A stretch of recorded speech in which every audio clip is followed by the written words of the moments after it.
that makes his statement irrelevant because flat is 2D, vertical is 3D. It's a bad P. It's a really bad P that is stopped by something like that. A very simple, logical statement. Please try again, Rumpus. That's bad. I'm also not sure the were Yeah. phrasing is good. It needs is, doesn't it? Yeah, because it's already determined before. Statement.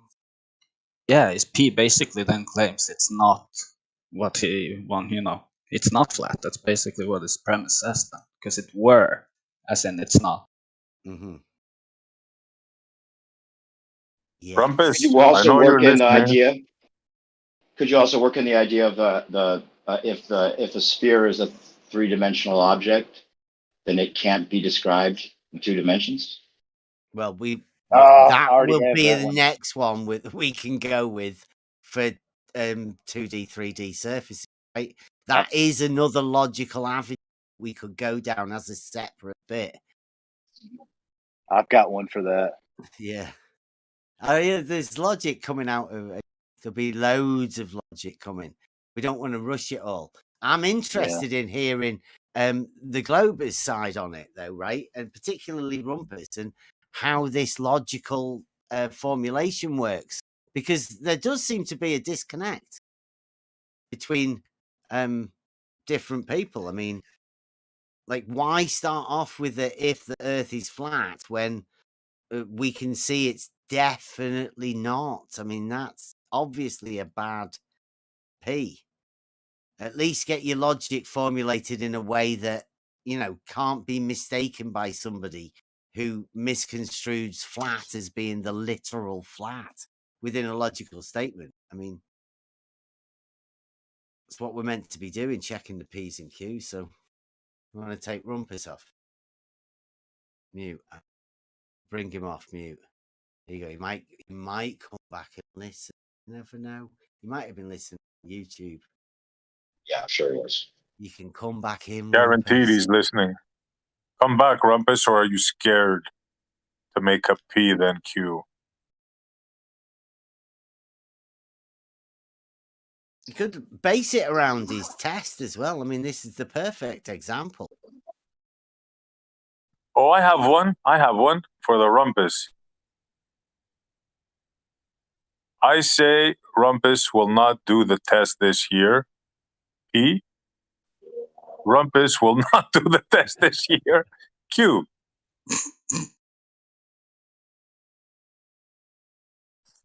Okay, If Rumpus is scared to come back, then he won't come back. Q. Good one. If Rumpus had have looked through an auto level down the canal, then he would have needed a much bigger pole. Q.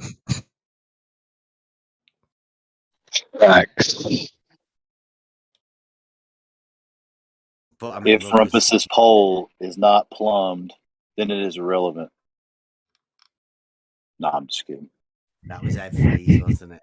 Ed? Yeah, it was Ed Freeze logic.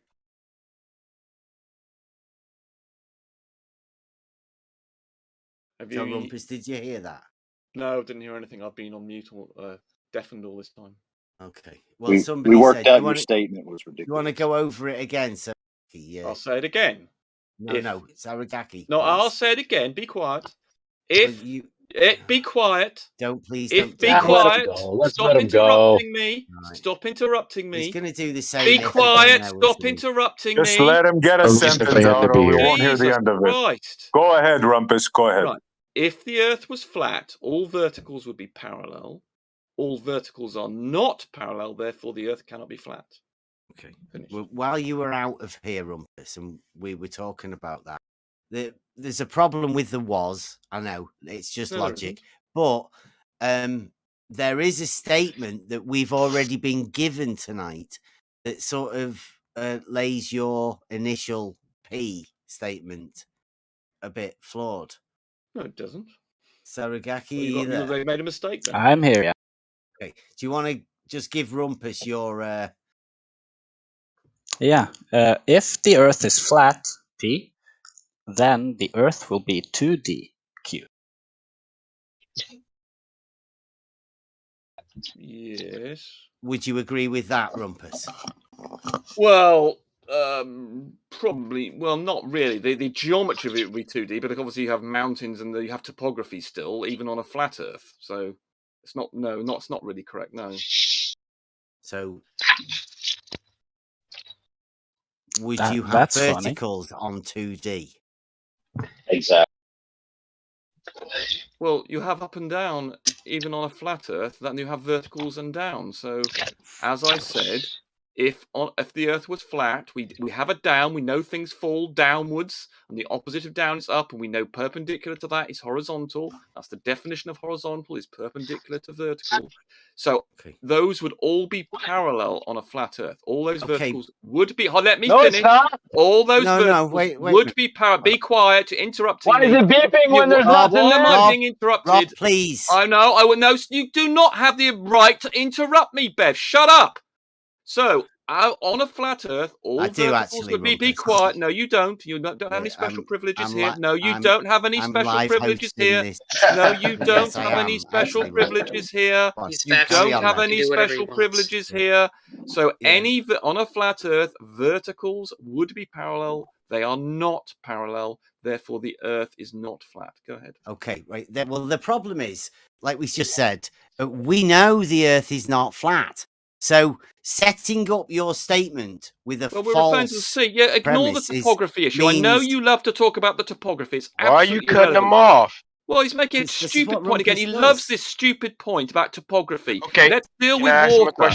Let's deal with water, and so we can forget about the topography of mountains and crap. Stop deflecting. Your logical statement is flawed, Rumpus. No, That's it's all not, we're saying. because I'm referring to water. I'm referring to the underlying geometry, i.e. water.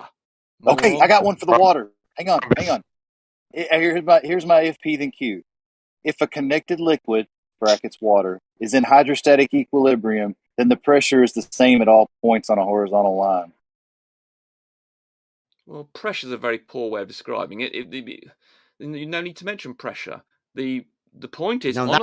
No, Rumpus. No, why are you you love interrupting me? Stop it. Don't say no, you there's can no you need can speak, to mention No, you pressure, can speak after I finish my sentence. You can speak after I finish. You cannot interrupt me 4 words into my sentence. Right, so when you said that water, be quiet. Water has an equal pressure. There's no need to that. You just can simply regard its geometry. On a flat Earth, where down is universal, parallel to all the points, then water would be all horizontal, and therefore the water level will be horizontal. It's not like that, ignoring waves and tides and things, and it's not like that. Therefore, the Earth is not flat. Go ahead. That's what hydrostatic equilibrium is. It's at the same pressure. It's in equilibrium. Same pressure at all points in a horizontal line. Can you finish? Well, it's unnecessary. You're introducing unnecessary terms. You can just talk about the geometry. When you say the pressure of what? The pressure at the top of water is air pressure. There's no pressure due to the water at the top of the water level. So if you're talking about the water level, the pressure is absolutely irrelevant unless you want to talk about air pressure. So it is relevant because it's at rest. It's an equilibrium. It's zero. What pressure are you talking about? You talking about the pressure at the top of the water? Do you realize if you put your mouth on one end of the water determined level by and push water. on it, It's determined by the air pressure. If you're talking about under the water, is that what you're talking about? When you talk about pressure, are you talking about the pressure at some depth under the top of the water? Is that what you're talking about? Water is in hydrostatic equilibrium. But what pressure is the same at all points. Where? What pressure? Where are you talking about? The water. Do you realize where? That on one end of the water? What depth of water are you talking about as being pressure? You talking about 1 foot onto the water or any depth of water under the water? He's not going to let you get it out, Buster. I'm just asking. You said the pressure. Which pressure? What position? Are you talking about the top of the water, or are you talking about 10 feet down, or any depth of water? Is the depth, the pressure, any depth at any part of the water? Are you saying would be the same pressure? Is that what you mean? Yeah, if it's in hydrostatic equilibrium, the pressure at the top, the pressure at inch down on both sides is the same. Right, the pressure at the top of the water is not dependent on the water, it's dependent on the atmosphere. On a horizontal plane, he said. That's in yes, and at the top of the water, Rumpus. at the top of the water, the pressure is determined by atmospheric pressure. That's zero. The water. What I said, I told him, but he wouldn't listen. Yeah, that's zero. I mean, you just can't listen. Try listening again. Carlos, close your mic. Do you understand that the pressure at the top of the water, above the sea level, is determined by atmospheric pressure and not the water? What do you mean by that, Rumpus? What do you mean by that? Oh my God! I'll say it again. Yeah. The pressure that you measure with a barometer. Do you mean? I mean, if you can't understand what I said, I mean, you're just beyond help. I'll say it again. If you take a barometer and you put it on top of the water, what sort of barometer? Pressure, a pressure barometer. That's what barometers are for. Jesus Christ! How are barometers derived? And the pressure it would register is determined by the atmosphere, not the water. What do you mean by the pressure of the barometer? The pressure that the barometer measures. A mercury barometer. Moron. Any barometer. It doesn't matter what sort of barometer it is. A barometer, by definition, is measuring pressure, and the pressure it will measure is atmospheric pressure. I mean, you're beyond help. Does it not just measure the weight of the mercury? It measures the pressure it's subjected to, which is, when you're above the water level, the atmospheric pressure. The you clearly don't understand how a barometer works. You clearly don't no, it's nothing to do with the mercury is just a means of measuring the pressure. It's not the thing that generates the pressure. Oh my God. Well, what's the pounds per square inch then? Where's that come? Depends upon the atmospheric pressure, as I've now said about 10 times. It's okay, calm down. My God, you are just so thick. The per square inch. That's what pressure is, you moron. That's the weight of the mercury, isn't it? That's not the weight of the mercury. The mercury measures the pressure. You'll find out, Rumpus. It is. It's weight of the measures the pressure that exists. My goodness. It just happens to be the exact weight of the mercury. And it doesn't have to be mercury. You can use other sorts of barometers. You can use water, can't you? Which do not involve using mercury. You can use water, can't you? It was the original barometer. Well, no, well, if you have a vacuum at one end of a you could in theory, but mercury's better. You could use water if you have a 32-foot high thing, but it's not. But it's the atmospheric pressure. That? It's the atmospheric pressure that generates the pressure. The water doesn't generate the pressure. It's a means of measuring the pressure. It's a means of measuring the pressure. How far and was that again, Rumpus? And it's measuring the atmospheric pressure. How far was that column of water, Rumpus? It's 32 feet, 10 meters. 32 feet, 10 meters? Yeah, it's about that. I can't remember the exact value. 33 feet. Well, there you go then. So why did you? Why? So you think the fact that I mentioned 32 and it's actually 33. You think you think you've won something there, do you? No, I'm just letting everybody know that the actual weight it's irrelevant. of the column this is typical. of You're the deflecting from the issue. Has been transferred to the mercury. You don't understand. Why are you stopping me from telling everybody what's going on? Rumpus, why are you interrupting him? Why are you doing that? You're deflecting. Are you getting triggered? You're deflecting.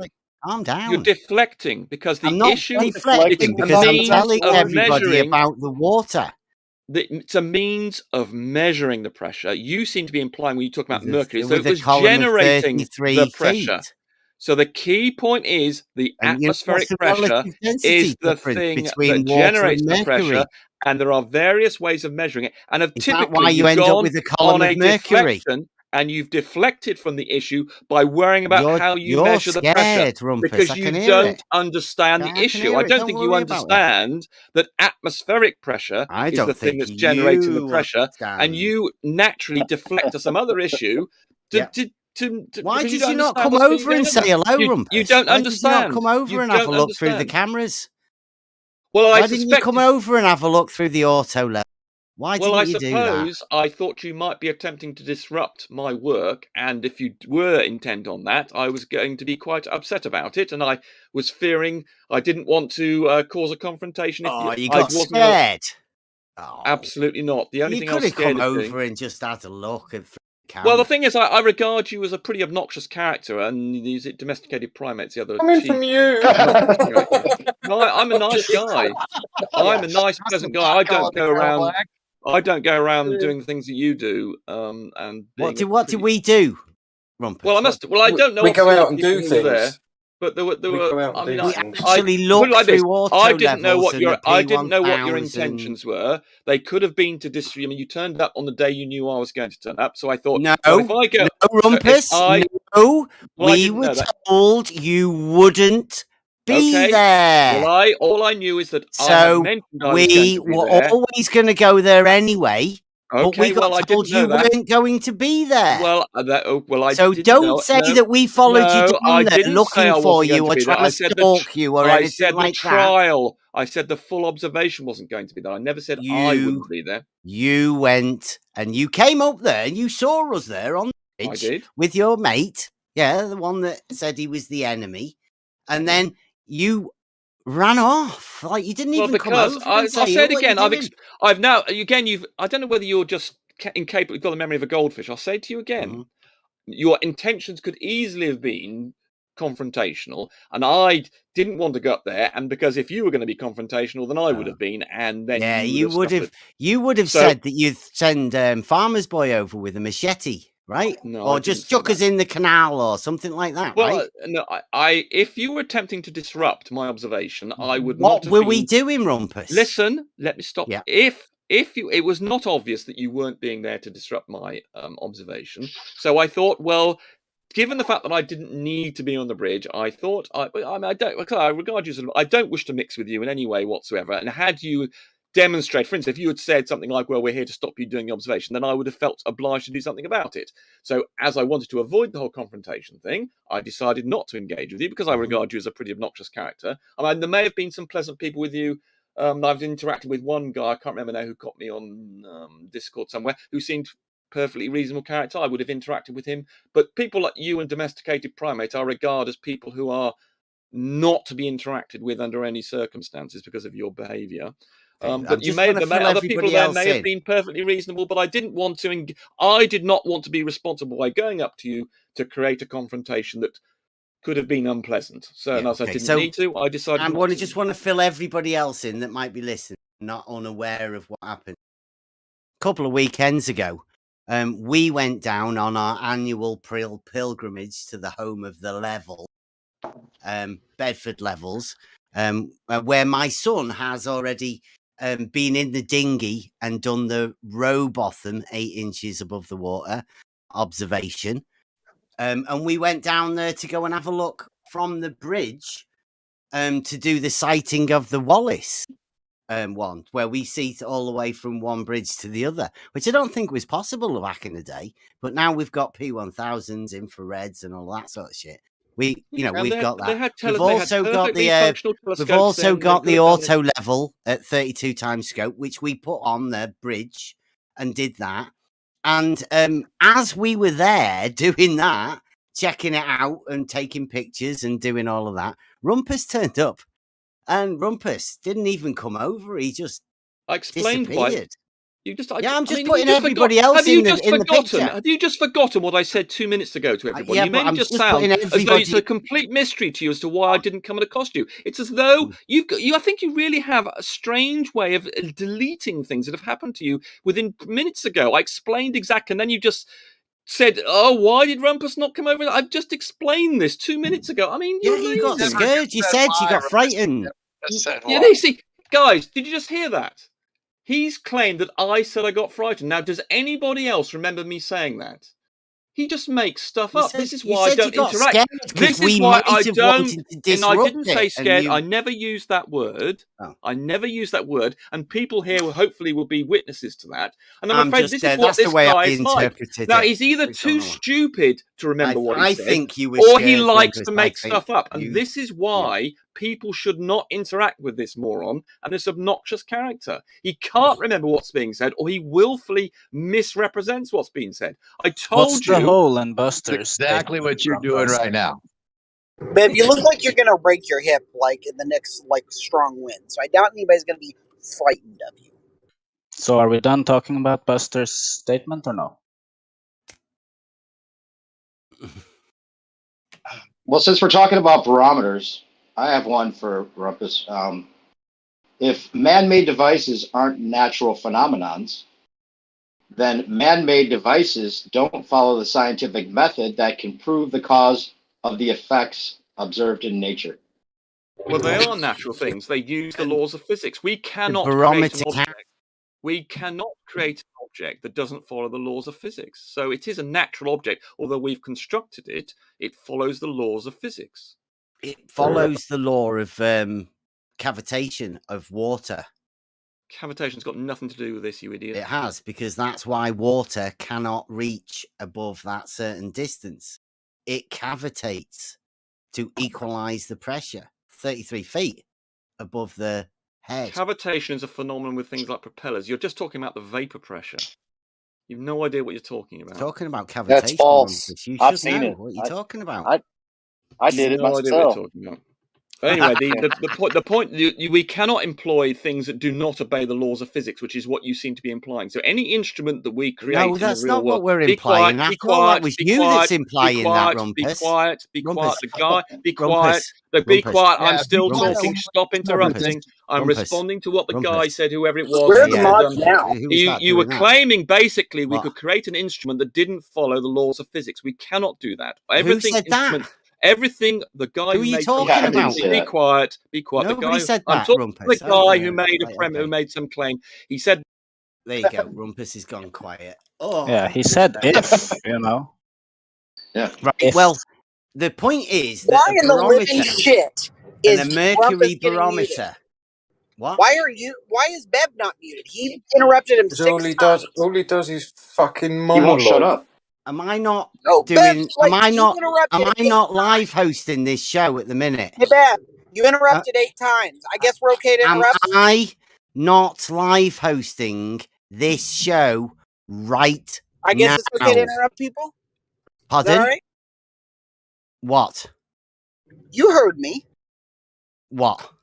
I said, is it okay to Heard you interrupt what? everybody? When you live Oh, what's hosted that? it, We can interrupt everybody now? right? Nice. Is this the way you're trying to take over? The No, way I'm you'd asking, normally do is it? that what you do? Are you cool with that? Yeah, I'm gonna live host this show. Right? That's what I'm doing. By interrupting everyone who's... Oh, that wasn't me Nice. even. Yeah. RC, Right, man, yourself. So, like, we get back to the point, right? That Rumpus started saying something about the barometer, which was a pressure thing that Buster was talking about hydrostatic pressure. Then Rumpus started to talk about a barometer, which has got nothing to do with what Buster's initial statement was. Now, I don't know if anybody noticed the way that Rumpus was taking control of it and taking the actual argument that Buster prepared and into a different area where it wasn't even there. We wouldn't Which know is what now, would Rumpus we? does. Didn't let him finish his sentence. Sorry? We wouldn't know now, would we? Because you wouldn't let Rumpus finish his sentence. Because he was talking about a barometer and not the hydrostatic pressure I that think it's because you're Buster was afraid of the talking argument. about. He wouldn't let him talk and finish. He was monologuing for a good while. What are you talking about? Oh, Yeah. wait! Rumpus was doing the stolen concept fallacy. Mm-hmm. Go on. 100%. Go on. Finish He it. was arguing against the position of the pressure and using the very concept that you have to prove it with to use the against the. Oh, I said that all messed up. He was arguing against the position, but he's using the position that validates it against arguing against the position. Is that right? I said that wrong again. Yeah, his argument relied on the position he was arguing against. Yes. There you go. Thank you. That's it. Thank you. Yes, argument depended on the position he was arguing against. Yes, thank you. Couldn't get it out. So the very fact that a barometer is made out of mercury density equilibrium with the water, then it all stems from the water that generates the mercury, right? And now we don't know whether that pressure works the same, but the reason it's 33 feet in water is because it cavitates to equalize the pressure. Now, I don't know if mercury does that. And if mercury doesn't do that, then what's the gap at the top of a barometer with? It can't be a pure vacuum. There's so many logical problems involved when you look into the barometer and the water barometer and the mercury barometer and how they work together to do what they do. And doesn't the barometer use a water level to mark the reading on it? No. Okay. No, the barometer was originated from water, taking it up 33 foot in a tube. And at 33 feet, that's as far as it'll go, it'll start cavitating. But they try to translate it to mercury because it's denser. Yeah, to bring it down in size, and then they get it down to about 30 odd inches, I think. 760 millimeters. I think it's 760 millimeters. 30 inch. Yeah. But there's a gap at the top of it, right? Because what you're meant to do is you're meant to fill the tube up that's obviously above 30 inches with mercury, invert it, and then hold it in the vat of mercury, and there becomes a gap at the top. Well, if that was water at 33 feet, that would be cavitation. The vacuum, the negative pressure that would be formed would be so extreme with the water that the water would cavitate, causing air at the top, cavitated through the water to a height of 33 feet. Well, that's translated to the mercury. But, I mean, has anyone ever seen if mercury cavitates at 30 inches? I doubt it, but I mean, there's no way of doing that. On every single band. So that's what we wanted to get out from Rumpus, to point out with job, and who knows who's what's that? DP. Oh. DP. I don't want you getting me done. So that's something that can be checked, though, right? It's something that people can go and look into. But it also goes to help Buster's cause with the hydrostatic equilibrium, which is claimed to be, well, I don't know, I claim it to be horizontal. Well, physics. Funny how he says we're physics deniers and things rely on physics. Well, that is physics, hydrostatic equilibrium. And your P was, that man-made devices are not natural phenomena. That was the P, right? Oh, no. That was somebody else. Mine was mine was different. Oh, yeah, okay, my bad. Mine was if a connected liquid water is in hydrostatic equilibrium, then the pressure is the same at all points on a horizontal line. Yeah, okay. Yeah, that's nice. Yeah, that's more than nice when you know what we've got, like formulating modus tollens and ponens and all of that sort of stuff. Yeah, it's gonna be so great. Yeah. Sorry, guys, but yeah. There's no need to think that this moron talk or whatever that Rumpus brings is anything more than just bravado on Rumpus's part. It's just to stop him from having to talk about the things he, should be talking about. Rumpus has got a test, everybody Rumpus is doing a test at Bedford levels. Now, Rumpus is going way beyond what anybody else has ever done. Wallace and Robotham and all that went for the hump. Well, Rumpus is going full quadratic on it. He's like proper going for it to measure the full drop of the water level. Fantastic. So Sean G should be right on board with it, Rumpus. Obviously, like we said, we've been down there to the canal and had a look. Got some nice pictures. I don't think Rumpus has ever looked through an auto level from that bridge, but I mean, perhaps you might want to talk about it. So what I'm going to do is now I'm going to say thanks, everybody.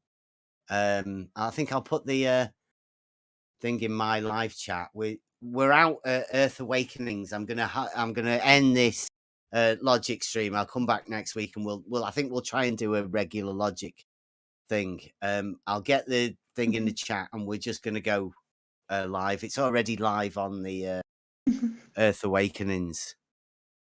Still live now, so I'll close this stream. I'll end the live hosting, and I'll come back next week. Thanks for watching. That's my live stream ended. Want me to take the thing off? I would say we've had a good few decent conversations tonight, and a good few ridiculous ones as well. Oh, we've not even started yet. Here we go. Good day, Rumpus. I'll end the live hosting. So RC Meister, you can kick off as much as you want now.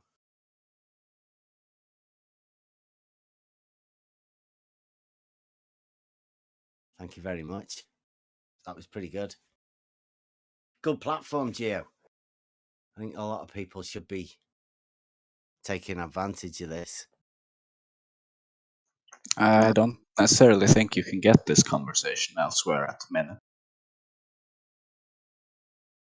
Yeah, that was great, Bev. Yeah, I think it's taken a little time to kind of integrate the live stream hosting into everything, but yeah, that was great.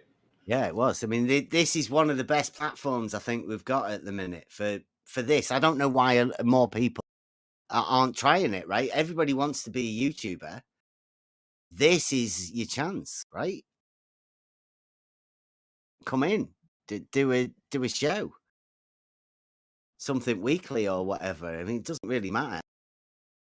Let's get some action going. Bring some debates.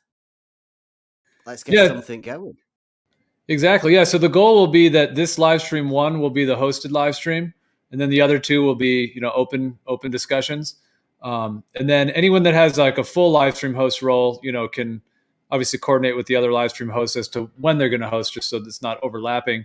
And then, they can host. And then there's also a temporary live stream host role. So anyone that would like to host can let me know and we can schedule it.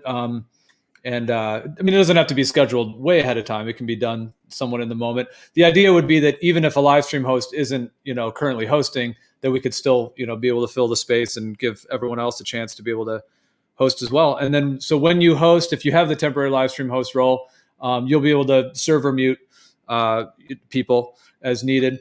And it's not really the same, like the format's a little bit different. So when you're hosting, you are allowed to mute people because you're essentially hosting and you're curating, the content for the audience.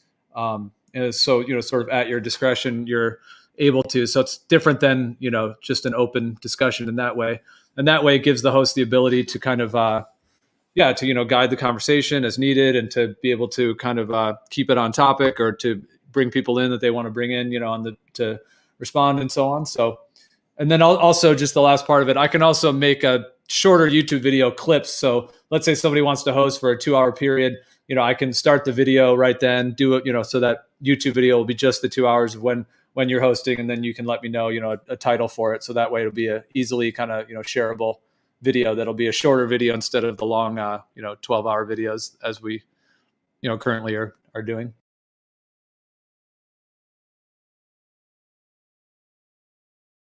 So yeah, it might take people. Well, I was just gonna say real quick, it might take people a little bit of time to get used to the different format with it. But yeah, go ahead. I think you don't forget if Sean G's got his presentation. That'd be a good one to get on record when he does that. That'd be great. Looking forward to it. Make your roboting, Demog. But yeah, people could do a presentation. They could just host, the discussion. They could bring up a particular topic as well, and kind of have a conversation focused on that. So yeah, the possibilities are endless in terms of, everyone could have their own unique style, and of course still have to be within the realm of the topics here and also the server guidelines, of course. So you can't just come in and do something totally crazy. But yeah, I mean, as long as it's within the realm of the server and everything. Oh shit! I meant to when I was still live. Can we announce a DP versus B-ball debate on this platform? I think that'd be great. I can remember a bit ago, B-ball was going around every platform that DP was banned from, asking him to debate him on them. Obviously, he couldn't reply or anything because he was banned from every one of them. So we might be able to get that one on the go. Yeah, I would love to hear that. The cool thing about the hosting, because someone could do that. So, for example, let's say I'll just pull someone random. Let's say SE or something, or whoever would want to moderate. So let's say he would be hosting, but he'd be moderating a debate for between, let's say, Sean G and DP, something like that. So it's like, as a host, you could host a debate, like a one-on-one or 2 versus 2 or something like that. And so, yeah, I would love to hear things like that because there's so many unique types of content, that could be kind of brought through, unique moderation, unique types of either discussions or debates or presentations. So yeah, the possibilities are pretty endless. Correct you there, Gio. It's B-ball, not Sean G. Oh, okay. Sorry, yeah. I guess Bev was mentioning Sean G. Sean G presentation on how to measure the drop. Yeah, so B-ball, if you're listening, step up. Yeah. No, Rumpus is still on deafen. Otherwise, he could help us out with Sean. We could do with getting Ranty up the hill as well. We could do a predictathon. Let's get Ranty up the hill. Because he can then go and help Rumpus with his auto level. He could get 2 auto levels at the bottom end. I want to do a special on that because we've got some stuff, but I want to... Rumpus said he's going to put a video out about, what his test is, because obviously everybody knows what Rumpus is doing, right? On his test, he's told everybody and explained it all. Did everybody know that Rumpus was going to do the Bedford level test? He's got the local paper involved in it. They're going to do a 2-page spread. Apparently, they're going to sort him out with Wi-Fi. He's going to do it live. He's not done anything on his video channel, on his YouTube channel for 2 years. But he's supposedly going to live stream it all. Multiple stations. Different cameras on different bits. Extendable poles. He doesn't know how far he's going to have to extend it. Because he's never looked through an auto level yet. He could have done it the weekend when we were. Could have just come over and had a look. He didn't. I would have. Yeah. Yeah, even the other guy that came over as the enemy He obviously didn't know who we were. We were just a group of people that were looking over the bridge. I don't know what he'd been told about us, but we had a good conversation with him. Rumpus didn't want to come over, Farmer's Boy. He'd rather say that we were occupying their bridge and sort of make up things that we were trying to disrupt something. We weren't. We just went there to go and look at stuff over the canal. We got some really good pictures as well. And we'll be going back again because this is, like when we went there, Bedford, you'd imagine that everybody would be talking about, that's where they proved. There's no mention of it or anything, Nobody's proud of it, or there's no statue of the guy that did anything because no placard. No. To read about it, like a historical monument placard. We have those everywhere here. There was barely a mention of it in the pub. There was more about of it. There was more about the ice skating that used to go on when it froze over, the speed skating. At that time, right? In the 1870s, when Robotham would have been there initially doing the first one, the winters were that bad that it froze. It used to freeze that much that they were the ice skating, the speed skating champions. There's SE's skateboard paradox, but ice skating. Did they go so far and they didn't have to push? That's why they were the best. They could just go downhill all the way. Yeah, both ways. Always downhill. That's why Rumpus is going for the slope, right? Everyone else was going on for looking for the hump. They were struggling to go over, but everyone at Bedford straight down the hill. Both ways, yeah. Yeah, it makes sense. I mean, it's ridiculous. Somebody that's not going for the hump that obviously isn't there, but expecting to find a quadratic equation built into the water. It's impossible.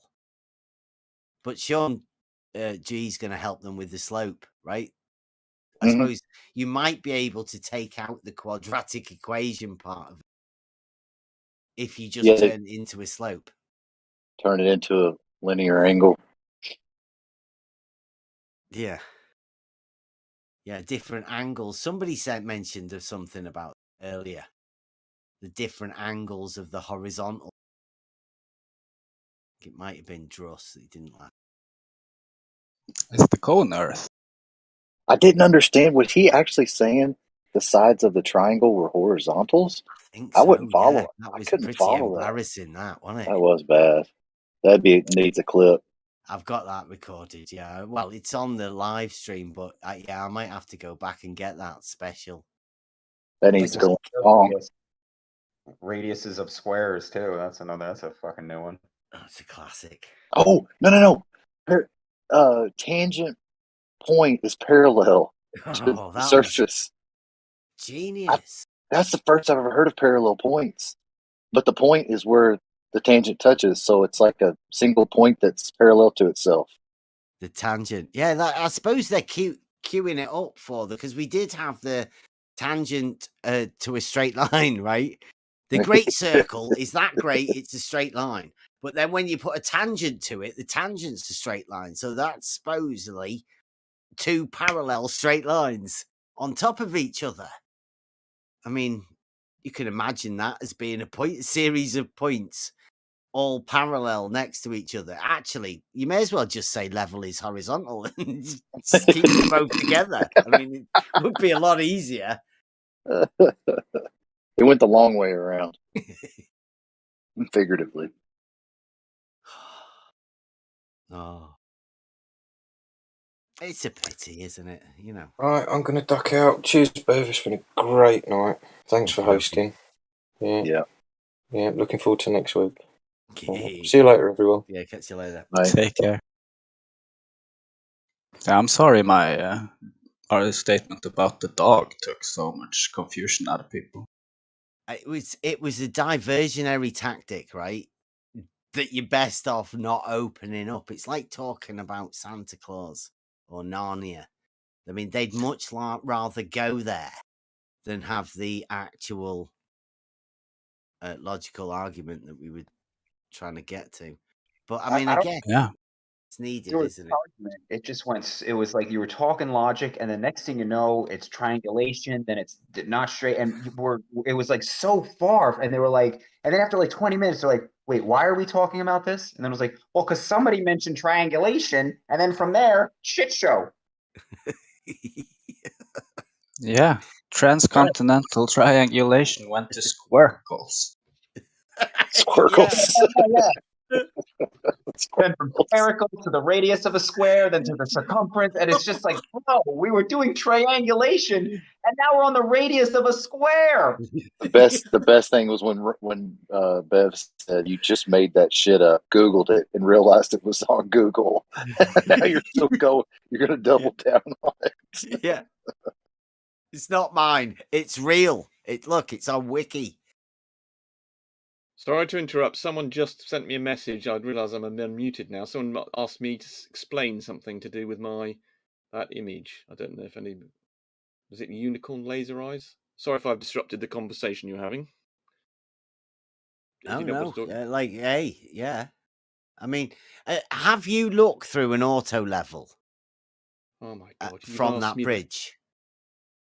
We have yet to do a proper full observation of the whole thing. Okay, but have you set up an auto level at the bridge so you've got a rough estimate as to how high you have to lift your pole? We have put auto levels up there, but we've not done fully so in conjunction with having the target up.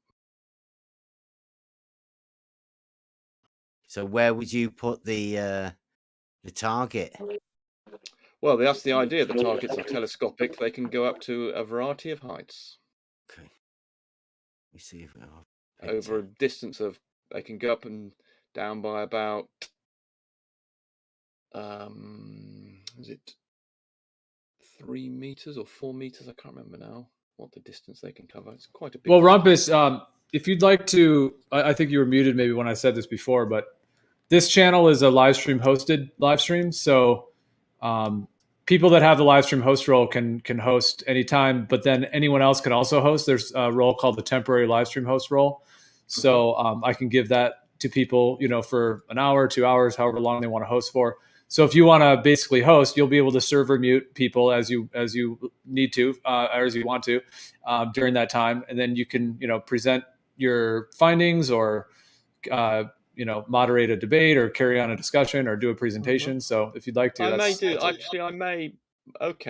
may make a presentation just prior to making the observation, or perhaps one afterwards, so that people could ask me questions. I may take you up on that. I will be doing presentations on other channels, but this would be another forum for the sort of being asked questions. Possibly has a different audience than the other ones I'm intending to make presentations on, so that might be of merit to do that. So okay, I might take you up on that. Who am I speaking to? Is this Gio, or who am I speaking to? Yeah. Okay. I may take you up on that. I may do it before the observation, or I may do it afterwards, and so people can ask me questions. So of course the idea is, with my observation being live, is that people can challenge me while the observation is going on and say, I don't know, you haven't allowed for this or something, and then in theory we could either respond immediately, or we could even do something while the observation is taking place to answer questions. But yes, I'd still think it would still be that obviously not everyone's going to be watching live, so yes, I could have a sort of presentation with questions or something. Okay, I might take you up on that, Joe. All right, yeah, you can. You could stream it live on here. I mean, with Discord screen sharing, I can put that on the live stream. That can all happen, and then also I can make a. Right now we're doing the maximum 12-hour video. Because these are running all the time. So instead of your presentation being just part of some long 12-hour YouTube video on the YouTube channel, I can make it a shorter. Let's say you're going to do a 2-hour or whatever it may be. I can start. Like that. Yeah. Okay. make a shorter video, but then also Focus subject, right? Yeah, make a shorter video, just for that subject with that title, Right. and then you're also free to mirror it or share it or anything like that. Okay, or you can also take the whole 12 hours, Rumpus. I mean, that's possible. Well, I could do, but I think people get a bit bored. I think 2 hours is probably I can easily. I mean, I've got lots of material, videos, and things already, and I could certainly easily make a half an hour or more, but possibly an hour presentation without too much difficulty. And then if people costed me as well, I'm sure that could easily go to 2 hours. But yes, probably a bit more than 2. Then I think that's probably people will just say, "Oh, that's 2 hours. I'm not going to bother to look at that." So yes, I probably should try and keep it to an hour or something. But yes, 2 hours might be a okay, Gio. I will. Yes, I think yes. I certainly wouldn't want it to be part of just middle of a stream or something, because no one's going to watch a 12-hour something rather than try and dig out the bit that's relevant to something. Yes, so I would want to make it have a separate 2-hour feed. Yes, but okay. It's historic, this, Rumpus. Be a catch for you to do it over here. Would it? Okay, you say so. I'm not convinced by that, but we've done all of this. We've done the presentations and all. Discord's your best bet. Hey, I will say this together. Rumpus, I was on the other end of Bev doing it, and this server Geo's got, you stream 1080p. So if you were to do it live, this is a great platform. Sounds good. You can stream 1080. It's pretty neat. Well, my live presentation when it's happening, hopefully will be at 1080p. So to YouTube, the live thing. So I'm not. That doesn't. I'm not overexcited about the idea of being able to give a 1080p, but it's fine. I mean, it's a different audience. So yes, I'm. Have you tried live streaming on your YouTube channel? Yes. Good. Your Rumpus YouTube channel. Yes, but to private. Oh, okay. Yeah, you said you were going to do some videos. It's all right. I was just checking. It's good, this place, because you can put multiple cameras in to the Discord feed and then stream from Discord to YouTube. I'd say that would be a better thing, because then you're not having to do the full production thing and swapping cameras and doing all that live on YouTube. Well, yes, but you don't have full control over the video for what you see here, can you? You'd have to have somebody as your video production manager on the. I YouTube, do have that issue. Yes, I do have that issue where I'm trying to. You actually. I was just going to say, I've been on the other end of it with Discord, and let's say you had 4 people that could stream a live video feed to Discord. That's 4 feeds, and if somebody it's on Discord, they can swap the feed, like swap the camera feeds just from Discord and stream it to YouTube. It might solve your problem. So that you only get one. In Discord, what you can select the user, and then yes, because you can't you? Yes, you can click on the user, and you have all the video feeds fed in, and whoever's on the Discord choose which one they want, and they can make that one the large screen, and you can have the other ones just showing as little bits. Or you can you would have somebody as your video production manager. That's what I'm intending to have. Yeah, but that'd be better on the Discord side. Right, but and then they can just live stream it to YouTube. Then you're not cutting out all of your bandwidth. Then all you're doing is your individual live cameras. It's the easiest way of doing it. I'm telling you. In Discord, you can't arrange the screen arbitrarily, can you? You have to click on. Yeah, of course you can. You can. You couldn't do it. Say if you've got 4 people in a chat, for instance, and they're all showing a streaming, you can't rearrange the screen inside Discord, surely, to have one big one and 3 small ones and capture them as you might wish. Yeah, you can do that. Yeah, we've done it. We've done it. Yeah, we've already tested all this sort of stuff. The Discord is definitely the best platform, and this one here that Geo's set up is fully boosted. So this will be the best you'll get, sound and video, and like the easiest way of having all of the coming into one. Although you'll struggle to get all of your feeds running on that canal bank. We lost it 200 meters in. It's terrible. Yes, the reception there is awful. Yeah. You have to get him to send a few more satellites. It might be the lack of hills. Yes, it's very strange why that place is so bad for reception. It really is. And it's awful, yes. But I do have a plan in place to do all this already. So, but I wasn't aware that Discord had that flexibility of being actually able to compose a stream with arbitrary windows and things. Just you'll have to try it out, Rumpus. Get down there and try a camera. You'll have to have somebody on this end live streaming it, right? To the YouTube and recording it. That's the plan. You won't be able to do it from where you are. You'd be surprised what I'm capable of doing, what I've set up to achieve what I want to do. Wow. Cool. So that picture, can you see the picture I've put in the live stream? I can see that. Can you see would your pole be somewhere about where that B is?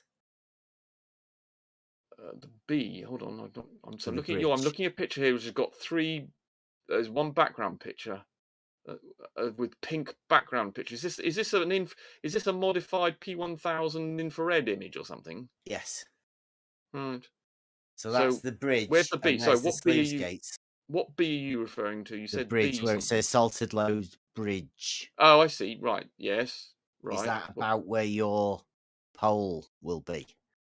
Where the word B is, you mean? Yes. Letter B. Sorry. Yes. Now, can you see where the sluice gates are? I can see the sluice gate to the left of that, yes. Where do you think your pole would be in relation to those sluice gates? Well, my pole is telescopic. It can be anywhere, distance of across about 4 meters. It has the ability to go up and down by about 4 meters. Did you go down to see the sluice gate at the far end? I have been there many times. That's pretty high, right? Are they about 4 meters? Yeah, so that might be that sluice gate might be there, yes. Okay, so that's about how high you want to lift your pole. Pole, right? Target. Well, the target's on top. Yes, I've got a telescopic pole and post arrangement with a target on top. So, yes, I believe I have the ability to.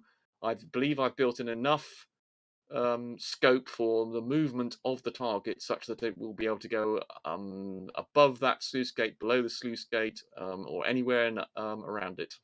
Okay. Now, this is why I asked you initially. I don't personally think you've ever put an auto level on that bridge and looked. Do you know where the crosshairs would be? Or where do you imagine the crosshairs would be for you to have to lift your pole to the crosshairs? Somewhere above the bridge to above the sluice gate, somewhere in between there. Right. Is that where you imagine it would be, or where you've actually looked to see? That's where I imagine it would be.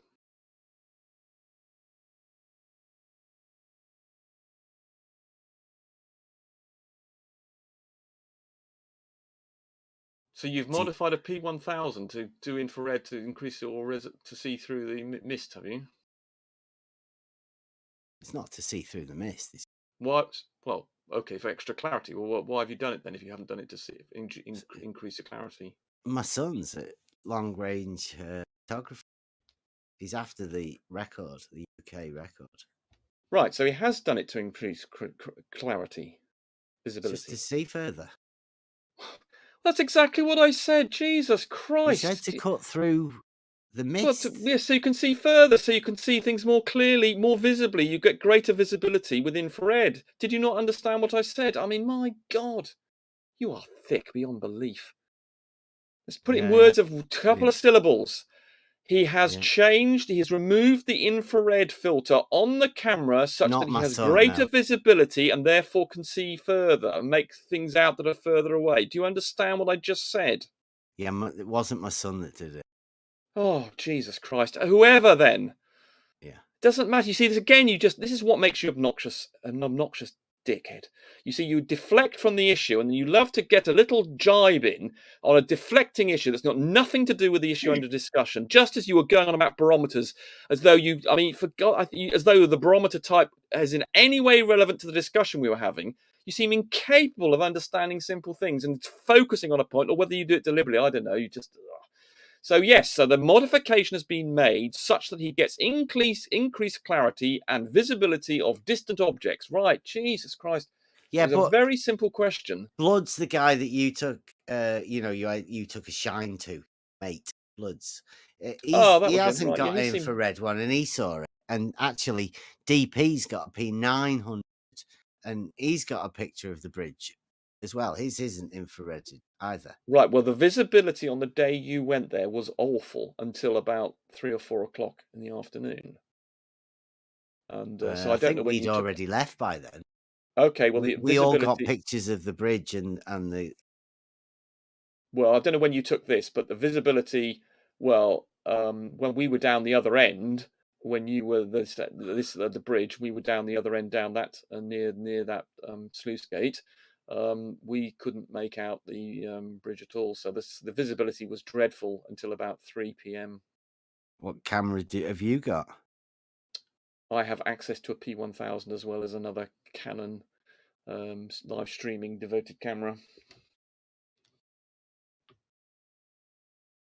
But anyway, the point was that those don't affect the visibility was poor, whatever camera you were using, unless you can increase it by doing what this camera your son is using, by removing the infrared filter. But then you get, obviously it compromises the color, or is there a way, or did he have an extra filter on to cause these colors, or does it always look like this come what may now? Yeah, you can do loads post-processing. So this is a post-processing effect. It's not the result of the infrared filter being removed. No, that is what it comes like standard without any filters on it now. Okay, that's what I was asking. I asked you if this is now that. Well, I didn't quite use the word default, but I try and make it. I've got to make things so simple for you, it's ridiculous. So this is now, because the filter's been removed, this is what the default state, the default image is now on that camera. Yes. Right. So you can do Well, obviously you can post-process. You can post-process anything. You could post-process a bloody brownie camera, but I was interested in the default image that it generates. Obviously, you could post-process anything. Goodness gracious! Oh yeah, imagine that. Somebody not even what are they? No way! Stupid. You are incredibly. Right, so you've made that modification for the someone has made the modification for the purposes of increasing clarity and visibility. Yeah, for my son, he wanted an infrared P1000. Right. Yeah. Okay. Well, I mean, it could be that has actually what the image we've got on screen is actually better than the image you would have obtained otherwise. Though you did say some other guy managed to obtain images with a P900, a domesticated primate. Yeah. Right, but when the visibility is good as it was a week ago, it was absolutely fantastically clear. But the day you went there was one of the worst days it's ever been. So you were unfortunate. Have you ever done the Robotham? No, I'm not intending to do the Robotham. That's pointless because it's you're down by the water level and you get lots and lots of refraction issues, and so I want to avoid all that. And also, the Robotham is a bulge test and not a drop test. I want to do a drop test because I want to demonstrate 20 or whatever it is, 25 feet worth of drop. Whereas with a bulge, you obviously only get a quarter of that. So I want to demonstrate. You want to get the quadratic formula involved. Go big. Yeah, exactly. Right. I want to maximize the effect of curvature, and I will be showing, hopefully, 20 feet's worth of drop and say, look, here's where the observer point is on the post, and this is how much more we've had to raise it. That is the curvature of the Earth between the two. So I will actually be able to physically show people the curvature of the Earth, the difference between the horizontal and the curve of the Earth at that point, 8 kilometers away. The drop, right? The drop, yes. Let's not get confused between the drop as in a change of elevation. I know you love to confuse the issue. I'm talking about drop as in the difference between the horizontal and the curve of the Earth. I'm not talking about a drop as in terms of change in elevation. I know you've got some strange... No, it's not, you goddamn moron. How many times do you have to explain to you? Drop is defined as being the difference between the curvature of the Earth and the horizontal. It's not a change in elevation, although it's people the do casually vertical refer... change of in the auto. That's what you do, right? No. Well, against an auto level, yes, it would be drop as opposed to a change in elevation. But you get confused between drop and changes in elevation. Obviously, you can have changes in elevation as well, but you really ought not to be calling that drop. Drop is defined, although you have multiple definitions for the drop. The one that we're referring to, that's the important one, is the difference between horizontal and the curvature. But of course, if you're in an environment where you're only covering about 30, 40 meters, there is no drop according to the curvature of the Earth, because it's only less than a millimeter or something. So therefore, you can, any drop you do have will be not really a drop, but a change in elevation. But of course, you don't understand this, so I'm not going to bother to try and explain it any further, really. But anybody who knows about these issues knows that drop, and which you obviously over something like the distance of 8 kilometers here, is about 20 feet or something. I can't remember the exact number now. Might be slightly more. Have you been planning this, Rumpus? I started it last year, about this time last year, actually, and but then I stopped. I stopped for about 6 months, if not longer, and then I restarted in the early summer.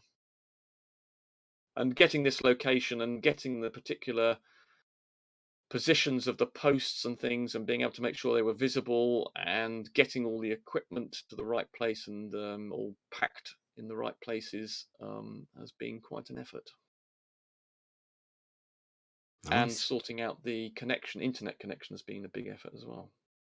What do you think about the radius of a square? Gibberish. No way.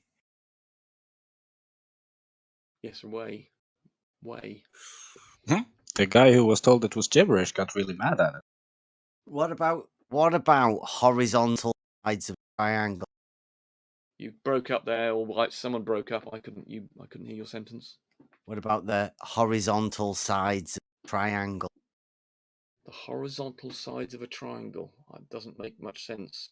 If you're talking about a triangle and a plane, then horizontal isn't an issue. If it's not in a plane, then if you're dealing with spherical geometry, then horizontal, as I say, as I've told you hundreds of times, every point on the surface of a sphere has a different horizontal. So it makes no sense to talk about horizontals on a surface of a sphere. If anyone else over a distance. 2-0? Anybody else remember any of the other ones we've had today? Recently. Oh, the straight line tangent to the straight line. The parallel. The tangent being parallel to the surface. Well, it is. You do know what a tangent is, don't you? To a circle. Yeah. Yep. Good. Well, actually, I don't think you do, actually. You've demonstrated many times you don't, but we go through it again. Hopefully people know what a tangent to a circle looks like. Yeah. And therefore, that is at the point of contact, that the tangent and the horizontal are the same thing. So you could say they're both parallel to one another, but the horizontal and tangent are the same thing at a point on the Earth. If you change where you are on the Earth, you get a different tangent and a different horizontal. What about the circle, though? Is it a straight line, though? Is the circle parallel to the tangent? Is a circle parallel to the tangent? Well, a circle's is a curve. You've got to pick on a point. The tangent... That doesn't really make much sense. You can have a tangent to any point on the curve of a circle. That point, the gradient or the slope of the curve of the circle, if you like, is the same as the tangent by definition. That's how a tangent is defined. It's the gradient of the curve at that one point where the line just touches a circle. That is a tangent. Parallel? That parallel to what? The surface. Parallel to the tangent. Well, the tangent is defined. It's like, say, asking if something's parallel to itself. What? You don't understand what a tangent is, do you? That would make the tangent curved. It's so stupid. Let me draw. But that would make the tangent line a curved line. Right. Okay. We've got a diagram. Someone's got a unicorn laser eyes has drawn something in a diagram in here, which demonstrates what a tangent is. Yeah. So we've got a circle, which demonstrating the Earth. We've got a tangent to it. What two things are you asking are parallel? The tangent and the surface. Well, they're the same thing. The tangent is part of the surface where they touch. It's the same thing. The gradient of the curve and the tangent, by definition, are the same. Okay, so you're saying they are parallel then? That's 1 for 2. What? I mean, you don't understand what a tangent is, do you? I mean, you're just incredible. For someone who claims to go on about geometry, you don't understand the basics. If you were to zoom in, I know what a tangent is. I was just asking you. You don't know what a tangent is. You don't know what a tangent is because you have made the claim, and other people have repeated your claim, that a point can't become a line, and you don't understand that at a tangent point there is a gradient for a line. No, you don't, because there's a gradient at that point of a tangent. So you don't understand what a tangent is, do you? You don't. You're a moron. I'm saying you need 2 points. No, you don't. No, you don't. Wow. You're going to have a tangent. Yeah, you do. But to get the gradient, obviously, if you want a line of a particular length, but you can get the gradient just from a point. Obviously, if you want a line, gradient of what? Oh my God! You see, you don't understand. The gradient of the point. Yes, the gradient of the curve at that point has a particular value. Just let them talk. Let me show you. I mean, Jesus Christ. Yeah. You are as thick as they come. Yeah, obviously. You are obviously me, innit? You are as thick as they come. Well, Rumpus, unbelievably thick. Rumpus, the insults are not helpful or productive to the conversation. You can't. Yeah, but I mean, here's the thing: you can't force someone to get what you're saying. The best you can do is just be, share the information. You can't force them to get it. So insulting them is not helpful. I'll explain to other people then, because I mean, it's just extraordinary how unbelievably. Can I just say something? When you get your diagram up there, can you put that unicorn laser eyes right beside that your diagram, please? Sorry, I'm having a bit of. Give me a second. I'm having a problem screen grabbing my. It's not showing up on the. Give me a moment. I'm having a problem screen. It's not appearing in the. Why are you? Hey, Rumpus. There we are. Sorry, I've got it now. Okay, got it. Thank God for that. Rumpus, could you say that the tangent is perpendicular to the normal on a sphere? Sorry, let me jump. Can you hold on to that question just for a second while I'm. Sit down, Kosho. Hold on that second. Yeah, just can you hold on a second, Kosho? We'll come in here. Right, give me a moment. Right. So, can you see this circle I've drawn? Is he live or what? What is he doing? It's on live. I've gone live. I'm showing my screen. I'm showing you a circle. Can you see that? Oh yeah. Wow. Right. Nice. So, do you want me to share it on the live stream, Rumpus? If you would, please. Yes. All right. Right. So let me just draw. Hold on. Just give me. I'll do this. Make sure I don't cock up the. Right. So if I. Switch on snap to make sure I absolutely get the center. I want to make this absolutely correct. Oops, missed. Jolly good. Right. So if I draw a line from the center of the circle, let's just make. Why are you not snapping, you bastard? Right. Okay. Let's just make sure that's snapped. What's your radius of gyration? It's got nothing to do with what we're talking about. Is it not? Right, so here we go. So there, right, so we've got a radius there, a radial line. So if we clone that and let's rotate that by 90 degrees. Right, so, right, there we have, this is a radius here, obviously. And there we have a tangent, as someone else had mentioned earlier. And there we have a tangent line. Now let's zoom in to the point of contact with that line. With this, in fact, actually, let's make this make that tiny. I'll just get rid of the fill. Ooh, I like this. This looks cool. Right. So there. Let me just make that color. Make that colored as well. Different color. Right. So 45 degrees. Okay, so there we have a tangent to a circle. There's something that Bev doesn't understand. So everybody else try and Bev doesn't understand it. Never mind. We won't worry about that. We'll just worry about everybody else. 2 times. So there is a curve, and if we zoom in, and let's get rid of. Let me stop this cap on. Looks like he's touching it.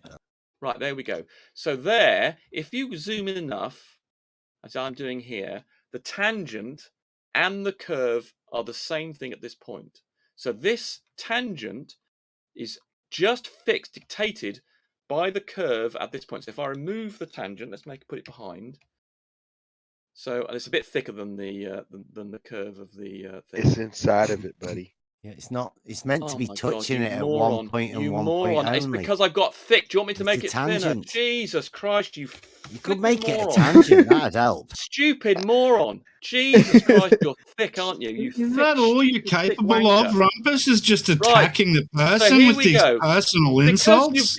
I mean, I don't understand. Is that all you've got? You're I'm pathetic. trying to work out. No, I'm trying to work out whether you are as stupid as you appear to be, or you're deliberately trying to be stupid. I don't All right, know listen, Rumpus. I've been pretty lenient. I've been pretty Yeah, lenient. you have. But we're But not I going know, to but keep it's doing really it. You're going to have to frustrating, though. stop. Well, Yeah, here's the Gio, thing. but- We'll make sure you don't get insulted, but you can't. That also means you can't do it. Right, but there seems to be some will. I mean, these people can't be this stupid. I mean, Just fix your tangent. It's not a big deal. Well, no, Just it is fix your fixed. It is tangent. fixed. It is fixed. So, in But other just- words, I would say at the point. stick to the information and the content, rather than personally attacking. Yeah, but I mean, but when people seem to be willfully misunderstanding me, I mean, there's a limit to my patience. Right. So here we have the curve, and the tangent is defined just at the one point of contact. So there is no difference. So when I bring up there's the tangent. And this is a radius, but obviously I'm drawing things with thickness. If they're infinitely thin, as they would be, if geometrically, we can think of them as being infinitely thin. But I've obviously got to draw them with a certain thickness to make the point, to illustrate the point. And I've zoomed in. Obviously, if I zoom out here, I could make the line even thinner if you really wanted me. Whoever was making that idiotic comment. So please do what? It's over. Make the line thinner. Well, make it hit one point. Just touch it at one point. Move it off. So it's only touching it at one point. You can't understand the principle then. You're that stupid. Oh, I've made the wrong bloody... Rumpus, don't do that. You were just asked to not so there do we that. go. So there we have a 1 pixel line, which is the outside of the circle. And we have a 1 pixel tangent here. You probably can't see it now because I've had to make it so thin. Because you don't, for instance, you don't seem to be able to take on the border principle. You have to have it shown in pictures. Fat as you... So now I've given you a less than 1 pixel line, and so the tangent, so the curve where the line is the same gradient. So you have a gradient, even though you've got 1 point of contact. You know the gradient of the curve because you can zoom in effect, and therefore you can see that what the curve, which you can just see probably can't see here, which I've got this. Right, you can just see here, I've got the maximum 25,000 zoom here. This is where the curve is, and you can see at this point, they are the same thing in effect. So you can get a line from a curve, and it's exactly, only touching 1 point, and it has a gradient. That looks like a lot of points. Oh, you moron, I forget, give it, you're a moron. So you don't understand what tangents are, basically, is what you're declaring to me. You're telling us you don't understand. No, you don't understand what a tangent is. You clearly don't. That I mean, line looks like it's touching the circle in many points. But don't you understand? If I were to draw an infinitely thin line, you wouldn't be able to see it. I'm demonstrating a point. Whoever's making this stupid question. I don't know if it's necessarily. You don't understand geometry, do you? You don't understand simple geometry. You don't understand what a tangent is. I mean, you're incredible. Rumpus, do you consider yourself a teacher?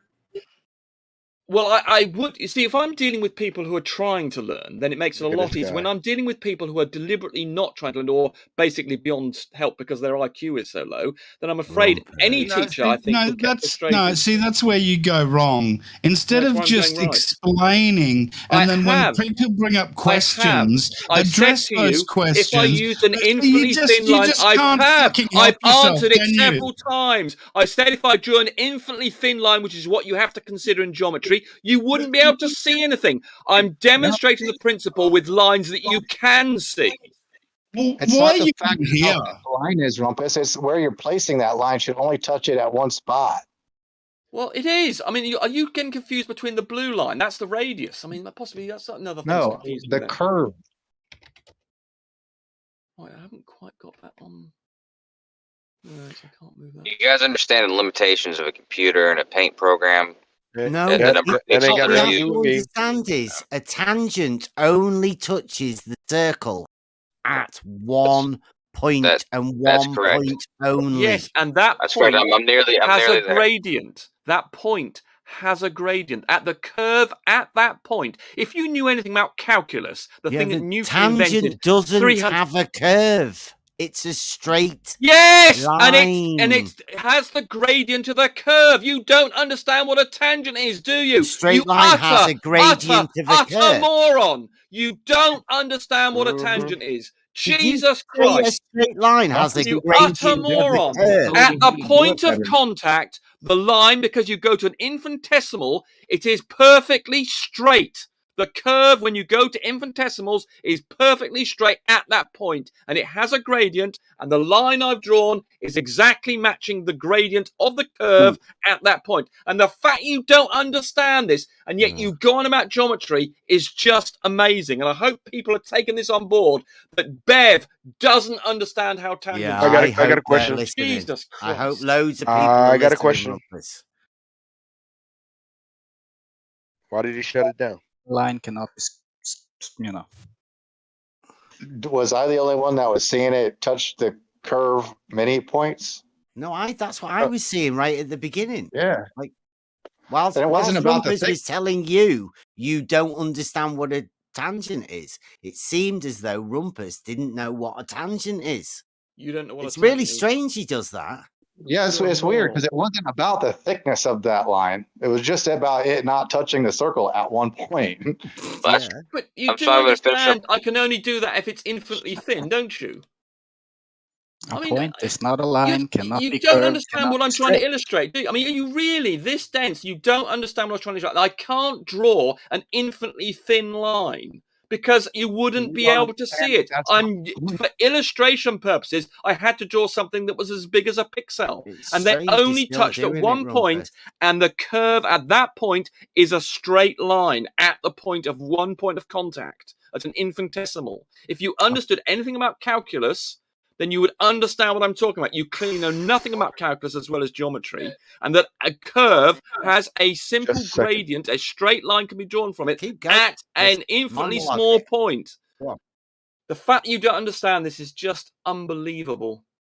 More personal insults. Come on, But it is more. incredible. But it's incredible how stupid he is. I'm sorry.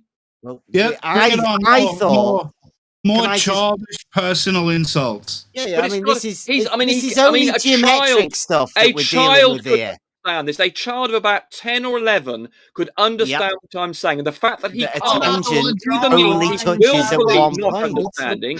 A point is not a line, cannot be straight or curved. I mean, one way or the other, we've got a problem here with Bev's intellect. Or will. What if all of us turned on Rumpus for saying a point can be a line, and then go and insult him like this? He doesn't realise how stupid he's actually being. No, he doesn't. I know. He would be shutting up if he realised. Try listening. It's the curve at a point. You don't stop talking, Rumpus. We haven't heard anybody like 30 has a gradient. You've got to take this on board. A curve at a particular point. I don't gotta has take a gradient. shit you say on board, Rumpus. I mean, you're basically denying basic geometry. I mean, if you At want a to count point like that in is a life, you straight don't line or a understand curved what a line. tangent Yeah, is. a point is not a line. I suggest you go and read up what a tangent is. Can't and be that a parallel curve, either, can it? And a curve at a point can be then has a gradient which you can obviously extend to being a line. And the fact you don't understand Point is a line. Yeah, okay. No, a point on a curve can be taken to be a line because a point on a curve has a gradient. And the fact Okay, that you keep that's on it for me. I'm gonna and you go to keep on bed here. repeating that stupid Have point fun that you're with Rumpus, making everyone. means I you think it was a don't good night. understand what a tangent is. You need to See you go and later, investigate Sarageki. Thanks what for a all of the tangent logic, is. Jit. You are incredibly stupid. Yeah, it was fun. You need to try and learn about geometry. Take care, everyone. Yeah, see you later. Jesus Christ, there's some Yeah, stupid. not sure why that's being allowed. Well, because I'm having to deal with people who seem to be willfully trying to misunderstand me. And if that's the case, I believe that's a disruptive behavior. Yeah. And, well, like I said before, Rumpus, you can't force people to understand whatever your viewpoint is or whatever you're sharing. That you cannot force that. Being a teacher means you share the information. You ideally do so with compassion and patience, and then people listen, and that's how it goes. And then they come to their own conclusion. Trying not to understand, then we've got a problem here. Well, that's your assessment. They may or may not be that. So that's just your. Well, I mean, anybody who understands about what a tangent is. You're passing a judgment and then insulting the people based on this presumptive assumption judgment that you've made, instead of just sticking to the argument. But I did. I stuck to the argument. I pointed out to any sensible person that if you zoom into a curve, if you zoom in infinitely far, what you will see is just a straight line on screen. Now, obviously, and then people making stupid points like, oh, I can see more than 1 pixel, or words to that effect. If I had an infinitely thin line, if you zoomed into an infinitely thin circle with an infinitely thin boundary circumference, then obviously you wouldn't be able to see anything. But geometrically, conceptually, it's infinitely thin and it has a gradient. And clearly Bev doesn't understand it has a gradient. If something's got a gradient, you can then turn it into a line by making it long. Because the only property of a line is its gradient and its position. So once you've got a gradient, you can turn that into a line of any length you like. The important point is the gradient. And curves have gradients. When you want to take one point, if you understood infinitesimals, what Newton determined in calculus and Leibniz did many hundreds of years ago, that curves at the small scale, the infinitesimally small scale, have a gradient, and that can be turned into a tangent line. Like a slope. Yeah, slope. Oh my God. You see, here we go, like a slope. I mean, you cannot be this stupid. A gradient as a slope are the same. You do not understand. Those are synonymous. I mean, you really honestly saying, when I say gradient, you don't understand what I mean. Is it so bad that when I say gradient, you don't understand what I mean by gradient? Is that what you're saying? You have to then say, oh, do you mean slope? I mean, is that really your position, Bev? Are you that stupid? You don't understand what I mean by gradient? Hey, Rumpus, do you want to rethink that 2 hours and make it 12? Do you want the whole 12 hours for the stream? Well, I might need it, yes. I mean, I have to deal with people like Bev, and yes, I might need 12. I mean, I would have to go through what a tangent is, it would seem. I'm having to spend, I don't know, 20 minutes explaining basic geometry. I mean, it's just amazing. And this is a guy... You know, if you spent half the time you do insulting, you could probably explain things a little bit clearer. Well, I've explained it in a very precisely, very explicitly, and yet Bev will deliberately attempt to either misunderstand it or his IQ so low, he's incapable of understanding basic things. Why do we even need him? He hasn't made any sensible statements. All he says is things like, "Oh, it's got more than 1 pixel." When I've already answered that point. I've already made the point. I cannot show something that's infinitely thin on screen. I never said anything about pixels. I know you didn't say that. I know you didn't say that. That's what you were implying. You didn't understand what a gradient was. You apparently didn't understand what a gradient was, did you? You then had to say, well, what's a gradient? And this is typical of you. When you're using everyday terms, apparently you don't understand what they mean. And I don't know whether you do this deliberately to misunderstand what you're being told, or whether you're just stupid, or both. Now you're trying to divine his intentions. Jeez, well, when someone well, do you know what a gradient is? Who's talking to me? Is that Rams? Do you know what a gradient is? If I tell you what a gradient is, do you understand what I mean? I think it's Rams. Who's got me here, isn't it? So if I talk to you about a gradient, I think you. I mean, I've spoken to you before. I don't think you've willfully misunderstood that. I think when I talk about a gradient, I think you understand what I mean. And the fact that the slope of a curve, isn't it, Rumpus? Come on. No, it can be the slope. It can be a gradient of anything. It could be a straight line, but it can be a curve. But why you have to question that and try and confuse the issue? Just trying to let everybody know. It's a deliberate policy you've got to try and disrupt someone's message, or you are that stupid. Is a slope. So you don't understand what you don't understand what gradient means then. Is it a slope, Rumpus? Is that what you mean? Yes, it's synonymous with slope and gradient are synonymous. Does it sound like but I know what you're talking you about? have to have this explained to you, whereas I think the rest of the panel understand what a gradient is. Everybody. And so when I talk about the gradient, so we can see here on my screen here. You're talking about the slope of a curve. So when I've got on screen here, this line, I think people understand what I mean by the gradient. It's going a slope. It's got a gradient of about 45 degrees here, downwards, down. So I think most people, when I talk about the 45-degree gradient curve of slope. this curve, I think most people understand Yeah, what I'm that saying makes sense. if they're not trying to willfully misunderstand. I think most of the panel understand what I mean by the gradient of the curve. Because if I zoom out, so if I'm now, unfortunately, it's going to. I'm just waiting for you to stop talking, Rumpus. Like you. Here we go. Let me just hold it. Here we go. So I'm just zooming out now. When it never 45-degree slope. It's like a Here we go. waterfall. So there's the gradient. And You're not live anymore. You stopped sharing. Okay. If your argument, Rumpus, is so simple and clear and truthful, then why can't you just answer questions? I have each going time I have answered questions, and I've been met No, with you've attacked the individual. No, I haven't. And then divine their intentions. You're misrepresenting me. You are misrepresenting me. I've answered every question put to me. And here we go. You see, look, so there's the circle. There's the circle. And if we zoom into a point, that point will have a grid. Now, I've had to zoom in. I know you're going to start moaning about this being thick and not infinitely thin, but you're going to have to live with that for illustration purposes. That is the gradient. You can see it just goes from the top left to the bottom right. That is the gradient. The gradient, or we'll call it slope for Bev's benefit, the slope of the curve at that particular point. At that particular point, it has a slope, which means you can generate a tangent. You can generate a line from that one point. And that's what a tangent is. And this is what Bev doesn't understand. Your tangent overlapping the circumference of the circle yet again. Only because you utter moron of having to draw more than one pixel. You utter moron. Just move your line over a bit. He's willfully misunderstanding. You see, this is the problem with this guy. He doesn't understand that I'm trying to present a Rumpus, we can get past. Move it up just a little bit. Oh, guys, this is a simple point. He's probably bothering you on purpose, Rumpus. But if he's not, it doesn't matter. Because there's a different program. Definitely me. It's fine, man. It's fine, man. Rumpus, yeah, I'm trying to help move this forward. Rumpus, there's a program I'm using, GeoGebra. You probably used it before. Oh yeah. But you can make the same. You can make the same illustration in GeoGebra. In which case, you could zoom in and you could see that they only intersect at one point. They only overlap at one point. Zoom it in. So I'm sharing my screen. I'm sharing my screen. That's a secant, isn't it? Kosho. I don't understand what. Tell Rumpus, he's got a secant there, not a tangent. Kosho, I don't know what you think you would be showing better than what because Rumpus doesn't know what a tangent is, does he? Tell him, Kosho. It's the same thing, Rumpus. Yeah, exactly. I'm showing the same thing you're showing, Rumpus, but I'm not doing it. I'm doing it in GeoGebra, so you can zoom in infinitely. Kosho, how is that any different from what I've drawn?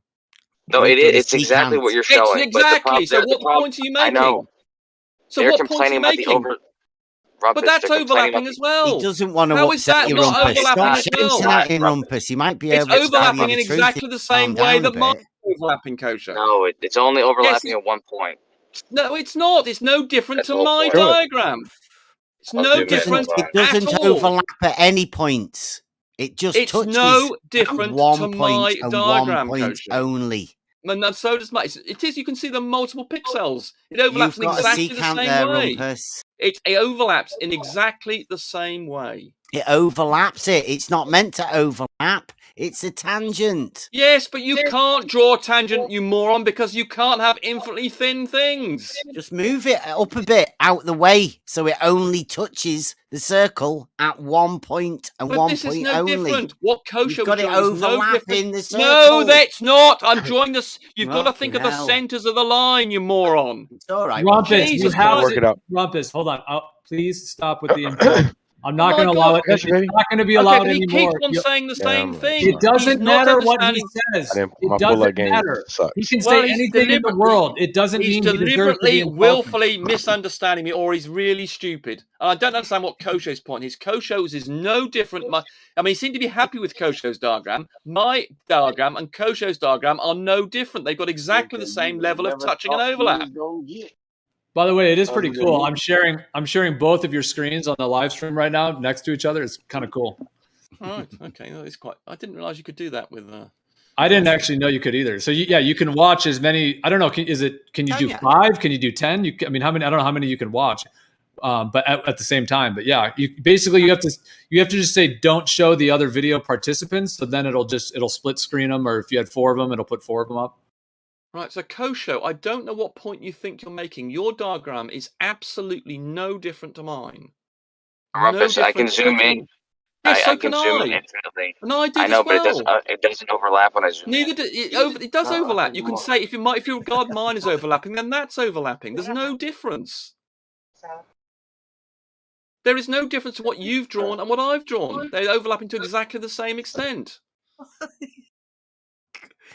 The center of one, you can argue that green line. It's simple, man. Come on. I mean, Coach, I don't know what point you think you're making. There's no difference making a between point what that you're a tangent doing. only touches at one point. And I'm making the same point, overlap and his diagram at is exactly the same. He's got, except that his line is horizontal, which I know you can't cope with things at angles, and that's why I drew mine at an angle rather than just being horizontal. But they're overlapping one another, and exactly the same to the same extent that mine is. I don't know what you think you're doing, Coach, but anyway.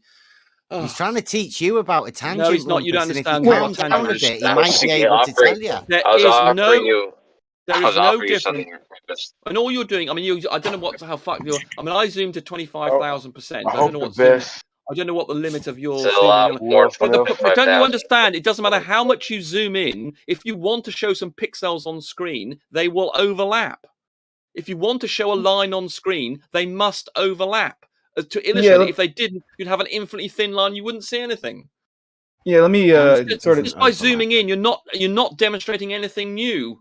I zoomed in by 25,000%. I mean, I don't know what the limit is on GeoGebra, but you're going to get the same. If you want to show a thick line that you can see, then they're going to overlap. Yeah, because exactly. I can't even explain that, but that's not a tangent correct. though, is it? Tangents don't overlap. But here's the thing though. They have a thickness though. If they didn't have a thickness, then you wouldn't see them overlap. Only at one point would they actually be touching, but because they have a thickness though, it appears that they're touching at more than one point. But that's who's this intelligent chap? Is it Armor? He's trying to come and save you, but he knows really that. So Armor, right? So Armor understood exactly the point that I was making. The line to be seen on screen has to have thickness. So in other words, they look as though they overlap to a tiny percent. And Kosho's diagram is doing exactly the same thing. They're both overlapping because you can't make it, infinitely thin. Because you can't show something that's infinitely thin. But Bev doesn't understand this because he's a moron. You could have a solid circle, couldn't you? You could still have a tangent that would just touch it at one point and one point only. In fact, you could make that tangent huge. You could make it really thick, and it would still only touch. No, because I could zoom the in circle at one point and one point only. Otherwise, it wouldn't be a tangent. It is a tangent, but I'm doing it conceptually because you can't show. I mean, you can draw two things, the outside touching one another, I suppose. But then it wouldn't actually. But then the line wouldn't be on the point. If it's touching it, then it's not actually on that line. Unless we assume the bottom part of that line to be the actual line that we're using to measure or whatever, right? But and then the top of the line and top of the curve being the other part. But even then, they wouldn't actually touch. Then would they? The point. If you're going to say a tangent touches, then they have to overlap. That's the whole point. Otherwise, it touches. It doesn't say overlap. It says touches at one point and one point only. Means something has to be in contact. And if you were to zoom in, imagine you made that 1 micron in size, the gap, the distance between them, but you could zoom in and then show there's a gap, in which case it wouldn't be a tangent. You have to have the contact there, which means that if you're going to illustrate it, there got to be an overlap, because you can always zoom in, if you didn't have them overlapping, to expose a gap. So if you did have them on the screen looking as though they were just touching, I could zoom in and then eventually a gap would form, unless they are actually have the same coordinates. The point about a tangent and the point is they have the same coordinate. They overlap at that point. That's what a tangent is. It has a coordinate. So they do overlap. They share a coordinate. So they have to overlap because they share a coordinate. Not overlap. Oh my God. Okay, you're too stupid. Anyway, I've got to go to bed. Bev's stupid, and well done, Armor. You understood. I presume you can't be a flatty if you understood what I was saying. No, I'm a glober. Yeah, I'm a glober. Yeah, exactly. So so you understand geometry, and Bev doesn't. I was about to put something together. Well done. Rumpus. Illegal. He gone. Yeah, pretty embarrassing that he would stick around. He hasn't. Okay. Well, because we're dealing with we're dealing with things that are like one-dimensional lines, right? Realistically, that's never gonna have a thickness. So trying to actually show that is impossible. Now, I guess you could, in theory, if you wanted to, you could have a line with thickness, right? Then set the bottom part of that line to the circle, right? And then we would have to count only the bottom part of that line as the actual tangent, all right? And in that case, that works, I guess. The whole tangent, it would be if it only touched the circle at 1 point and 1 point only, then that would be the definition of a tangent, right? Yeah. Yeah. But visually, when you're trying to show that, though, if it cuts the circle, you would call it a secant, not a tangent. Yeah, but visually though, when you're trying to do it with lines and you give them thicknesses, they happen to overlap though. So it's just it has to do with the thickness and whatnot. If they overlap though, it then becomes a No, I secant. like what you had to say about the thickness right before you said it. I'm not even joking. I actually was thinking of that, so I appreciate you bringing it up. The thickness of the line has got nothing to do with it. No, because lines don't normally have thickness. It's one-dimensional. They're not supposed to have thickness. It's a tangent. It's only going to touch the circle or curve at 1 point and 1 point only. You can't then make the line thicker and make it cut the surface of the circle. Just because the line is thicker. Think of it this way, okay? You got two rubber bands. Okay. Think of it that way. When they overlap, it's going to be thicker than the other because it's not two. You know what I'm saying? I'm probably not describing that very well if somebody else wants to try it, but I mean... Yeah. Anyway, look. I don't think that helped much. Oh, well, sorry, I tried. You good. You good. So I'm about to post this picture for you. Where is it at? This is off a Rumpus picture. At what point does this your tangent that he's looking for? Mm-hmm. What does it touch?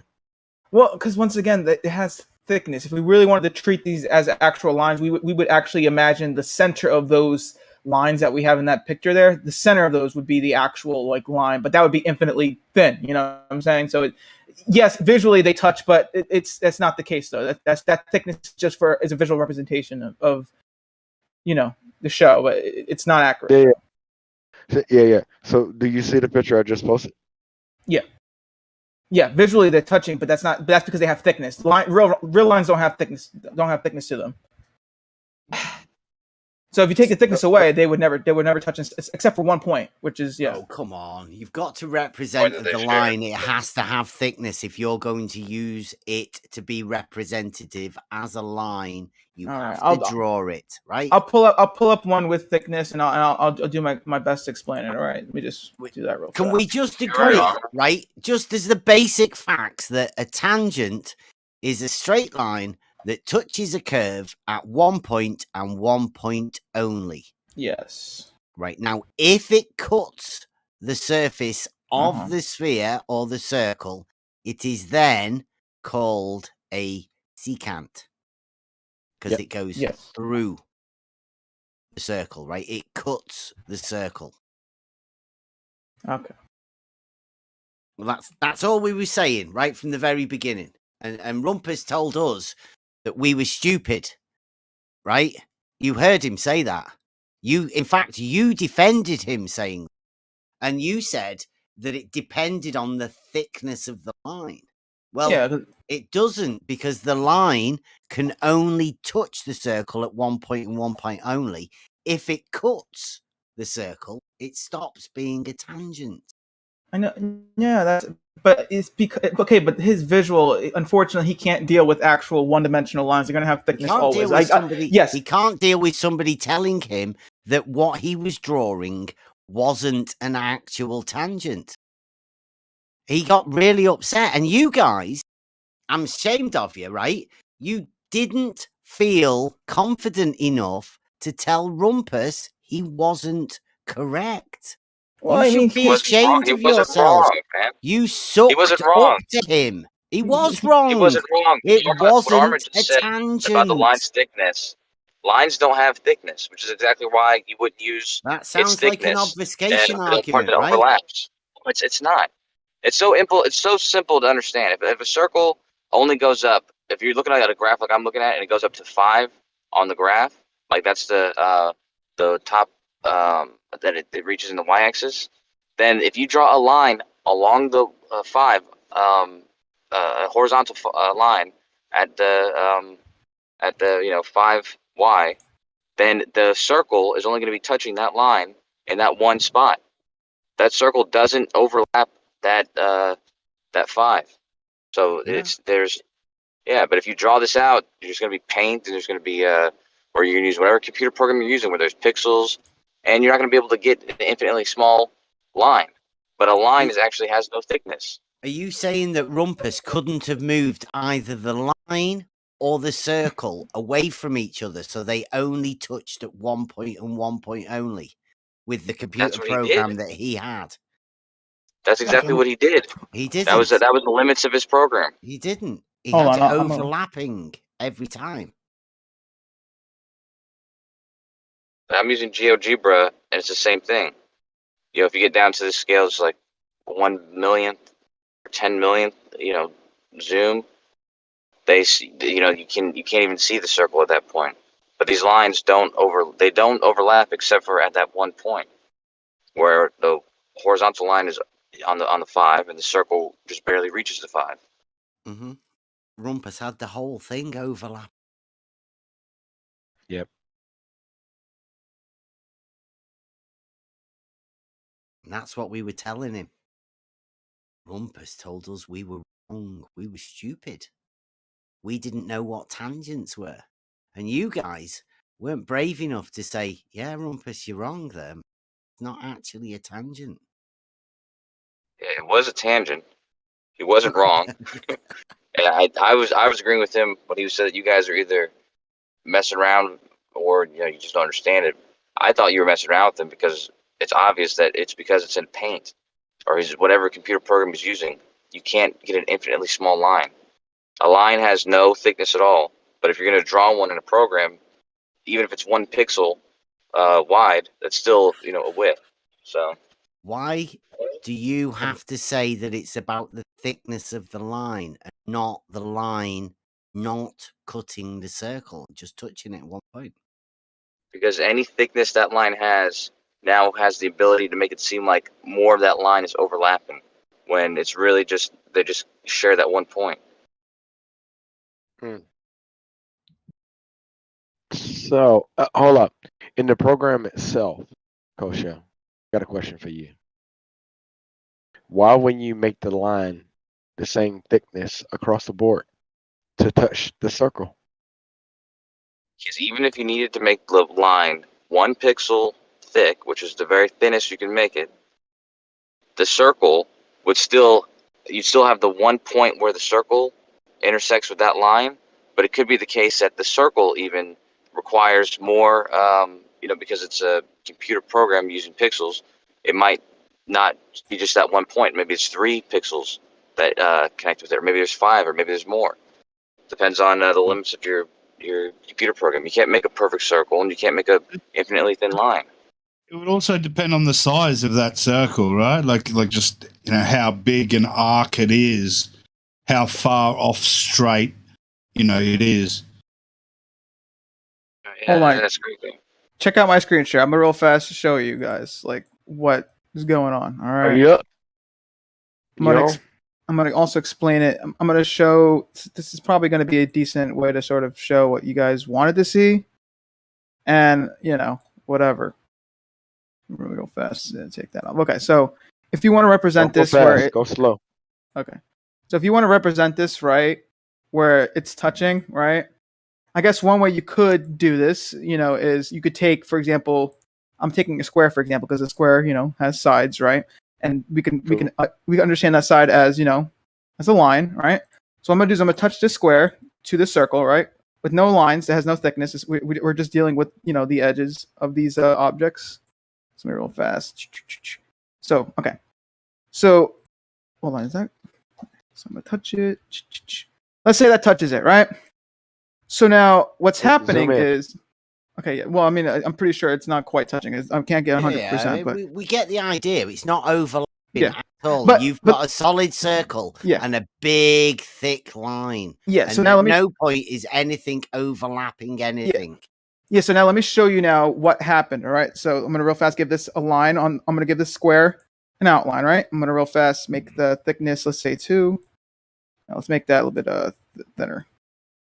And we Yeah, also change we might need him. Hold on. So then we add the line, all right? So this is sort of the thickness that was going on here, all right? So the actual outline, right? See that on the square, right? That thickness, right, is now giving it's giving this one-dimensional line thickness, right? Now we give the blue circle a thickness now. Like Can you not move that away so that what? I'm not really. Well, hold on. Maybe I should do with colors that are easier to see. Hold on. I'm struggling to wonder why you're making then another line over that cuts the circle. I mean, what's the point in doing that? Because I'm showing you what was pretty much going on with his example, right? So he has a line, right, in his program, and the line can't be represented by like no thickness, because if there's no thickness, you can't see it, right? So the point of this was to show that if I have a square, right, the square has an edge, right? And we can kind of think of that edge as, one-dimensional. Like it has no thickness. It's just an edge. That's where it cuts off, right? Yeah. So what I'm saying is what his line was doing is it was doing the same thing as this edge, but it has thickness, right? So I added like an actual thickness to this one-dimensional line, right? But no, that big blue one, the big red one, already has a big thickness to it, right? That's just a big, thick red line that you're making a tangent, right? No, okay. Yeah. Do you understand why I threw the square in? The square in was just to get the edges. Well, yeah. Well, no, yeah, but I was just trying to get the edge of this square to touch the edge of the circle, because we That's what I was getting Rumpus to do. Why didn't Rumpus do that? Because that's what a tangent is, isn't it? He was showing was technically a tangent. Okay, not visually anyway, but the math was technically was a tangent. Yeah, but because it had thickness, though, it wasn't visually a tangent, because this is what happened. We had the line had an actual thickness, right? Okay, so can you move that line now to make it so it is a tangent? Yeah, but then why couldn't Rumpus do that? Like that's all we were saying to Rumpus. Yeah, he but I seem to understand what because He's then the saying math yeah, isn't but what he technically. means is he can't. He's using the edge of the square as the line, because the edge of the square before wasn't existent, so it's not going to overlap. So that's why he was using it to demonstrate it to you. If he makes an edge of the square, though, it will overlap. Put it back. Oh, I'm trying to real fast. I'm trying to group these so it's a little bit easier to do this. No. Can you get it to hit at 1 point? That's all I'm asking. 1 pixel, 1 point. Let me get rid of that. Let me get rid of that little thickness right there. So it's really hard to obviously do it precisely, because unfortunately this circle doesn't really have necessarily 1 point per se. So, but this is getting a bit beyond a joke, right? Because we all know a tangent is a straight line that touches a circle at 1 point and 1 point only. We keep saying it. But you guys keep wanting to overlap lines, right?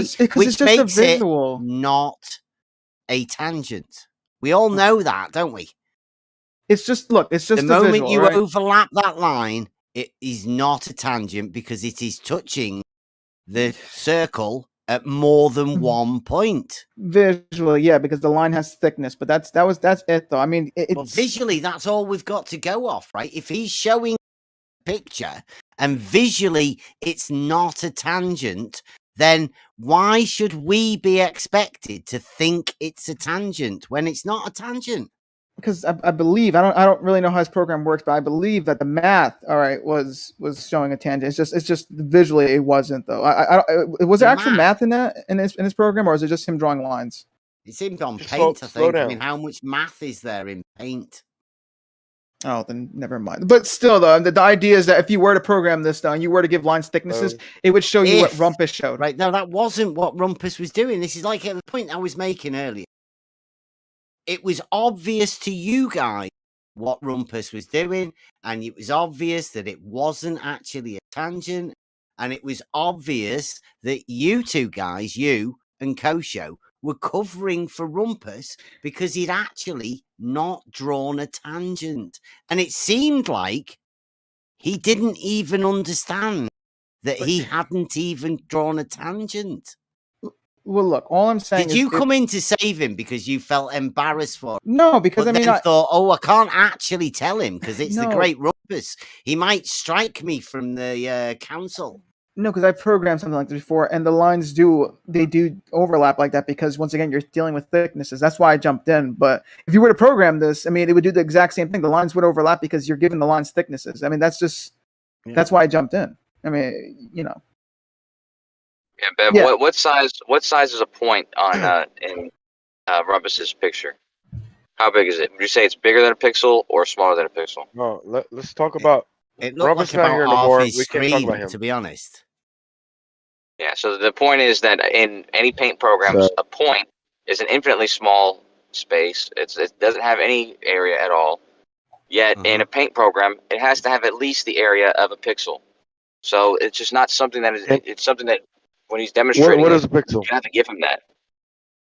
Yeah. I'm gonna give you that, Kosho. Can you get that square and that circle to hit 1 pixel? It was actually whoever said it. I think it was Rams who was. Yeah. Said the most I'm profound asking the thing question now. here. Now, hold on, dude.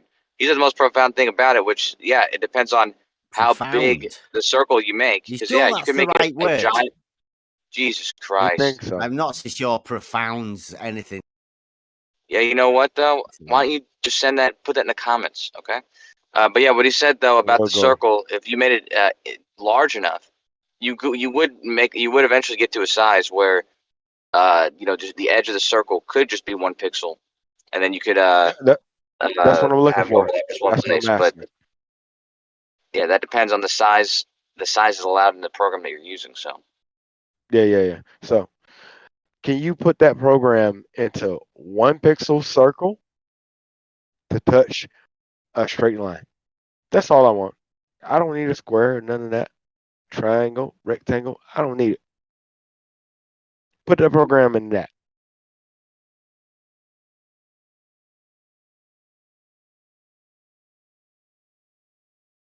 He's working. Hey, Beth, we need this guy. Just if you could do 1 pixel, and then could you put a line touching it, and then we could just pretend that's the tangent, right? Cool. That'd be the best way of doing it. Do you think you could do that? And do you think you would end in it or not? Wait, who? Me? Mm-hmm. Yeah. If you were asked to put 1 pixel there and then put a line to that pixel, so it just touched the pixel at 1 point. And well, actually, that's all it was. 1 pixel. Do you think you'd end up overlapping the pixel? I'm sorry, I blanked out. Say that one more time. If you draw a straight line, right, Yes, in your program, and then you get 1 pixel, right, because 1 pixel will be 1 point, right? That's the smallest thing you can draw in program. Could you touch that line to that 1 pixel? Could make it touch? In this program specifically, no, because this is a vertex-based program. But in Paint, yeah. And then would you overlap that pixel if you were to do it? No, but like I said, so you though, could make the straight line touch the pixel at 1 point and 1 point only, 1 pixel. And 1 pixel only. Like I said, I guess that would be a good way to visually do it, but that's not no overlap. It's mathematically not right though. But yeah, visually that'd be correct though. Visually, it would make sense, but yeah, on a computer screen you can't do a curve because the curved surface is the surface of constant curvature. There's no straight lines. But pixels, as we all know, they're made up of little squares. They've all got straight lines. So that's the reason you can't represent a circle or sphere in reality. My bad. I'm back. It needs constant curvature. And that's why a straight line and a surface of constant curvature will touch at one point and one point only. And they can't be parallel at that point because it's only one point. And you can't have a straight line being parallel to a curved surface at the one point that it touches, because one's a surface of constant curvature and one is free from curvature. Yeah. Well, look, I mean, I guess next time if we're doing this, maybe we can do like I said, the example I gave before, where it's just the edge of a circle touching the edge of a square, because that's probably the best you're going to get without, you know, arguing on the thickness of a line, because we're, you know, that's tell Rumpus, help Rumpus out. There's no need to tell me. I know what a tangent is. Seems like Rumpus is the one. Well, no, I mean, he understands what a tangent is. He understands it too. It's just that, you know, it's just his visual representation. He just wants to shout at people. I know when people point out things that are obviously wrong, he likes to shout at them. We know that.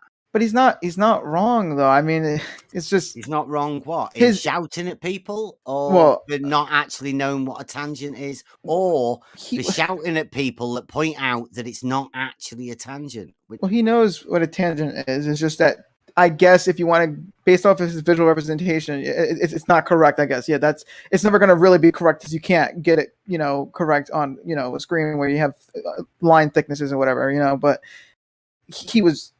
he's right though. He knows what a tangent is. It's just, you know, limitations of, you know, I know what a tangent is as well. You know that I know what. I know you do too, but I think you're just misunderstanding what he was on about with his whatever. Like if I was to program this right now, all right, like I would get the same exact results where the lines are overlapping only because they have thickness. That is the short of this. If we really want to wrap up this whole argument, that's what it came down to. He knows what it is. Us you can get it to touch without overlapping. Yeah, but that's by me showing you the edge of a square and the edge of a circle. If you know, if we're doing that, if I'm doing it with a line with thickness, right? We have to assume only the bottom part of that line. The edge of a square, a straight line. Yeah, it's one. Well, that's what I'm saying. That's why I use the edge of a square, because it's, you know, that we're only using the edge. That's like in a way you can think of it as one dimensional. You know what I'm saying? Like it's just the edge. You know. Yeah. But once you give that edge thickness, once you start adding a thickness to that edge, like you want to add like some pixels below that and above that, right? Then that's going to overlap. You just use the straight line that is the edge of the square. Like, why do you want to put lines on it and overlap stuff? Okay, so if Rumpus did what you wanted to do, right, which was taking the line and putting it, you know, where the bottom of that line was touching the circle. No, listen, I didn't want him to redesign anything. I just wanted him and everybody else, really, to understand that what Rumpus was doing was not a tangent. And it was pretty clear to most people. And then Rumpus started telling us that we didn't know what tangent, or I didn't know what tangent was, in case anybody else was listening and agreeing with me, right? They also felt berated because Rumpus was allowed to just tell us that it wasn't. Rumpus seemed to get some help from other people that also seemed to say that Rumpus did actually have a tangent there, but they knew he didn't actually have a tangent there. You just tried to justify it by saying overlapping lines or something. Well, mathematically, he more or less had one. All right, I don't know. I'm still doing it. No, because you're not understanding. I mean, like, what do you mean mathematically? What are you talking about? Because, listen, all right, tangent is geometric. Yes, but okay. If we do use a thick line, right, and if we do have the bottom part of that line touching the circle, we have to assume the bottom part of that line is the line now, all right, and that we're just adding thickness above it, because, you know, it's a mess, all right, it's a mess, all right, like this whole thing, all right. I don't know how to explain it to you, but the point is we're supposed to assume the center of those thick lines is the actual line, the very center of that line, the very center of those thick lines, all right. If you assume that, then it was mathematically correct. All right. If you don't assume that, then we have a bunch of thick things that aren't technically lines. All right. They are, you know, they represent lines, but they aren't actually lines. And technically, the whole image would be off. It would be wrong. All right. So in that case, you're right. All right. I'm just saying mathematically. All right. if we assume the center of those lines is the line. I don't know what else to tell you. I mean, like, do you want me to program it right now to show you that mathematically it would be correct? No. This isn't a matter of you can program something to help us out. We're just talking literally. Then visually, no, you're right. Tangent. Then visually, I guess no. I really didn't get the whatever. I guess if you want to put it that way, visually, no. Mm-hmm. That's all I want. I don't want people to be confused by bullshit artists that just lie and then shout and berate people. It doesn't seem right to me. And people will end up getting misled. Yeah, I mean, I don't know. Like I said, the only reason why I know this is because I've programmed something like this before, and I've bumped into that situation where it's like, okay, I know, you know what I'm saying? But if I was to program this right now, though, I could show you. Like, it would come out the same, though, if that's the case. Why is Shines keeps talking? The problem here has been that Rumpus hasn't been willing to admit to whatever the issues that Bev's brought up exist, and just won't sort of say, yeah, okay, I understand where you're coming from, blah, blah, blah. It's just the whole way that he deals with the argument is just, it's just so difficult. Hold on. It's almost like he hasn't actually got an argument and he has to do all of that to sort of deflect from the fact that he doesn't actually have an argument. He doesn't really know what about. Well, it's really easy, isn't it? I mean, if you're having a conversation with someone and you make a statement and then they say something to question it, then it's really easy to just go into a little bit further detail and, I mean, ask the person, well, what are your concerns? And then address them and then have a little back and forth and get to a point where you're both satisfied. I mean, it's simple conversation 101. I don't know. Yeah, I do. I'm completely with you. That's the way it should be. If somebody's like is there to help us, wanted to draw pictures and stuff. I mean, I don't know what the point of what he was doing was, but he got upset that when he drew a tangent, it wasn't a tangent. And rather than just saying, okay, let's just sort it out then, we'll put it as a tangent. It's like he gets threatened by questions. It's as though he labels, he's like, I don't know, something like a bigot. Somebody who labels somebody and then has an adverse reaction when talking to those people. I'll give you this much. I'll give you this much. He what's the word? He doesn't give like as much as I'm not trying to butter myself up, but he doesn't give as much as I do. Like he doesn't humor the idea. You know what I'm saying? And I think maybe he should probably just do that. Just try it out just to see, just to try your guys' idea out, whatever. Because that's always better than not doing it. Because then, you don't really go forward. It's a simple lack of respect for the people that he's talking to. Yeah, I don't know. I mean, you guys are also kind of not exactly the most respectful people either. I mean, I don't know. It's I don't know. This is a debate chat. I don't know. It's always heated in here, or sometimes heated in here. I don't know. My question is, why would anyone take Rumpus seriously? He says he's getting a 2-page spread on the local newspaper. I remember Rumpus was supposed to come out with this paper that he was 99% done with in 26. And then we used to have a Professor Phil on, and we had Arthexis had him on with Rumpus. Professor Phil, how wrong he was. I would just ask, why would anyone take anyone like that seriously? Not even I don't look at me. It's Rumpus. Yeah, he could have come over and shook our hands and had a look through the cameras and had a chat with us.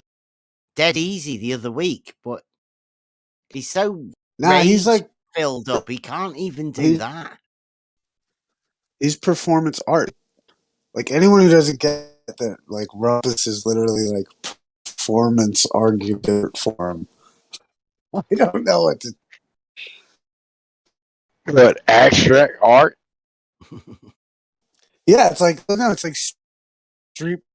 You know what I mean? Like it's like this get out. Is that breaking up for me or The Hydron he's Collider. breaking You up. know what I mean? Like, it's pretty bad. I don't like abstract art. I can make that. No problem. check. You can hear me now, Bev? Yeah, sounds a bit better. But I was just saying, like, yeah, he's brilliant at it. It's just performance art. That's all. It's just the art of distraction, right? And every one of most of the people we talk to have their own form of doing it. Rumpus is just the insult distraction, right? Right, but he's funny though. It's hilarious. I think it's funny because what he just did then with the tangent, that was hilarious. He literally didn't understand what a tangent is whilst berating anyone that questioned.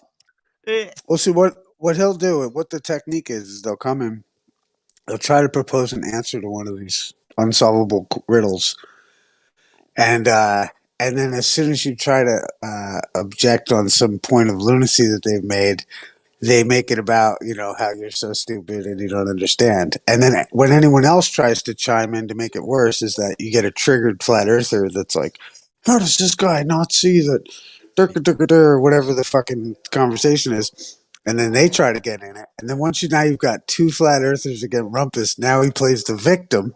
Yeah. And it's just, it's like, but this is what I'm saying is like anyone who's still playing along with the charade, you're just airing out and giving them what they want. Yeah. That's where it's time to cut them out. Go about your way. Have a good day.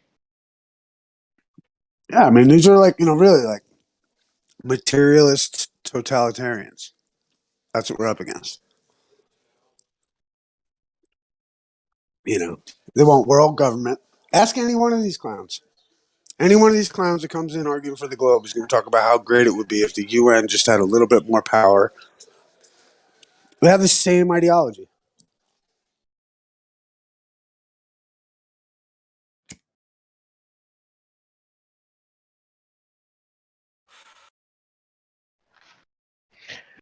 All right, Bev. I'm about to eat my supper.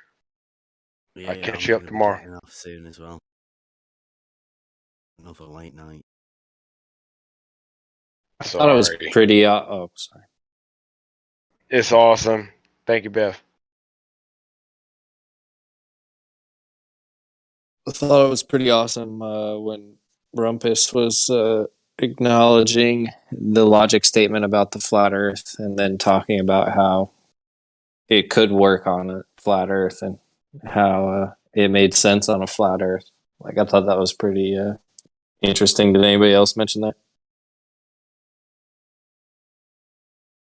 Well, I'd like to see some of these globers take, for argument's sake, take the flat Earth position for a debate.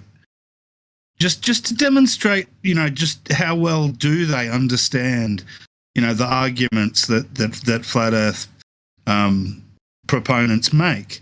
They don't even know their own. Yeah. They just live behind bravado like Rumpus just did.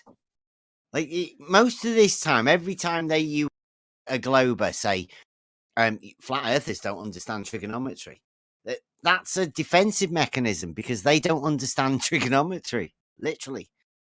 So they hide behind it by saying that you don't understand it. Yeah, well, that's right.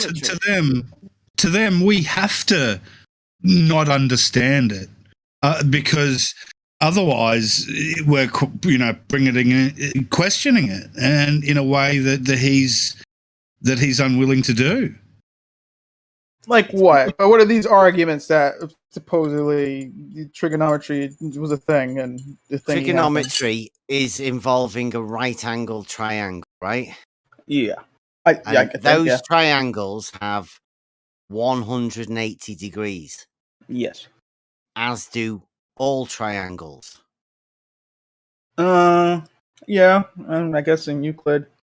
That's why the sextant's such a great argument. And angles, I think, like perpendicular, is the proof of an angle, but it's two right angles, which is also the amount of angle within a triangle. Just two right angles. Now that's obvious once you know the proof of triangles having 180 and the relationship between a perpendicular being two right angles. Like once you know that, that's as much as you ever need to know to beat a Glober. How? Why? Within the argument. Give me an example. Triangles having 180 degrees, right, is a provable fact. Okay. And then if you put two 45-degree angled triangles isosceles together, it would make a square. You could put that square on the floor. Okay. And boom. You've not got a model. Yeah, but you're using it to navigate. Like if you wanted to navigate, that's how you do it. That's the answer to your question. If you were trying to navigate, you would use a sextant, find an angle, and that's why triangles matter. Oh, okay. It's because trigonometry, right? Trigonometry wouldn't exist if it didn't have a right angle triangle 180. Therefore, triangles having 180 degrees is a provable fact. Wouldn't the whole 180 degrees, like I'm just trying to, I don't really even subscribe to that 180 degrees because it's three straight lines, right? Like you don't really need to put numbers to what the triangles are, right? Like a right triangle has a perpendicular and then other triangles are just intersecting lines. So it's like, it's almost like this, I get the 180 and the circle and all that, but it's almost like they use that to manipulate what a triangle is, right? Because fundamentally, the 180 is based on the intersections of the lines, right? So if you change the 180, you have to change the lines, but they're doing, magic in between there. What are you talking about? My voice cracked. What are you talking about? Like a triangle. Tell you exactly what he's doing. Because you can call it 180 point, you can call it whatever you want to call it, right? It's not going to change the fundamentals of the triangle, right? Once you change the fundamentals, there you go. If a straight line meet two straight lines to make two interior angles, it's two right angles. Is what I was saying. No numbers. Earlier. No numbers on this. You don't need numbers for triangles. And if you get two lines to meet another, then if they intersect at less than 180, then that's the side that the triangle will be formed. And the other angle that at the other end of the triangle will be the remainder of those two right angles. That's why a triangle always has sum of two right angles. That's why with the sextant, the GP of the star and the observer, there's a right angle. It's 90 degrees. Like, and you can't have that on a curved plane. Don't put a GP. I don't subscribe to putting lights on the floor.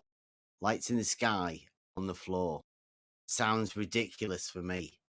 Well, it's the point on the ground, right, where that star is directly above, right, at that moment in time. Yeah. Is it though? Well, how would you know? What the almanac says, and so the angles that you've measured from the horizon to the star, those are two straight lines that you can imagine being projected out from yourself. You got a distance to the star. And then when you have the line dropping down from the star to the ground, where that line intersects the line that you've projected to the horizon, that has to be at 90 degrees. Otherwise, you don't have a triangle. And you can't do geometry from there. Well, you see, I did some maths, okay? and I said this before, but basically, we if we are assuming a ball, there would be roughly 0.04 to 0.08, depending on how tall and how high you are, difference, like tilt, all right, from the horizon, all right, or wait, is it from the horizon? From eye level, all right. So we could still do tilt so, where? What okay, you talking about?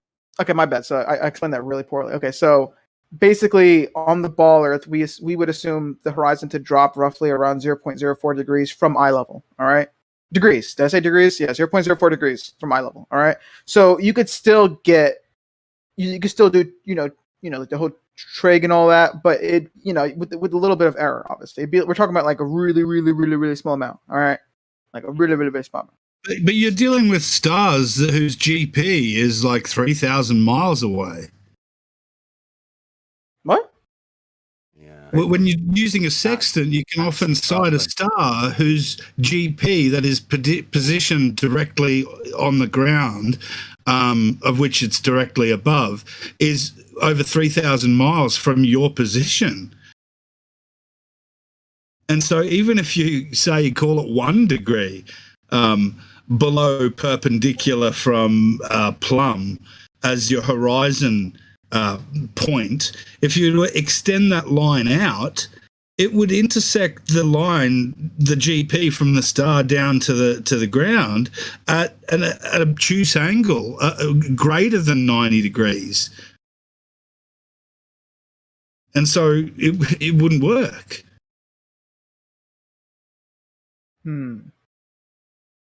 I might have to do more looking into star stuff. What was it called again? What is it called? The sextant's the device. I'm gonna have to look into that more, because I'm gonna be honest.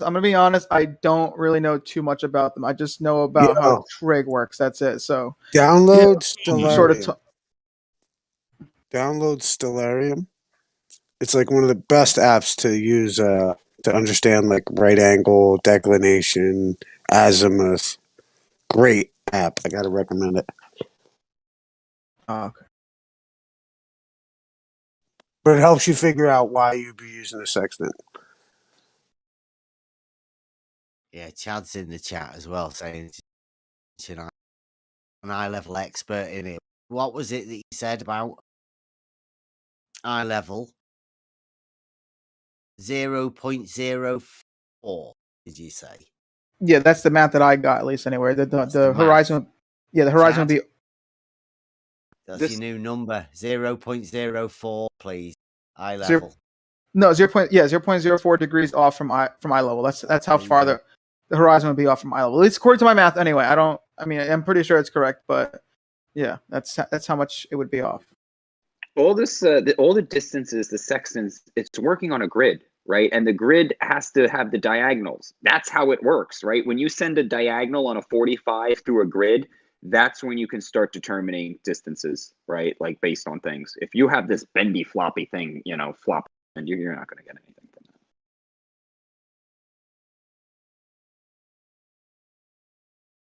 Did you say 0.04 of a degree? Yeah. What's that equivalent to in minutes and seconds? I don't know. It's an arc millisecond. Do you know that? Who was it? Armor.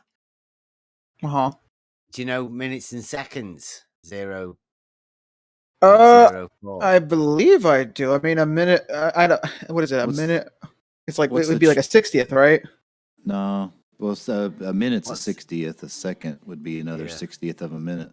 So if you say 0.04, what's that in?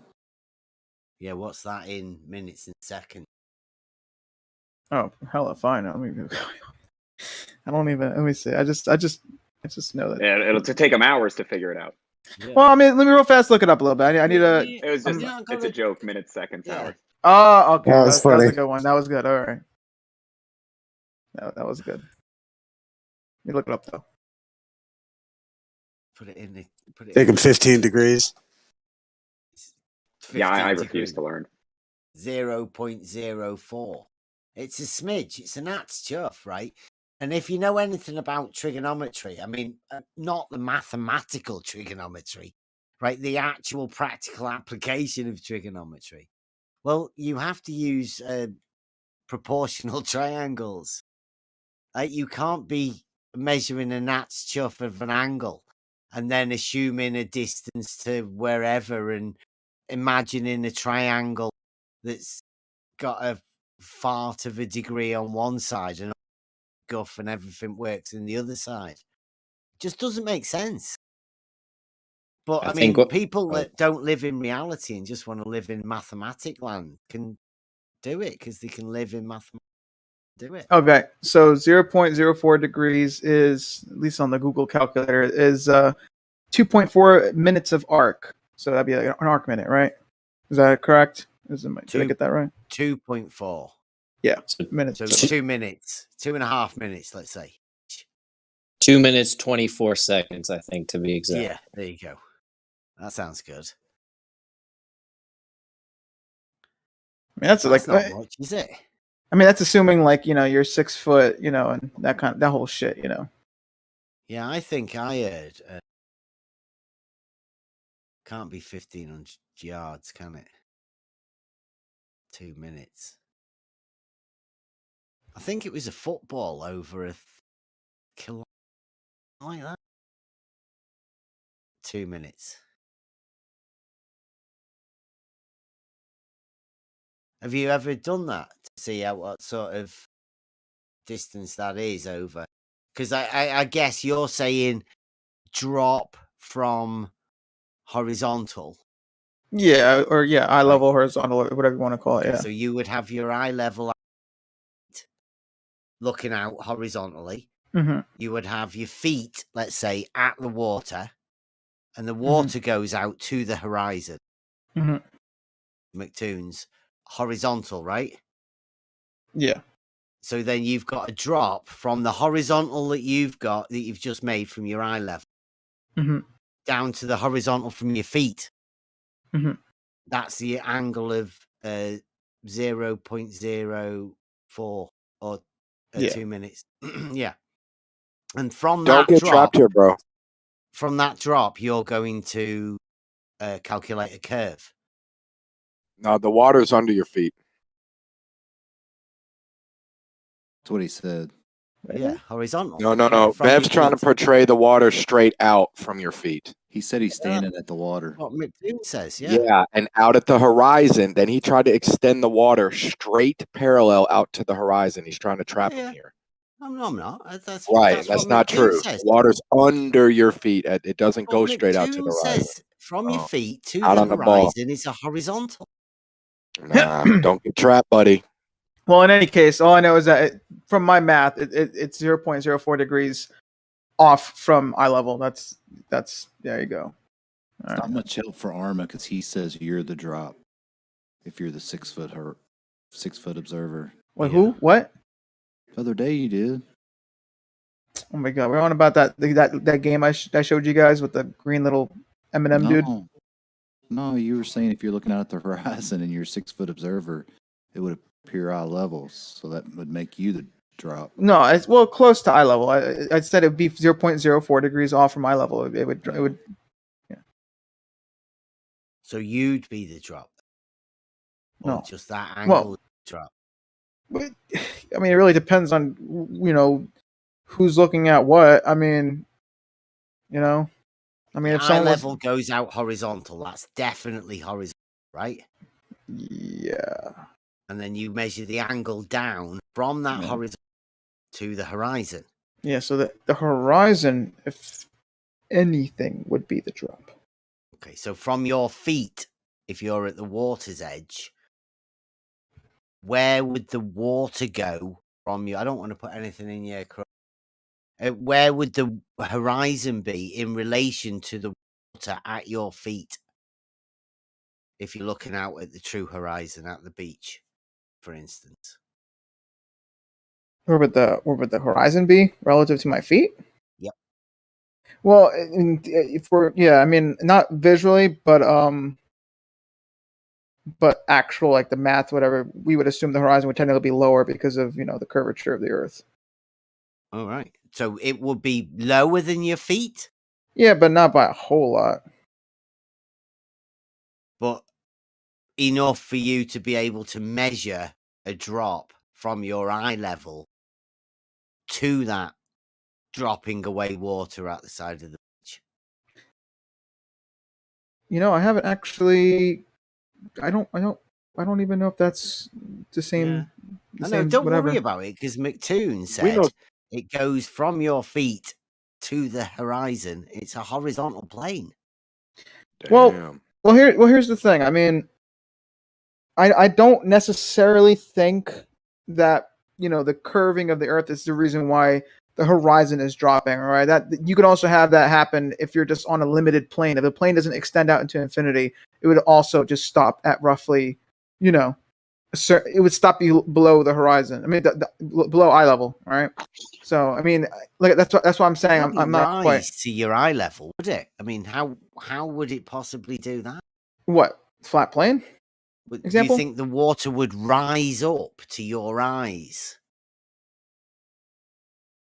Well, okay, hold on. Visually, perspective, yeah. Well, it appears to reach eye level. We're not talking about it's the water, right, at your feet, going to the horizon. Yeah. You don't suppose it rises up, do you? No. Could it be horizontal from your feet out to the horizon? Could it be horizontal? Could it drop? Well, yeah, from your feet. Yeah, it's going to drop relative to your feet, technically. Yeah. Okay. So you know how water flows. We know how water flows. Yeah. Is that what you're imagining when you say it drops? Well, okay. So when I say it drops, yeah, it's that's the roundness of the Earth, whatever. But if you're going to go into this whole argument about if you have a tilt from whatever, no argument. I'm just asking what you imagine. All I know is that, yeah, from your feet, technically, yeah, the Earth would be dropping a few inches, maybe a foot or so. I forget the math exactly, but it would be dropping a few. Yeah. What is it, like 3 miles? So 3 miles. Imagine you'd be measuring 1.22 miles times the observer's height in feet squared. But it wouldn't feel like a drop. It'd feel like a flat plane, right? Yeah. Because you would never go around the ball. You would just feel like you're walking on top of a flat surface. Wait, hold on. We wouldn't go around the ball. What? So like when when the horizon, as you get further away from yourself, right, towards the horizon, right, that's and if you started walking towards it, right, you would feel like you were just going straight. Like you never had that orientation change of looping, you know what I mean? Like my little M&M game where if I had it locked on the camera, it just looks like he's walking straight.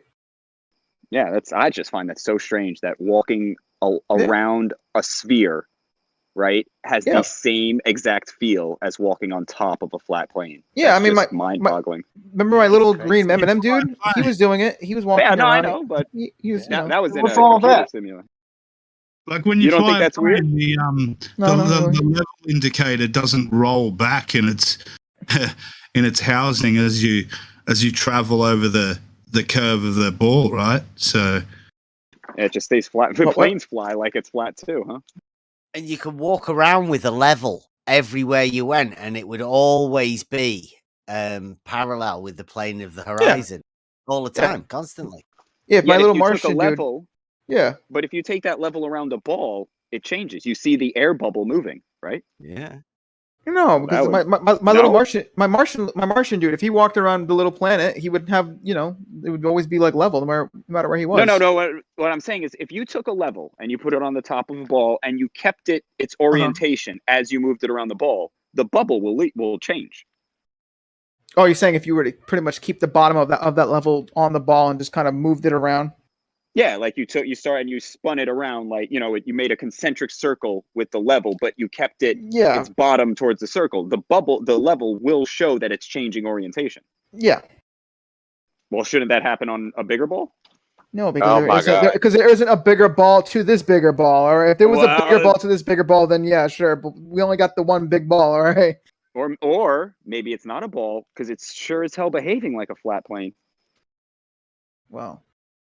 Right? I mean, looks can be deceiving. But it's not looking; it's behaving. Right? Behave is not deceiving. Right? Like if I slap you in the face and it hurts, it's like, oh, that could be deceiving. No, that's what's happening. Right? So the physical. I'm just saying the physical things that are happening are it's not like it's deceiving. What's deceiving is when you look 50 miles at a tree and you can't see all of it, right? That's a little deceiving. It is. I don't know. It just behaves so much not like a ball, right? Like I'm not even saying it behaves like it's flat, right? But it doesn't behave like a ball. I mean, stop enabling him. He's just said ball too many You're times. right. It doesn't behave like a ball. It behaves like a planet, which is bajillion times bigger than your typical ball. But we're always on top of, and that's the real, for me anyway, that's the kicker. Like when you're always on top of the object, it's hard for me to believe I'm going around it. Yeah, it is a bit strange, but yeah, I'm apparently antipodal to many of you guys out there, right? Me being over in Australia. So my feet are almost pointing towards you, right? And your feet are pointing towards me. And now if I look up, I'm looking in the opposite direction from you. Yes. What elevation are you at over there? Negative 42. Sea level. How far? Sea level. You are at sea level, are you? Right at the beach? Pretty close. Right. So you're lower than me then, because I'm at about 100 feet. Above sea level. He's 5,000 miles under me. You're lower than I am, right? Everyone could say that, right? That works on both models, doesn't it? Isn't that weird? Right? Elevation still works. Like you're closer to sea level than I am. Yeah, that's fair. Yeah, see, that's weird, isn't it? Like along with what Right the Hand said. Like how does that work? Isn't that amazing? That we can think similarly. But so differently. It's weird. We gotta unify the planet shape. All right. Maybe it's not flat. Maybe it's not round. Maybe it's like something in between. Maybe it's like a. Maybe it's like I don't know. That's why you football. Start with. You start football. Don't start with the Earth. Right? Like we start that, and that's what the whole point of this is the Earth comes after, right? We set up straight, curved, horizontal, verticals, perpendiculars. Now we have this thing, right? We have this grid, and then we put the Earth in it, and we start seeing what the Earth looks like. And ironically, it matches it, like it's, it fits this grid, right? Like maps and stuff. Right there, you're assuming that the Earth is an object in space rather than space or all there is to in space, Yeah, no, I don't like a good point. Yeah, I don't separate space and well, like in terms of like if you set up a horizontal, that's the horizontal like if the Earth was a square, right? The horizontal is still going to be a horizontal. The Earth could be a velociraptor. The horizontal is still a horizontal. Like I don't see Earth's shape changing horizontal and vertical, but that's just me. Nice. Yeah, I'm with you on that. They're still both the frames of reference that we all use as well. It's another commonality that we all have. It's weird, isn't it? And I was thinking about this. I never really thought about the horizon as something you can use, right? But let's say you didn't have a spirit level. Let's say you had none of this, and like I had to cut something straight. I could visually line it up to the horizon, right? And start chopping away at the object until it was even with the horizon. And guess what? It'd be straight. Yeah. Well, actually, let's be realistic. It probably wouldn't be because you'd have to bring it up, cut it, and then be like, look, bring it back down. Like, wait a minute, or just keep it up. But it would be really hard to do that, So, but there would be a reference. There would be a straight standard that I can compare my thing to, right? So I can do thing, and then I can hold it up, and and that's that. And then that's what a level is, right? It's just instead of having to take your damn thing to the ocean and hold like an idiot, right? Trying to hold it up, we just bring the water to the object, and there you go. I see. Yes. Bada bing. Bada bing, bada boom. So, any topics, any arguments, anything? I've been waiting since I don't know when, like 5 o'clock for something good, and I got nothing. All right, you guys are just talking a bunch of baloney, you know. I want a good argument. Come on, someone bring something up. Someone say something. Well, what about Sleeping Warrior's egg experiment? I think it's a brilliant demonstration of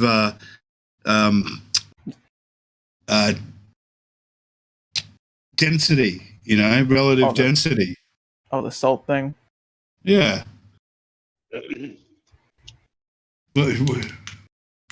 Why do you need to involve any wild, imaginary, unprovable forces like gravity when you can explain, you know, up and down and all that with density, relative density? Have you ever done it? Has anyone ever? Well, I haven't done it. No. Dropped a plumb bob, yes. I mean, I believe it. Yeah, but I mean, it's but the egg thing, and I mean, I don't think he's faking it, obviously, but that doesn't really, you know, doesn't disprove gravity. How many people have done it? Yeah. We did it in school. It was like one of those things where a science experiment, quote unquote. Well, so now you're saying it's not science. Yeah, okay. I'm not. I disagree with everybody on this. Oh, okay. Well, it's an egg, salt, and water, right? Like, it's an egg, salt, and water. To me, that's it. No, I'm okay. It's just, you know, because you know that experiment was done on the flat Earth side, so I just thought maybe, you know, but well, it's not on any side. The only thing that he's changed is the density of the water, and he's caused an acceleration. Well, the egg, there is a transfer in the egg through the shell, and that also takes on the water and the salinity of the thing as well. So, and being me, like, I would say, it's just as crazy to say X is making the egg move as it is Y, right? So, and that's where, like, when they're like, oh, well, it's relative density, oh, it's gravity. To me, they're both kind of the same thing, right? It's like, this is why I think this happens, but it's not the actual mechanism, right? Like, density gets complicated because it's based on mass and volume and all this stuff, and that's actually kind of based on gravity. So density does have its roots in gravity. Okay.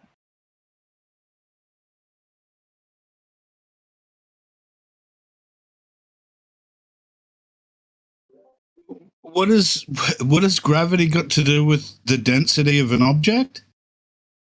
Because in order to find when you're trying to say the density of an object, you have to quantify it in some regard. And just putting an egg in water and the egg floats, you can't just say it's less dense, because all you're really saying is the egg floats. You're not saying why it floats. But density does bring along with it a mechanism that it hasn't proven, right? And it's that mechanism is there's more egg. Like, there's less nothing in the egg, or there's less nothing in the water than in the egg, right? So you're comparing the amount of empty space, which is nothing, in one object to the other. And you would say, oh, well, there's less nothing in the water and more nothing in the egg, so the egg floats. Yeah. That's how I see density. That's a weird way to put it. Well, what is it comparing? Isn't it that? I'm just thinking of the actual, you know, they call it the experiment, right? Egg, salt, and water. Yeah, you've got egg in water, right? And then you add salt. All the salt goes to the bottom, obviously. And then eventually the salt starts dissolving into the water.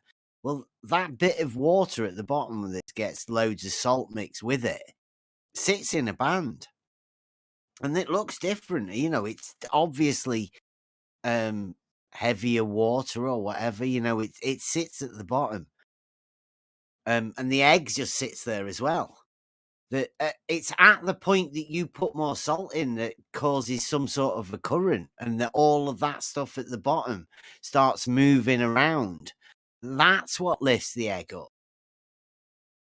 Right? It's the current and everything. I mean, it is the density of the water as well. Possibly cause the egg to maybe move a little bit, but it wouldn't make it rise and maintain a higher position. It would if it's sitting on salt. Yeah, that all of that stuff at the bottom then equalizes because it's been caused to flow around, and then more dense stuff can then come out from the salt that's at the bottom, and it sits again until you add more salt in again, and then it all mixes up again.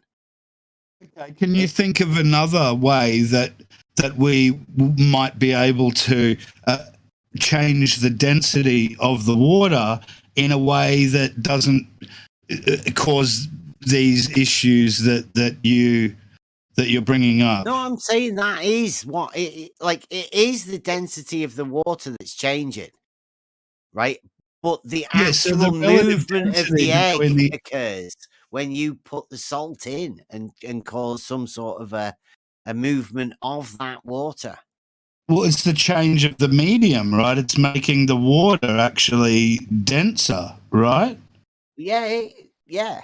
It's just adding salt to the water. Yeah. You know, and the salt is a solid, and the salt will support the egg. Yeah, so the egg can go higher because... Yeah, not because of the water, right? The water is just holding the salt. They haven't fused to become one thing. The salt is just in the water like the egg is. The egg and the salt are in the water. And if you just put enough salt, it starts taking up space and pushes everything up.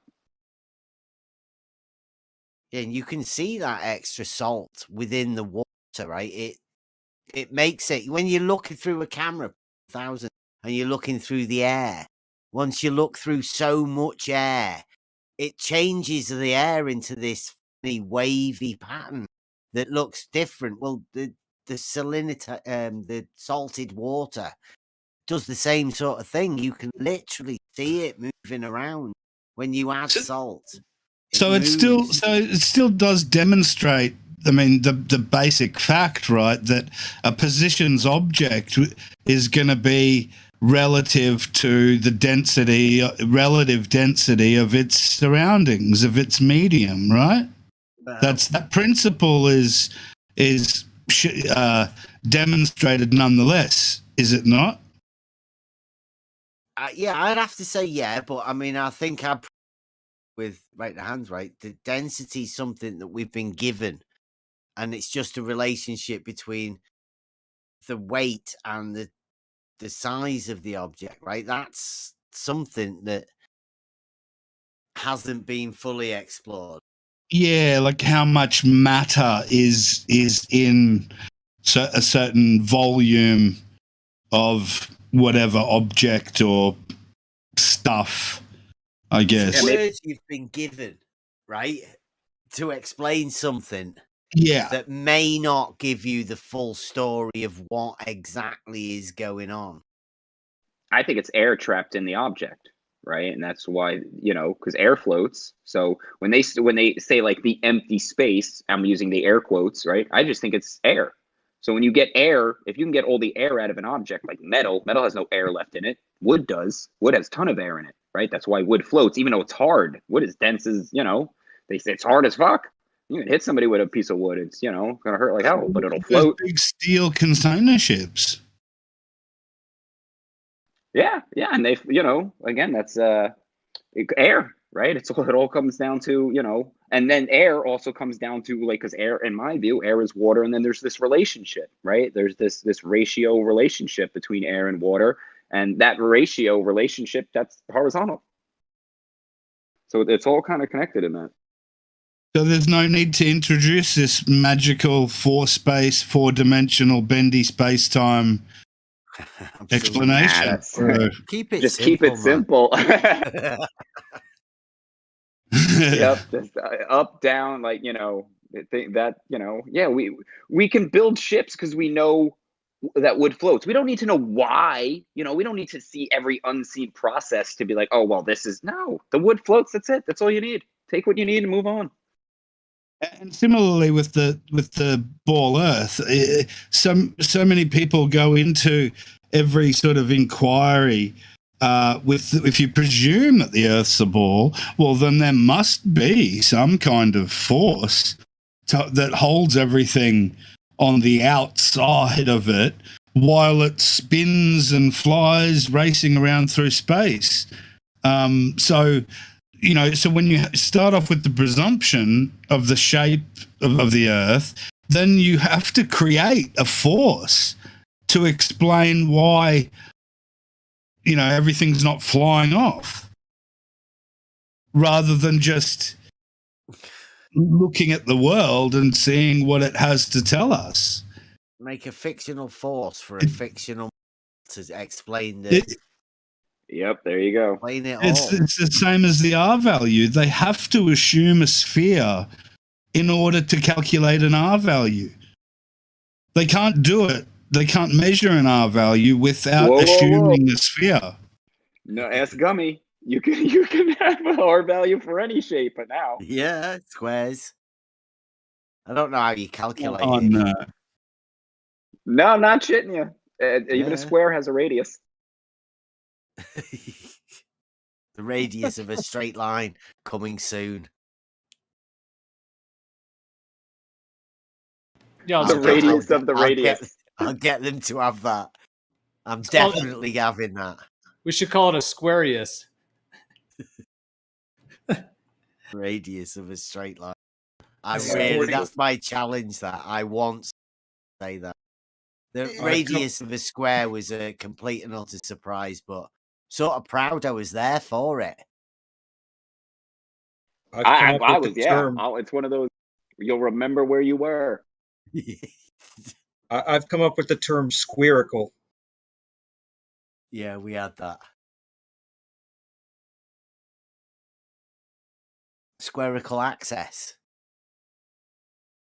Yeah. We'll have for quite a while.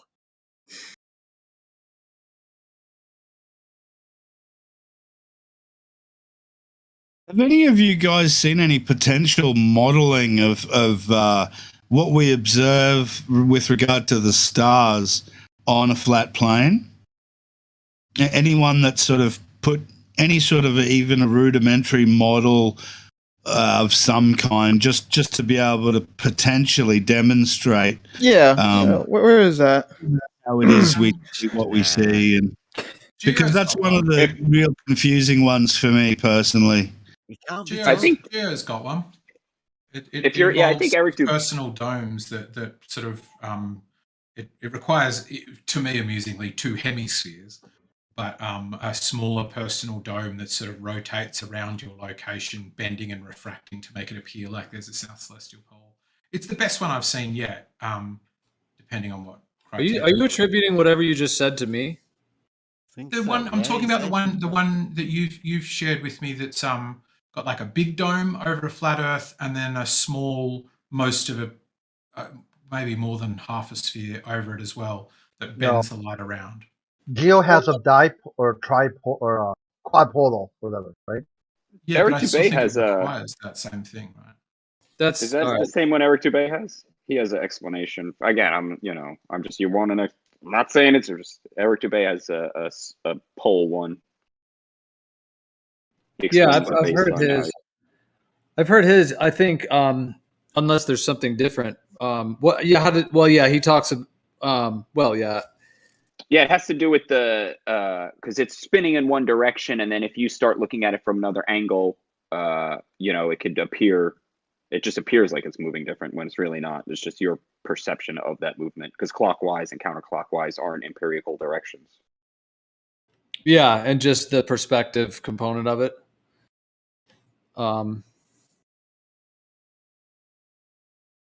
Yeah, right away. As soon as you're in the south and you face north and everything starts spinning counterclockwise again, that debunks the globe right there. Whoa, wait, whoa. What are you talking about? What did you just say? What the? Get your show the thing you made, Armor. Oh shit. Well, okay. You don't have to. Well, man, it's just. I feel like it's every other day. I'm screen sharing, and I feel a little like I'm taking over this, like combo all the time. No, go ahead. Visual.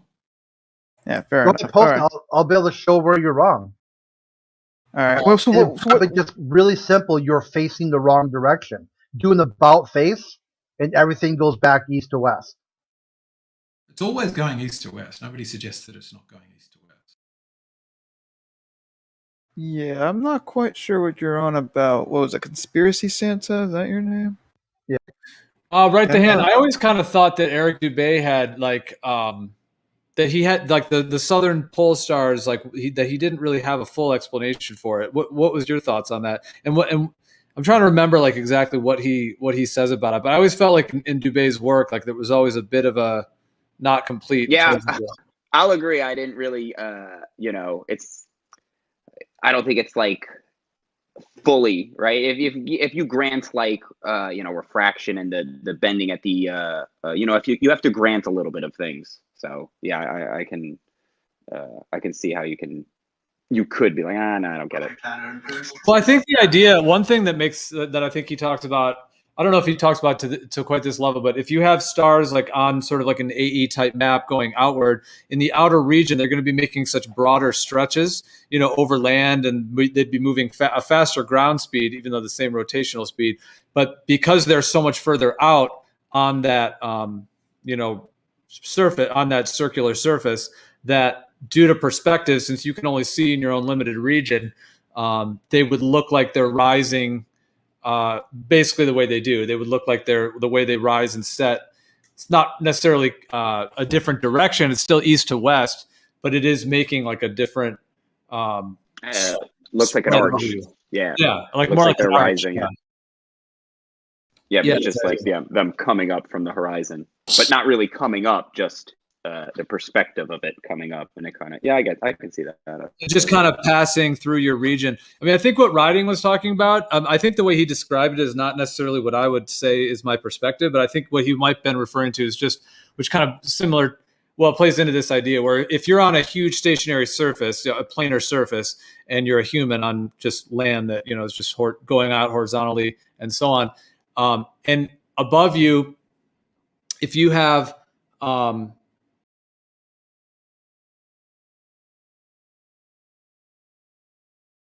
Did I drop out or did you? No, I'm still here. If you have if you're on a planar surface like that, you're not going to be able to see the entire sky. So let's just say for a minute it's not a dome above. Let's just say it's a planar surface of stars. Or if it's a dome, it doesn't matter. But if it's so massively huge, the idea would be that you're only going to be able to perceive that local region and the local field of view that you have of the sky. And so it's not, I don't think there's necessarily a real dome, like a personal atmospheric dome, but there is just the field of view around us that does create, in a sense, a spherical pattern, because I think our eyes see pretty equally, outward in terms of distance, but the way that the atmosphere will make it, you'll see, you won't see as far on the ground, of course, because of clouds and all of that. Whereas up in the sky, you're going to be able to see a lot more because it's more open.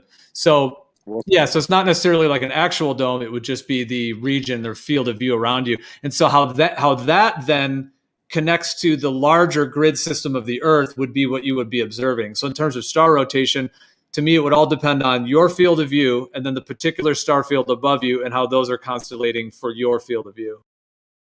If you saw further, it would look so different if you saw if you didn't have that because your vision is like a circle because you can see a distance from you, right? Equal distance from you is a circle. So if you can see X amount of distance, that X amount of distance around you is a circle. I think cameras is the same for a camera. Yeah, exactly. I think it has the same circle. It just you can zoom in, right? Like, so even if something's on the edge and it'll still be blurry, right? So you still have the limitations of vision. You can just see the edges of it better with the camera or a telescope or something. I think that's why some people see left to right curvature, across a horizon, maybe when they're up high in a plane or something like that, or high up in a high-rise building. I've heard people say when they'll look out on the horizon and it's like they can see curvature from left to right. And, if you've got a personal dome of view, for instance, then a point directly out in front of you is going to be closer to you than a point out to the right, in terms of your field of view. So the horizon, say, further towards your periphery is actually going to be further away than that directly in front of you. And so it might look like there's a slight curve there, but it's not. Exactly, yeah.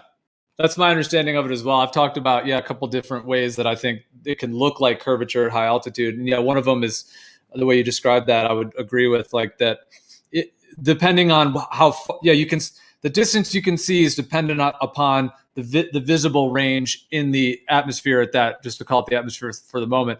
I would more say it's the ether, but in general, so if there's like a huge rainstorm over on your left, or a huge, storm, and then on the right, it's like open blue skies, which I've actually seen sometimes on airplanes. I've seen it sometimes almost that dramatic. Then definitely on the left, you're not gonna be able to see as far. So it's gonna look like that is kind of maybe curving down, but it's really just getting closer to you because you can't see as far. The horizon is much closer. Whereas if you can see far off, much more distance on the right, for example, then the horizon's going to be just like in the Black Swan when it puts that horizon way out, behind. In that same way, it's going to extend that out, and then it's going to look like, a further distance, and you might be able to think that that's a curve of an Earth, but it's really just the different distances over a plane. Yeah. Yeah. The thing I was talking about, because I didn't mean to be misquoting you, Gio, the one I posted at like 5 minutes past the hour, isn't that something you've shared with me before? Have I got that wrong? Have I mixed you up with somebody? Yeah, I've showed that. That's just Walter Bislin's little model. Yep. Yeah, that's the one I mean. That's Walter Bislin is. I said 2 hemispheres. It still requires two. Yeah, well, it would be. Yeah, I mean, to me, it's like ethereal toroidal fields within ethereal toroidal fields. So you have the one around your body. Well, there's one around your heart. There's actually one around every cell in your body. So it goes out like microcosm to macrocosm. So in terms of that would be the field of view of the human ethereal toroidal field is what I would refer to that as. So that's the actual field, like right the hand was saying before, you see in a circle, like you see in a hemisphere, because your eyes are just looking out, just like with a camera or anything. Yeah, you look up around, it's the XYZ axis. And so, but that's going to be limited because you're not going to be able to see forever. And then perhaps that is in an even larger one. And perhaps the entire cosmos, the entire universe is actually within a massive, like the largest toroidal field of this Earth, like the main one of this Earth. So it's like layers of an onion as it goes out is how I see that. And then ultimately that's even a membrane to the spirit world and to other dimensions entirely beyond that. So would that be able to explain some of the time-lapse images that we see of a almost barrel roll like shaped sky, with the north and south poles, and it almost, you could imagine as if we were in a barrel. Yeah, I know what you mean. I know what you mean by that kind of experience of it, like just the whole sky rolling over you. It sort of like has that donut quality or kind of barrel quality, especially when you get like corpuscular and anticorpuscular rays. There's even times where you get both of them, like you're getting anticorpuscular on one side and corpuscular on the other, and it definitely has. That's what reminds me of that barrel roll kind of concept you're talking about. I just want to so that 5 points on a map, that's so retarded. You can connect 5 points on the map of America and it'll all line up straight and flat. So I don't know what Kosho and his little GIF are talking about.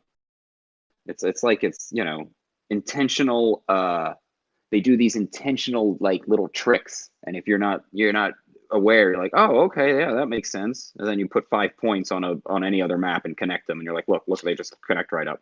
Oh. Can you say the way in which you're connecting them for me? The best part about this is that now you can reference. I did it just like. I did it just like Kosho connected them. New York to Cape Town. Yeah, the problem here is New York to Cape Town is not verified in any way, shape, or form, that distance. And the one they're giving to us is not accurate. It just looks like 90 degrees has you've drawn lines. Have you measured the distance of those lines?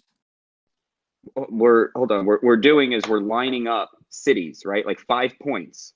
Okay, now if the Earth was flat, see that map? It would not line up.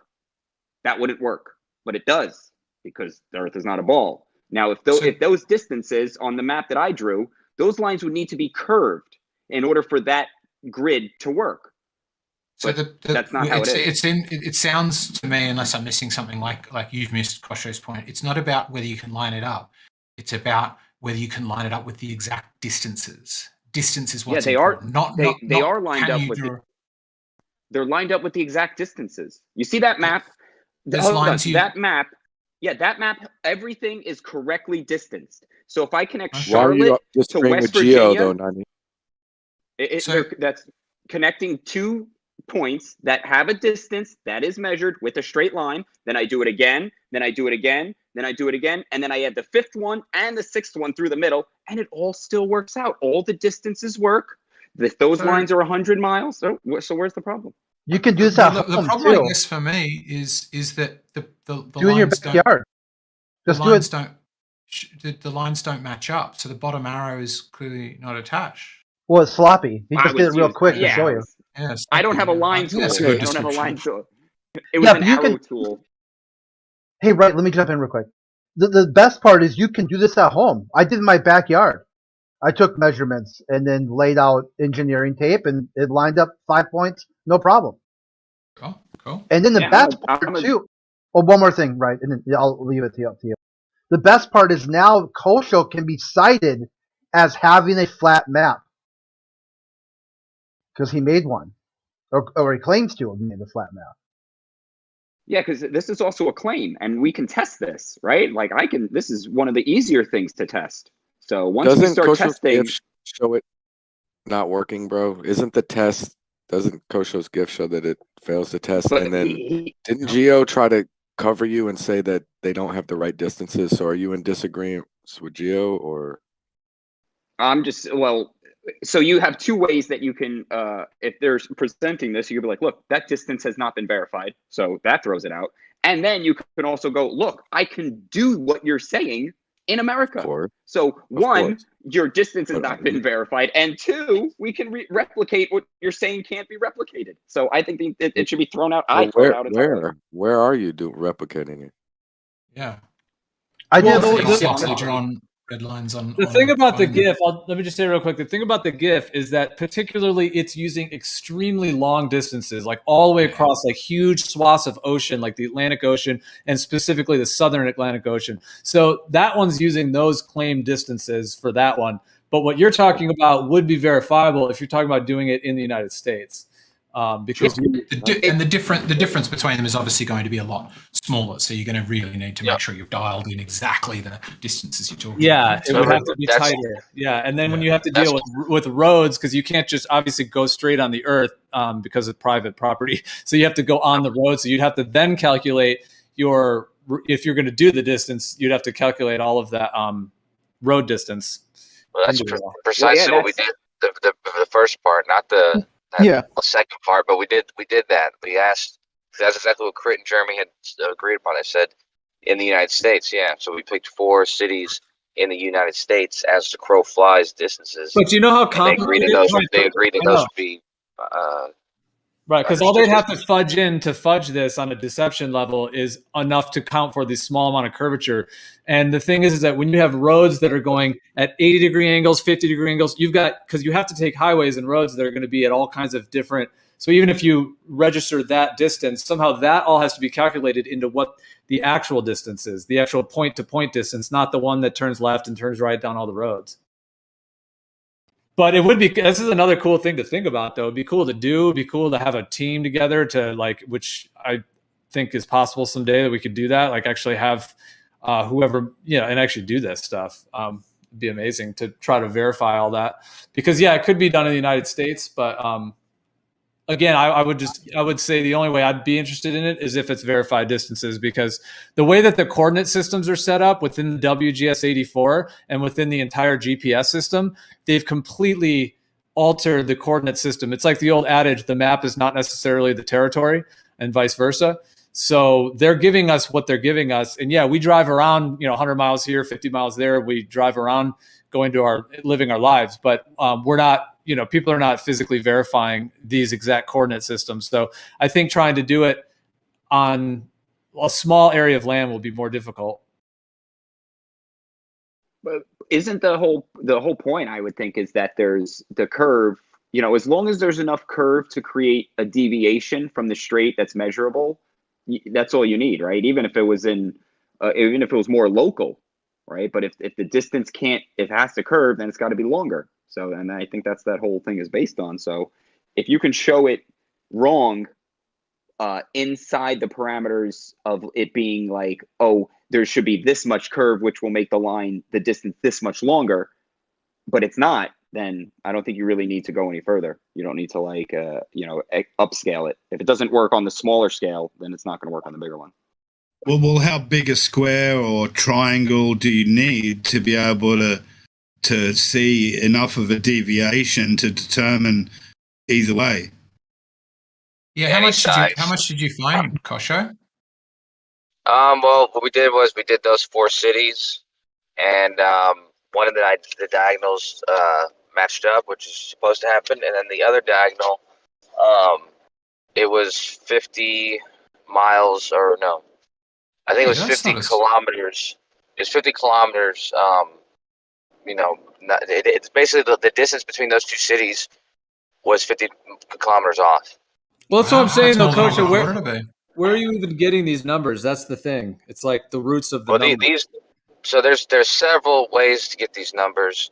You could ask Alexa those numbers, but of course, if you wanted to be percent is that 25 kilometers? If you wanted, that's funny. It's really hard to answer Gio's question. I know you're still talking, but I'm laughing. I trust the coordinate system, because as I told you yesterday, Gio, I was doing that exercise yesterday to confirm the coordinate system using like the sun and stuff like that, which it can be confirmed using that. But regardless, once you have the coordinate system confirmed, the distances between any 2 coordinates is as simple as using the Haversine function. So I'm sure any program that doesn't want to just look it up on some other catalog could just use the Haversine function and come up with the distance between any 2 coordinates. Yeah, I'm aware of the Haversine, but that also starts bringing in a whole radius value and a whole bunch of assumptive calculations that are based. So yeah, that's a whole different. Yeah, I was going to say you're going to need an R value there, aren't you? Yeah. I'd also like to know that 25 kilometers, like what percentage? Because if you're like, oh, they were off, yeah, it didn't line up by 0.1%. It's going to be like, that's like in a margin of error. 50 kilometers. And here's the thing, on any of those maps, if you were to search any 2 locations, let's just say only in the United States, the distance between any 2 locations, if it was wrong, it would be corrected. So if it was 1 mile off or 10 miles off, it'd be corrected. Okay, so if that map is currently have all those other locations correct, and then the distance between Seattle and San Diego is actually 50 kilometers off, then it'd have to be corrected. And so it would have to be off, if my understanding is right, Kosho, backwards as well, because the first 3 will always line up. You can make them line up. It's the 4th that's the problem. Or sorry, the first 2 line up. It's the 3rd that's the problem. And if you started at the Seattle, the other one, you would just find that the other one was wrong. So you're not just saying there's one distance wrong between 2 major cities in the US. What you're saying is the distance is wrong with all of them. Is that right? Yeah, you're right. You can never crunch in the last one. That mistake of 50 kilometers is spread out throughout all of the distances that you're measuring. And what I'm saying is everyone would be out by that much. So it's not, you're not dividing 50 kilometers down by 5 distances. You would find, by this method of doing it, you'd find they're all out by a bit. This is my problem with this, though, right? So we take Google Earth, which is a to-scale map, Like you can use the map that I drew that box on is to scale. 1 inch. That wasn't Google. You didn't do that on Google Earth, man. That was Google Maps. I pulled that from, dude. Yeah, Google Maps is not always a globe. The map you used was obviously flat. I didn't use the. You're not listening. The map that I used was flat, and it was scaled properly to the actual Earth. So if 1 inch on that map is 100 miles, and there is 1 inch between San Diego and California, there is 100 actual miles between San Diego and California, right? Everything is, so when you take these distances, which you're saying is impossible, and then I line them up with straight lines, and they all line up, and all the distances are correct, I just think your that whole little GIF you posted was useless. Yeah, well, you just said it wasn't. I'm looking at your picture right now, man. It's not a globe. It's not a spherical picture of the United Exactly. States. It's a flat map. Exactly. It's a flat map. And yet it works out. That's my point. Yeah, because you drew an X on it, man. What I did. Hang on. I don't think you understand what was even. I don't think you're understanding my point. Okay, so what you're saying is if you drew an X on it. If you took what you're saying is if you take 5 cities and you get the distances between them, you cannot connect them all with straight lines because it won't line up, right? No, the distances. You're getting the distances. You've got to try and make the distances match. You've just drawn an X on a map that doesn't even stop in actual cities. Hold on. Okay, hang on. You've got Birmingham's like 200 kilometers out. The one near Pittsburgh's on right? nothing. I don't need. Hold on, you guys. We're doing good. Let's keep it in the good zone here. Go ahead. I don't need to use those exact cities, right? I just need to use 5 cities and distances, right? Like, so those are the only 5 cities in the world that don't line up. Out of the other 9,000 cities we have in the world, you take 5 of them to line up, and only those. No. So you're saying that because the Earth is a shape, that you can take 5 cities that are X miles apart, and you cannot line them up with straight lines. And if you do, it doesn't line up. That's your argument. Let me be clear. Let me be clear so that people who are now confused by what happened aren't confused. We took 4 cities, and we got the distances between all of them. So for every one of those cities, it's got and how did you get those distances? Hold on. Hold on, man. You've already done enough to confuse everybody. I'm not done explaining it. Okay. So just say where you got the distances. I'm not done explaining it, dude. Already confused everybody. So just hold on a second. Hold on, Coach. You don't have to throw shade on him for doing any confusing. That's not. Well, if he interrupts me, I'm gonna have to tell him why it's important for him not to interrupt me. Hang on. I agree he shouldn't interrupt you, and I do agree you should speak. But throwing shade on him is not. But yeah, someone could have jumped in earlier to moderate that. But yeah, go ahead. Yeah, well, regardless of the reason why anybody might be confused, I'm gonna clear it up by saying that there's 4 cities. 4 cities. They each have a connection to all the other cities. They connect, so there's every city has 3 connections to every other city. So in total, there's 6 distances that you can write down. So you jot down all 6 of those distances from those 4 cities, and all you do is not on a map. You can throw away the map. You get on a piece of paper, and you actually draw out those distances. So you draw 1 dot, and then you draw another dot that's that distance from the other one, and another dot that's the same distance from those 2, and then a 4th one, and so that you have the perimeter. And the perimeter is going to be correct. And then even one of the diagonal lines, one of those can be correct too. So you draw that line, you make them all the correct distances. Everything's the correct distance from each other. The last one that you do, the 6th one, the second diagonal line, is not going to be able to fit in there if it's on a flat piece of paper. Okay, but where did you get the distances for where did you get the measurements for where did you get the distances between the cities? Did you use a map? I used 2-3 different websites. I used one website that was called As the Crow Flies, and I used another similar website to confirm it was the same distance. Okay, could I confirm those distances with a flat map that's to scale? I guess. I mean, if it was to scale. Great. Hold on. Okay, if so it was to scale. I was a yes or no. I'm not done. But it was a yes or no. I don't need you to ramble on. I'm talking about precise. I'm giving precise distances. Stop. You're confusing. Well, the I want to people. make sure that you're Let not me confused finish. with what I'm saying. Okay. Not I precise asked you a distance. yes or no, Kosho. Now you're just rambling on. I just want to know, I'm just did you answering get your those? question. Bro, Do it was a you, yes do or no. you only moderate the Globers in here? Because he Bro, come goes on on, these let me talk, tantrums. bro. It was a yes or it's no. just- I asked a yes or no, and he went on for 15 minutes. Now you're jumping in because I'm trying to But make a calm point. He's down trying to and a get little away from less the point. Hold on, I'm fine. hold on, just A for a little second. Hold less on, Jimmy. confident. No, yeah, I was about to do something, but I'm multitasking, so I'm not always right fair at enough, the sorry. Discord. But okay, so Kosho and you guys going back and forth is awesome. However, sometimes people can do it where they can go more like quickly without like someone just ask a quick question. But maybe if you guys aren't able to do that, maybe just do like the 20 seconds each thing and just trade off, because it seems like doing it quicker little sections like wasn't working. So I don't know who was speaking, but yeah, because I do want to hear what you guys are saying. It's a good conversation. So just I'm trying to make a point. Because I'm trying to make a point. Now, I don't need Kosho. He went a lot of talking. Now I'm trying to keep it very simple. Now the distances that we are getting, they come from, I'll just say it something. So the distances we're using come from a map.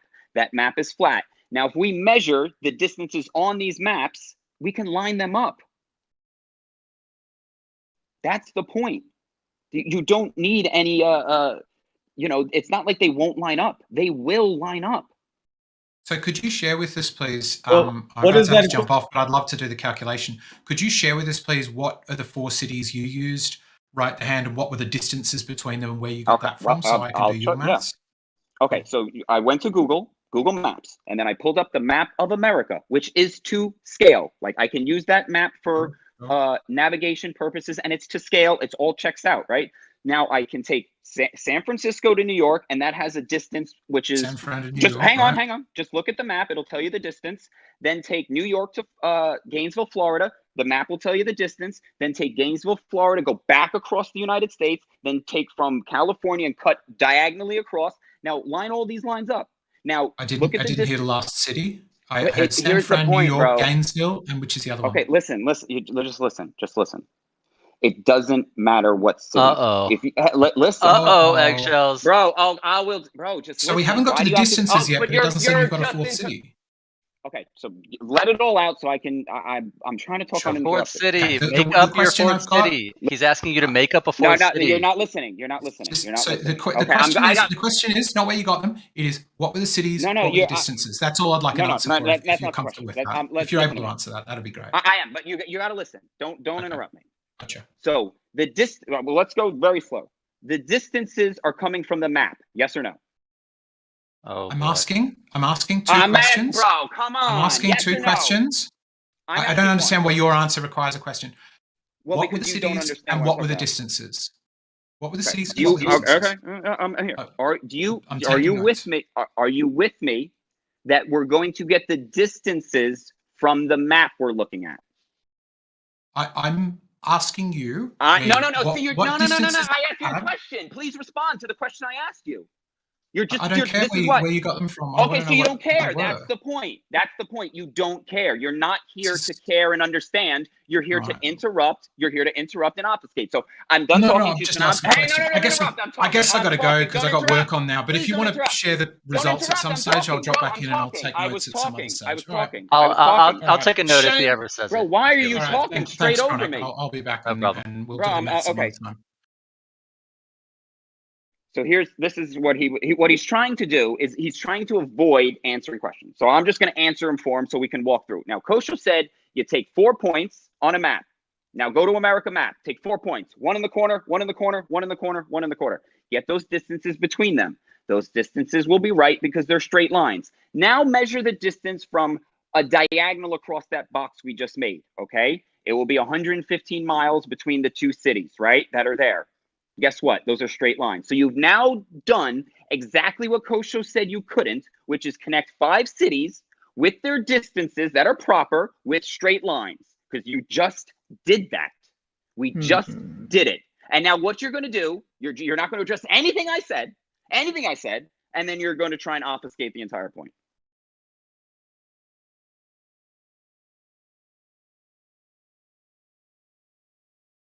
What? Yeah, that's it. 4 cities, right? One in Seattle, one in Washington, one in Lower California, one in Florida, one in New York. Those are your 4 cities that make the box around America. Measure their distances on the map, straight lines. Now take another straight line and measure from California to Maine. The diagonal across that whole box, straight line. So everything Kosho said about not being able to make a box with a line through it on a flat map with a flat earth and have it be to scale is 100% completely wrong, because we just did it. Yeah, aren't all maps flat? Bro, look, he said do it on a map that's to scale and works to earth. I just did it. And they were straight lines. They were not curves, and it all worked. So I don't know what else you want.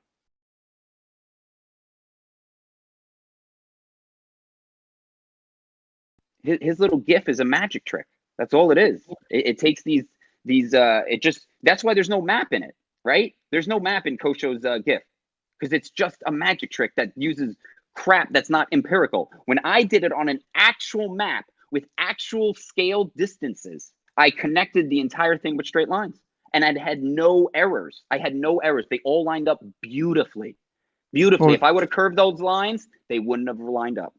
So, did you get distances for those? Yeah, I got the distances from the map. The map's to scale. Exactly, yeah. Where do you get distances? From the map. You guys are just not, I really don't, I hate to say it, but I don't think I'll probably make a video on this to make it visually easier. I know how listening, understanding can be hard.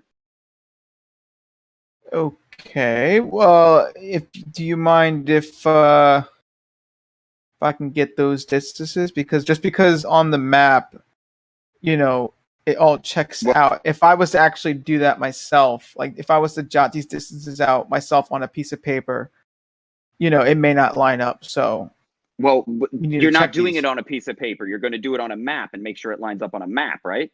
Well, no, the whole point, right? Because, for example, there could be distortion in that map, right? If I could take these points, if I could take these distances and do it myself on a piece of paper, and they don't line up, then something clearly is off. Like if the map had distortion, it wouldn't be accurate.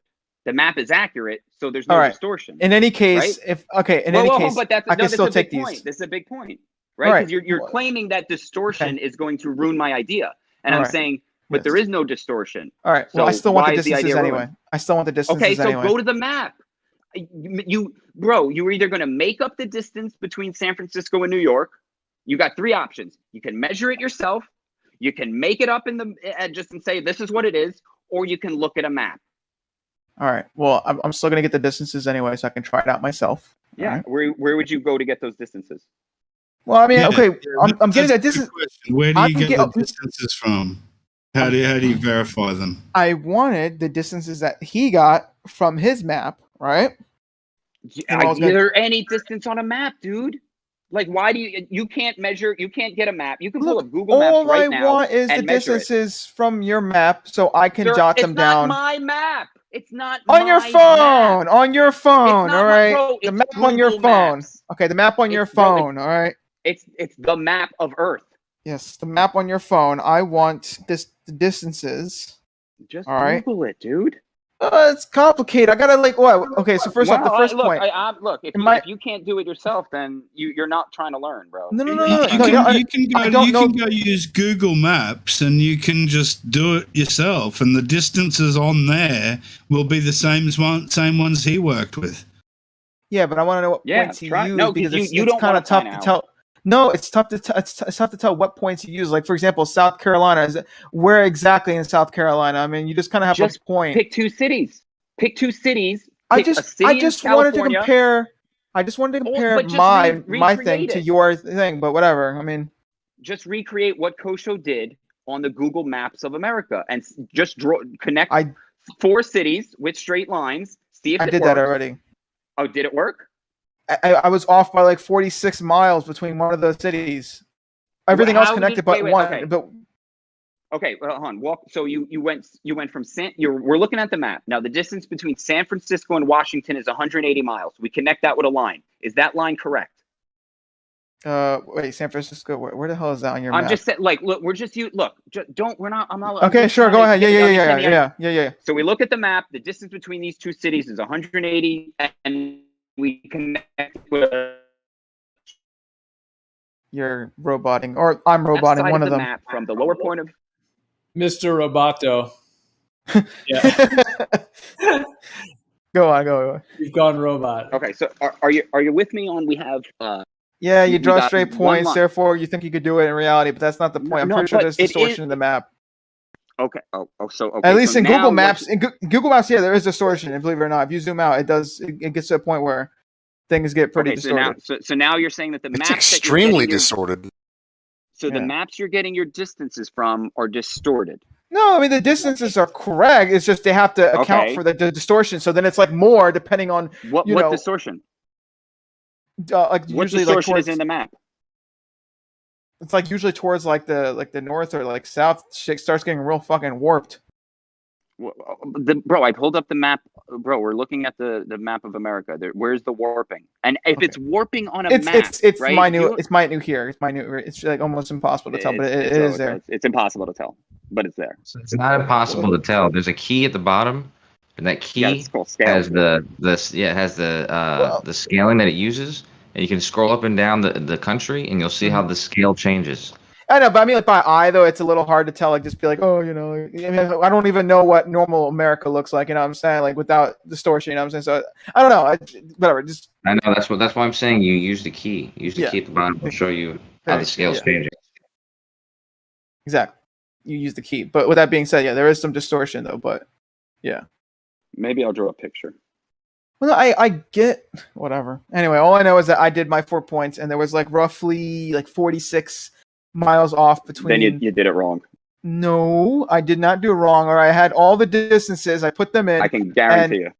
It was like I think it was. Which one was it? I think it was. Let me find out real fast. Wait, you're saying the distortion was about 40 miles off? 46-ish. 46. On the Well, I flat mean, map. I have a. Oh, on the flat. On the Google that map, match a yeah. curve? On the Google Google, okay, well, on the Google Maps, I got 3 turns out of 1 ball, so that's 3 sides. What kind of distortion is that? Yeah, there's exactly. You can flip the Google Earth one. I've even done it. Isn't it like 3.5? Yeah, it's a little bit more than 3. 14. I've actually got the GIF right here. I've recorded it. I got to find it. Of course it is, man. Yeah. Of course it is. Oh, of course it's only serious? got. Wait, am I being serious? If it's a globe, it should just look like a globe without any distortion when you zoom out. So you're saying that you should only have to turn around twice? Well, Kosho, what it is. Well, is isn't that a sphere? What you talking about? No, it's not. Yeah.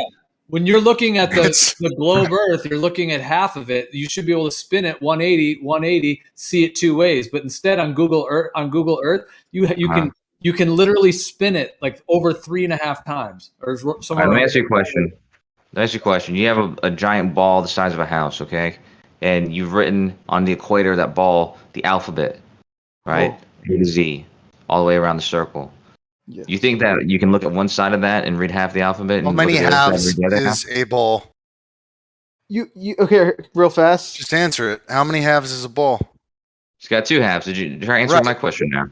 Now try answering my question. Yeah, I understand won't that see things what- around the edge aren't as discernible, but it shouldn't be 3.5 plus. It should be maybe 2.1, 2.3 or some shit. When you're reading, even if we give them a half, you know what I mean? Like give them 2.5 even, but we're talking like over 3.5. Like it just isn't like even ridiculous. close. Okay. Yeah. If you have half the alphabet, if you have the alphabet around the whole equator, and you're looking at one side of it, how many letters do you think you're going to be able to read? See, the thing is if you that can't they have to concede do this, that. They have like, to do it. it's total dishonesty. Like if you can't Well, just try answering the concede. question. Just try answering it. Well, why How don't many you just turns try would it take answering you the to read first it? question? How many I halves is did. a I ball? said 2. I said it's got 2 halves. Then how many should it have? Well, how about this? Try answering the question I asked you about how many letters do you think you could read? How many should it have? Well, the question I'm asking you would answer If that the Earth question. is a globe and you zoom out, how many halves should it have?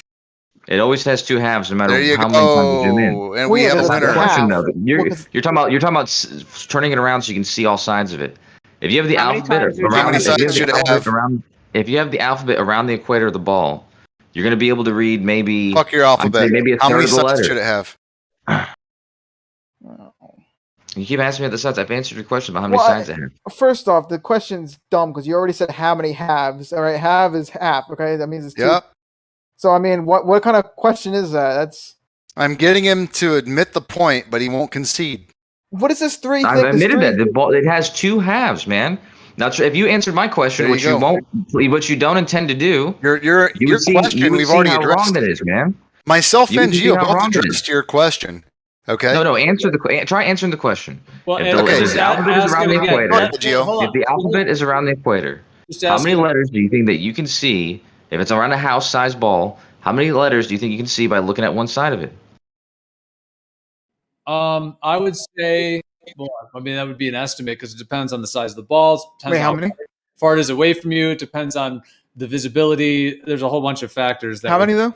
But I would say that there would be some small regions in this at the side where you wouldn't be able to like what Rig said, like you wouldn't be able to discern it, meaning that it's directly on that part. Like if you were looking at a ball, the parts on the side are directly in line with your vision. So you can't see the side of the ball. However, you can still see 50% of it.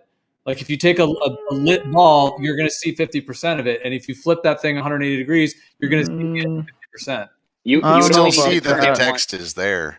You don't need to turn it once to see all of the letters. You'd only need to do like a half a turn or 3/4 of a turn to read all of the letters. You wouldn't need to do 3.5 turns. I don't know about that. I'll just model this right now. We'll see. Because Go ahead. listen, Go ahead and model it. Okay, never mind. Actually, both of you could model it. Go on. I think Arma would be more fair when he models something. I want to compare them both. Go Well, they ahead. have to Both do of you this. model it at the same time, and let's see who makes the most fair version. Yeah, it's actually part of the deception. You know how like the one of these famous blue marbles where it shows like Africa is taking up like the entire globe, and then there's the other one with the United States taking up the entire globe. So they've had to fudge this, and they've had to make it purposefully look ridiculous in that way that somehow that tricks people more. Because if they try to make a realistic globe, I think they tried and they were like, yeah, this doesn't even fit at all. So what they decided they had to do is to like make it look like a ball and then just have more local regions of land that could actually look even realistic on that. It's just part of the entire like deception and how they. I think they just plastered on the Mercator on a sphere, and then it scales. That's what I think, anyway. No, it's perspective. All right. Who farted? What was that? Okay. Whoa. So if perspective only allows me to see only North America, you're telling me that every other continent and landmass is going to fit on the other side? Fuck yourself. No, I'm being serious. It's perspective. Perspective's weird like that. I could show you right now in Blender. All right, perspective is yes, bro. All right, it's perspective. Let me show you right now. I was surprised you threw in an F yourself there because what's that all about? Yeah, I know. what the I don't heck, know. man? Sometimes I think I'm, from New York or some shit. Yeah, I'm from New York, right?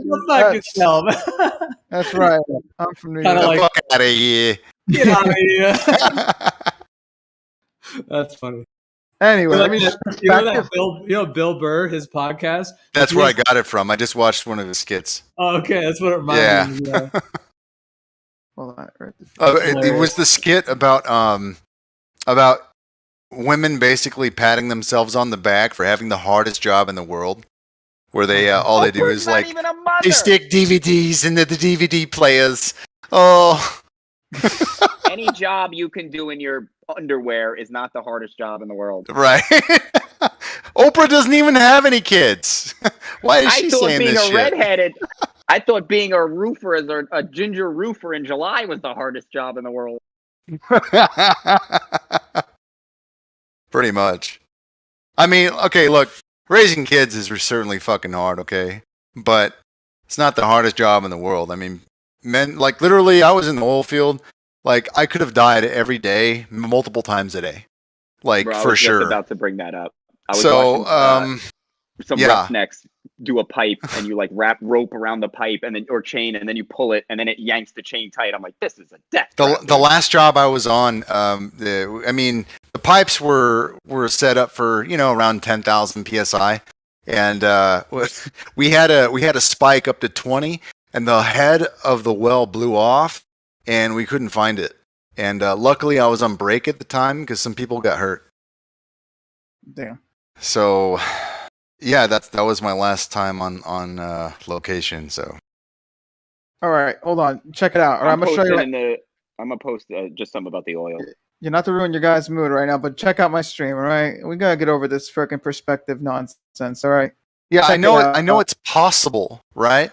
But that's not what we're talking about. We're talking about we're all the way back where we can see the whole ball. So let me see if that's what you're depicting. Yeah, so we go really far away. We could see more and more of the sphere. Hold on, just real quick. Do you want me to share this on the live stream? I mean, if you want. I mean, it's not that important.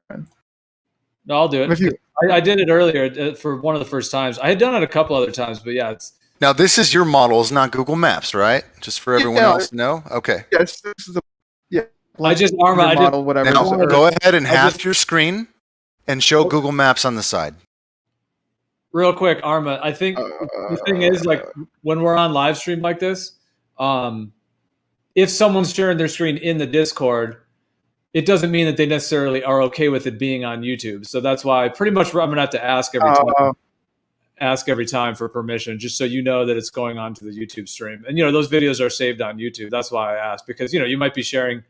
I don't want you to by mistake flip to some personal bank page or something on your computer or whatever. Yeah, anyways, okay, it is sharing on live stream, just so you know. Yeah, look at that. Look at that. You see that? Look at that. That's great. Look how zoomed in you are. Yeah, you have to change the lens. You have to change a focal length. You change. Yeah, well, that's lenses. exactly what's happening. Yeah, because it's what happens. You use the same lens all the way through. Fisheye. Yeah, you change a focal length. You change lenses. Okay, listen, all right.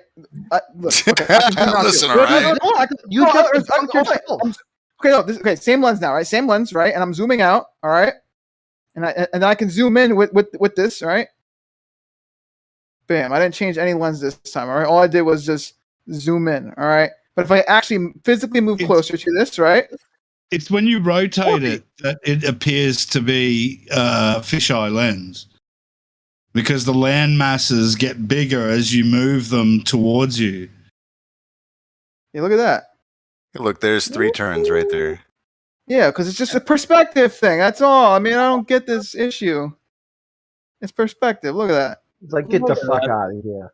Get the fuck out of here. And the farther I go, the more you get to see of this sphere. Dude, they do this with people's faces. They can change lens and make people's face look all. You're zooming out too much. We're not seeing more from zooming out there. Okay. Yeah, we are. If I zoomed out infinitely, you'd be able to see You're not. a total of. No, you're not seeing more. No, if I was infinitely far away, right, and assuming I can infinitely zoom in, obviously, then we would be able to see exactly 1/2 of a sphere. Okay, like we're talking about 50%. But with that being said, no, you can never really truly see 50%. You get close to 50%, but it's pretty hard. All right. See, as the farther I get, the more I get to see. Like see, I'm seeing more of this now. I'm seeing like a little bit of Africa and a little bit of like Europe, but yeah. This is how you know it's not a globe, because these Terminator lines off the sun do not match what you would see here. I'm zooming in now, and then the more I zoom in, the less I see. Check this out, right? I'm just going to slowly zoom in. I mean, not zoom in. I'm actually moving closer to it now. I'm actually moving closer to it. Yeah, I posted my GIF, by the way. You zoom out, and then really fast. See, the closer I get to it. All right. You zoom out a little bit, and I'm physically moving closer to it, and then it gets to a point where, bam. All right, and it's really warpy. It's just a perspective thing. All right. It's not necessarily a lens thing per se. Well, it's not a lens thing per se, all right? It's more of a perspective thing, but the lens allows you to see more, all right? And therefore, you're able to actually capture this. Because if I had a look in this program, if I change the lens, right, what's really happening here, if I can get to my camera, where is it? Where's my camera at? All right. Arma, you got to take at least a second to chill for a sec. You're talking quite quickly. So yeah, sorry. He's excited. Very excitable. If you have a globe like this right here that you're showing, and it was a ball, if you were to grab it from the left-hand side and make a full movement, meaning that like you're literally, it's like just picking up that ball and spinning it 180 degrees, you would just get 2 equal halves. Now, of course, you wouldn't be able to see what's on the sides as well, because you'd have to have eyeballs that are coming in from the side. But you're going to see 2 halves of that sphere. Yeah. Well, look. I mean, look at this. Look at this. I mean, look. This is whatever. This is what seems to be 90, right? It's not. It's really 48 degrees. And then this over here is like, it seems to be 180, and this seems to be 270, and then 360. I mean, I don't really know what we got going on here. I mean, it's a perspective thing. We have a flat computer screen where it's a flat computer screen we're all looking at with a program going through all these multiple systems, and then basically just pixels graphed over a spinning little ball thing. I mean, does that really look like the Earth to you? Like, is that it? I mean, it's a perspective. Like the whole screen, as if it's half the Earth. Yeah, because it's a perspective thing. It's literally a perspective thing. Look, perspective. Well, look. By the way, so mine was on Google, Google Earth, and when you zoom out all the way, it's about 50,000 miles. Now, I cropped in. You only need around 25 to 30,000 miles in distance away to get the full view of the Earth, and I was at the maximum distance. And then I just cropped my GIF. So when I cropped my GIF, I know that there's a little bit of discrepancy because I'm missing a little bit with my mouse, but it shouldn't result in a full 3 turns. Okay. So what are you trying to say? You think that their sphere is not actually a sphere in the program, and it's something else? What I think is that they used a Mercator map and then they graphed it onto a spherical algorithm for the website. That's what I think. No. For the whole model, yeah. Well, so basically, we would find manipulated. So because there are some angles. I'm sorry to interrupt. What were you saying, Crux? I was just asking. So if you're saying they graphed it on, you're talking about Google Earth, I assume, also. Yeah, and this when I made that GIF, that was before they came out with the new one. So this is the old one. So there'd be distortion, I guess, but it'd be hard to notice because you got this huge Earth thing. But on the little ball of Google Earth, that you're saying, you assume that there'd be distortions. Absolutely. Okay. Well, okay. When you zoom in, it's kind of like, you ever played a video game where you get up really close, it's detailed. You get far away, it gets blurry. It's like that. So there's different levels of detail. And I imagine at certain levels, you're getting more accuracy within the cities and stuff like that. But when you zoom out, they start adding these distortions and fudging the numbers in the areas, like in the water, maybe around how the land masses fit together or stuff like that. So in my case, when I looked at Google Earth, around the time I made that GIF, you could get full sections where you could look at half of the Earth and it's all water. You're not even looking at land in some of these spins that I'm doing. I could literally have spun that, stopped it, looked at all water, turned it again, looked at all water. Now, I'm sorry, but if as many continents and land masses, etc., are on that ball, I don't think you should ever be able to look at Earth and you see no land. I don't think that's possible.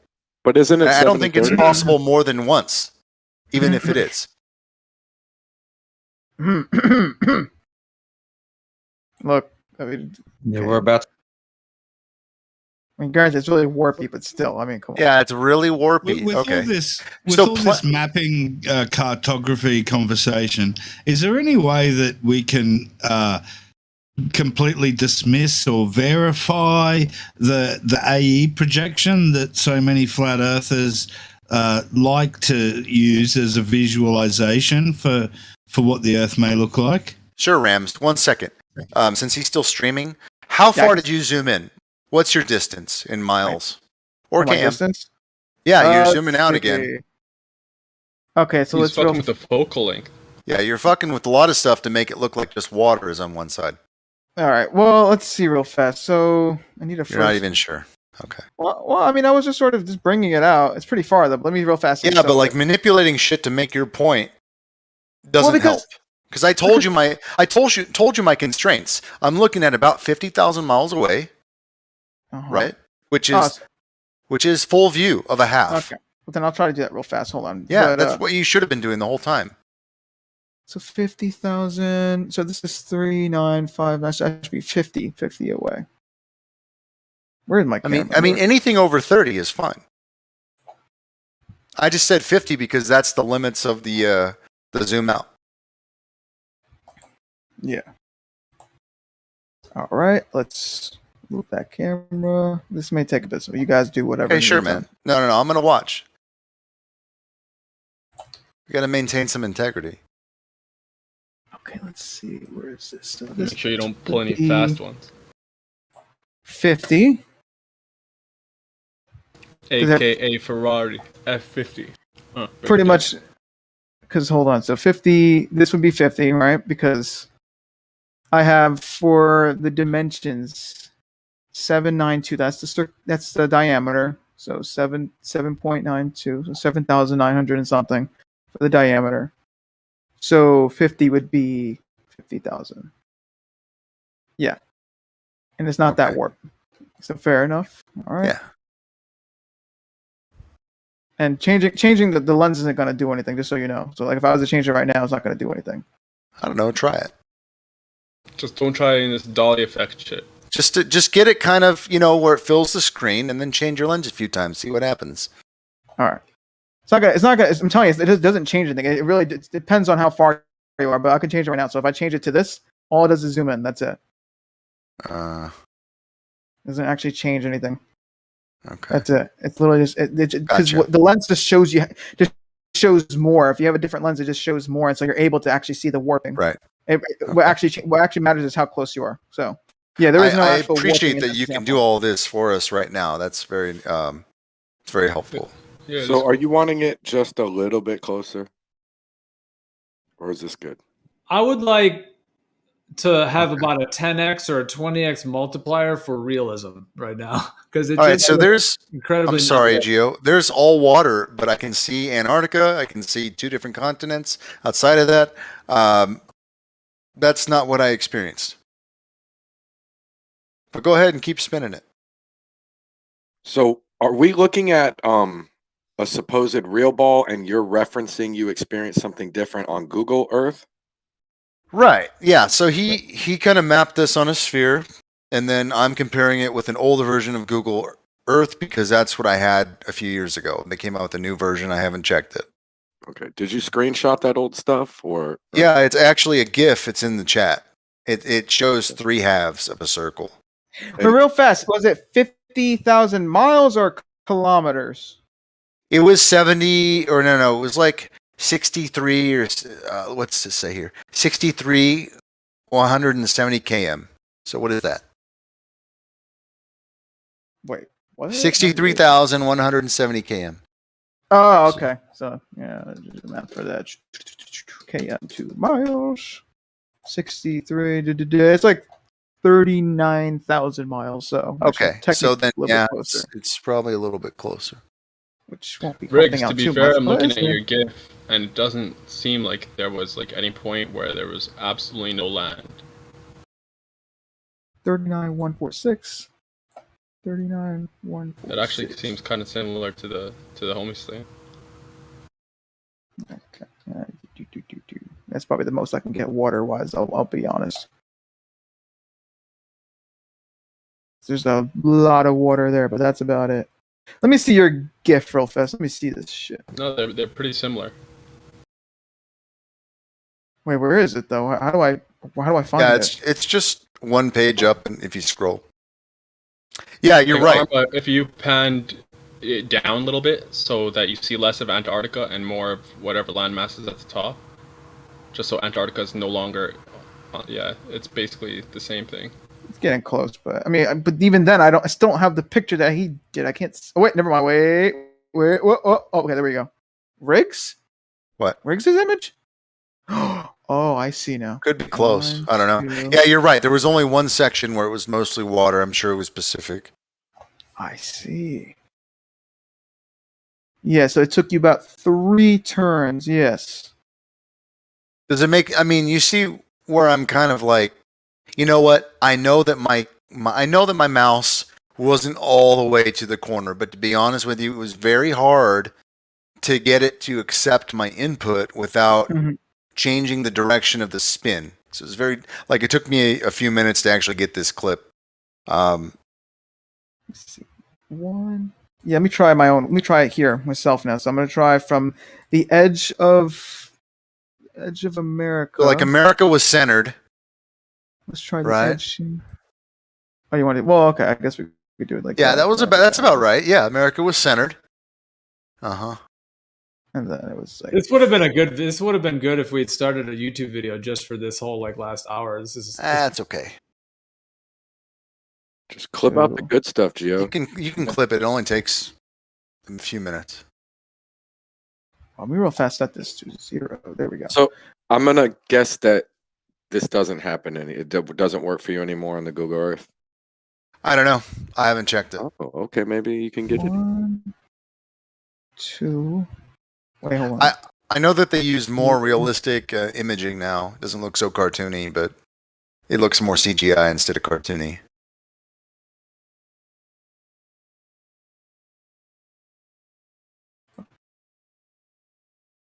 Are we still doing that ABC ball thing or what?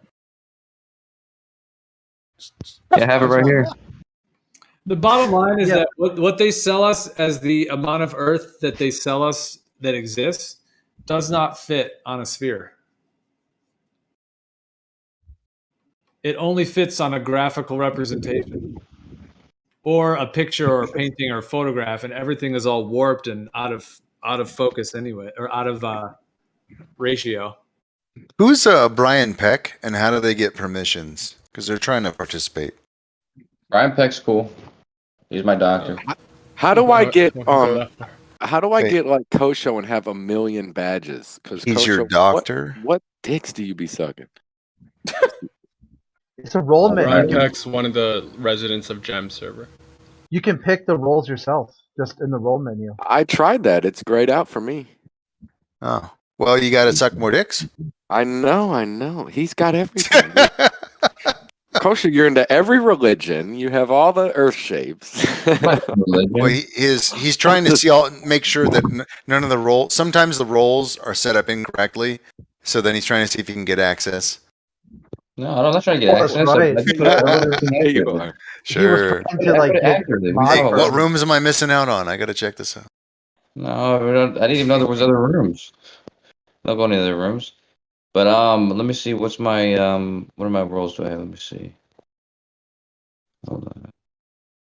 You can see a lot of globalists do that. At first, I thought they were just being silly, but I see they're trying to like find limitations or weak spots in the setup. I can't. There's not one of them that I think is incorrect. Arma, what you doing, Arma? You having fun? The answer to this. So, how easy is it to have a bunch of flat images, right, and fashion them into like a globe? Yeah, that's what they've done. Yeah, they definitely take a lot of high altitude footage, and they fit the high altitude footage into like a system that they have to cut out certain parts, but they basically leave like the areas that we all occupy, like our towns and cities and all that. That's all planar and is already utilized. They already are utilizing that, but when it comes to like how that's actually mapped out on the bigger system, that's where they have just a complete deception going on to make it fit. Yeah, that's what I'm asking about. How do they take all these flat images and fashion them into the globe that they have made people expect to see, like Robert Simmons said? Yeah, they wrap it all around.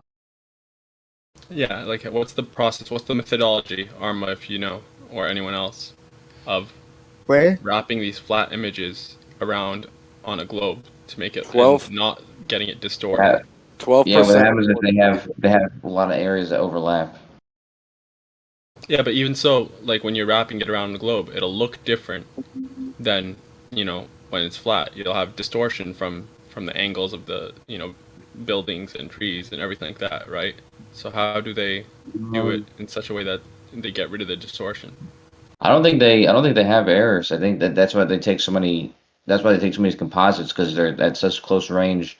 They just place them where they go, but because it's a globe, they'll overlap, so they'll have a lot of overlapping spots. But I don't think that they have to distort it at all. No, but when you overlap, like if anything that's not in the central vision of that, flat map, relative to another flat image, I should say, relative to another image, if the central part of that one is the top right corner of the other one, that overlap will be distorted. One of them, they won't perfectly line up, Yeah, depending on how the pictures are taken, I could see how that could be errors. Like if you had something that wasn't a rectilinear lens, so the things on the outer edge of the picture might be distorted, due to perspective or whatever, whatever it is.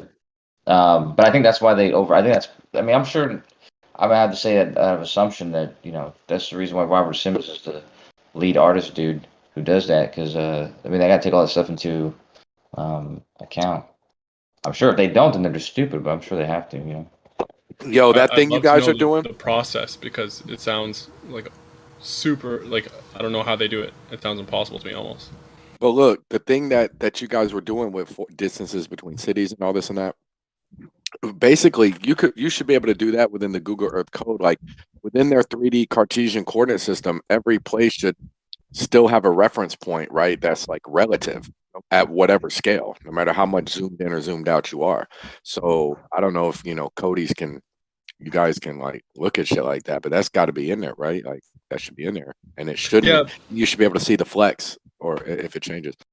Yeah, but by like doing it that way, I mean, I think you have to presuppose the model to do that. You have to like make every image curve in such a manner that will, necessitate a globe, as opposed to just matching up the things and seeing that it turns into a globe. One is kind of Exactly, and that's presupposing exactly- and confirmation bias. I mean, it's like, circular logic almost. Yeah, you're exactly right, man. But that's basically what we did yesterday. But I don't know if you're here for that. But that's exactly what we did. We didn't put it onto a map. We just put it on a piece of paper and see how they came together.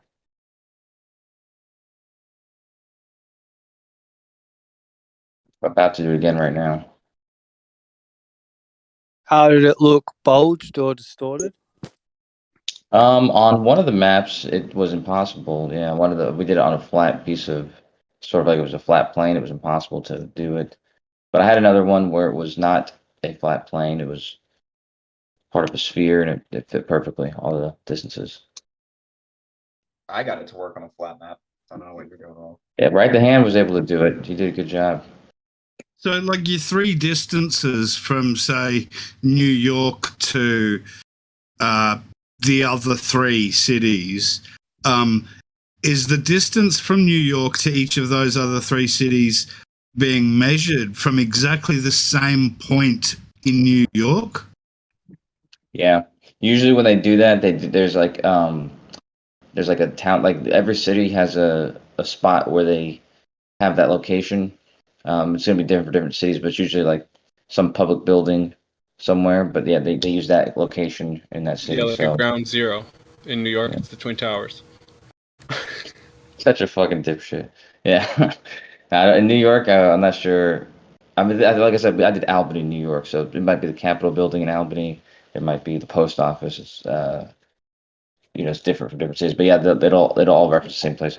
Regardless, Because I was thinking if it just measures from the border of New York, say, to the city, then that could be different distances, right? Because the border directly in line with each of those other cities may be closer or further away than it is relative to other cities. Right. If it's measuring from, the boundary of the city. I got you.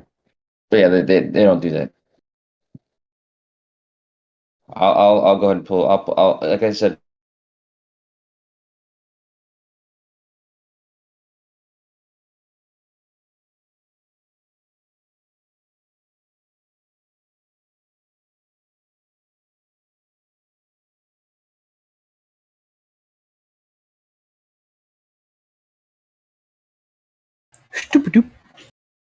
What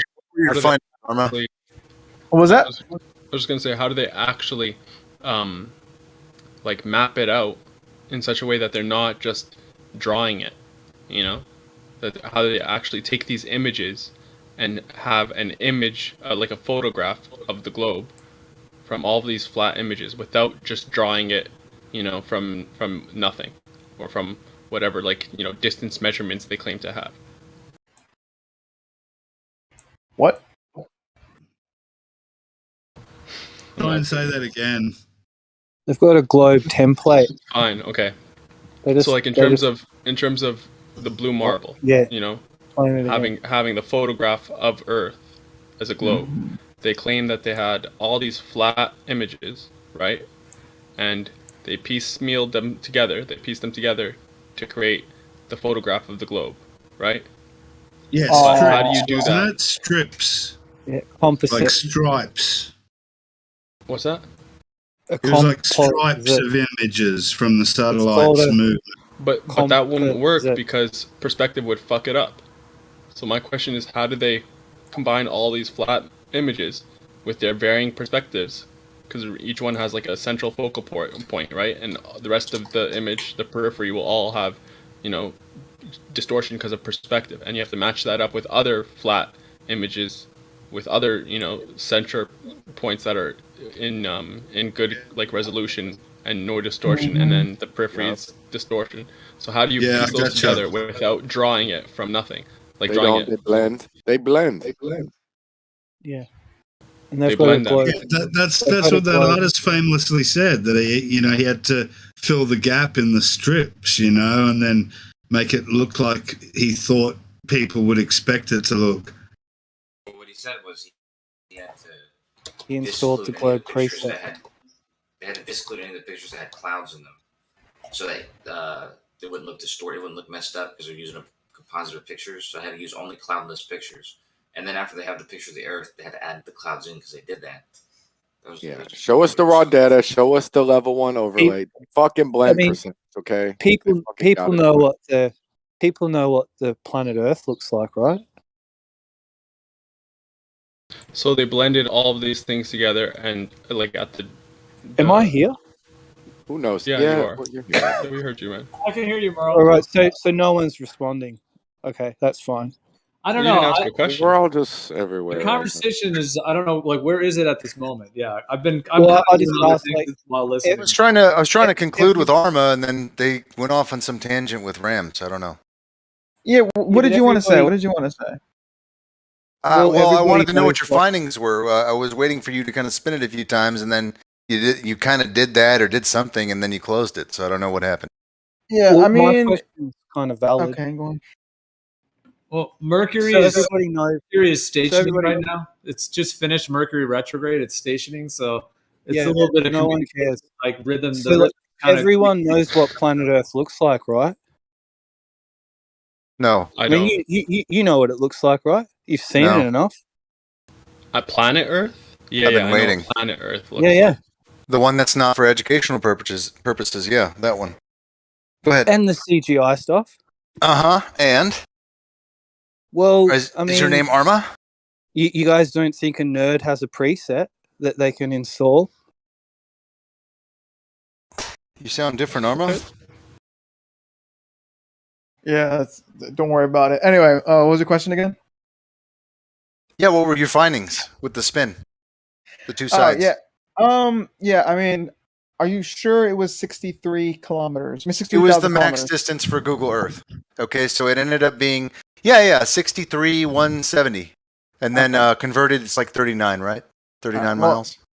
Do you have like, and you know for sure, like you have like the original clip or whatever, or like that you like cropped it out of? That or- was the crop of the whole. So that's all I got. And they Well- changed Google Earth. So Well, all I could say is, from the looks of it, it does seem to be that one or two things is the case. Maybe they got the distances wrong because it does seem a little bit more like the continents and all that seem a little more larger and everything. So if that is the case, then it's probably a perspective issue. If it's not that, then maybe they did a bad job on the earlier Google Earth. Maybe. But other than that, yeah, I mean, it is a little off from what I've did in Blender, but like I said, maybe it's a distance thing. I don't know. Yo, Riggs, just looking at your GIF right here, it's obvious that this is a Mercator projection or some other projection because Australia is supposed to be a lot bigger in the true right. size That of was Earth. my finding, was that it gives me what somebody would expect to see, because when you go to school, they show you the chalkboard, and then they hold down that big map, the big rectangular Mercator map, and that's what you expect to see. So when they show you this, you see it again. You're like, oh, okay, the proportions are the same. So Hell yeah. You go to True Size, I think it's truesize.com or something like that, or truesizetheworld.com, and it'll show you like the actual true size of Australia, and Australia is fucking huge. It's like like half the size of Africa, and basically the size of all of North America. But this one is like a lot smaller than North America. North America is bigger than it actually is, and it's just a projection. I thought Australia was the size of the United States.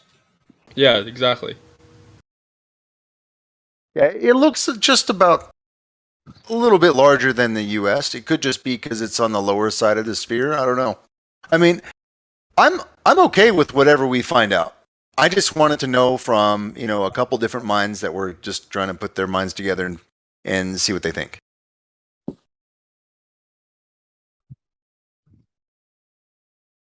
So you're still entertaining it, you're saying?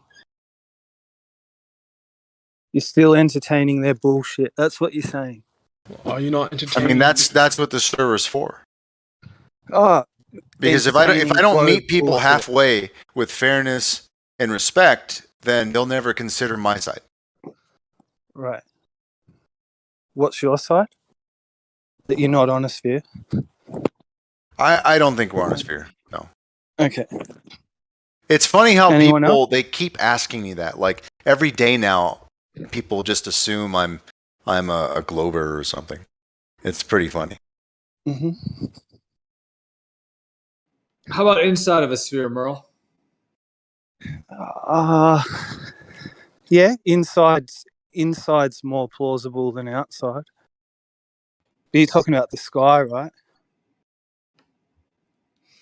Yeah, like if there is a sphere that surrounds the stationary plane on some level, yeah. Like a spherical, possibly plasma or some kind of a substance. Yeah. Because then we've got to get to the next bit too with like, is the Earth in space, in the void? If we can establish that it's not, then I would we've say probably it's got like a half sphere, hemisphere rotating around us, sealed at somewhere, potentially the edge. Space Could of be what? a big machine. Hey? Well, You said it- space, like Well, space of what? where there's just air and dark matter, and we're in there. The sun's. Does anyone know where the sun's headed? I mean, we're hurtling through space, apparently. Over there. It's orbiting the Milky Way. Well, if we're not moving and it's all central, we're grand central, and it's all rotating around us. I mean, I think a few of us have reached that point. I thought you were asking from a general point of view, but yeah. Well, I mean, you got two options, right? We're being told the truth. Heliocentrism is real. Or it isn't. Fucking hell, guys. What the hell is going on? Don't go backwards. Don't go backwards. Smash these fools. With your common sense, with your logic, with all you've learned. Stand up to this. You know it's bullshit in your heart. You know it's bullshit in your mind too, everybody who knows it's bullshit. I don't know. Just trust yourself. I think the fact that they give us credit good enough credit for them to be here. Many of the people who participate are very qualified, like RC Mice-T, right? But they spend all of their time here because we don't know anything, apparently. But the fact that they're here only validates that we're worthy of the discussion, which means our argument is worthy of the discussion, and which goes against everything they admit. So just the fact that they're giving us attention means that we're onto something. Otherwise, they wouldn't be here. Absolutely. 100%. Scratch what I said. It's not a Mercator projection. I was wondering about the surface tension of water, and if I had a needle, for example, the one that they use, Bill's prick, that sort of a size, how many water drops does it take? What's the biggest water drop you can have before that surface tension breaks and it disperses? Depends on the composition of the water. Okay, just distilled. You gotta do the equation for the. If it's distilled, it's got to be really small then, because distilled water is extremely attractive to everything else. It wants to absorb everything. So it would want to disperse rather than create, some sort of droplet. And if you did it on a glass plate, a level glass plate, it's super clean, and it did disperse. And then you looked at the edges of that pool of water, it would still have surface tension on the edges. So how far do you have to go until that surface tension dissipates or disappears? Wouldn't it be that it would need to, for example, if you put it in an ice cream container or a box or a tub or something, it would only be able to be break 100% of the surface tension when it is contained, and at that point of containment, from every angle, it would be level and flat. Until it touches the container, you're always going to have that surface tension, and you're never going to have a perfect level surface of the top of that water. Okay. So therefore, there must be a container around the oceans, or because all the water is joined at every point, therefore there can be no curve, because if it's joined as it is on the globe, it must be flat because there's no surface tension.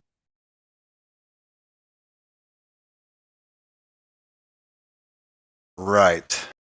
Well, you have to consider also that are you talking about the oceans? Yeah, I'm talking about the oceans. Yeah. Okay. Well, the oceans they have very high salinity, right? So they're going to have electric properties that change its orientation built within it. So it's going to be more than just a surface tension issue. It's going to be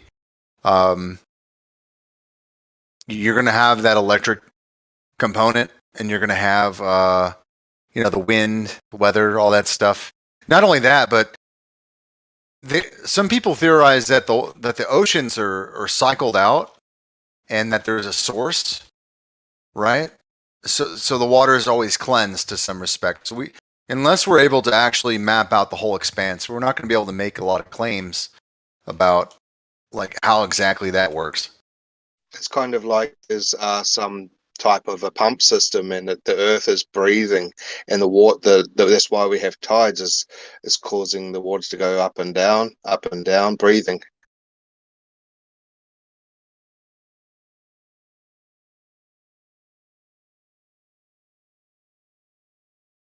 Or it's much more biological and mechanical, and there's inlets and outlets.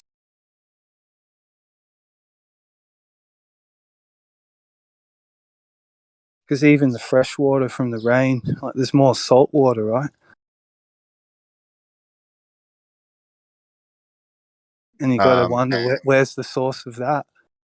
Where's all that water come from? With the fresh water that rains? No, the salt.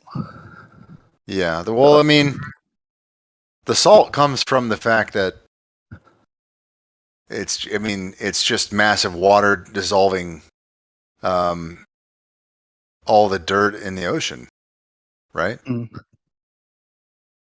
So what? It was fresh originally, and then it's absorbed all the salt. Well, I think the fact that it's way more water than like a regular water mass. It's a lot of water. Well, I don't know, man. That's a good question. So like a lake is going to be fresh water for the most part. And then you have a river that's fresh water. Now these are very small, fast moving water sources that supposedly are filtered from rocks. Mm-hmm. In the debris. Now the ocean, maybe. Does anyone know if oceans are more saline at the top or the bottom? Does anyone know that? You know how like oil floats? Is all of the ocean equally saline in a certain area, or is it, more salty at the top compared to the bottom, or like a gradient? Different layers? I have no idea. Different but layers. I'm guessing that it's all pretty much mixed up fairly well together, fairly evenly. Just a guess. Yeah, just a guess. I mean, I'm not gonna guess. I don't know. I'm just gonna say that.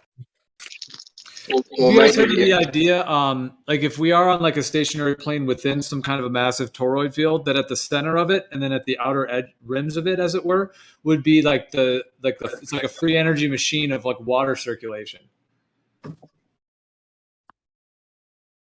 You got to look at all the sand too. Like, doesn't it look like the beaches have been designed? Like all that sand. Well, yeah, that's a deep thought right there. Yeah, just the beaches are like a piece of art. They're like artwork. If you look at it a bit closer, like, I don't know. That's awesome. For diving in the ocean, there's different layers of salt. They make these. It's quite bizarre. There's like these tubes of. I'm trying to blank on what it's called right now. But there'll be like these jet streams in the middle where there'll be like columns of water moving different directions. It's like the coolest thing ever. It's like the oceans are alive or something like that. It's like the documentary I think I saw on it. Yeah, well, Oh, not all yeah. oceans. Yeah, I can go diving in the far north of New Zealand, and I can have my eyes open for hours under the water, and no stinging from the salt. But if I go to the west coast of New Zealand, I can't go diving without goggles on. It's just impossible. Yeah, here I found a good map showing the ocean salt levels based on geographic location. Let me post this.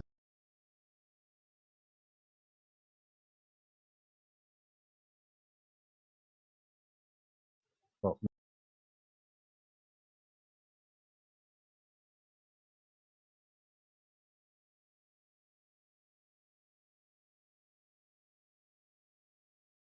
There we go.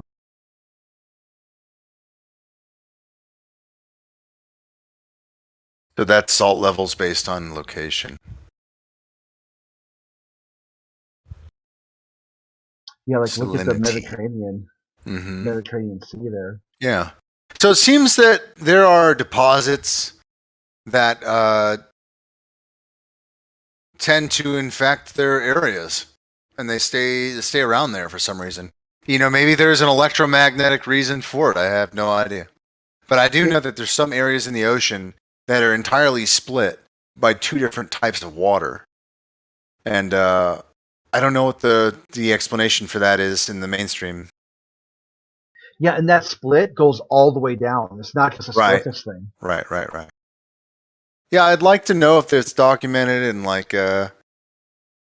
where it stretches out to, what the explanations are, you know. See, first you kind of look at it. All the goods. All the essential things one would need to know to. Well, you want to get like a full picture of what's happening in order to kind of like have an opinion, right? That's always best. Yeah. It's Yeah. good.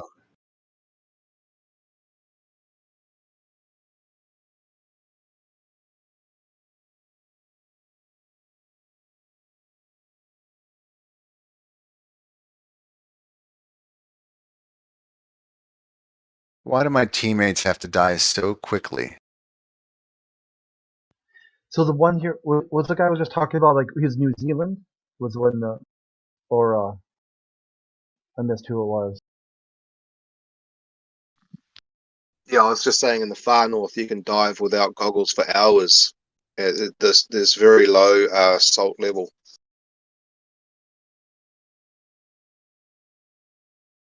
Yeah, that's kind of what this map is showing. Like it on the off the coast of New Zealand. It's at that one location. It's like a blue around the yellow.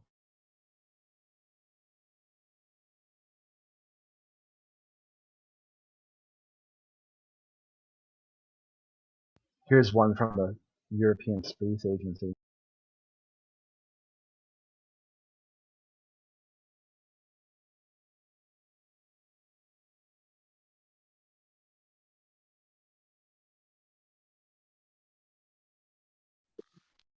Well, it's definitely a thing with nature, right? I mean, you can't get a ocean-going fish and put it in fresh water, can you? You can't get a whole bunch of snapper and chuck it in a freshwater swimming pool and think that they're going to survive. So they're definitely running on some type of a electrical environment. Some fish have learned to do that though. There's sharks that swim in the fresh water, and there's different fish that have. Salmon, Kosho. bull shark. Trout. Kosho, would you? I just had this thought. Would you rather live on a stationary Earth, a planar Earth, which is like surrounded by some kind of magical fucking plasma field of energy that you're living within, and it's a free energy system, and it has the potential for harmony, love, like health, like a lot of positive things. Would you rather live there, or would you rather live on a globe Earth that is limited in resources? Time is ticking out. An asteroid could hit at any moment, and you're an insignificant speck in a huge vacuum. I feel like I live on the globe, the sphere, but with all the attributes that you listed for the first thing. Blue pill or red pill? No, I'm just kidding. No, but okay, which one would you prefer? I mean, neither of those. I think that I live on the sphere that has the attributes of the first thing that you listed.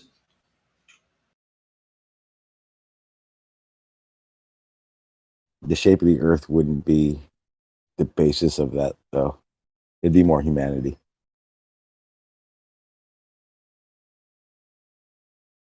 Well, I do have friends that would say something like they are very spiritual, so they just think that the creator created the heliocentric, solar system with big balls and outer space and all that. They just think that that's what God created. That's what I believe too, man. Wait, Gio. But would you say that we live in a society like that, like you just described, for a flat Earth? What do you mean? What do you mean by that? With today's society and how things are today, which one of those would you say we live in? Of those two conceptions? Yeah. I mean, do I even need to answer that, or? Well, is it peaceful and free energy and all this stuff happening? Yeah. That's Where's the free? But so you don't think that we're actually, it would be a lighter of the both right now, where there is compassion, there is these things, except for free energy, but there's also evil and deception and. Well, yeah, you could still have that. You could have that part on a globe Earth. Yeah, you could still have a lot of love and compassion. Yeah, for sure. A mixture of both, like we see. Well, all under the one roof, Sean. It's all going on, right? Yeah, but it just sounded like when he stated if it was a stationary plane and it was all fairy tale like. Well, I mean, wouldn't it be that already? Well, as far as we know, I'll just say this: as far as we know, throughout I'll say as far as I know. I guess I can't speak for everyone else, but is that there's been two main cosmologies that this universe has been considered to be: the default one and the one going back, as we know, all ancient cosmologies and systems and so on, is generally a planar Earth, like a plane of existence, which is stationary, and nature is like it's a machine, it's a whole system. And that usually is seen to be surrounded in some kind of a spherical encasement of some sort. People refer to it as like being in the womb of the Mother Earth. We're in the womb. Perhaps if there is a plasma field that the stars are in around us, then it's like we're in the womb of Mother Earth in that sense. And then different cosmologies talk about different things. Like they talk about ether and the different layers, and different like mystical systems do have slightly different variations on like the distances that certain objects are, the nature of the celestial fields, and then of course all their different astrological systems as well. So there is some variation, but in general, it's like layers of an onion of layers of ether that essentially go up and up into non-physicality, meaning like people talk about the heavens being above, the heavens above. Now, is that actually heaven? I mean, that's a deep question, but and that there is a limit, but it's basically the ether is a transition. Like we're on the plane of existence, and that's a transition into something that isn't even on this physical plane, like it isn't even part of this physical. So anyway, so that's been that core cosmology, and then now we have this whole heliocentric globe idea. So in terms of those two, yeah, those are the two core ones. And of course, the globe is very popular now, kind of because of what they've done with it, but really it's a brand new, very bizarre concept and idea, and totally goes against the rest of all of humanity going back from the beginning.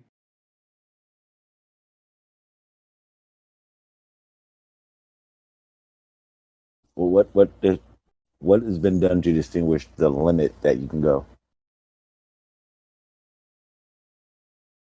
For instance, you said, is there heavens, or the idea of this limit of how high we can go? How was that determined? Well, I would say there's a limit to how high we physically can go. Yeah, in our physical body. Spiritually, absolutely, you can transcend, and that's what so many of the ancient ancestors were doing.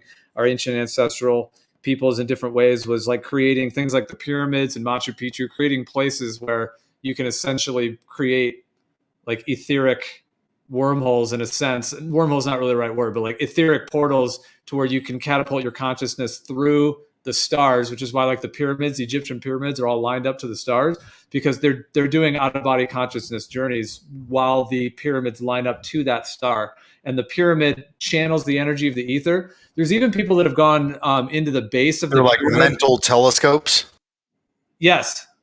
Yeah. So those People things do are like possible? shamanic journeys. Just real quick, just to end that, because I know I've said a lot, but I'll totally pass the mic. But just to end that, yeah, like there's these chambers that are deep down underneath the ground at the base of the pyramids, and they don't really let the public go there, but there are like small ways that you can get there, like little tours. But anyways, I've heard of like people have gone there and just done shamanic drumming. So it's just a drum that goes boom, boom, boom, boom. It's just a consistent drum, and it does help to put your mind into the frequency brainwave state so that you can have trance journeys. Anyways, he did that. That's all he was doing, was just drumming with a group of people, and they all had like profound mystical experiences, like out of body experiences. Like they said it was like 100 times more potent than it would have been otherwise. So yeah, anyways, yeah. So in terms of like that whole interaction between that.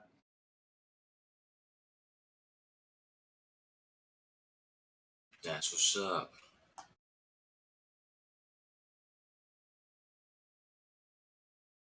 I always wanted to go to fucking one of those ayahuasca bullshit things. Like have you seen that one Vsauce? The Vsauce guy does that. He actually goes to South America, like what you did, Merle. I'm sure. I think you did something that you just like that, Gio. Like we actually go to South America, go to the rainforest, do all that shit. Yep. The guy, did you see that Vsauce? He does that. Yeah. He's a pussy though. He took like because he did it twice. Because the first night he took like a pussy dose. And he's like, I didn't really feel it that much. He's like, dude, you fucking probably asking for like the smallest dose possible. Yeah. When I first had it, I had a really small dose myself. Something came to check on me though, like a spirit, like a woman. Oh, that's what's up. Yeah. That's what happens when you pay extra. She was just making sure I was okay. The whole initial first initiation with all that stuff, it was getting to know me, like if it could trick me, if it could scare me, like a bunch, seeing how much I could handle. I just wanted to throw this out there. Right now I'm doing these 4 cities, my man. If anybody wants to see, I'm doing Chicago, Las Vegas, Atlanta, and El Paso. But I'll do it silently. I'm going to share my screen. So you sound a little bit like a globe. This is not a dig on you at all, but it's just because of like your accent right now, and you're talking all like low in your voice. You kind of sound like a globe gangster right now. You're like dealing the cards, and you're like, "Hey guys, I got these distances, man." They're looking over my shoulders. I'm like, "Hey guys, What are you trying to piece together?" Hey guys, go fuck yourself. I got some distances here. Let's prove in the globe. Hey, you don't tell people to go fuck themselves if you're telling them something." I was trying to do an accent, but it wasn't a very good one. Yeah, you can't tell Kosher that. You might tempt him. But yeah, what are you trying to do?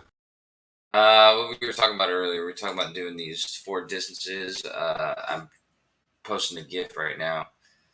I'm Oh, so you mean like you're trying to triangulate or make a square? Yeah. There's 4 distances. What happens is if you just take the distances and take the perimeter and connect them together, and then take one of the diagonals and connect them together, that last line will not connect if it's not a flat plane. If it is a flat plane, it'll work perfectly. But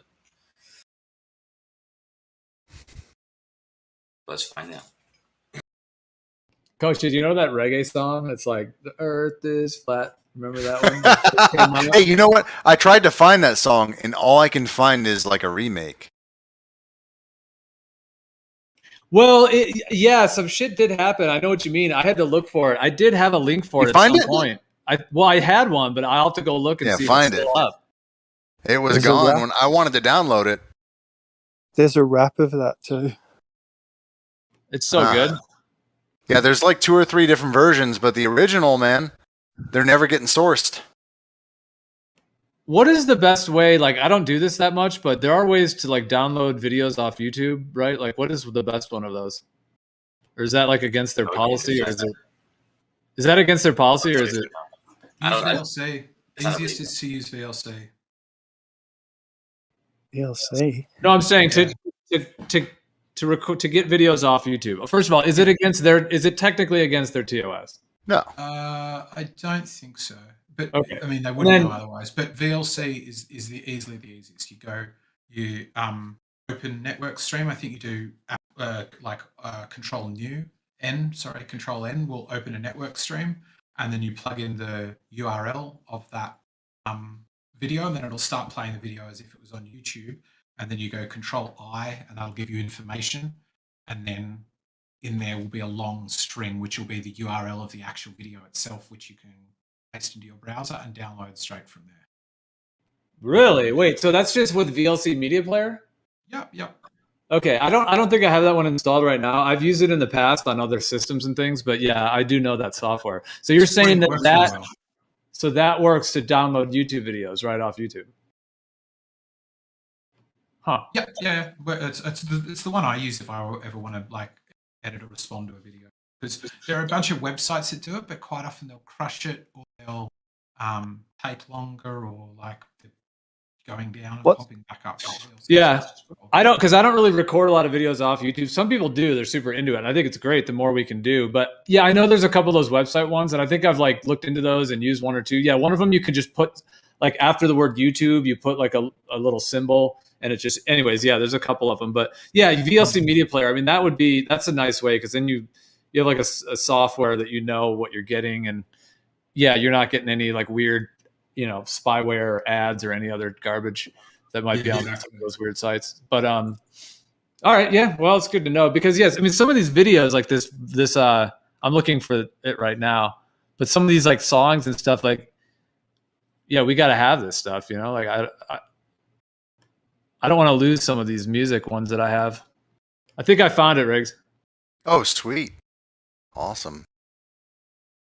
Especially when you type in the lyrics, like usually I can do that and find a result, but not with this shit. Well, it is a live performance. Oh, I did not know that. Yeah, it's like album quality though. Like it is live, but it's also like maybe they remixed it or something, but like it almost sounds like an album.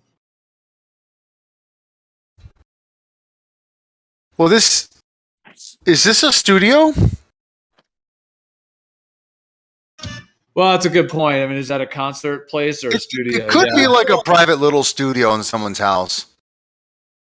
Yeah. Looks like that might be the case. But yeah, I'm going to download this because I don't give a fuck. Oh, this is such a good song. The earth is flat, living in illusion. And then he's like, people don't know what to do. Oh, man. When this first came out in 15, like the perfect time. Oh, yeah, dude. Like, this is before I'd even met anyone else in this community because I just knew about it. And I was, anyways, but yeah, dude, I remember this song came out and like, I was like dancing around my house for days just fucking singing this, man. Oh, my downloader broke. I got to find a new one. Yeah, I mean, this one should be downloaded because this guy, like his channel, I don't know. He's like I'm not sure if he's got his content up or what's been going on. So yeah, we should definitely get a saving of this one. Boom. Got it. He has another one too. Have you heard the other kind of? No, hook it up. Yeah. Flat Joe. Okay. Well, Thank Flat you, Joe, Flat Joe. that's just a mirror. Yeah, I think it's a mirror. Yeah. Thanks, Flat Joe. Exactly. His other one is see if I have it. Hey, did you see? You know how Dave is going around doing all those interviews? Yeah. He just did one with an OnlyFans chick. You're gonna love this one, Kosho. I'll post the link. Yeah, Flat Earth Dave talking to, I guess her name is Jessica May. I didn't know that, but there you go.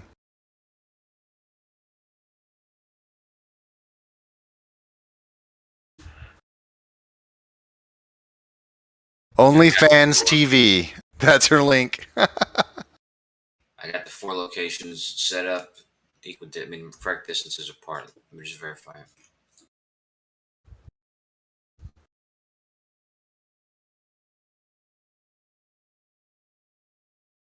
That music, that band sound awesome. Are that which 4 cities are these? Which how did you choose these ones, Kosho? Say what? Which 4 cities are these? Are these the ones you did with No, I'm just doing new cities right now. Oh, right. In case someone's wondering, so I'm going to verify these distances as a perimeter, and let's see what happens. Let's go. So this is your new thing. I just found their website, Riggs, to that whole band. It says, nice. Hook it up. It says they have a new YouTube channel. Awesome. I think they might have got. That's kind of what I was going to say before, but I didn't want to speak too quick. But yeah, I had heard that they had lost their channel. I had a feeling. Yeah, Jabba.ws, Jabba and Friends. So yeah, it looks like they got some stuff on there, music. So, Kosho, what I've been hearing you do is you go around and you'll ask somebody if they agree that the distance between X and Y are accurate because people drive it. It's do you think it's accurate between X and Y? And then you'll say, okay, well, how about between Y and Z? Do you think those 2 distances are accurate? And so then this is what you're doing now is you're just kind of plotting these positions and trying to calculate if there's any inaccuracies. No, I think you probably saw something else that I was doing where I was asking people the furthest distances that they do agree are correct. Okay. I was doing something else for that, but no, I've only seen that GIF yesterday, the day before, so I've only been I only wanted to test to see if it worked, and first person we did it with was Jeremy yesterday. The guy disappeared right after that. So I don't know, man. Riggs, this is the other one. That's probably a lot to think about. This is the other one. It's Dude, called Geo. The World is a Lie. The lyrics are Their whole webpage is amazing. You can just click the button and it downloads. Really? It's perfect. Yeah. Click on music. And then it'll show the video. There's a little download button and then you can watch it. That's just how it should be. Nice. Yeah. But yeah, that other song, the lyrics are like, the world is a lie, nothing is real. But it's more like a faster paced song. But that was a good one too. Yeah. It's not quite, I don't think it's as much Flat Earth, but it's more about just all the lies. But that's another one that I remember of theirs that stood out to me. That's an easy sub right there. Yeah, man. I think this is their little studio.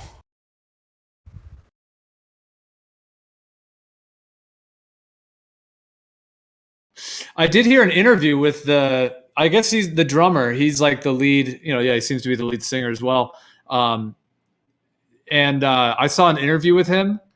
It might even be somewhere on their website or on their channel now, but it was great. And he has a very thick accent, very, very thick accent. So it was a little hard to make out everything he was saying, I remember. But if you have it, let me see it. It's amazing, though. He's such a just heartfelt, and he's talking about the Earth being a stationary plane and just how deceived people are. He's like he's got like a, I was gonna say like a Buddha quality to him, like just a very like compassionate, loving guy. Yeah, I'll see if I can find that. But I was wonder if they have it on their YouTube. I don't know whether they have everything on there or what, but it was back in the day. I mean, this would have been back in like 2015. You know, I didn't talk to you for a while, but in that time, the conspiracy guru Alex, he came out with that new song, which is fucking awesome. Did you see that song he came out with? If it was a television watching news believer. Yeah, I think I've pretty much seen and heard all of his songs. Yeah. It was so good when it came out. Like, oh my gosh, and he sounded just like is it Dave Mustaine or whoever it was, the Metallica style. It's just such a great song. Here, I'll post it. Yep, yeah, I do remember. Yeah, this one was good. I haven't seen this one yet. Yeah, I remember this one had like a very epic, like almost like a transcendental, like when the guitar's coming up and he's like, I just remember one part in it where it really is like very uplifting.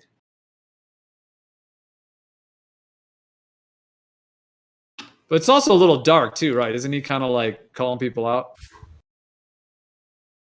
Who? Alex? In that song, or what are you saying?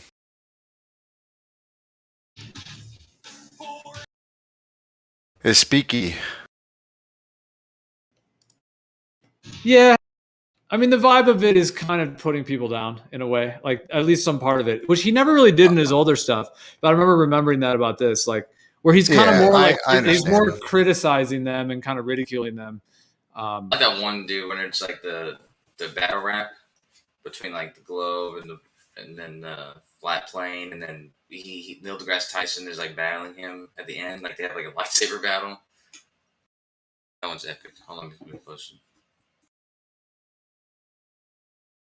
Yeah, he's calling people dead of mind, news believer, you are blind. Those are some of the lyrics. I mean, yeah, it's just trying to make it rhyme, you know.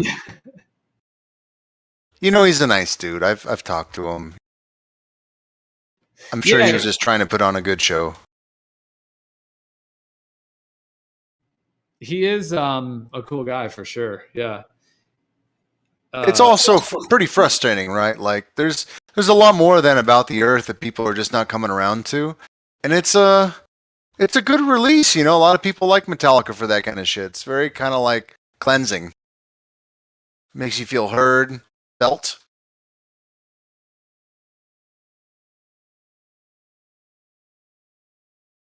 You know what this reminds me of a little bit is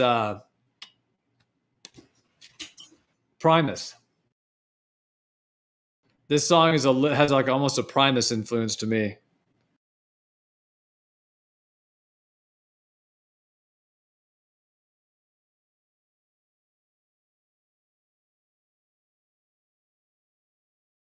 Which kind of even stems deeper back into like Frank Zappa. The kind of like avant-garde representations of some sort of a particular like theme.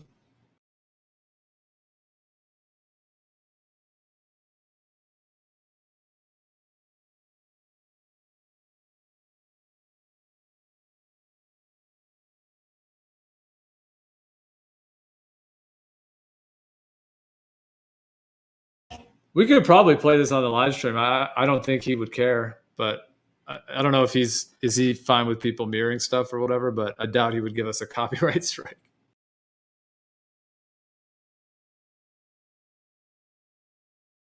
I have no idea.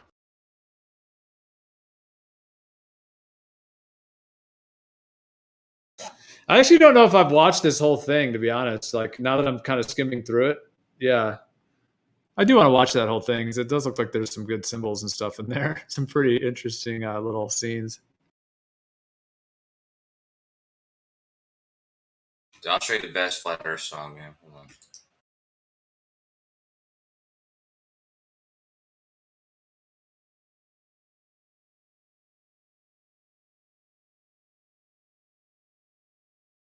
Well, lately I heard the one by Slayer when they're like in a prison scene. Have you seen that one? I don't think so. Slayer. I don't figure you for much of a Slayer guy, Carlos. You'll be surprised. I'm into every type of music except for opera.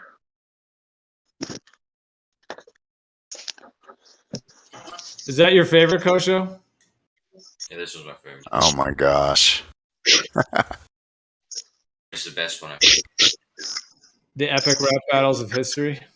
No, not that one. The one after that. It's a real rap battle. Well, it's not a rap. It's a rap song where Yeah. the dude is pretending like he's rap battling. But that was actually good, man.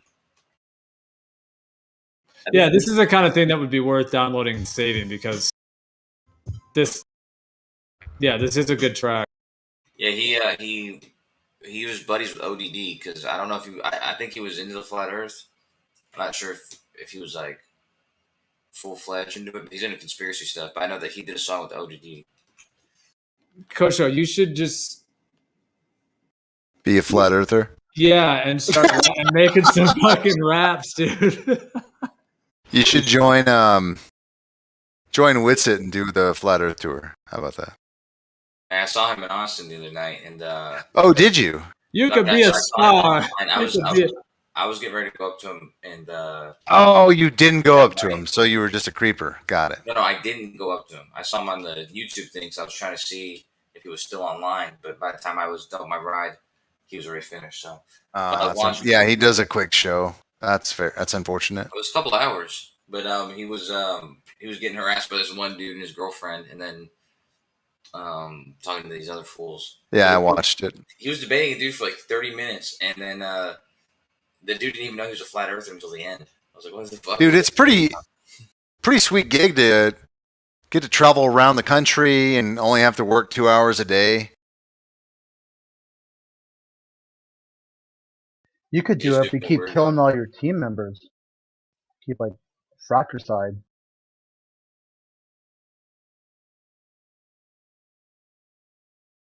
Who's the other guy that approached him? Like M Stone did. Yeah, well in that video he said M Stone was a second Gem Panda Goon. Oh, I don't know if it was a Gem Panda Goon, but the guy was an equivalent. You know, he was just one of those dudes. He didn't know anything though. No, there was what's his name?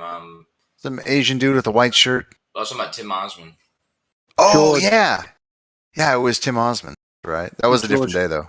The other one, M Stone and George Hutuknuk, whatever his name is. M Stone recently came up and completely confronted Witsit and like threatened to punch him and all this stuff. Like, yeah, that one was wild. Really. Oh, they were swearing at each other. It was like probably a whole hour and a half or 2 hours of them just cussing each other out and threatening to punch each other. And oh my god, it's like dramatic. It's a whole thing. What's that? M Stone's exactly what I pictured him in my head. Some short dude missing teeth. You know, I was like, yeah. That's what I saw. You know, like sometimes you Texas. Yeah, that's what you don't. Like sometimes you picture someone, their voice, and you see them, you're like, wow, that was way off. You know. Mm-hmm. But he was spot on. You know. He doesn't have missing teeth. Yeah, he's missing like on his right or his left side. He's missing teeth. I don't think he is, man. Seen him several times. But Have ya? Nice. He lives here. Yeah, sure. I'll go grab a screenshot. Kosho and him. There's a few times he shows his right side. Me and Branch were supposed to go to that Dallas conference, but like I said, even if I went to Witsit, I wasn't gonna go up and start debating him about the globe, dude. But I bought this shirt. This NASA shirt, or was this shirt with a spaceship on it? And I thought that if I walked and pretended that I didn't know what was going on, that he would stop me because I was wearing that shirt. Kosho, have you showed your face anywhere in this community like much? Like, have you been out? Like, are you like on any like streams or anything like that, or are you just? Well, yeah, you sometimes you say that sometimes your profile pic is you, right? That's his face right there. That's not somebody else, but Wait, that's somebody else, Kosho? that's my my boyfriend. That's some But bullshit. no, That's bullshit. Your voice sounds just like that face. That's kosher. I guess I right would have there. been on Witsits and I would have been at the conference, but yeah, both those fell through. So. Kosho, so I mean, what is the deal? Like, I mean, are you just trying to like stop people from waking up to the fact the Earth isn't a globe and it's a stationary plane? Like, or I mean, what is your like? Because if you're not going to like be with us and like spread the word, then like what are you kind of doing overall? I'm not trying to call you out. I'm just sort of asking like in general. I know you like the conversations, but what would be the interest in like pushing it forward if that's not what you're about? Yeah, I'm not really interested in dissuading people from the flat Earth. So, like I said, I think I might accidentally did that the other day, and I'd be heartbroken if my buddy Jeremy wasn't a Because flat Earth. Kosho believes Kosho, the bullshit is just seeping through you right now. He's so excited. Yeah, it's good though. It's funny. It's funny. but Kosho, all your other, Not kidding, all man. his, all your other bullshit gets exposed when you say shit like that. Like you can't be consistent when you say stuff like that, man. It's just not like it's so just fake or whatever. You know what I mean? Like, come on, man. No, I mean, Like, what then? How can you say you're like a good member of the community, basically? whoever said I'm a good member of the, what are you talking about? I'm Of just saying any that- of this of the country of anything. How can you say you're American? Like, what's up with that? Yeah, but see, Jeremy's a good friend of mine, and a lot of our relationship is based on the fact that we argue this topic in here, amongst other topics, some things we agree on. And so if say they would GeoLove, if he wasn't a flat Earth anymore, and then also he stopped coming in here or whatever, yeah, it would be the opposite of what I was trying to do. Why? Why were you trying to witness an environment of what you believe to be ignorance? Kind of like a Kosho, if I woke, sorry, I didn't mean to interrupt you. Actually, No, come on, whatever. It's say your feeling while it's in the moment, man. Well, but I kind of interrupted Kosho. Kosho, go ahead. Go ahead, man. All right, he don't want it anyway. Well, Why- the thought was just it was there and it just popped out because I was thinking about it deeply. But piggyback, come on. What is it, dude? I ain't gonna forget my point, so you can come on with it. I needle Kosho about this every now and then. I ain't gonna forget it. oh, well, what I was going to say is that if I like tomorrow I woke up and for whatever reason I completely thought the Earth actually was a globe, I would split from this community. I would still want to remain friends, perhaps, and I don't mean really split from the community. Like, okay, what I mean is that the core component of getting together and discussing the Earth being a stationary plane, if I thought it was a globe, would be of no interest to me. So, like, I'm just saying, like, I would still want to be friends with you guys, possibly hang out in whatever way.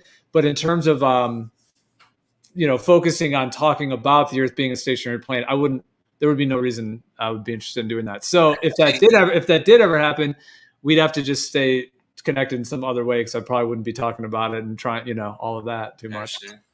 Yeah, I could see that possibly being the case, but I can also see that there's other sorts of people like not human sheeple, like Sheeple, the New Zealand guy, Shanji, Jose, Ranty.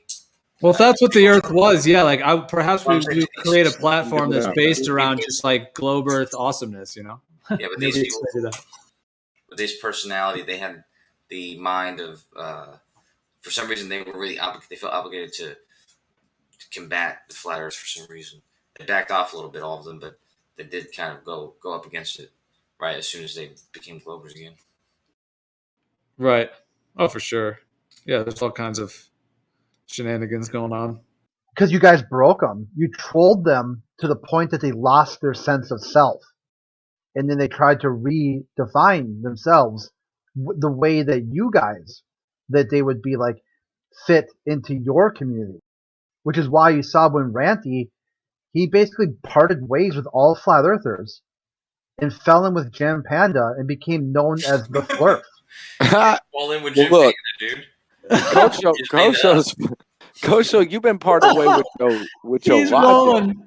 They're definitely rolling the dough. Why He y'all just made blowing that up. everything? He wasn't even in Gem Panda server at all until after he came out or whatever. Yeah, so you guys broke them It was over funny, time. Chris, yesterday when Jeremy we went over those 4 cities, it was you who had said that you agreed on the distances between them.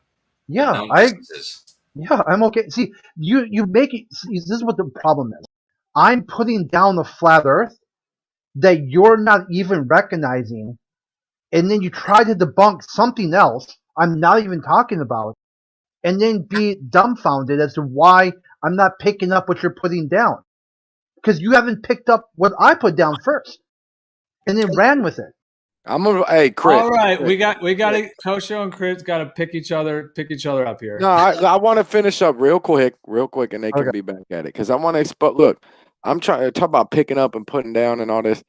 Kosho, you be straight on that bullshit. It's like I feel like you have to say the little thing like I wouldn't want to stop the fight. Like maybe that's some sort of like, so your boss motherfucking knows you still trying to do your job and shit. You know what I mean? Like, what? Why do you say things like this, bro? It's so weird sounding to fucking conspiracy-minded people. Like, yeah, or normal people too. How can you say like, oh, you're here to help all the time?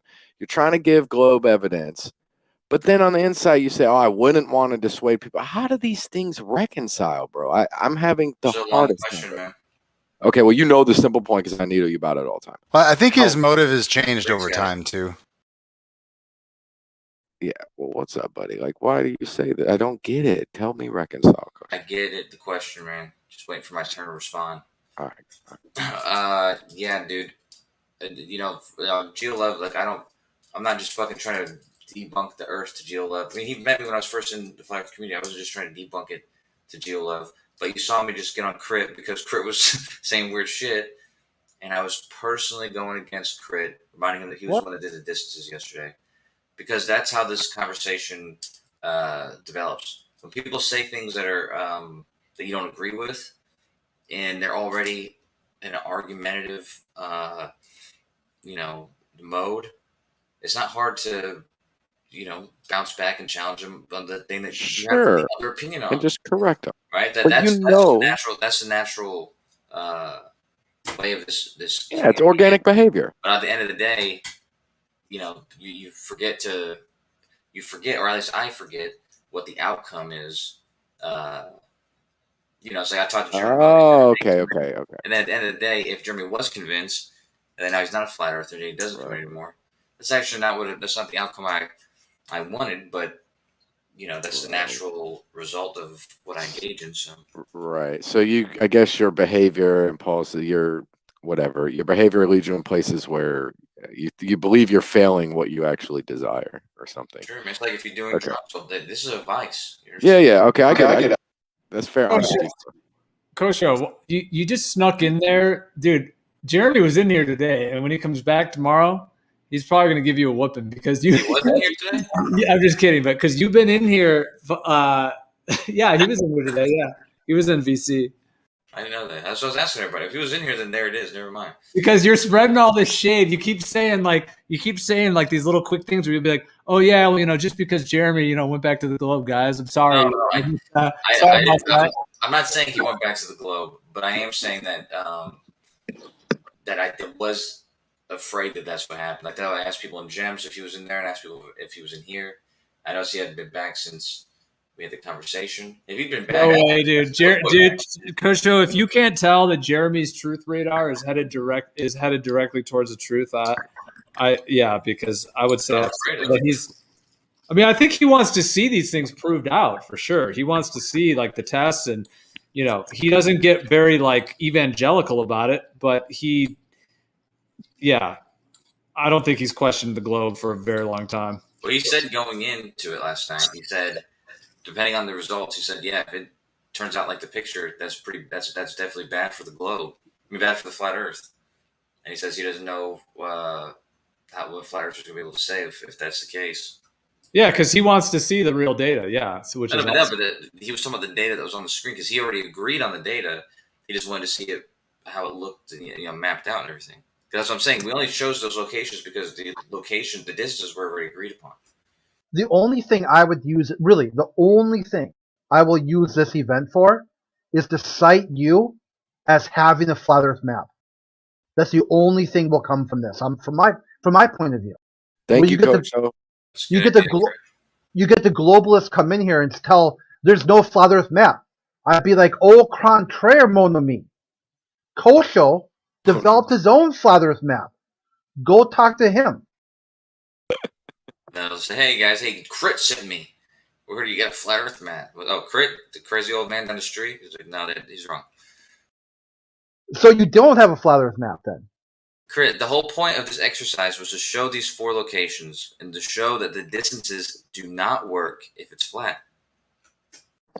And so do you have a map to test this on? We have the distances. Do you have a map though? Where did you get the map? That's what I'm getting to. It's like this weird. I'm with Grim here. It's like this weird double talk. You got a map. You got a map. A map. No map. That's a map. That's another map that has distances that aren't right. What are you talking about? No one's using a map. Yeah, it says run your GIF. It says map. Let's make a flat map. I posted the one I did it on my screen. I'm sharing my screen right now. There's no map. I just have the locations and the distances. Great. This conversation is pretty epic right now. Yeah, whoever made that GIF made that flat Earth map. So okay, who's the source then? That's who I'll say. Tocho. I don't know. People were posting that the other day, and I was like, oh wow, that's interesting. Like right there, let's make a flat map. If you can make a flat map, that's outstanding because then you can share that with your fellow globalists who tell you there's no map. Exactly. It was impossible to do. I just tried to plot these 4 cities on my screen, and the El Paso to Chicago distance is incorrect. Okay, well, if you use that logic, that's even better. It's impossible for you to go to space, too. Okay. So there you go. You can, any form at which you want to take this, any line of logic, like a Molus Tollens, like the Bev did today, it ends you up at flat Earth. Did that make sense to you? Yeah. Okay. That's what's up, man.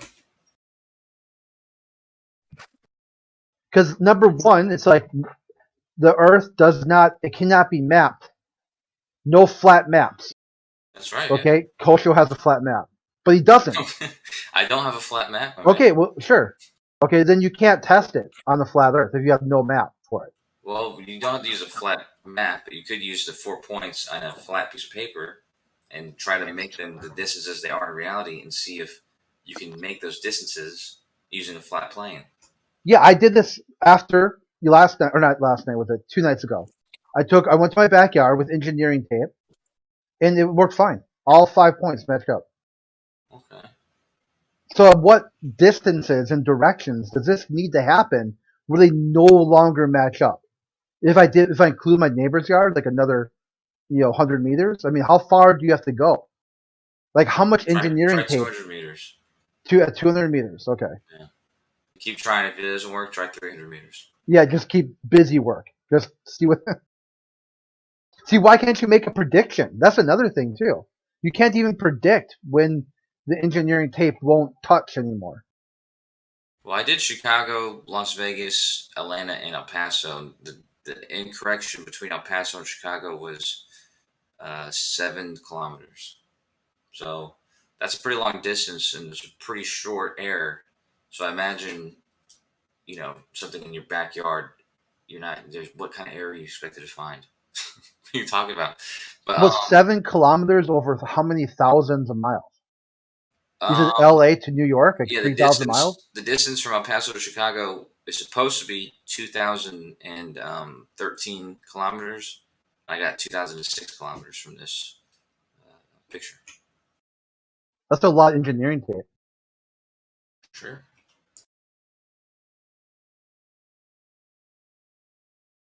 But yeah, over a great distance, I'm sure there's even more. I don't know what's the 4 greatest the 4 cities with the greatest distance that you would agree on the distance, Craig. See, that's the thing too. It doesn't matter if I agree or disagree on the distances. Yeah, that's the slippery thing that you do there, Kosha. You say, "Do you agree?" Well, if I agree and I'm wrong, then I was just wrong That's about fine, my. man. But Yeah, the point is, why would I do any of this? Why would I go through doing anything just for at the very end of it for you to say, "Oh, well, I don't agree with those distances." What type of It makes more roofie sense. would It you makes more agree to sense to taking? ask you. It makes you more sense to ask you before I do anything you agree on the distances. Hey. Yeah, Kosha, what kind of roofie do you prefer? A or B? That sounds painful. It's not a good ending either way. I mean, who cares if anybody agrees? I mean, the person I'm having a conversation with. That's usually how most conversations occur. If you're gonna No, man, I've been listening to those people. They don't care. They just kind of like put up with it. Yeah, it makes sense to ask somebody beforehand that they agree with. Go Usually into Gems. build an argument. I've been listening though. Like you Go just in- kind of ask. Go into Gems Co-Show and ask them all how likely it is that they've all been hypnotized. Like, ask them if they think they're hypnotized or not, and see what they say. See, this is what I got, Kosho, from when I was on Gems, right? They said, "What experiments have you done?" I'm like, "Well, I did the thing with the sun in the W." It went through the whole thing, and the counter was, "I don't know how to do stats." And I'm like, "Well, okay, I'm not sure where that came from, right?" And then finally, when I said, well, "What do you guys got?" Nothing. No one's got anything. And then you said, "You've got something," right? I'm like, "Okay, sure, present it, Kosho." So in real time, as you were presenting, I kept stats and how many times you were going to ask me something or invoke flat Earth. And then I built a standard deviation around that and then sent it to you right at the very end. Just to prove that I can do stats, especially with a standard deviation. And you wouldn't even tell the stream. You'd be like, nope, you wouldn't, because you were so worried about the social credit score. That's what I would need for you to explain on the globe. That's what I'm putting down. Why are you so afraid of the truth due to a massive top-down groupthink hierarchy that you're even afraid to speak truth to power on the globe? Because I can explain it on a flat Earth. Damn. Did you understand what he was saying? Yeah, it's Yeah. one small step for man, Yeah, one giant leap for conversation. mankind. I remember that conversation, and it made just as much sense you explaining it as it happened. So I remember I was going through something with you, and then I thought you were listening to me, and then you said you were gonna build a model or something like that. I was okay. And then you came back, and then all you did was you said basically what you said, that something about a standard deviation and how many times somebody asked about the flat Earth or something like that. I was like, what? Yeah. I thought you were listening to what I actually said. So in your 17-minute presentation of the globe Earth, you referenced, like, I can't remember the exact details. I could look it up. I DM'd you. You referenced flat Earth like 12 times, which, and I broke it down how many times you did. So I was like, explain that, then explain how you won't even tell people that I worked out the standard deviation in that. Because that was a big dig. They're like, my experiment on the W in ambient light in the atmosphere, cause and effect, was not good enough because it was my problem that it wasn't. If the DOT does it in Florida, then it's okay. It's to justify daytime running lights and criminal cases for people not having their headlights on. Then it got to the point too where I just did a blind test of that and I presented my hypothesis to QE, and QE said, yeah, it's pretty good. It's not perfect. It needs some refinement, but that's a pretty good cause and effect. Even his more restrictive version of science, it passed his test. But if you preface it with, I think this data presents to me a flat stationary world, then they completely brain fart it, and they'll use all kinds of weird stuff for why they're brain farting it. Then when you go through and debunk that with someone like you, calls yourself like a unbiased moderator, you won't even be honest about it and say, yeah, Crit actually did stats in real time as I was presenting to him, and he got a correct standard deviation based on the data. I And still to this day, will you say it today? It wasn't my proof. It was you doing a demonstration, and your demonstration wasn't about the what is it called, the sun thing, because I never got to hear that argument. I kept asking what the argument was, and you kept stating a standard deviation with like how many times people brought up the flat Earth or whatever. I was like, I just wanted to see what your evidence is, but that was your evidence.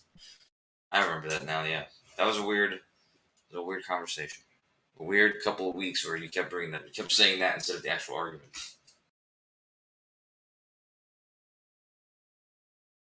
Yeah, because that was the only dig against my. Yeah, this is back in February. So yeah, this is why I said, like, consider this consider a test of trust. And I linked you an article from space.com, how to debate a flat earther. It says, number one, you have to build trust, because a lot of this proof is hard to demonstrate, virtually impossible to demonstrate. It's built on trust. So if you don't have trust, it's impossible to prove the globe. And then I linked you another article about the Sabine Holzfeather, where how she says flat Earth science can get the answer wrong for the right reasons. I think what she said is you said they were wrong but not stupid. But yeah, and then she go in the video. I sent you a few timestamps with that. Yeah, I saw it when it came out. It was on Jim's show also. You showed it to me also. Kosho, so do you simultaneously want to well, sorry, Crit, if you had more to say about that. I don't know what. Yeah, one real quick thing is that the globe side would say flat earthers don't understand science. They're science deniers. But then when you present them science, they tell you it's not science, and they tell you, and then you get a science communicator agreeing with the flat earth that sure, it's science, but it's the wrong answer for the right reasons. Then they have to brain fart it and just change what the meaning of science is. When somebody's saying something is the wrong answer is not agreeing with you, so you know. Yeah, you can get the wrong answer for the right reasons. That's because you didn't manipulate your variables in such a manner. That's why you do methods and practices. So if I presented my, ambient light answers for the right reasons. Yeah, because I went through the process, but I didn't account for something or didn't do something correctly. There was some. You're saying that it's good to have the exercise of asking questions, like to question the things that you don't know or whatever. But I don't think she said that they got the wrong answers. They got the wrong answers for the right reason, but you do it for the right reasons. She was just saying they're not stupid, and I agreed with her. That's why I told Jim. That's why I put it on the show.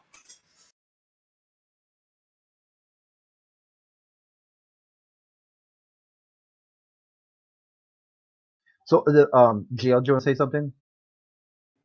Well, I was going to go back to a topic we were on earlier, but because that was still on my mind. I'm kind of multitasking, so I'm like listening a bit and then just thinking of things, and then there was one other thing I was going to say from before. But yeah, we can go with whatever. Yeah, so right at the very beginning of the video, her introduction, she says, I'm going to explain in this video how flat earthers are neither stupid nor anti-scientific. And those are the two biggest claims made by the globe. Flat earthers are just too dumb, and they don't understand science. And here's a scientific communicator telling you right from the very beginning, your only proof of the globe is 100% bullshit. That's the number one proof of the globe? I've never even stated either of those things. Most people don't state that. There's some globers consistently state that. But yeah, and that's not the number one proof of the globe, is that flat earthers are stupid and they don't understand science. Well, Crit, it does seem like sometimes you might hear of a particular thing that was said, like maybe an article or someone's video or whatever it may be, and then it sounds like sometimes you then lump them into like as if all of that group thinks that way, like a group think kind of assumption based on perhaps just like what maybe is just someone said, like a small sector said or whatever. Wait, I generally do this because a lot of times they identify as a we. you'll hear them talk, and they'll always be we this, we that, and you're like, okay, well, I ask you who this we is, and a lot of times they won't even identify the Well, we. that's a demonic black magic Legion spell. Yeah, we the people. Yeah. When people say the entire Freemasonic Jesuit system is built upon the we, which is basically the controllers and Lucifer, but they use we in terms of trying to get us to be with them, with their connection to Lucifer. So it's them and Lucifer essentially, or them and the Satan, if you want to say, but they're actual like the demonic spirit that's possessing them. So they want us all to be, we the people. Yeah, there's a lot of deception in that. When people say we, and I'm talking about in reference to we landed on the moon, or you guys use it all the time. Hold on, or we discovered the electron, or we've made nuclear energy. They're saying we as in humanity, and they're saying we because it's an achievement that we share with each other. So it's not meant like. Sometimes it is meant that way. I would agree. In those contexts, that's what they mean. I mean, that's what people mean. But I use it like, we land on the moon, and we've been to space or whatever. We've gone 25,000 miles per hour. Yeah, that part doesn't hold water because even in that epistemology, you'd have to recognize the humanity of flat earthers. The globalists don't. Flat earthers are included in that we. No, they're called flurmen sometimes. They're like, flat earth vermin. You got. I've never heard that, man. Yeah, dude, Professor Phil had talked about it. George talks about it. Kurt, you do kind of bring this up like usually once a day, and I'm just wondering why. Like, yeah, there are toxic people that say toxic things, and like that does exist. There's hatred within all kinds of groups in humanity. People just hating each other for whether it's a viewpoint or whatever it may be.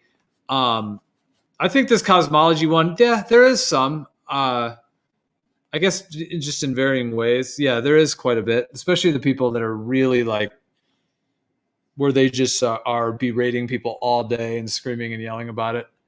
Yeah, because this is what I think, is that on the flat earth, that's fully explained. There's a lot of tribalism. It's kind of built into the human experience. Because this idea to like fear other people until you know that they're going to treat you right. Like they're going to treat you within some sort of objective morality. Like treat your neighbor as if yourself. You'll be wary. Because there's a lot of danger out there. There's a lot of evil out there. But in a globe model, where they say everything is subjective, there is no truth. And they offer you endless space where all ideas, just imagine it, and it's possible. But yet they can only hold one idea in their mind, and anybody who's different than them is somehow the enemy. And they blame Flat Earth for everything that's wrong with the world. When it's them, they're running the show. If you look, you're just making stuff up, man. No, but I don't know anyone who thinks like that. Yeah, just today, Brian. Brian thinks all the problems of the world are because of the flat Earth. Yeah. He thinks that everyone who doesn't believe what he believes is his enemy. Yeah, so this is the thing. So yesterday we were talking, I guess it was 2 days ago, or 2 days ago, we were talking about this map stuff. And I had said again that I would need a lot of these things to be explained on a flat Earth, or on the globe, because my flat Earth model would predict all of it. And then the one guy, Femboy, says, where's your model? Where's this model? And I post him, the Petri dish and whatnot. And then Brian Peck says, yeah, he's got some social science analytical model. I'm like, no, it's an environment. It's a environmental conditioning that organisms inside the environment will adapt to the restraints of that environment. And this idea of constant control over everything, the globalist agenda, is a solid debunk of the globe. Because if the globe is true, there's too much to try to control. You could spend the rest of your life and not control anything at all.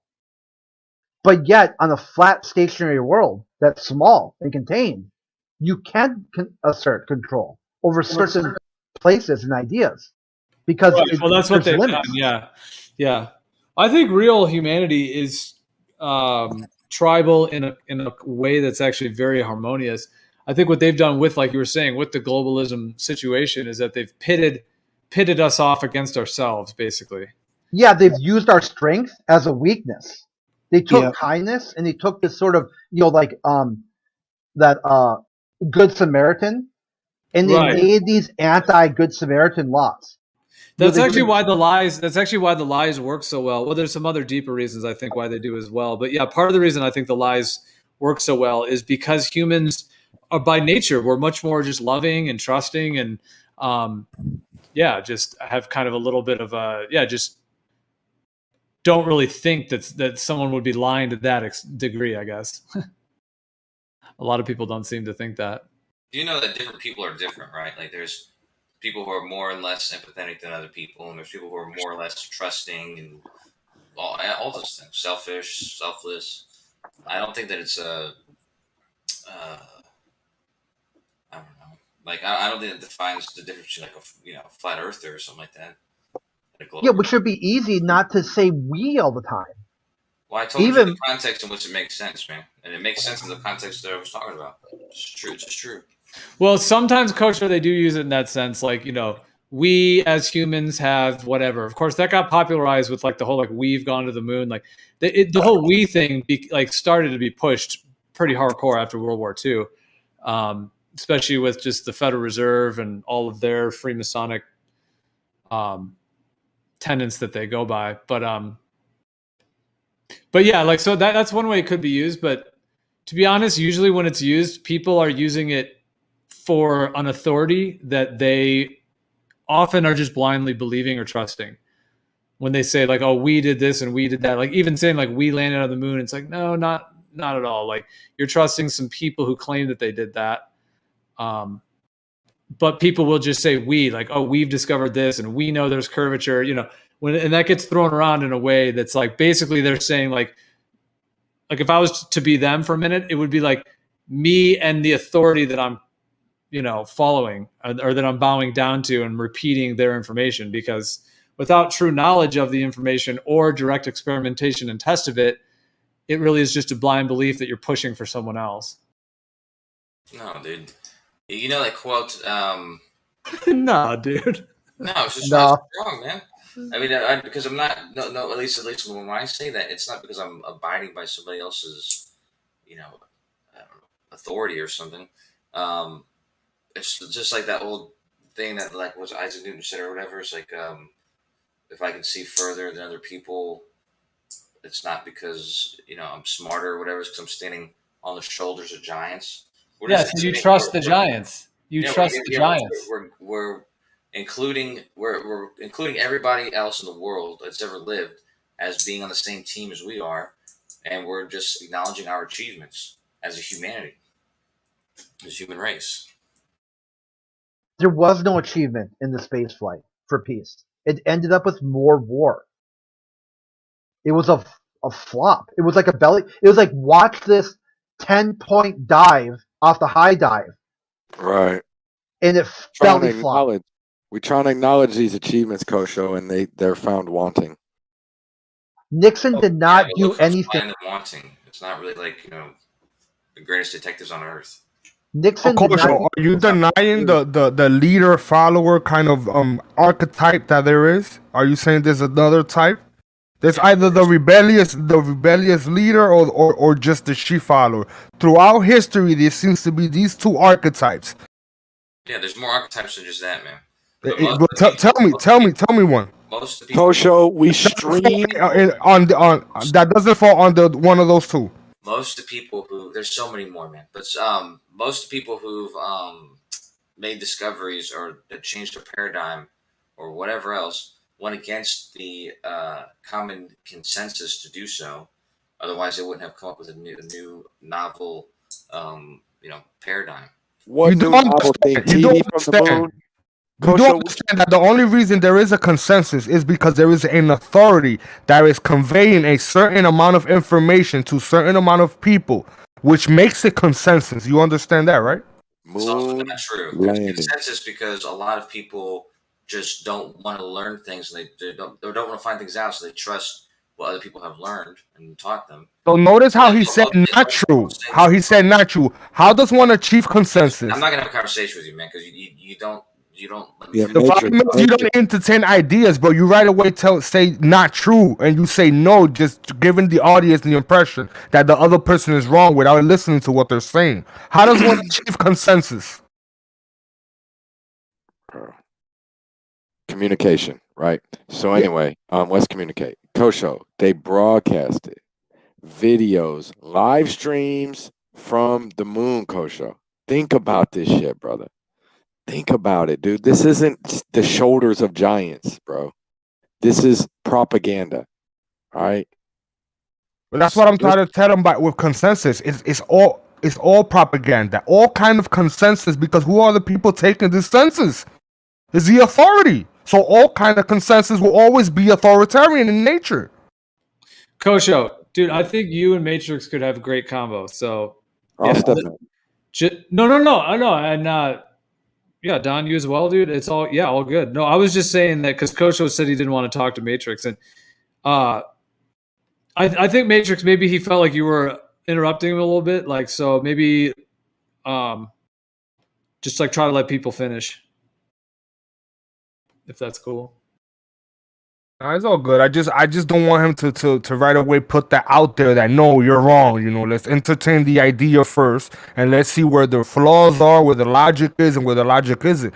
You're saying something about no, people believe this. The only thing that people believe is what's being fed to them. All right, that seems to fall into the sheep archetype, because the rebellious archetype is the type of people that seek out their information. They don't really accept anything being told by anyone. So whatever archetype he wants to give me, it will fall under the sheep or the rebellious. Right. So there's people in this room, a lot of them, who don't believe what they've been told. So that's not everybody who just believes what they're told. But regardless, I'm a good example of somebody who had to go out and seek for all the information I've gotten. That wasn't fed to me in any kind of way whatsoever. So I had to seek all the information I've gotten, and I don't think I did so as a sheep or as a either of those things in that paradigm. Kosho, why are you? I came to the conclusion that lots of other people came to by going out and seeking information. Kosho, upon seeking information on orbits and satellites and moon trips, how are you satisfied when there's such capability of having abundant video and there's none? Like, why? How are you live, like uncut videos and the ISS ones blended all the time? Like, how are you satisfied with that, man? Dude, there is uncut video, Don. You just don't. Come on, bro. You just don't believe it for whatever reason. I don't. There's What video? There's uncut tours of the ISS. There's uncut. It's not what I'm talking about. I'm talking about shit flying around in orbit in space, bro. I'm talking about shit in space. There's no videos of things in space, brother. Nothing. Come on, Kosho. I know you disagree with the first 3 words I said. But y'all would jam it down flat earthers' throats. So y'all would jam it down our throat. Let me be more clear about this specific video. I'm talking about things orbiting, like things being like, look, we're going around and around. You weren't interrupting me, Don. You heard me say that. All right, where's that? For fuck's sake, dude. I said they have uncut orbits around the Earth from the ISS. They have uncut fucking. You can watch the ISS right now. Okay, so you can see the cameras on it at all times. Yeah, For me, that's not satisfying.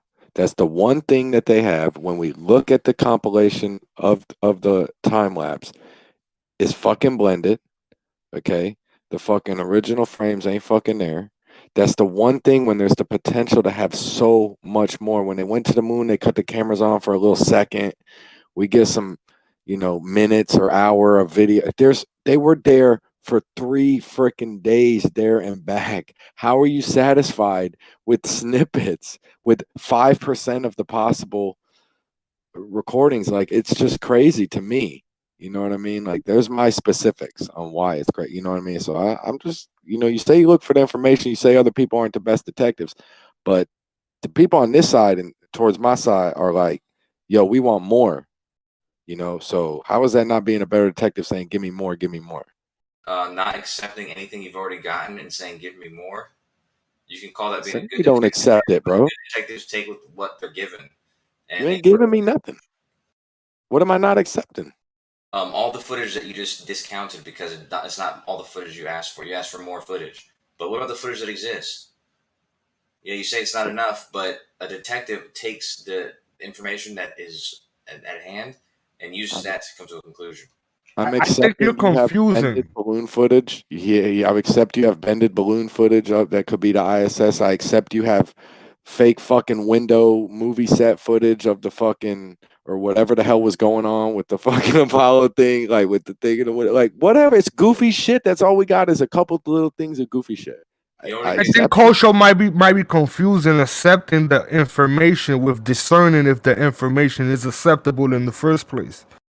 I think that's what I'm talking about, the archetype between the rebellion and the sheep, right? You just simply want to accept it because it comes from a presumed authority. You haven't even discerned if the information is even believable. You just choose to believe it because you have the assumption that this authority has crossed all the T's and dotted all the I's.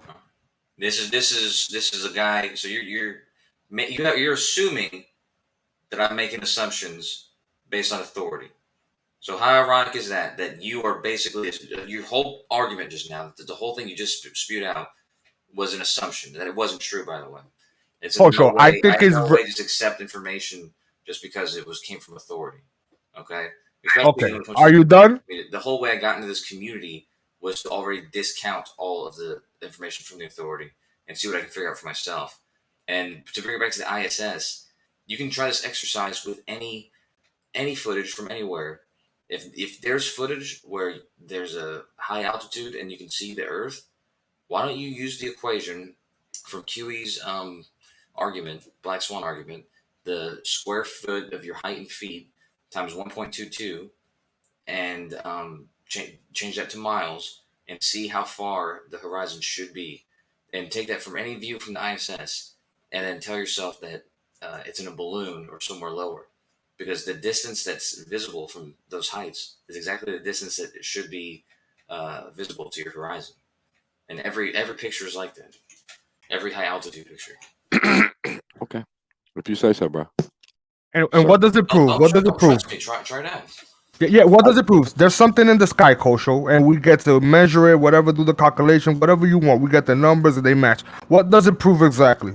It's going to prove the same basic geometry that y'all was arguing earlier without the extra variables that you're never going to get to, like refraction and all this nonsense of light. Man, I mean, seriously, like you act like it's just a cookie cutter fucking sandbox of fucking straight light lines constantly.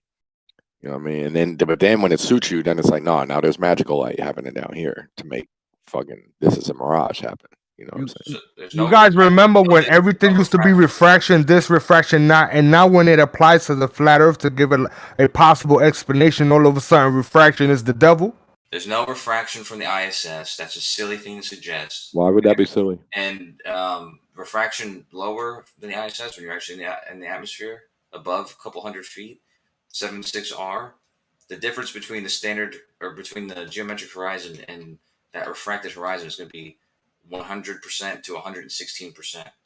So you can use that equation and estimate where the horizon should be, especially when you're looking at a picture like from the ISS. You have to estimate the distance anyways. So how far does the ISS see on the ball Earth? Should see somewhere around 1,200, 1,300 miles.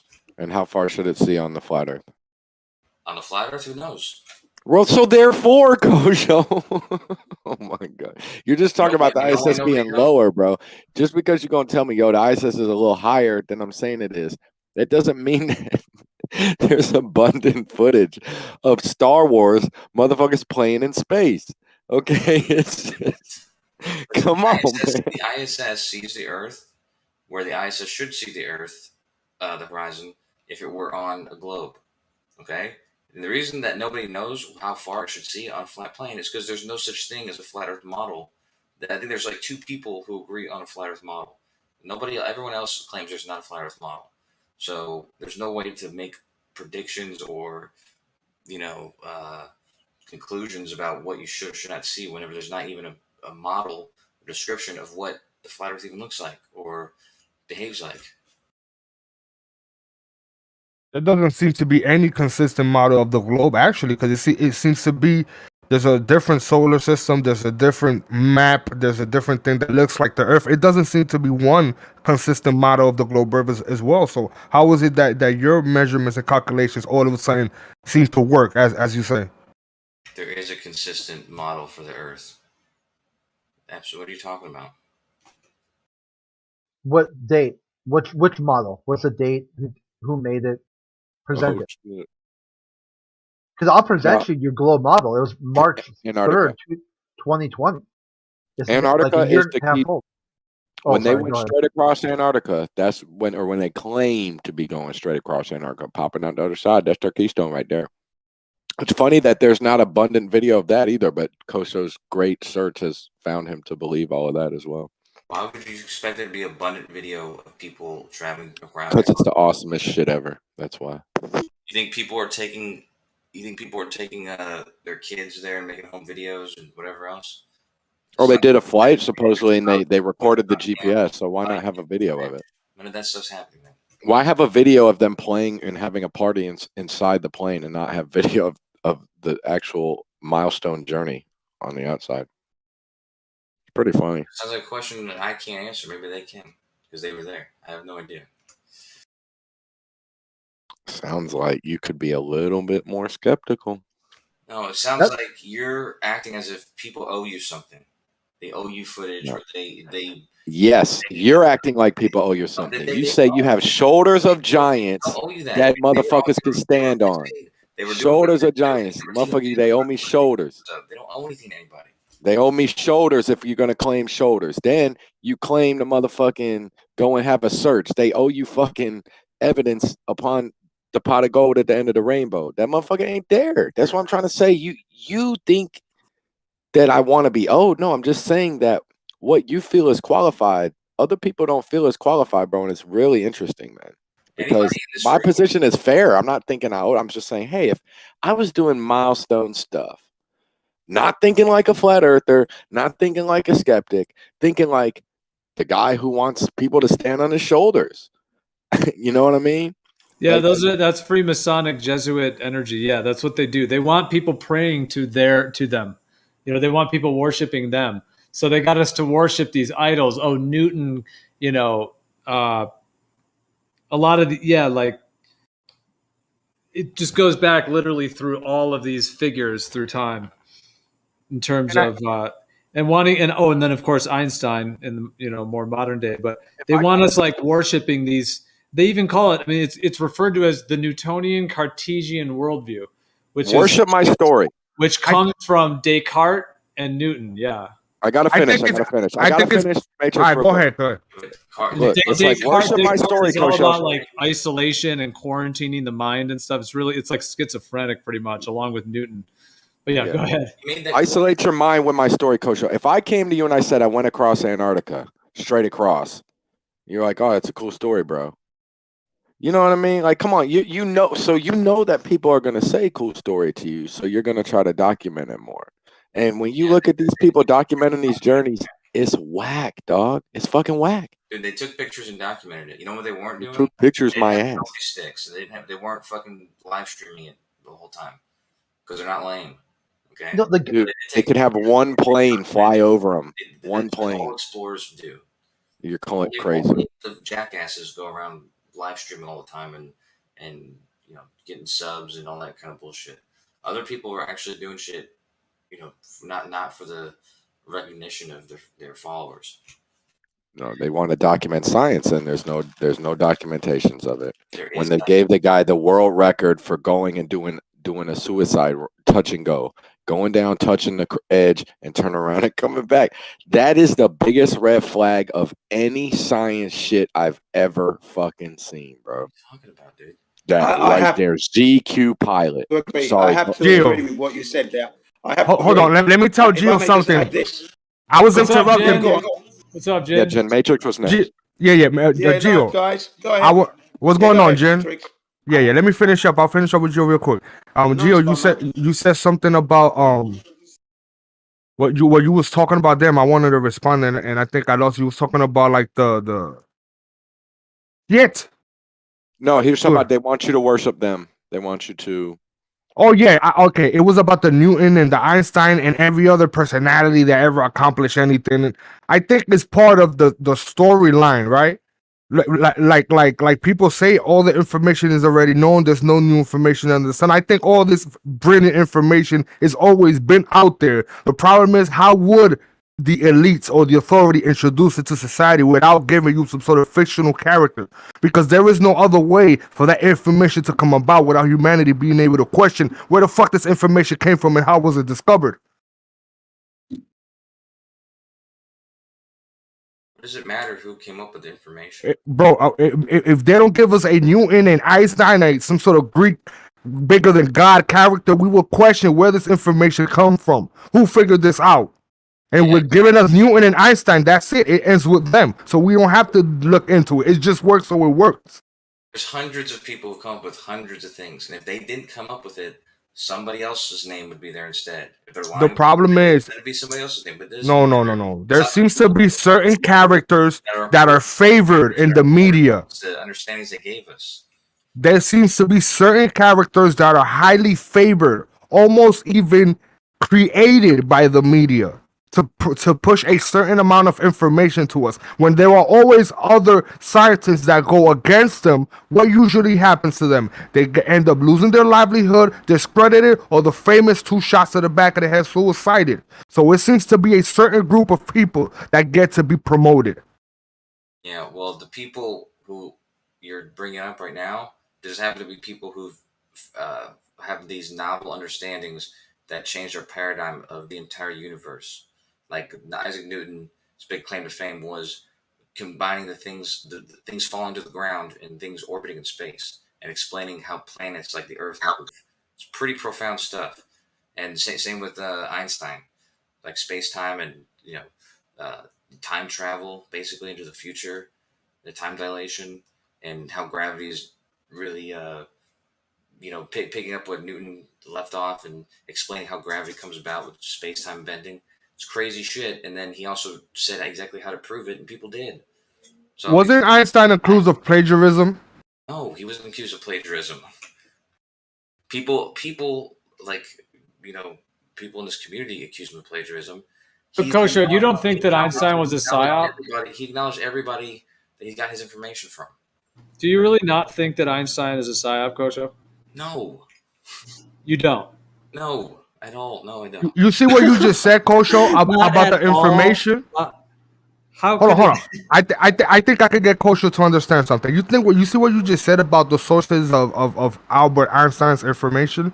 Have you questioned whether those sources came from? Like, where did the original source material for whoever is plagiarizing this work, where did it originate from? There's always some sort of random source work or whatever character, but it's never an origin of this of where it comes from. Minkowski was the one who actually came up with the idea of 4-dimensional space-time, and he came up with the equations for it and everything. And he was Einstein's teacher at one point, and Einstein used this in his idea for general and special relativity. And there's a whole bunch of other ideas that he learned about and other people had come across that he used and adapted and put into his ideas. But he gave all those people credit.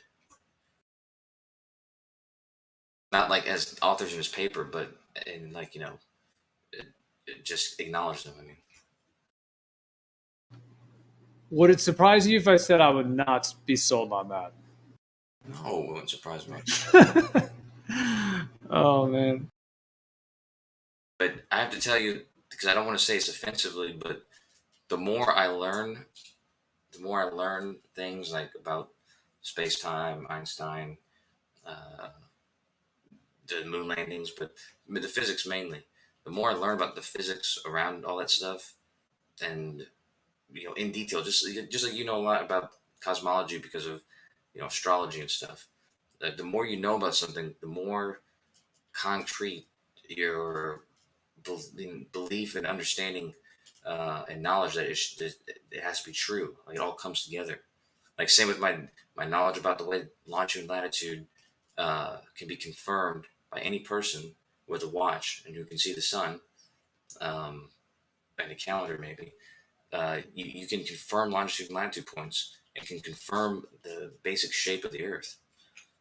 respectfully, I call BS on that. I think what's happening to you is, you seem, well, I don't know what you seem like, but you on here a lot. So I'm assuming you're a loner like most of us. Maybe not a full loner, but we definitely like to spend a lot of time geeking out. So now you're learning this information that you most likely didn't learn when you, the age that you should have learned it. It is making you feel like you're a part of that community of people that believe this. Right? I get that feeling, right? But don't confuse that feeling with truth, bro. You're here for a different reason. When people understand something, they move on, right? You seem to be stuck here like the rest of us. So I don't think you're fully as convinced as you want to make it seem to the rest of us. I'm 1,000% convinced, man. And I've only been more convinced from being in this community and learning about these things for myself. And no, I'm not into this because of community, dude. I'm interested in all this stuff because I've been interested in this stuff since I was a little kid. That's the reason why I've always been interested in space and science my whole life. So I don't know why. It's not just because there's other people that believe in it. I want to be in a community with them. Right. But does this environment quench the thirst? I find the same thing. Like, I'm like, well, at least there's people talking about it, and the new stuff is going to come up. Yeah, that's why I like this community, because there's people to talk about this stuff with. Yeah. But the thing is, though, but yeah, I think what Matrix was kind of saying is that like there is something going on where you're not moving on. Like humans in general, like in my like my thought, like when you're in like a general like unfolding, like you attract to things that are like you're attracted to certain things. So if especially if you're a truth seeker, like if you feel like you've solidified that the Earth is a globe, but then you're in a community of a whole bunch of people that absolutely don't think it's a globe, and we're talking about that all of us are having experiences of like essentially some process of waking up to the fact that we were lied to about what the Earth is on a fundamental level. So there is some way in which it is kind of like you're not moving on, like you're not kind of going through like a I'm not trying to call you out, but it's like not like a healthy flow of energy, like you're like stuck in something trying to convince a bunch of people who are already doing something. Like we're already out here like sharing the information. I'd say we as a community in general, just use that word, just there's all kinds of tests, experiments, things that are being done. And what would, like if you're not in on that side of it, then what would you then want to do? Just, you want to be here to shut it down? Or there's only a few options. I'm not trying to convince anybody of anything, as I've told you, but regardless, seems like you are all the time. I mean, your energy is that you're really you argue about things. Frustrated, and you want to convince people of your side. I argue with people about things sometimes, but as I told you before, if that would be the outcome, I wouldn't be happy about that outcome. So, but that's not the point I'm trying to make. If I may add something there, Kosho, you've always been. You've always opposed. You've always opposed the logic. I mean, look, hang on, Kosho. When you're presented with logic, a logical question, for example, I posted an image a few minutes ago, you probably never saw it, about a negative that was hit by cosmic rays that were nearer to Earth, not in outer space. And the question that was asked was, how is it that when they went to the moon, that the negative images had no impingement on the negatives at all? No sign of any cosmic rays hitting, but yet they hit on Earth. You see what I mean? I mean, there's a logical question. It stands to reason where the cosmic ray particles are more fierce and more dangerous, more apparent in outer space, that they're going to be impinged heavily. They say per second, 4 centimeters square. That's 4 hitting at once every second, like rain. But yet no sign of that on the negatives. There's just one. And then earlier on, a gentleman was talking about Antarctica and people claiming to have gone there on their own, ringing alarm bells. I would have to say so, because Admiral Byrd, who was America's youngest admiral, was credited for being the first man to fly to the North Pole and back. Yeah, he never made it in a plane. He never made it. He never made it to the North Pole. So that was a lie in itself. And I posted the documentaries in the live stream right now. They've been posted for you. So you say you're interested in the truth and that, but when you're presented with logical questions, you faffle and obfuscate. You don't really sit down and accept that, yes, this is a logical question. How can I explain it? You don't. You just lie. Sorry to say that, but that's what happens. Okay? You get me now? Realistically. I feel you, man. I'm telling you, it just feels weird, man, that we have people doing some of the most amazing stuff. It's all documented on video. Yeah. It is. Except And for the questions certain are things. posed. Except for certain things. Yeah, the questions are posed logically, but you don't address them at all. I mean, there's one for two for you straight off the bat, three even, because even the so-called expeditions to the South Pole on their own is questionable in itself, very questionable. And the boat race that are coming, the Verdi boat race of late, that another one of our opposers have posed to us, that's trying to prove the globe. That is suspicious now. You know how people call people posers? Does that have anything to do with opposing? Yeah. It could mean that. No, it's like a pretender. You poser. It's like Yeah, striking a pose. Yeah, exactly. Like like He's a an opposer. fake. Well, no, like posing for like a photo shoot or something, like someone who isn't real. They're only real in the one position. Well, they're always posing, basically. They're always posing, you know. Wherever they stand, they've got to stand in a pose so you notice them. They will notice the posers, as well as they're pretending as well, yeah, pretending to be real. That's what a poser is, always showing off. Yeah, Always like it's lifting sort the of cup real. up so you can see the Rolex sort of thing, you know, or you can see the expensive $10,000 socks. So he'll have his trousers just uplift because he's got a pair of $10,000 socks on. Do you know what I mean? Pink colour. But yeah, I mean, I've been listening to what's been said there, and it's all interesting. But it does, even Koshaw does beg a question. What's the meaning of his life? Why did he come to the server? What is he hoping to achieve? Why do you ignore logical questions and not really answer them, amicably to our satisfaction? To our satisfaction. That's funny. Well, I don't know. I can't say that's for me. I'm not looking for any of that. Kosho can do whatever he wants, and I respect him for that. I'm looking for a fight. Raid Area 51 is just a fucking He's a free man on distraction. the server, but you got to ask him questions when he. It sounds like Bush is getting a free psychiatric session. Raid Antarctica. Raid Antarctica. JK. Yeah, we're giving Kosho some psychotherapy. some questions. It's questions Yeah, like. Gio, we are civil. Gio, we're civil about it. By the way, we're civil. If you go to Jeff Anders, they're calling you a moron, a parasite. You're being insulted to the. You need a shield just to protect yourself from the insults, let alone the questions. So, of course, sure, you're having it easy here, mate. Red carpet, this is, in comparison. Sorry, Gio, to carry on. Sorry. Oh, and don't forget the status sheets. Click on the status sheets as well.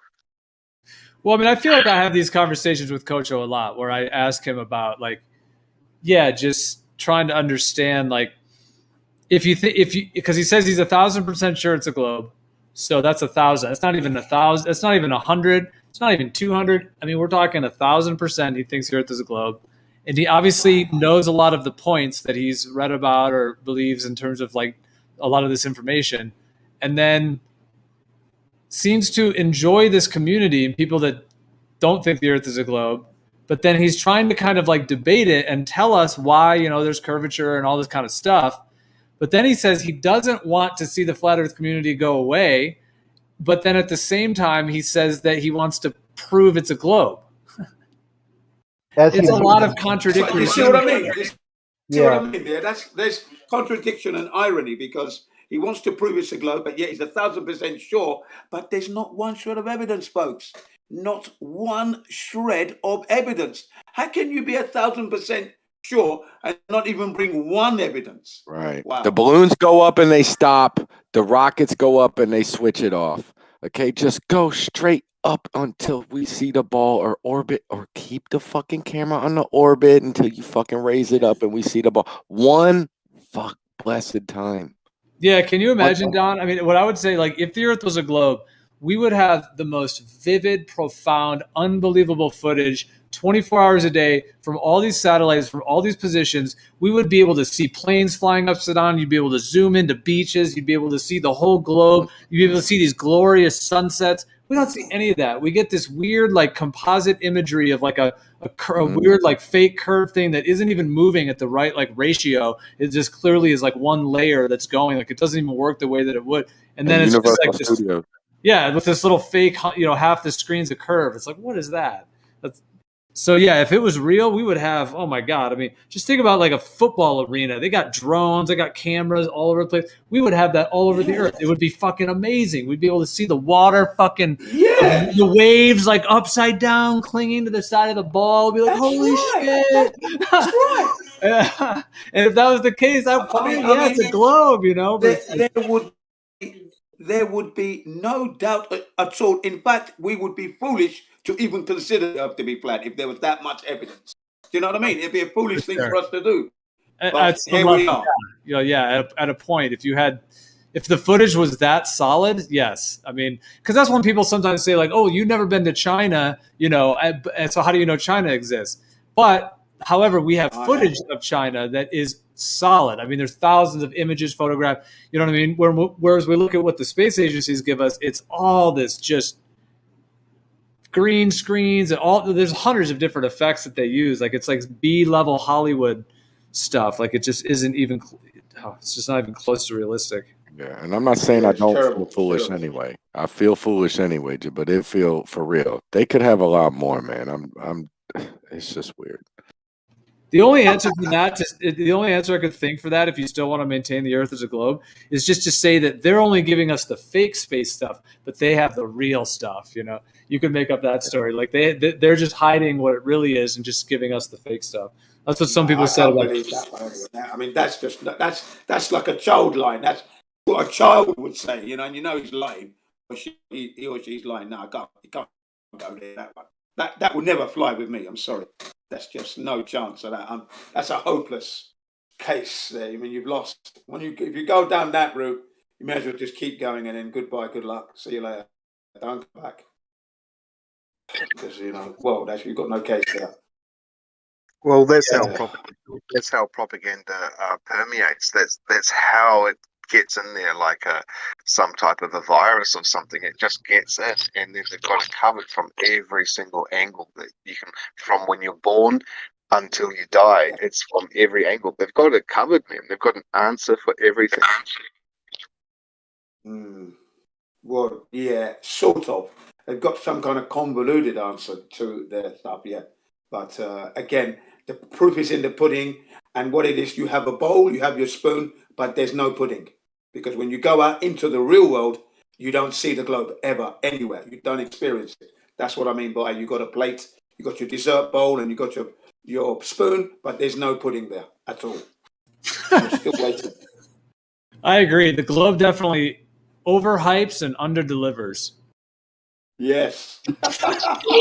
Also, if you were talking about the topic of the show and social and stuff before, like if you were a PhD and a physicist and you had such a high IQ, the best place for you to come and be the debater for the World Forum on the globe Earth and to propagate the lie even further and to get a really good job paying 6 figures, you'd want to come to platforms like this where you could debate people from every possible way and you'd just be a super brain and you get paid a lot of money.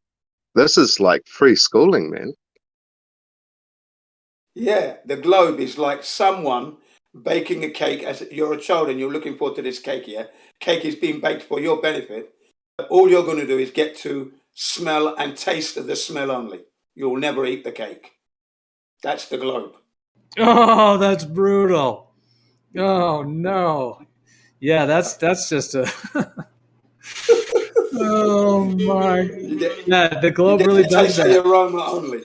Yeah, it sweeps you in, convinces you of something that's just so fundamentally false, and then Yeah. at the end just spits you out because you're left with nothing at that point. And at that, once you Yeah. realize it, now you have to like reconfigure everything in terms of getting back all that was given away to that deception. Thank you. That's Gene CBR1 at the age of 53 when he found out. It just became one of urgency now. I'd done all the conspiracy facts. I don't call them theories because they were facts. And then the final piece to the jigsaw puzzle was the flat Earth. And within 5 minutes, I had that what you call like a warp speed realization. All your life experiences just going to a point. Yes, it's flat. Okay, and then after a few hours, let's say 6 hours of non-stop cross-referencing other videos on that day, on that fateful day, I informed my children. I got my whiteboard ready for January to start asking the people who are coming in, my students, what is the shape of the Earth? That's how urgent it was. That's what I mean by urgency. Do you see what I mean? I had to get the message out and then start to think about how am I going to deliver this truth without appearing to be mad? Because that's the first thing. Yeah. You think you've lost your mind. But here in Japan. Hello there, my man, Kenny Dude. What's up, baby? What's I had to happening, say babe? hi. Yeah, thanks. Hey man, I'm back live streaming over. I got a channel up and running. Oh, okay, wicked. What is You it? you got the hangout link, man. So come on down and Come on over to my place. Hey, come on we're over having a to my party. place. Well, you know, at Yes. some point. But nice to hang with you fellas tonight. See what's happening. Yeah, we're just going over, characters who vehemently defend the heliocentric model when there's no evidence of it. Well, they attack flat Earth. They don't defend Yeah, shit. they're anti-flat earthers, is what they are, man. Yeah, And be real. Yeah. they're not real people, man. Let them go. Get them out of here. There you go. You know, if And you want to tell have the truth. you want to have a cool conversation about some bitchin' ass technology or whatever, we're here. Yeah. But just sit there and deny every fucking possible flat proof we got, and they just nope. Hey, dude, are you in Japan as well, are you? No, I mean I'm 6,000 miles or 5,900 miles across the ocean from heading east from Jin. Yeah. I'm in California. California, West Coast, baby. West Coast, baby. Famous for your I'm on oranges. I'm on the east coast of Japan, so yeah. But Was that yeah, Florida? man. So there was a flat Earth proof recently, or not recently, but it was actually I looked at it recently. Was sailing records. Ooh, really? Yeah, it's fascinating. Yes. It's fascinating things going on with sailing records, man. So they have this transatlantic race. Which one are you talking about? The transatlantic race is the first one I'm going to talk about. Okay. And that is specifically which transatlantic yacht race? It's across the Atlantic from United States to England, basically. Sure. Right? Do you know the name of it? There's about 4 of them every year. Well, I think there's one that's been going on for about 130 years, something like that. And I think it was called the transatlantic race. I'll look it up. Go ahead. Sorry. It's the big one. Anyway, I don't care so much about the transatlantic race because it's from continent to continent. But the trans-Pacific race, let's talk about that one. That's not from California to Japan. It's from California to Hawaii. Oh, yeah. And the record is like 5.5 days to Hawaii. Now, I did some research and I could not find much information on anybody who's sailed the fastest time from California to Japan. There was a couple of non-sanctioned, non-official people that said they did it in like 39 days or some shit, right? And I'm like, wait a minute, halfway across is in 5.5 days, but to go all the way across is like 39. And I was like, fuck off, and that made me so interested. I started digging in, and I was searching for days. I'm searching this shit up, trying to figure out. There's a few people, they said they made it in like 11 days or something, but there's no official records of it. Nobody was there to, keep track of the time and the day or whatever, But it's a fascinating thing, man. So it's only, And you're looking for from the from US California to Japan. I want a real trans-Pacific fucking race, man. Fuck this just to Hawaii shit. Let's Yeah, go sure. all the way. Come on, people. Come on. Yeah, there's one. It's a Kenny, there's bullshit one race. called the Verdi. There's one called the Verdi. Vende. That starts from France. Vende, Okay. not Verde. Oh, Verde is Vende. Spanish, Yeah. Vende is French. Vende. Yeah, Vende. Yeah, Vende. That starts from France. Okay, and it goes down I think it's the Atlantic, isn't it? All the way down towards South America, and then they then veer kind of like left down the Cape of Good Hope, up South Africa, and then they take it in Australia, New Zealand kind of thing, and then somehow work their way back to South America, right? And then up towards France. That's the kind of route.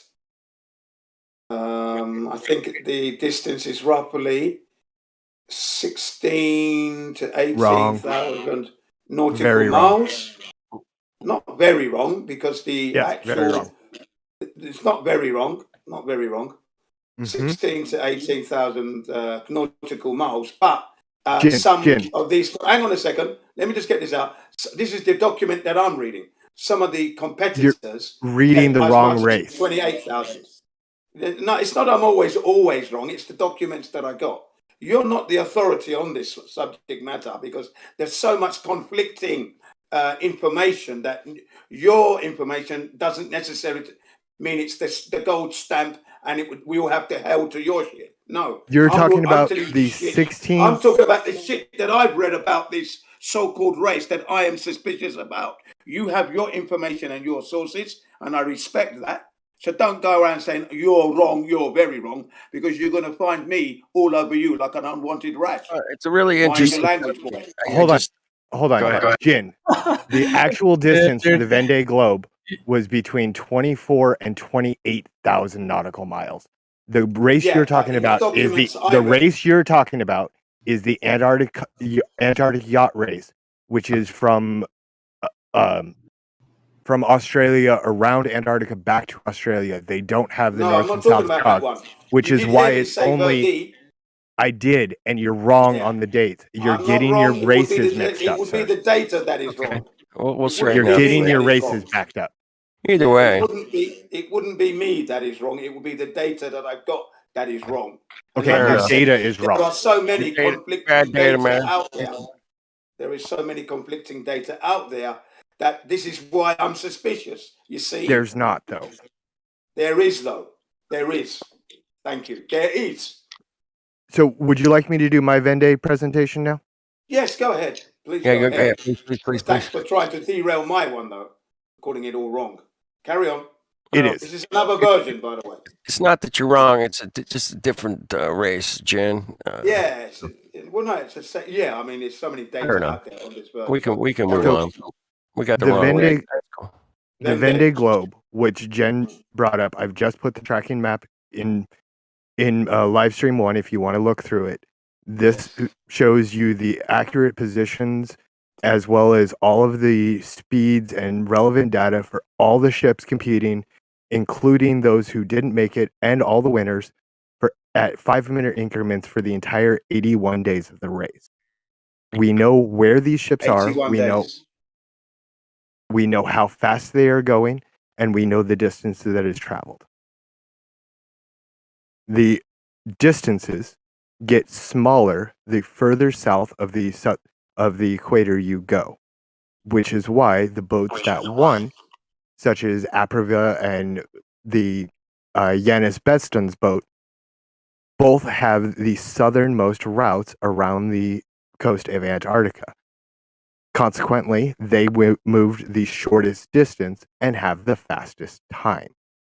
The only shape that this race works on is an oblate spheroid. Even a perfect sphere does not work for these races. The Great story, bro. These boats have to move faster than these boats are capable of moving. And we know these boats were moving at their max possible rate due to the boats that crashed out, such as the Hugo Boss, which developed stress fractures after slamming through the waves in the Southern Ocean for over almost a month. So, and they carry 81 days supply of food, do they? Hang on. Do they carry that much food on the, or do they have to be, do they have to go and stop off somewhere and collect more food along the way, or what? No, they never make a stop. They carry. It's actually 81 about days worth of food, yeah? It's actually about 85 to 87 days. A few of the ships had a little bit extra food, and a few of them had a little bit less, and the skippers on board were hungry when they got done. Cool, man. Drop me a link. Is that the link to that right there? Yes, that's the Vendée. Yes, that's the Vendée Globe tracking map. If you want it, maps are good. Yeah, all that's maps what I'm going to post. all to maps are flat. I'll say Penny, I'm that. going to post you my maps as well. These are the maps that I've discovered. Like I said, there's so much information out there, and it's all conflicting. This is the thing. This is what raises the alarm bells, suspicion. You see what I mean? Yeah. I just posted a second link in chat.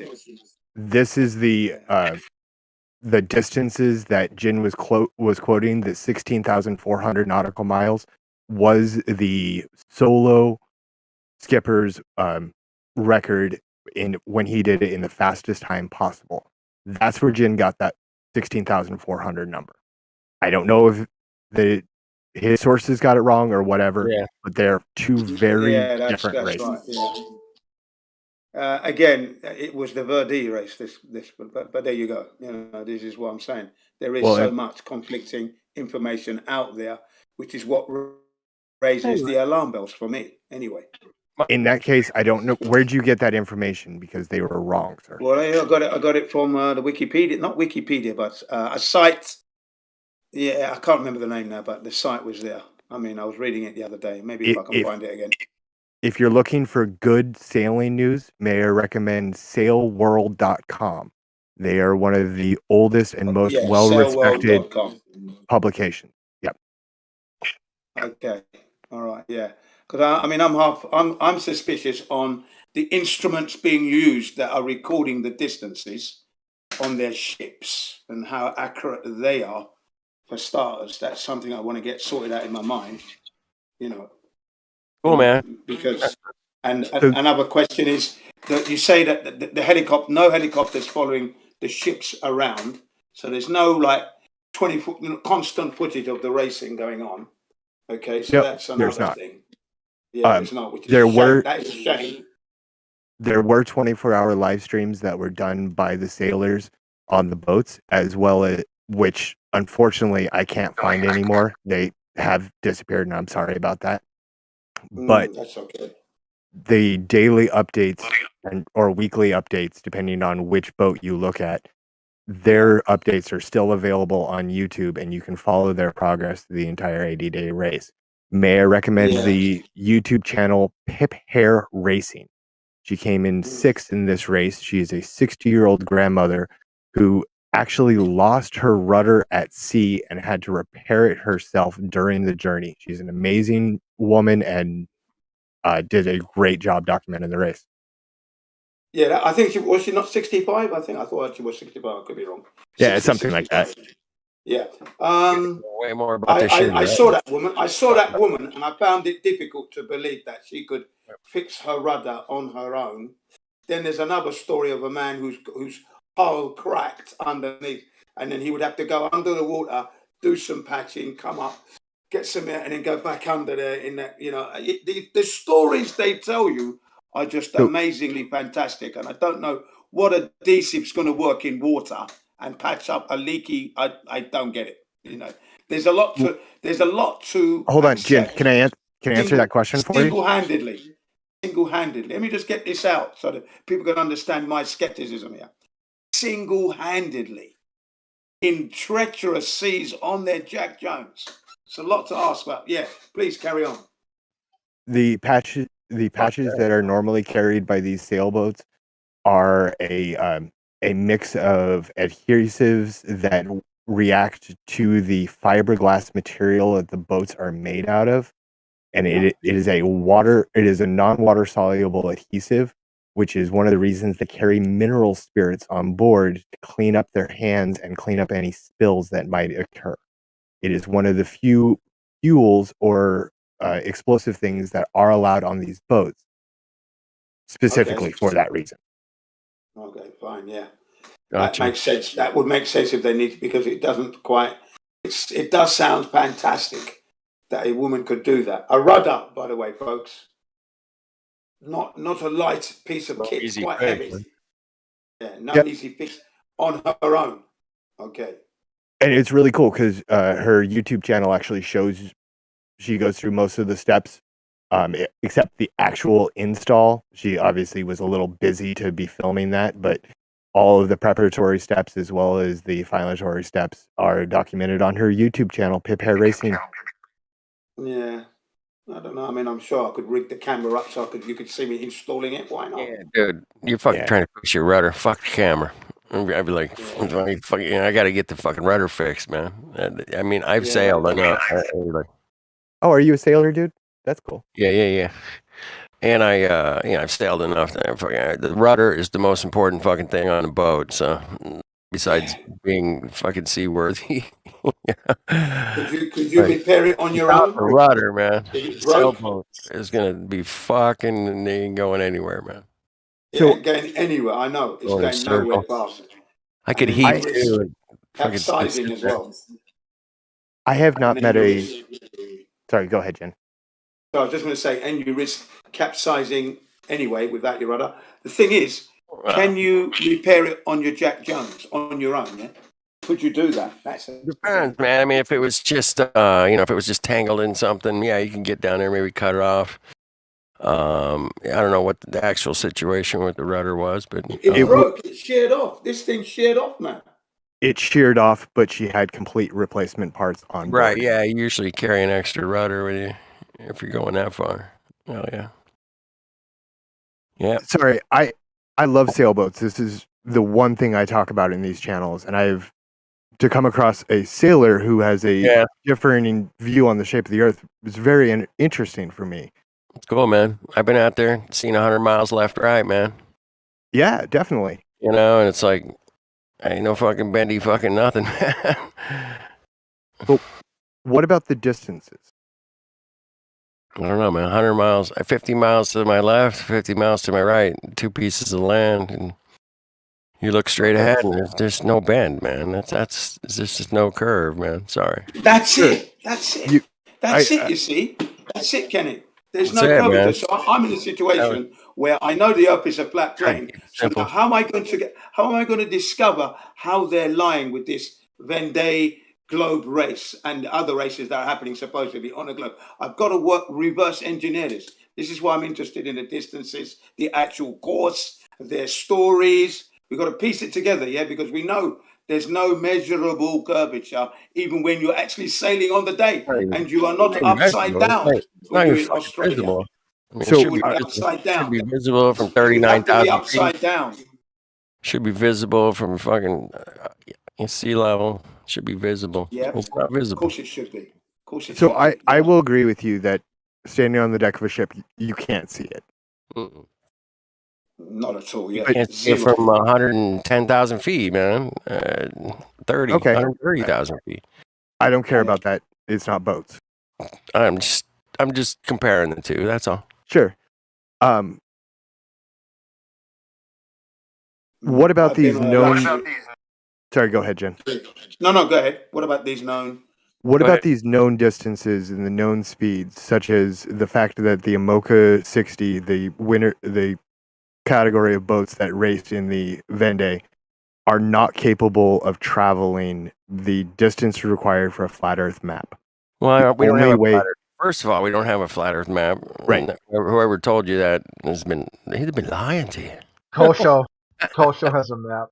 Actually, it was Jin, but we'll just forget about that. It We was on don't have a 24/7 a flat long Earth. time We have ago.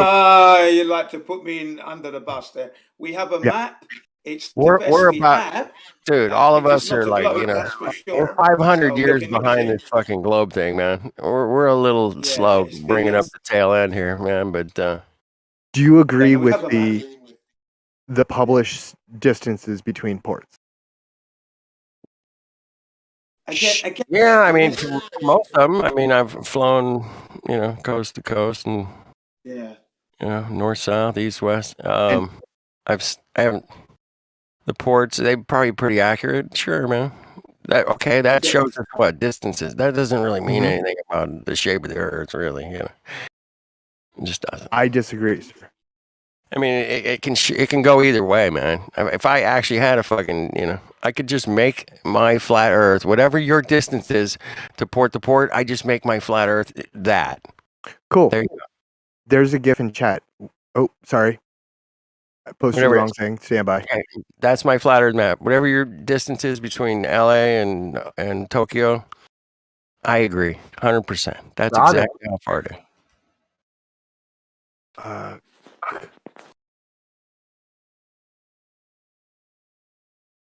No doubt, I agree.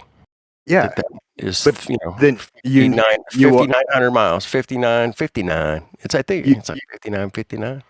So you agree that these known distances don't work on a two-dimensional plane?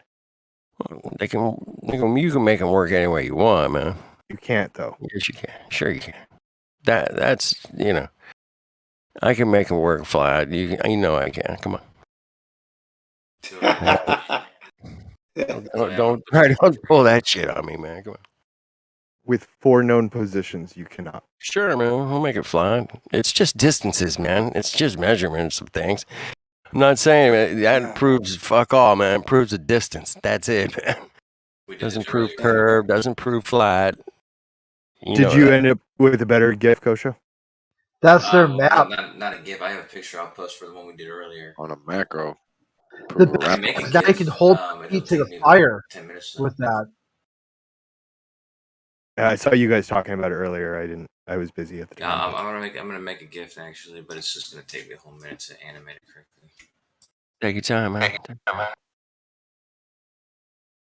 Hey, I'm just here to have a couple of beers with you guys and talk about cool stuff, sailing. Chew the crap, as I say. I love it. I love it all, man. Bring it on. Yes. Bring it on, man. And let's chew the crap, man. Let's chew the crap out of this crap, man. I usually Crap.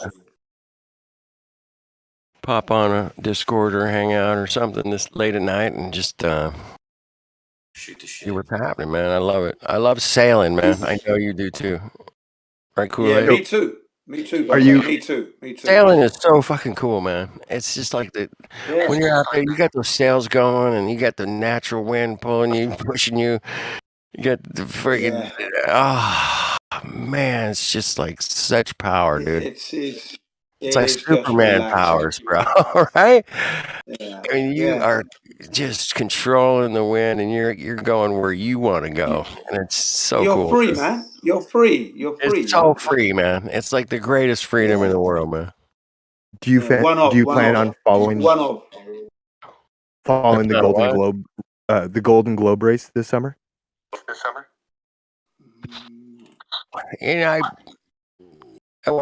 Dude, these boats, these fuckholes got now, man, are just ridiculous, man. Those aren't sailboats, man. Those are hydrofoil fucking super fucking $1 billion machines that just fucking cruise, man. That's not sailing, man.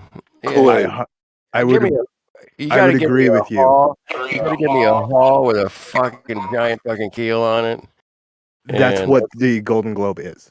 Yeah. Kool-Aid, did you hear him talk about the race to Hawaii and Pacific, and there's no race to Japan? Yeah, and it's so I'm ridiculous. looking that That up one on my pissed me off, second man. monitor. No trans-Pacific fucking race. Are you kidding me? Just to Hawaii, that's it? Come on, you pussy fucking. Sailors would fucking jump all over a full-on California to Japan race, dude, any day of the week, man. We get a lot of We stuff would from be China. all over that shit, man. Right. I would be the first one to sign up, man. Let's go. What's the trans-Pacific race? I'd be waiting. I'd be waiting at Record, man. What's Yokohama the Bay. record? Anyway, it would be a great sail, man. Of course, we'd have to stop in Hawaii, man, and refuel. What are the Chinese shipping routes? What do they look like? I don't know, man. That's out of my pay grade around here. Non-existent. You know what I mean? You're looking into stuff. Dude, all the fucking Chinese ships are stuck in California, so there's no shipping lanes right now. I'm kidding, but dude, literally, I was out at the beach a couple weeks ago, man. There's like 100 fucking ships just parked out there, man. I've never seen anything like it. It's insane, man. Fucking, and those ships are fucking huge. I mean, some of them are like fucking 10 stories tall, man. You're like, holy shit. They're just sitting there for fucking months, bro. Months. And why is that? What? Because they're not I allowed don't know. to sell. They're blaming it on some, supply chain problems. That's the excuse. Yeah. We can't unload the shit. We don't have enough drivers. Gas is too expensive. I don't know. They'll come up with some excuse and say, whatever, man. No Christmas tree for you. No plastic Christmas doll for you this year, man. Not gonna happen. Made in China? Nah. That shit's fucking whack. Anyway. Ocean's a magnificent place, man. It holds a lot of energy. She's a beast, man. Oh man, the oceans are a fucking beast out there. So nothing's easy, man. But sailing's fun, man. On a good day, man. On a shitty day. On a good day. Yeah. It sucks you when got it's that like bit in there. too windy or too rainy or the waves are too big. And it's like, fuck, man. It's just too much work. Yeah, I've travelled by boat, by ship, luxury liner, from England to Nigeria. That was a 2-week, 14-day journey. Nice. Yeah. I bet it went by quick. I was a kid at the time. It was 1970, so it was like we were on that boat for ages. That's why I remember it so well, because we didn't see land for a long time. Stopped off at places, Las Palmas, Freetown. We did stop off at a few places, Canary Islands. Okay, but it was mainly water, and it was all level. That's what I remember distinctively about the journey. It was just always level. Water's always level, man. I checked it out at my beer just now. Looks pretty fucking flat. Now, I'm observing this, not thinking about the Earth being a globe or anything. I'm just recalling exactly what I can see at the time. It was always sunny. There was never any cloud or rainy day. It was a lovely 2 weeks. Sun every day, clear weather for 2 weeks. Blue skies. Fantastic.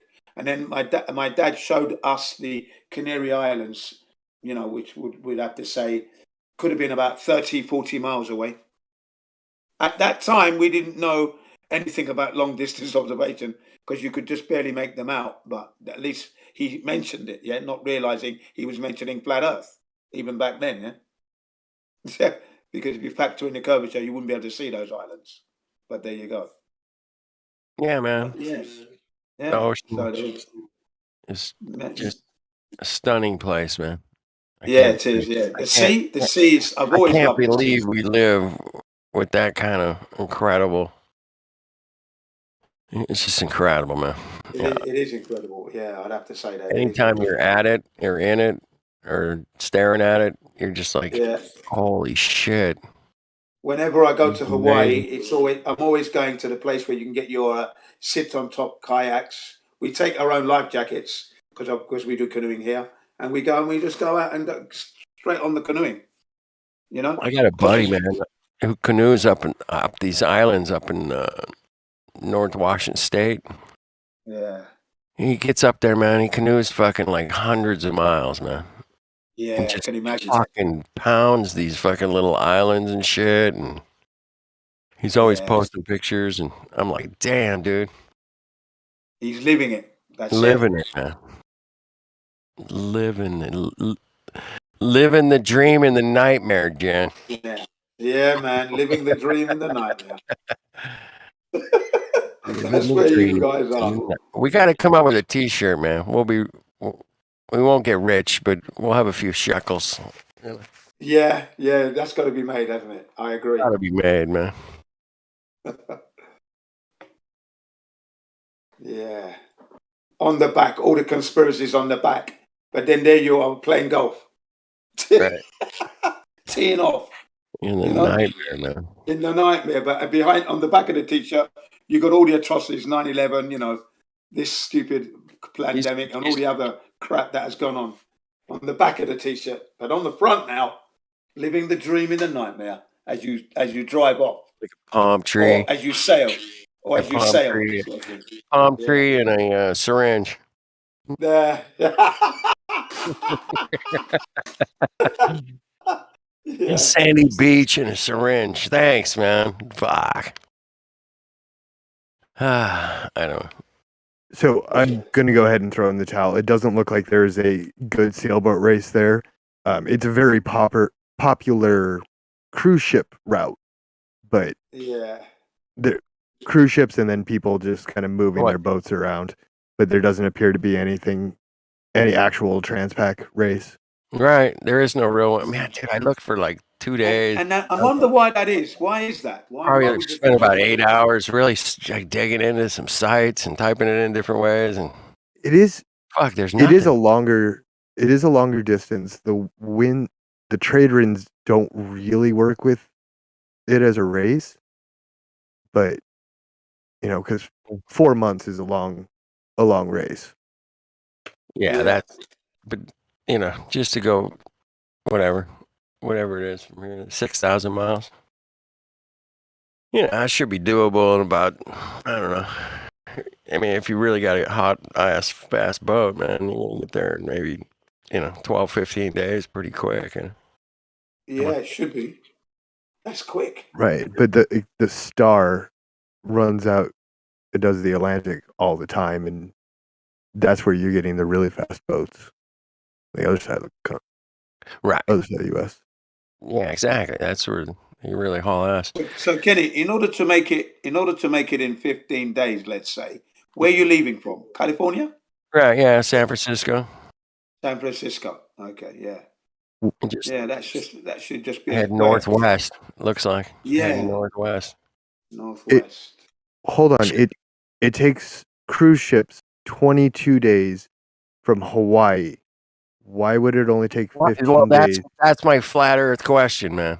Why the fuck, if it's only fucking 5,900 miles from California to fucking Japan, which I double checked that number, man. It was like 59 or something. Right. And I had my little. I'm like, that should only take, whatever it takes from California to Hawaii. Hawaii, that's about halfway, basically. You're a sailor. Yeah. What speed are you calculating right now? Your boat speed or your VMG? Dude, man, I just want distance. We're going, if it's nautical, if it's, statue miles, 59 or whatever. And, if it takes VMG, if the record from California to Hawaii is 5.5 days for the Trans-Pacific race, then it should only take another 5.5 days to get to fucking Hawaii, to Japan. That's my point. And if somebody's got a good explanation, you've got some magical currents or winds that don't work or whatever. Yeah. But why the fuck does it take a cruise ship 22 days to get there? It's not. It's farther than they're telling us, man. Is what I think is going on, and I don't think the distances are lining up. Is kind of where I was going with. Yeah, this is what I'm my saying. research. Something's wrong with the distances. Just the Pacific Ocean distances. You're good with the Atlantic Ocean distance, right? Yeah, I'm good with Atlantic's great, man. That shit's been going on 130 years. Fucking thousands of people have done that race. I just want the one from California to Japan. Who's got it? Where is it? Well, Why I mean, not? there's And lots why of not? transit. That's my biggest question. Why the fuck not? Because I'm a sailor. I would be the first one to say, let's do a trans-Pacific fucking race. We're going across the Pacific. Fuck yes. Yeah, that's easy enough, isn't Or it? It's easy it's enough. got beautiful waters. You know, there's fucking kick-ass fishing. You know, there's a lot of There- shit. You know, it's amazing. You know, There's a lot of people who do that on sailboats, though, right? I mean, just because there's not a race doesn't mean yeah, but the cruisers. record. I mean, look at what's the record. I mean, it's like there's no official record. There's no 3 months. official race. There's no official nothing. Fuck Yeah. all, man. There are official records. It just bothers me because if we're that goddamn good, we can go to the moon and back. We should be able to sail across the Pacific in a race, man. Fuck. It's a simple question. Yeah, that's a good point. Why hasn't that been done? Why hasn't it been done? Why it haven't has we been been doing it done. 100 It's years? done- What the hell's the problem? I don't get it, man. Would you like to see people who've done it? There's a few I out mean- there. I found some people that soloed it. I didn't Right. find any like crews that were like sailing it. I just found some solo people, man, with no official nothing. Oh, did you look at the boat moving industry? Boat moving. Boat moving. Boat moving. Yeah. I don't. Where's that one back? It was up. No. I didn't post it. Literally, the people who you pay to move your boat for you. Oh, okay. Sure. Yeah, they do this. Yeah, This is one of their. my buddy's done that a bunch of times. Yeah. Right. Yeah. Yeah. They do. And That's one of their top packages, actually. Great, man. I know I could sail to Japan, man. How long is it going to take? It's going to take longer than I think it would, because maybe the distances potentially could be off. That's all I'm saying. Flights are another thing. From Okay, so California to Japan as well. That's another weird one. So, question: takes like when you 9 sail, hours. 9 to when 10 you sail, hours. and I don't want to get too far into your sailing background, but what kind of navigation are you familiar with? Dude, man.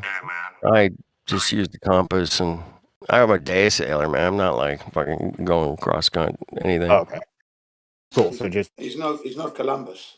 I'm not maybe like a GPS, day and sailor, a man. compass. Yeah. Cool. So I'm not navigating really much at all. I just had like a compass and kind of knew where the fuck I was. Yeah. Have you ever used a sextant? No, never needed. I never sailed at night or anything. No, that's fair. It's a big thing in the community. So Yeah, it's been a big topic recently. The sextant. Yeah, I've heard. It's I had a few been a people topic for like 6 years, actually. with it, but yeah. Sounds good, man.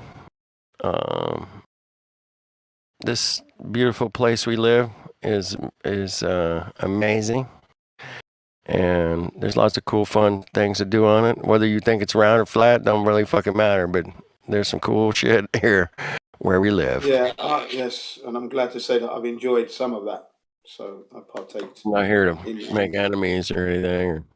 We just hiking, hanging out. We just fucking mountaineering, hanging out, man. That's what I do. abseiling, just to I'm good mention at a that. few. Tree trekking, canoeing, I enjoy finally having another sailor on here I can talk to. sailing, These Yeah, guys man. get so bored when I talk boats. mountain bike trekking, I got another guy. camping. His name's Dave. He lives in Maui. He was an awesome sailor, man. He's competitive. Yeah, super. He knows sailing too, man. I love talking to him Yeah, I too. have to ask you. See, I've always kind of been a fan of the races, and I've done beer can races and whatnot. But That's so cool. I was more of the cruising scene. You know, we were big. We fat did some regattas out here with my buddy. He had a 40-foot hunter, and we would just have topless chicks and beers going while we were racing. And everybody would be like, "You fuckers." Yeah, literally. It was fucking awesome. Anyway. Anyway, we're smoking cigars and having a drink and not really racing, man. You know, the 40-foot hunter, man, it kind of sailed itself once you got the sails up, you know. Mm-hmm. It was pretty easy to tack too, man. Push button. No, we did it manual, but you know, he had such killer winches and fire. It was so easy, man. It was like just here we go. We're tacking. Do you watch any of the real fast guys like the CLG? Oh yeah, those guys blow me away, man. I can't even move that fast anymore, man. But yeah, they're just fucking awesome, man. Yeah, I love watching those guys really go for it. But these sailboats, these guys, I just, you know, it's so beyond my capabilities with these hydrofoils and all that shit now, man. I'm like, I'm lost, you know. They're just so fast, dude. I can't imagine sailing that fast, man. It's crazy. 100 kilometers an hour. It's fucking insane, dude. What about the catamarans? Do you like those catamarans? They're nice, aren't they? Oh, I love a good cat, man. Yeah, you can get up on the pontoons, man. Get some funky. You get some funky speed going, man. Yeah. Those are pretty fast. That's what I was talking about. They're actually boiling And then you've got Yeah, you can get up. Those are beautiful, man. Yeah. But anyway, sailing's fun. Amazing technology. How far they've come with sailing. I can't believe it's like they got Ferraris out there now sailing, basically. yeah. It's like, holy shit, man. Their one sail costs more than I've ever spent sailing, you know? Like, so much money, man. Yeah, I can imagine. Crazy. It sounds like you're kind of into the design aspect of the boat. Not really, man. I like having a beer. You know, we got the sails up. It's a sunny day. You know, I'll pull a heave too, take a swim. You know, I'm cranking some tunes, maybe play my guitar. You ever get bored sometime? Look at the tow tanks in Bethesda and how these ships are designed. Yeah. And the new wave generators they can make, as well as the tanks that are built with a curve in them in order to restrain the unrestrained water. Wow. Man, I love engineering. And that is absolutely awesome, man. Yeah. These guys did it, man. They got these boats that go so goddamn fast now. I can't believe it. But, you know, trial and error. Have you seen that surfboard, man, with the hydrofoil and electric motor? No. No? Oh, it's cool as shit, man. Yeah, you type that in, like electric hydrofoil surfboard thing. Yeah, man, you just get up on it, man, and you have a button on your hand, you know?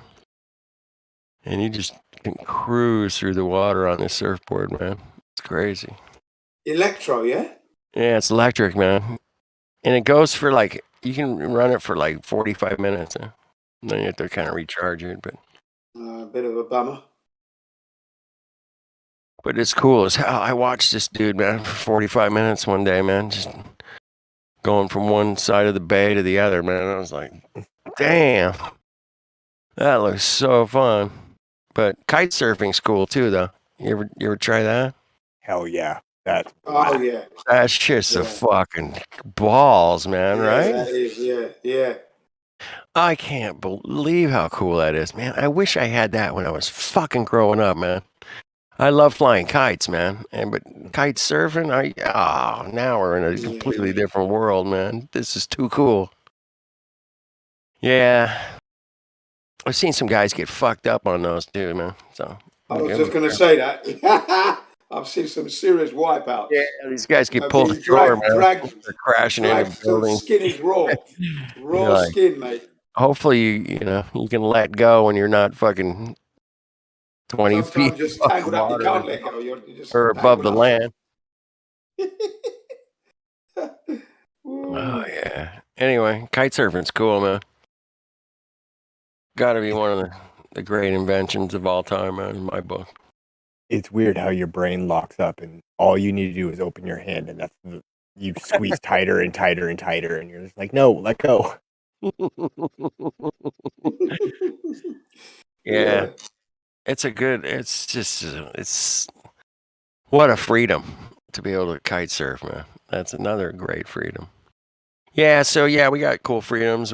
Some of our freedoms are being taken away, but that's another discussion. Oh yeah, I've never had one single politician ever give me more freedom, ever. Bastards. They always take it away. Yeah. They're really good at taking away your freedoms. Dude, we used to pile 12 people in the back of a pickup and go to the beach. Nobody wore a seatbelt, fuck all. I don't even think the guy had insurance. The car was, was probably missing a couple of headlights or something. I mean, it was, we just did whatever we needed to do to go to the beach, man. It was no big deal. We just piled it. Hey, we're going, okay, let's go to the beach. All right, okay. But, now if you do that, man, you're going to have fucking 87 tickets for, all kinds of violations. It's like, fuck.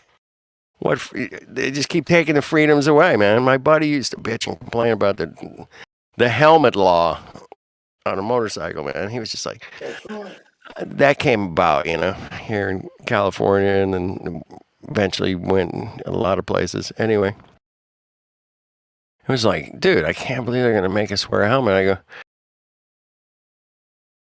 that's crazy, man. He goes, oh. Anyway. I live in Nebraska now. We're the only state, like all our bordering states are helmet free, but we require one. And the best time to go get a helmet is during Sturgis, whatever. You just go to any of the borders of our state and pick them up off the side of the road because everybody chucks them. Well, keep a couple of those around in case the next riots break out. You gotta have a couple motorcycle helmets laying around, right? Right, Jen? Yeah. Jen ain't going to no protest without a fucking helmet, right? Absolutely. You know me. I've got it, all my helmet and my gears here. Body armor, knee pads, elbow pads. I've got it all. Jen's gonna be fucking suiting up for the next round. I'm ready. I am ready to go. I'm gonna be suiting up too, but hopefully I'm going after or something. Yeah. Don't go to a protest in your flip flops. Don't be silly now. No, that would be your flip flops, and sandals. You girls don't be showing over the mini dress, with the fucking at the protest. Or the kid with the bulletproof vest that his grandma bought him. Careful now. You might want to verify that that's bulletproof. I mean, she did get it off Wish.com. Did you say you're in North Dakota? Nebraska. Nebraska. There's an N in there. Okay, Nebraska. Yeah. Let me see my experience in Nebraska. As locked as I can possibly. I've been to Scotts Bluff, man. You ever been there? Mm-hmm. Cool place, man. I hiked up to the top of Scotts Bluff when I was there. That was my memory of Nebraska. And Scotts Bluff, not Blind Man's Bluff. No. The things that you're going to get from Nebraska that everybody knows is we're the home of Kool-Aid, which is why my name is Drink Kool-Aid. And we're also the home of the buckle. The what? The buckle? Yeah, the clothing store in the mall or whatever. It's always in a mall. I've never heard of the buckle. I'm sure. That's our biggest exports at the moment. Cool, man. Nah, at Scotts Bluff, I remember, I think I took some video. I got some video somewhere. It was many years ago, man. But yeah, it was a nice little hike up there, a nice little bluff overlooking the prairie land, I called it, man. The prairie. Beautiful place, man. Absolutely devoid of any topology. Yeah, that's why Scotts Bluff might be big news. Right. Yeah. It's like, hey, there's some topography. Cool. Check it out. Dude, then I drove up from there, man. I think I went up in the Badlands. Fuck, talk about topography. Fuck. Yeah. Oh my goodness, you're not that far from the Badlands. No, I and went to actually, Bear Butte. The Badlands are fucking badass, man. I thought they should turn that place into a really cool golf course. that would be badass. I'm kidding. I go. This is a golf course designer's fucking wet dream. The Badlands. You could put a kick-ass golf course in there, but anyway, it's funny. I went to Bear Butte. You get the what? In the Black Hills. There's like a mountain in the middle of kind of like the Badlands area that you can see the Black Hills from far away. Yeah.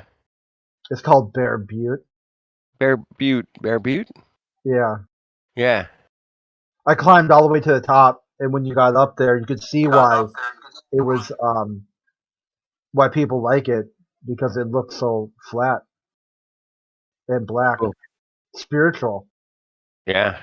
Anytime you hike up to a nice vista overlooking what we live on, it's awesome, man. Especially on a clear day. It's really, really good. I don't like hiking if it's raining and shit. Jen here has hiked up to the top of Mount Fuji a couple of times. That's impressive. Yeah. Man. That's impressive. 14. How 14 times? summit, 2 That's times great. failure. I was trying to not, blow up anybody's trip here, but I don't want to blow up your ego or anything. But yeah, you've been up there a couple times. Yeah. Fantastic That's experience. an impressive hike, man. That's good. Yeah, that sounds impressive. That's like a proper snow-capped mountain. What's the height of Mount Fuji? 3,776 meters, which is about just over 12,000, just under 13,000 feet. Yeah, it's That's out there. a big old slog, man. Why have you done that 14 times? Like, didn't you get to 13? Because what happened was in the year 2008, I went up 4 times in 1 year, purely because when I went up the first 2 times, the stories that I brought back to my students motivated them to want to go. So I ended up being their guide kind of thing. So that's how I ended up doing Japanese it 4 times in people 1 at the year. top of Mount Fuji. Yeah. Sayonara.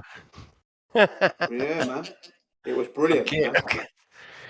Yeah, So you did. In 2 years, I've done it 8 times in 2 years. Impressive, man. Impressive. Talking about the flat Earth when you get up there. And I met the guy who has climbed it more than 100 times. Yeah. I met the You only ever Japanese man to you- have climbed it more than 100 times, twice. Hey, Jen, have you ever hiked up those kids up there and said, "Hey, man, check it out. Earth's flat"? Yeah, that's what I was going to ask. I only did that at Diamond Head is where I did that. Diamond Head, I did that. And then recently, do you remember we did it at Mount Ohira together? Do you remember live on the Hangouts? Yeah. We were talking to that woman who had a souvenir shop. Yeah. So I remember. We did it there. Yeah, we did it there. But no, I don't think you were a flat earther back then. I was. Most certainly was, wasn't I? Of course I was. Well, no, not then. I mean, when you went up to Fuji. Oh no, I wasn't. No, I wasn't. Yeah, you haven't been to Fuji since you were a flat earther, have you? That's correct, because 2015 would be when they decided to enter it became a World Heritage Site, and now it was going to cost you like $100 to hike, where it was $0 before. So I didn't want to pay money to climb. So that's when I Next summer, started. Jen, I'm going to sponsor you next summer. Yeah. I'm sponsoring you, bro. All right, Flat Earth bro. dude's going to sponsor you. I'd chip in to sponsor that. Oh, dude, we got 2 people chipping in. You have to go next summer, bro. Next summer. Yeah. Shout out Flat Earth. You're going to shout out Flat Earth from Fuji, man. We got to get that on tape, man. You got to videotape that shit, man. Okay. Does somebody have a watch page open or something? Or? Oh, Sometimes I it'll be get me. a Sorry, little bit of an that's me. echo. Is my sound leaking? That's me. That's Jen. Of course it's Jen. Jen, my I friend. was looking at that hydrofoil that you were talking about. Crazy, isn't that cool? Yeah, doing They're jumps as 5,000. well. I think they're $5,000 to start. Like that's like the step in price, man. They go up to like $5,000. That's a good 15,000. motorbike, mate. It's cool, man. Mm. Yeah, they look cool. Slick. Anyway, I found that, I don't know, was it about a year ago? I saw a guy doing that. I was like, damn, what the fuck is that? What the hell is he on? I'm like, I had to search it up. I searched it up, and yeah, they're $5,000 and up. Out of my price range, man. Way out of mine. Yeah, I was going to say $5,000. You can get yourself a good motorbike for that money. Really? Yeah, exactly. Something that would come in, that might come in handy in a Mad Max world, man. A motorbike. Absolutely. I mean, I do think there'll be a balance between them, but I mean, the fact that you've got a like four-wheel drive may be useful in a Mad Max world. Ordinary car, not at all useful. But I think a motorbike, you're very vulnerable. But on the flip side, you can squeeze between cars. You can lay it down and if it goes off the road a bit, you can drag it back on. Right. You can hop. If it's light enough, you can throw it over a fence, whatever. Yeah. That will be the off-road type. If you're talking about super sports, if you put it down where you've lost your foot pegs, you've lost your throttle, all your bearings gone, headlights smashed to smithereens, mirrors, you're lucky to have a saddle. Yeah, You're lucky you've got the saddle left. Off-road bike you'd be pretty good on, right? Because you get to any off-road bikes are the ones. We need dirt bikes. Yeah, And dirt bikes. Yeah. From Dude, Mad yeah. Max 1, you like where they had that dude like talking to the settlement about surrendering and stuff like that. The great humongous, yeah. Yeah, the humongous. Yeah, he I saw that where there's like a Mel Gibson shit talking message he did to his girlfriend, and they dubbed it over the top of that. It was just hilarious. I like that. I like overdubbing shit. That's funny. Yeah, because it was like Mel Gibson's voice in the movie he was in, but the adversary, Yeah. Oh wow.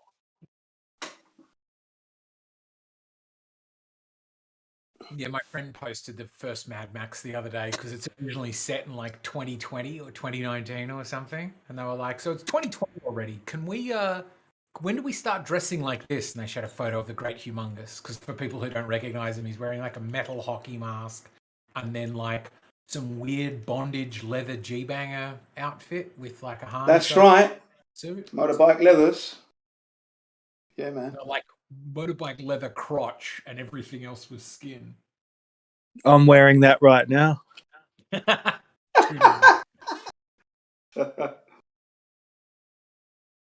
He's not letting it all hang out. He's letting selected parts hang out, and other ones broil in their own juices. I used to have all black leathers and red boots. That was my style. Oh, nice. Very fancy. I just went yesterday to take my bike to the mechanic wearing my black leathers, and I had to roll start it, and then I got to the next set of lights, and I kind of choked a bit and stalled it, and then it stopped, and I had to put it on the back of the truck. To go and pick it up in the lilacs. Poor baby's out of battery. Wait, it's not running then? It stopped running, did it? Oh, it's been sitting. Like, we've been in lockdown for 100 days or more, and it was probably a month or so. Right, I hadn't done it from before that, so the battery is just dead flat, and it wouldn't hold any charge. So it's at the mechanics now. Hopefully, it'll get blue slipped, and I'll be out on the road. What would you say about Michael Jackson's red leather jacket, Jin? What red leather jacket? Fucking Merle. You know that red Merle. What's up? Fuck, dude. That's Kenny Dude. How you doing, my friend? I'm good. Yeah. Yeah, this is an interesting room. Yeah, man. It turned out cool, right? Mm-hmm. Yeah, man. It certainly did. That's I'm always going for cool and fun and chill. I don't like the high tension shit, Merle, man. It's not my bag. High tension. That's what you are. Superstar. Yeah, man. We've been through some high tension shit together, Merle. You know that.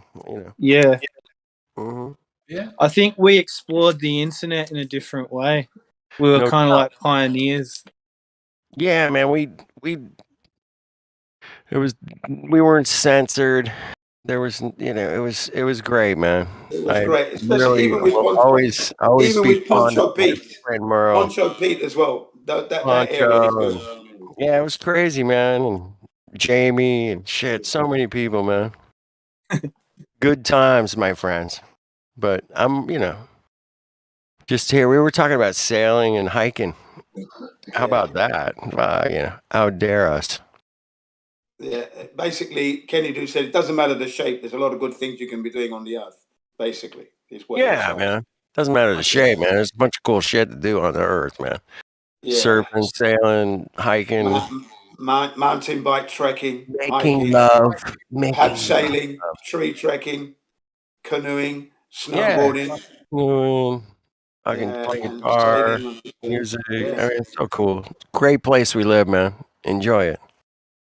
That's my get out motto. there, enjoy. Yeah, don't let them rob you of that. Yeah, because that's what they're doing. They're robbing you of your time on this earth by doing this nonsense. Make sure you get out there and enjoy it every second. I enjoy it in here too, though. Oh, fuck yeah. I really enjoy it in here. Because I get a lot of perspective, man, talking to people from Australia and UK and Japan and where, it just helps me grow, man. Thank you guys. Yeah. Vice versa. Same, man.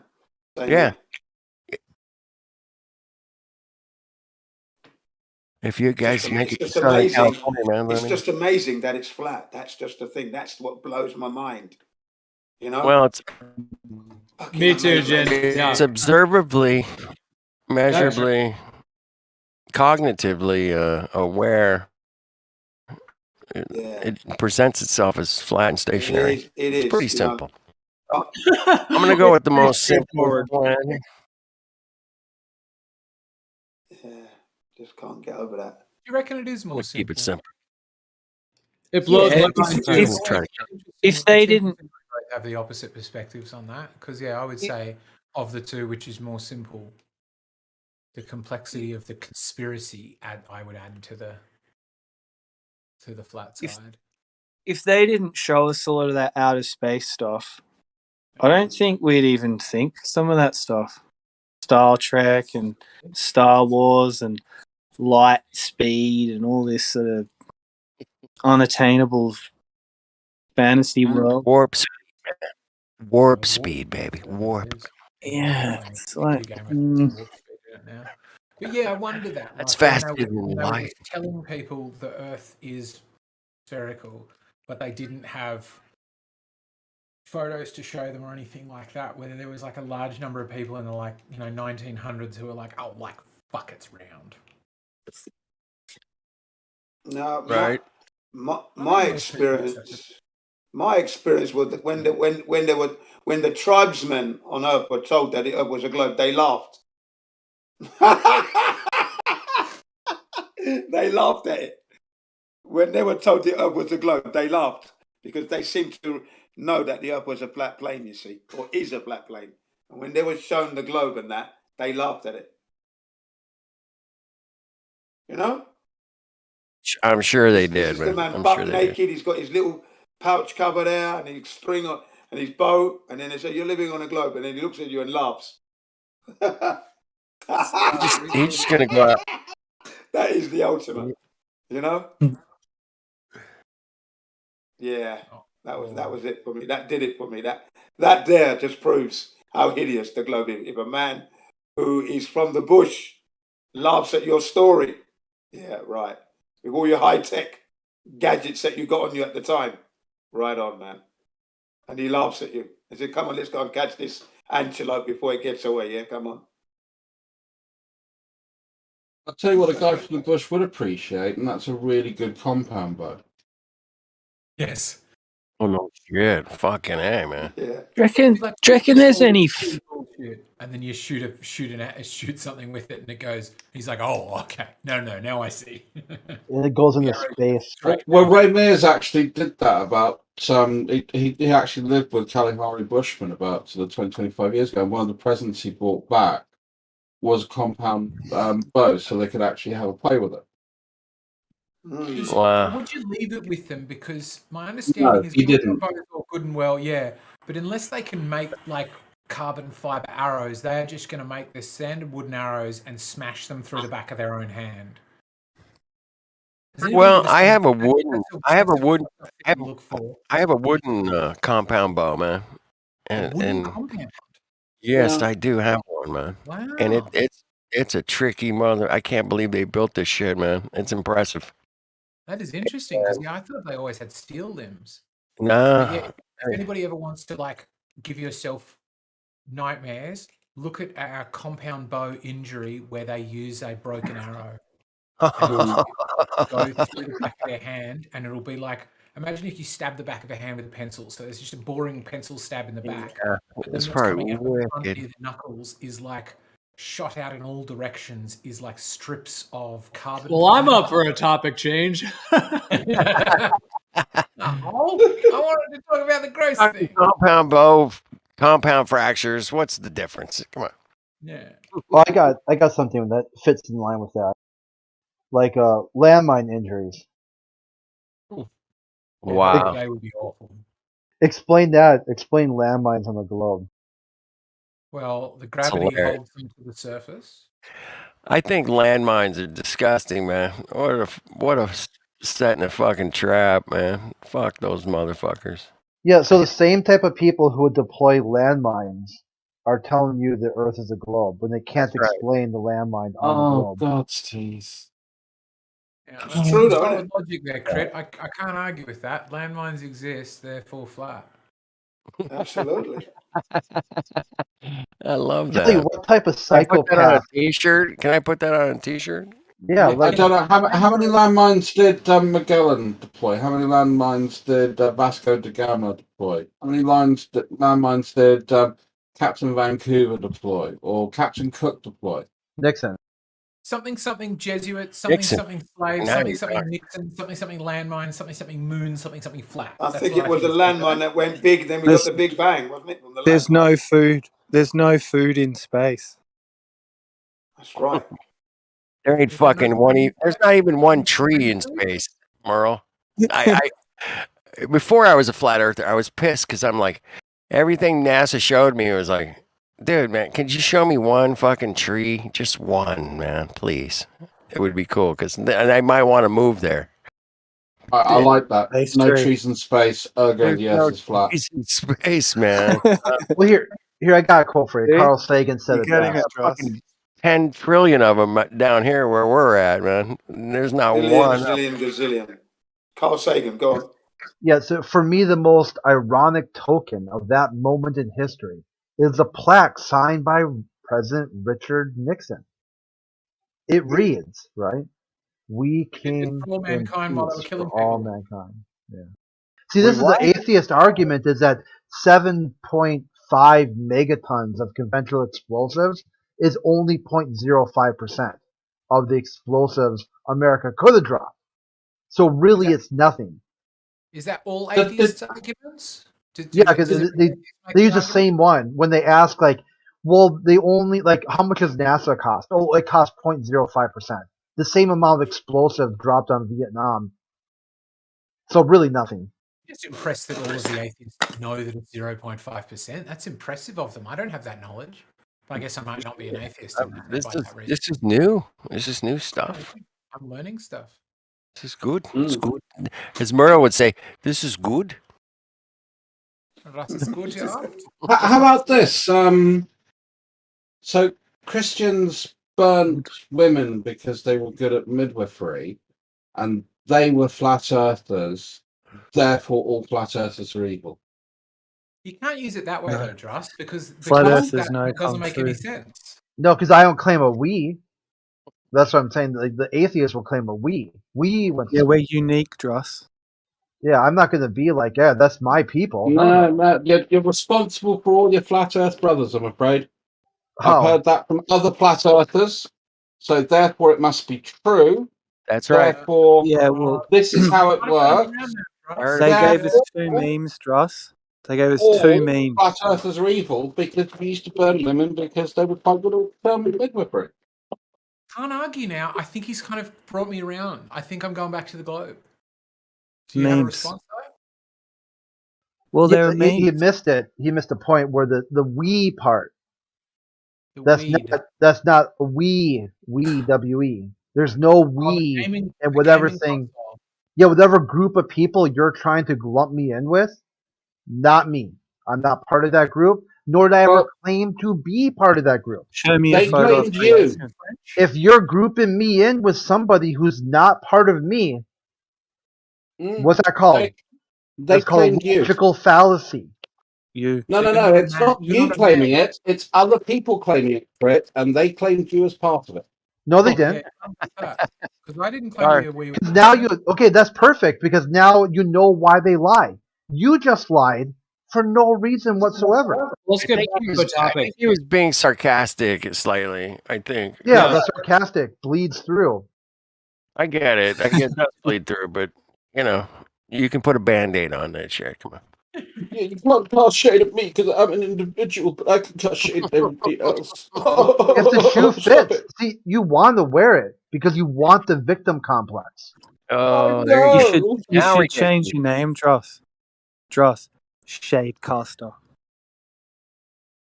Because I can use your atheist logic to explain flat Earth to you. I do Well, not I'm not believe. an atheist, so that's pointless, isn't it? Then why would you like White Knight and get all triggered by it? Well, show me a picture of creation then, Dross.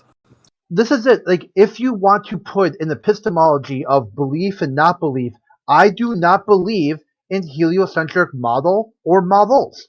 Even more so when they're presented by a Catholic Church, who's never told me the truth to begin with. Well, I'm not a Richard Catholic. Nixon. having doubt in religion. That sounds kind of atheist. You're like my kind of man now, Crit. There you the go. idea of doubting hegemonic religion. Free thinker.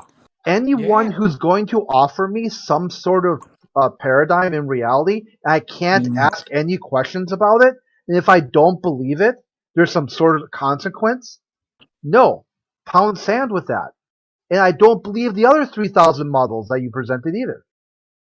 Our reality is made up of memes and cartoons. So you are a Christian then, correct? Yeah. So I could go you with that. accept Jesus as your risen savior, Christian creed, all that kind of stuff. Yeah, mostly because of his idea of the Ten Commandments being paraphrased as treat your neighbor as if yourself. Because even if that's not true, it's still Not a in the Ten pretty good idea. Commandments.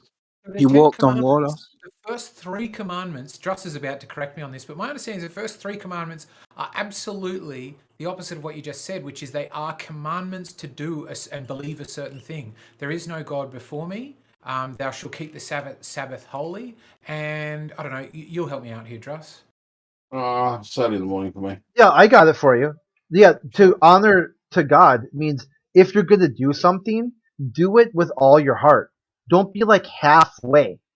Don't be like these sort of, like born again every Sunday Southern evangelicals. Be Christians. Christian every day of the week, not just on Sunday. That's what the first commandment means. To keep the Sabbath holy one, because that's one of the commandments, isn't it? Yeah, you gotta rest. You can't work. No, the yourself third one to is death. you shall not take Holy the shit, Lord's name Brooks, in vain. Can you stop interrupting? I mean, seriously. Do you have to jump in anytime I say something? How about this? It's Go early ahead. in the morning. Go ahead. I'll put It's myself early on in the mute. morning. Well, it's patently false that I jump in every time you say something. That's a ridiculous thing to say. All I was saying is the third commandment is you shall not take the Lord's name in vain, which has nothing to do with what you're saying. And the fact that evangelicals tend to actually be pretty hardcore, same as the Baptists. Most evangelicals, Baptists, they're relatively hardcore. I wouldn't say they're just, holiday Christians. Yeah, so do not take the Lord's name in vain means do not do something evil and then claim you're doing it good. Like the moon mission. Perfect example. Don't claim. Taking the Lord's... Sorry. All right, go ahead. Taking the Lord's name in vain is doing things like saying, "For God's sake, oh, for fuck's sake, God," you know, that's taking the Lord's name in vain. It's using His name inappropriately. It has nothing to do with the NASA missions. Am I right in thinking though, Just the Lord's name in vain was originally not so much about people just sort of casually blaspheming because flat out nobody did it because you'd get put to death, but it was something more about you could force somebody to swear upon God, and if they swore a false oath on God, that could Had mean you could be put to death. consequences. Yeah, Yeah. I thought it was something to do with that. You can like a very formal taking the God's name in vain because I Well, don't imagine it's why you swear on the Bible if you're a Christian before you give testimony. No, it means simply put, do not do something in God's name when it's not for God. It's for you or someone else or for some other reason. Don't sit there and try to pretend you're doing something for good and you know it's not good, but you got to pretend like it's good. Do not take God's name in vain. Okay, so could we talk then about the Sabbath then? Because that one to me is interesting because it sounds like what you're talking about. You've got to believe this thing, and I'm going to dictate how you should behave based on my idea of what is good or what is holy or something like that, and you're kind of forced to All right. believe this thing. Wouldn't you Sabbath's agree? easy. You got to take a day off once in a while. You can't work yourself to death. It's a specific day you must take off or you'll be put to death. No, just a day. No, it's a specific day. It's the Sabbath. It's not take a day off a week, is it? It's keep the Sabbath, Shabbat. Right? It's not. Is that your assertion that it isn't a specific day? Yeah, it's changed multiple times through the what the Sabbath meant, If what it it's any means. day, Any I'm day. confused. Yeah. If it's any day, how could it change? If they're saying generally take a day off a week, but it's changed, how could it change unless it was a specific day changing to a different specific day? Because it's a day. It's the holy day.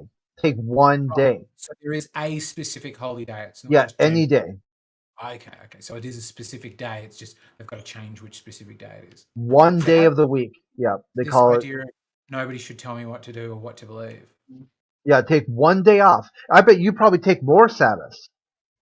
Oh, I take loads of days off. There I you don't go. have a problem. I mean, I would have a problem if somebody else told me, "Hey, you have to take this specific day off." That would bother me. That would be an infringement upon what I would consider to be my rights. All right, take a different day then.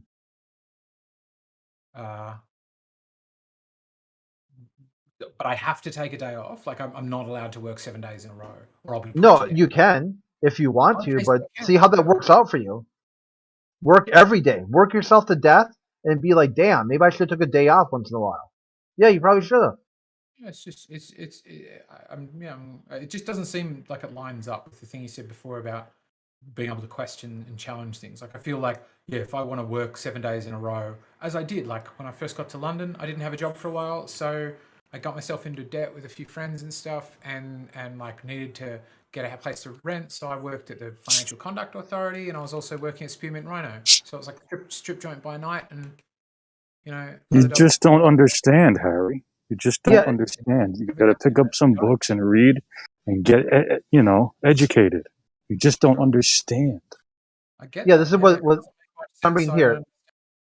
It just means the seventh day, or a day of rest, one day of the week to set aside for something else than what you do with the rest of your life. Can you point out where Judaism didn't do the Sabbath from Friday evening through to Saturday night? There you go too. The sabbatical, like they do this. Yeah, the Sabbath. So Shabbat is what I said, not Sabbath. But the Sabbath wasn't Friday night through to Saturday night. Yeah, like where a college professor goes on a sabbatical. Same root word. That's not really anything to do with what I just asked, is it? They do it here. Yeah.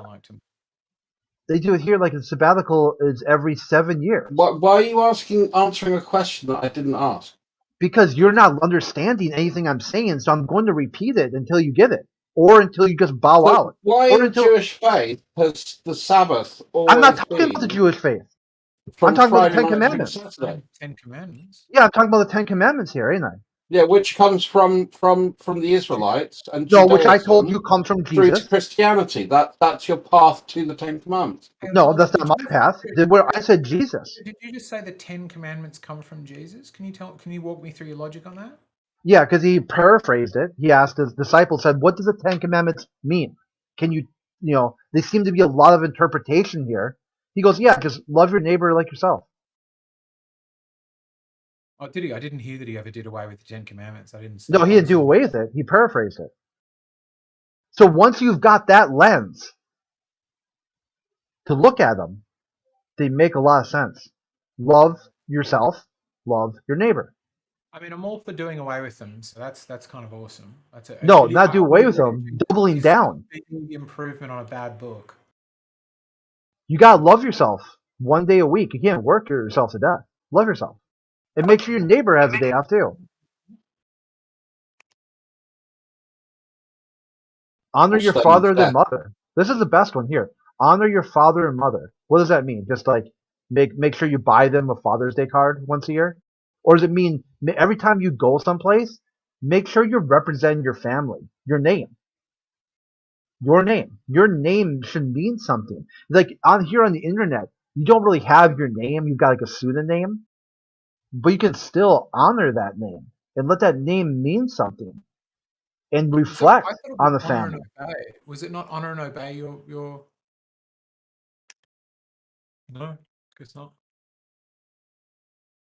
And in the New Testament, honor your mother and father, and in the commandments, it's honor and obey, or the references to obey your family. You're under the stricture of the head of your family. Honor your father and mother. That's amazing that you guys have to actually argue against very that. well to the culture of the time.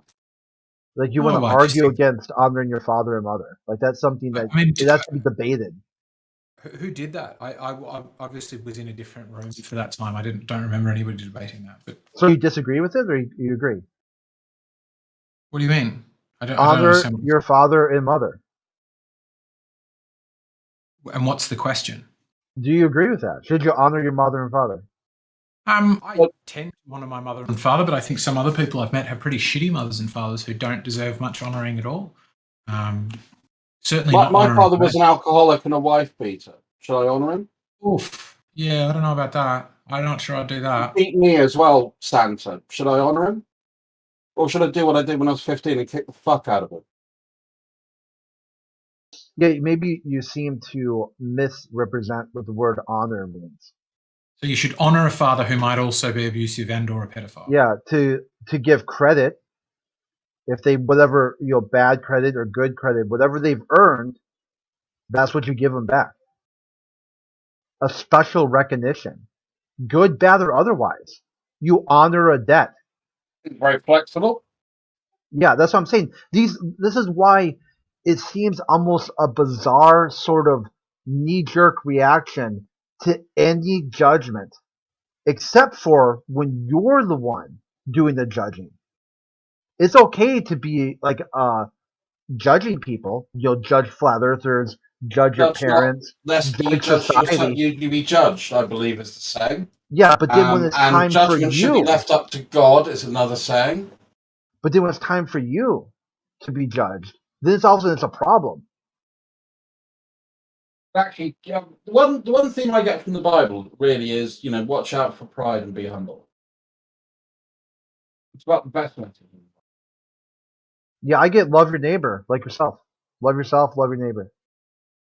Some people hate themselves. Well, they should love themselves.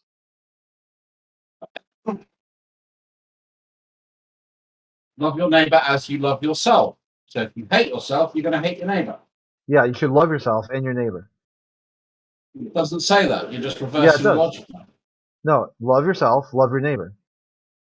If you don't do that, a bunch of bad stuff will happen. And then you'll know why. Because you didn't love yourself and you didn't love your neighbor. And then you're surprised when bad shit happens. You set up a world based in bad shit and then wondered why all the bad shit happened. Nixon. No. He's your neighbor? Or was?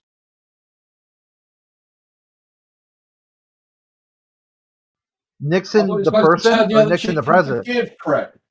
Which one are you talking about here? Are you talking about Nixon the person or Nixon the president? Well, they're one and the same, are they not? No, there's because when I talk about Nixon, I'm talking about the office of the president. I'm No, not you're talking talking about about the specific Richard president. Nixon. You're not talking about the office of the president. You're not talking about Yes, I am. POTUS. You're talking about a specific president, Nixon. I just told you what I'm talking about, and you say the exact opposite.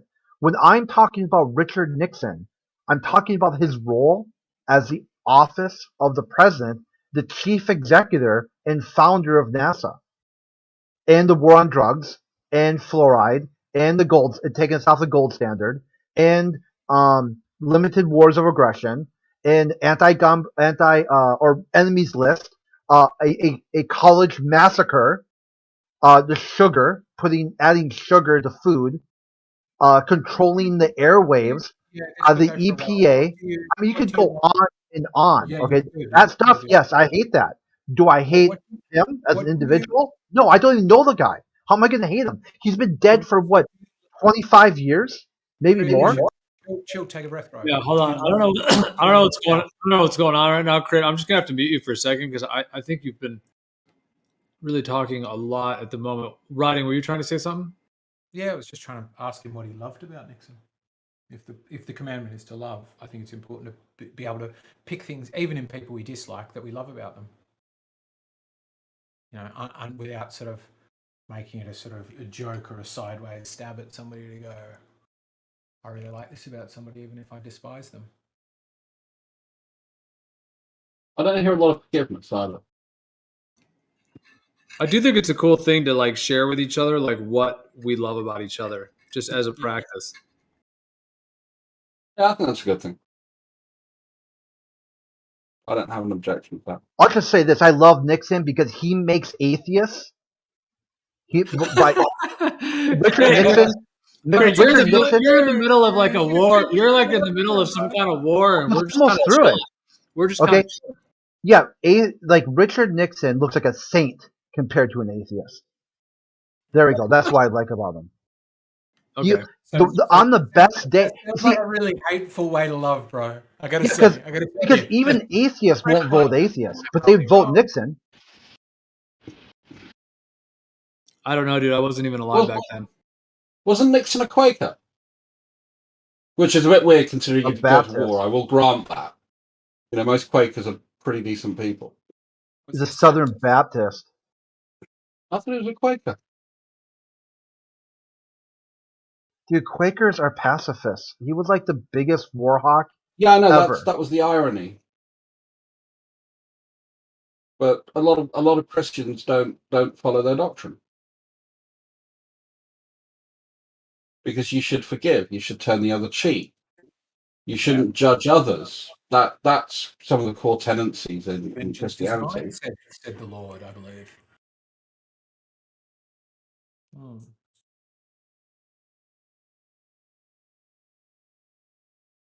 Also, sharing gratitude.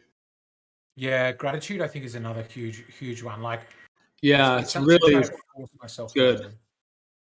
Like, Yeah, be just like- even and like don't just be think like- thoughts of gratitude, like to just send thoughts of gratitude to like out in the ether, or even just to think them, like just brings you more blessings. It's funny because I really disagree with like affirmations and stuff like that. Those like, you know, but I still think like focusing and like behaving as if, as I call it, like Professor Richard Wiseman wrote this really cool book, The As If Principle, and it talks about a lot of those kind of things where like I don't have the same spiritual thing on the gratitude thing as you do, but I do think it's like it still has, even if you're just materialist about it, a really positive effect. Yeah. I think one of the most dangerous things that we do is we try and group people together and then have prejudice against them in that group when really what we should be doing is looking at the actions of the individual. Agreed. I mean, I don't do that, but people do that. I notice a lot. So I would agree that in that sentiment that it is a thing that's. I think. Well, I don't. I think it would be I think it would be very difficult to not do that. Really I think difficult it's for hard. you Yeah. not group people together, simply because like, how do you not like you don't see all men and go they're clearly a particular group, or a family that have the same surname and grew up in the same house. You don't group them together. I think it's like a functional normal thing. I think it's only when we look at the bad bits do we think it's bad generally, but I think in 99.9% of applications of grouping anything, it's just a super useful thing to do. Yeah, I mean, it's hard to find things to like about neo-Nazis and racists. I will grant that. And we tend to be. But the trouble with using sweeping statements is that you're in danger of creating prejudice, and I think that's one of the worst things in human society is our prejudicial nature, the in-group, out-group approach. Yeah, I try to never group people and just take each person for who they are. I also take people for who they are from my direct interaction with them instead of, just like, some people like just blindly believe someone else like about another person, and then they get these preconceived notions that are planted in their mind by someone else. I mean, I feel like we've all probably experienced that at some point, but I feel like in my earlier years, like probably my 20s, I had to really like work through that and get to the point where I realized like the boundary between my individuality and other people, and realizing like I could like own my own emotions, my own process, but other people are still going to be who they are. Yeah. And I like used to get triggered a lot, and then I was able to try to find a way to where like if someone said something, I was able to realize that really they're just expressing where they're at. And then whatever I'm feeling is actually within myself. Yeah. Well, there is some great quote on that, which is like, people don't describe you as you are, but as they are, or something like that. Ooh, that's a good one. Yeah. Which I think is really interesting. Or like the way I first started doing this stuff on NLP in India ages back. And I remember the woman I learnt with used to use this phrase, if you spot it, you've got it. Which is like, if there is something that really triggers you about somebody else. This is what happens when you turn, adjectives or concepts into nouns, like racism, feminism. No, there are only actions. So if you see somebody doing something, but they're not hurting anybody, you could say, well, that's racism, but they didn't do anything. You get what I'm saying? Well, that's the difference between racism and being racist, which would be the noun, wouldn't it? It's early in the morning for me, so if I'm wrong, forgive me. No, because you need to do something. Yeah, the action. Right. So what difference between a paedophile and a pederast? A paedophile and a child molester. Yeah. Well, pederast is a child molester. Is it? Yeah. I thought pederast was interesting. Hey, you guys, that's one topic we just don't. Oh, sorry. No, I was trying to find a good sort of adjective noun example. Yeah. That was the first. Yeah. We'll move back from that. But I think, there's a difference between the thought and the action. So if you could say, anybody is a racist because of almost anything they do, it becomes a unfalsifiable claim.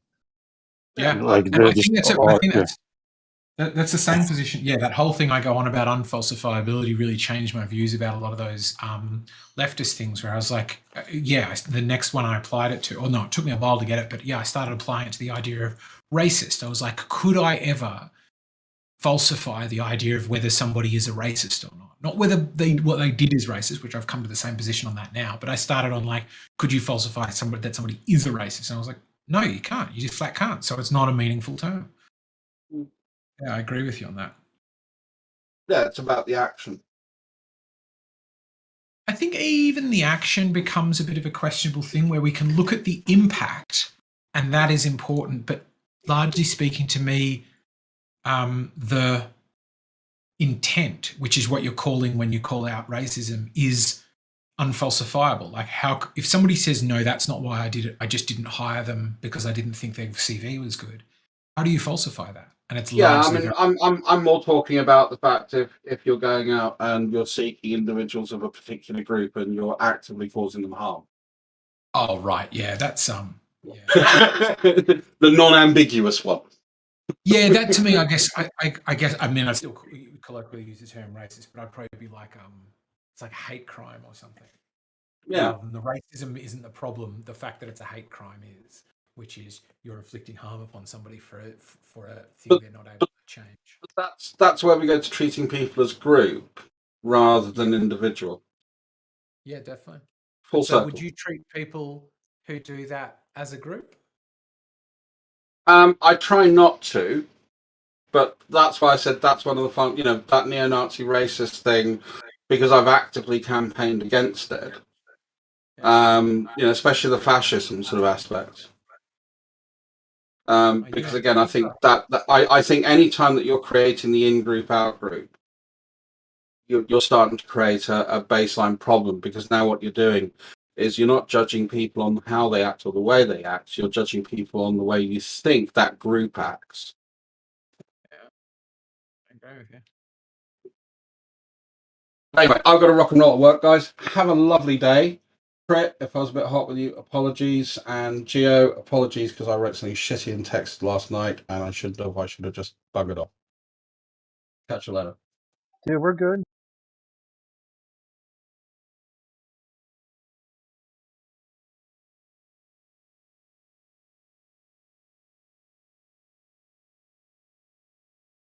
Earl, are you really here? Are you really here, or are you all here? Nah, I'm just kidding, Mel. You're all right, by me. I don't think he's any kind of here, so.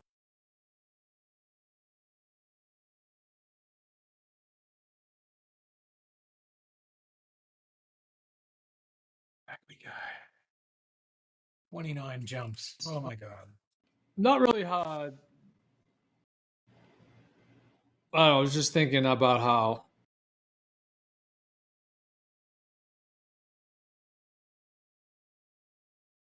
Thinking about how just kind of, to me, how kind of just worn out the globe Earth cosmology is. I don't find it inspiring or interesting. I do find it I find it interesting to the point at which they lied to us. Like, that is like interesting, I suppose, to a degree. But as a cosmology, I'm losing. I mean, I never really had that much interest in it in the first place. But a lot of these discussions, like trying to, like get into the nitty gritty of it. I'm just. You mean like the heliocentric model? You mean? Yeah, and I guess by proxy, those who push it. My main Like, interest I would rather like just discuss, just projects and ways to like learn more about reality and share knowledge with people and hear their knowledge, rather than just like somebody's trying to push this globe thing, like, and then trying to tell us we're like wrong, and they're like coming here to like think they're correcting us. Like, it's just not really the best vibes. I'd rather hang out like-minded people that want to explore nature of reality and consciousness on multiple levels. And I don't mind what someone's cosmology is. That's not even that doesn't matter. It's just when people are needing to like push it and then tell other people they're wrong, it just seems counterproductive. And it seems a bit like it only bothers you from one side, not the other. No, I think it's the same. I mean, I don't know when you're referring to size, what you mean exactly, but yeah, I mean, a lot of people do it. Yeah, for sure. In different ways. So you don't want people to sort of argue for the globe in here? No, I'm not necessarily saying that, but I'm referring to like there's a difference between a discussion and a session where someone's trying to like strong arm someone else, into their worldview. That's the thing that I think happens a lot. Like, what does it mean? Sure, okay, the Earth's a globe. Now, what does that mean for humanity? Consciousness doesn't mean anything. In their model, I guess no. It just means it just is what they're telling us, and there's kind of nothing new other than just waiting patiently for NASA to show the next CGI of outer space and say where they're going and where billionaires and multimillionaires and crisis actors and actor knots are all claiming, and they just want us like, yeah, with a mask, a mask on and shutting up. So unfortunately. No, I don't want you to shut up. I enjoy the conversations, but No, not you. I'm talking about the controlling factions of. Oh, right. Okay. But to me, broadly speaking, the Earth being spherical doesn't mean anything any more than like your street number means something, or the, 10 Commandments. No, it's 10 Commandments mean something. Right? Text on a page that is trying to communicate like as they say, a commandment. So there's obviously meaning intended, so there's meaning implied. But like, it's sort of like, what is the meaning of granite? It's like granite is what granite is. How can one derive meaning from it? It just is. You could give meaning to it. You could go, oh, it says the age of the Earth, or you can carve it into a beautiful thing or something like that. But yeah, there's not meaning inherent in just the way the world is, at least to me. Humans add meaning in my worldview. That's me adding meaning. Okay, then what is space? Well, space. Oh my. Space is just space. Space is just 3D space, right? There's space down here. There's space up there. Space of what? Space of what? Help me answer your question. Well, does space exist or do things exist? I don't know how things could exist except in space. Well, you just look. Do you see something or do you see space? I don't know how I could see one without the other. I guess I'm confused, maybe. Well, Riley, what do we see? We see when we go outside, we see at nighttime, of course, either the moon, if the moon's in your area at that time, and then these, just gently twinkling stars and this just amazing, beautiful kind of arrangement. To me, that could be called space. It's just the environment. It's the environment that I'm in. It's me. It's the star field. So that is what that's our lived experience. Every single one in this room would agree that we live on the earth, in the earth, whatever you want to call it. We're here, and we look up and that's what we see. So if that's what we actually see, isn't that what we can empirically prove and validate? Whereas this other thing, this idea that Earth is a globe and then you pop out and you start going around this vacuum and there's these balls and then there's asteroids and there's moons and, that whole thing and them claiming that they're doing that, isn't that not based in any verifiable empirical reality, but instead more or less just a belief in men and what they're claiming? Sure, yeah. I mean, I think both are, right? Both of us believe in things we can't see. Right? You don't see a personal atmospheric dome. I don't think any of you have seen God. So I think that we're both there are, for all people, there are some things you must, or not must. I guess there could be somebody who could doubt the existence of anything except that which they've seen themselves. But I'd be surprised if you doubt the existence of things except that which you've seen yourself, because many of the things you've said are Well, they say space exists, right? But all you see are things. If space is nothing, how do you know there's nothing? All you see is something. I mean, you're defining these words in such a way it's making it kind of difficult to try to answer the question. So, okay, well, you tell me.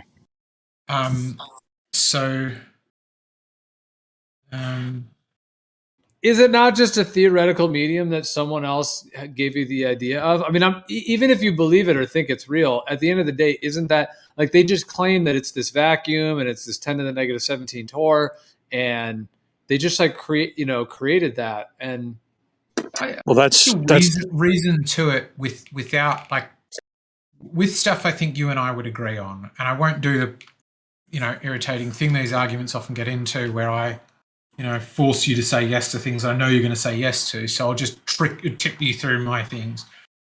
There appears to be atmospheric pressure at this level. If I dive underwater, that gets a lot stronger pretty quickly. If I go up a mountain, that gets lower, a lot slower. But as I go up, as I've been up, like riding my motorcycle through the Himalayas, it gets real thin to the point that I passed out, went to sleep while riding my bike. It wasn't a very clever move, I will admit. All I need to extrapolate upon that which I've experienced myself is it seems that density of air gets lower as we go up, and that just continues. So it's not like some magical medium or some barrier at which I cross through and get into this magical realm of that which is space versus that which is not. It's just there's stuff here, there's less as we go up, and space is a poorly defined thing where we go, there's just less stuff there.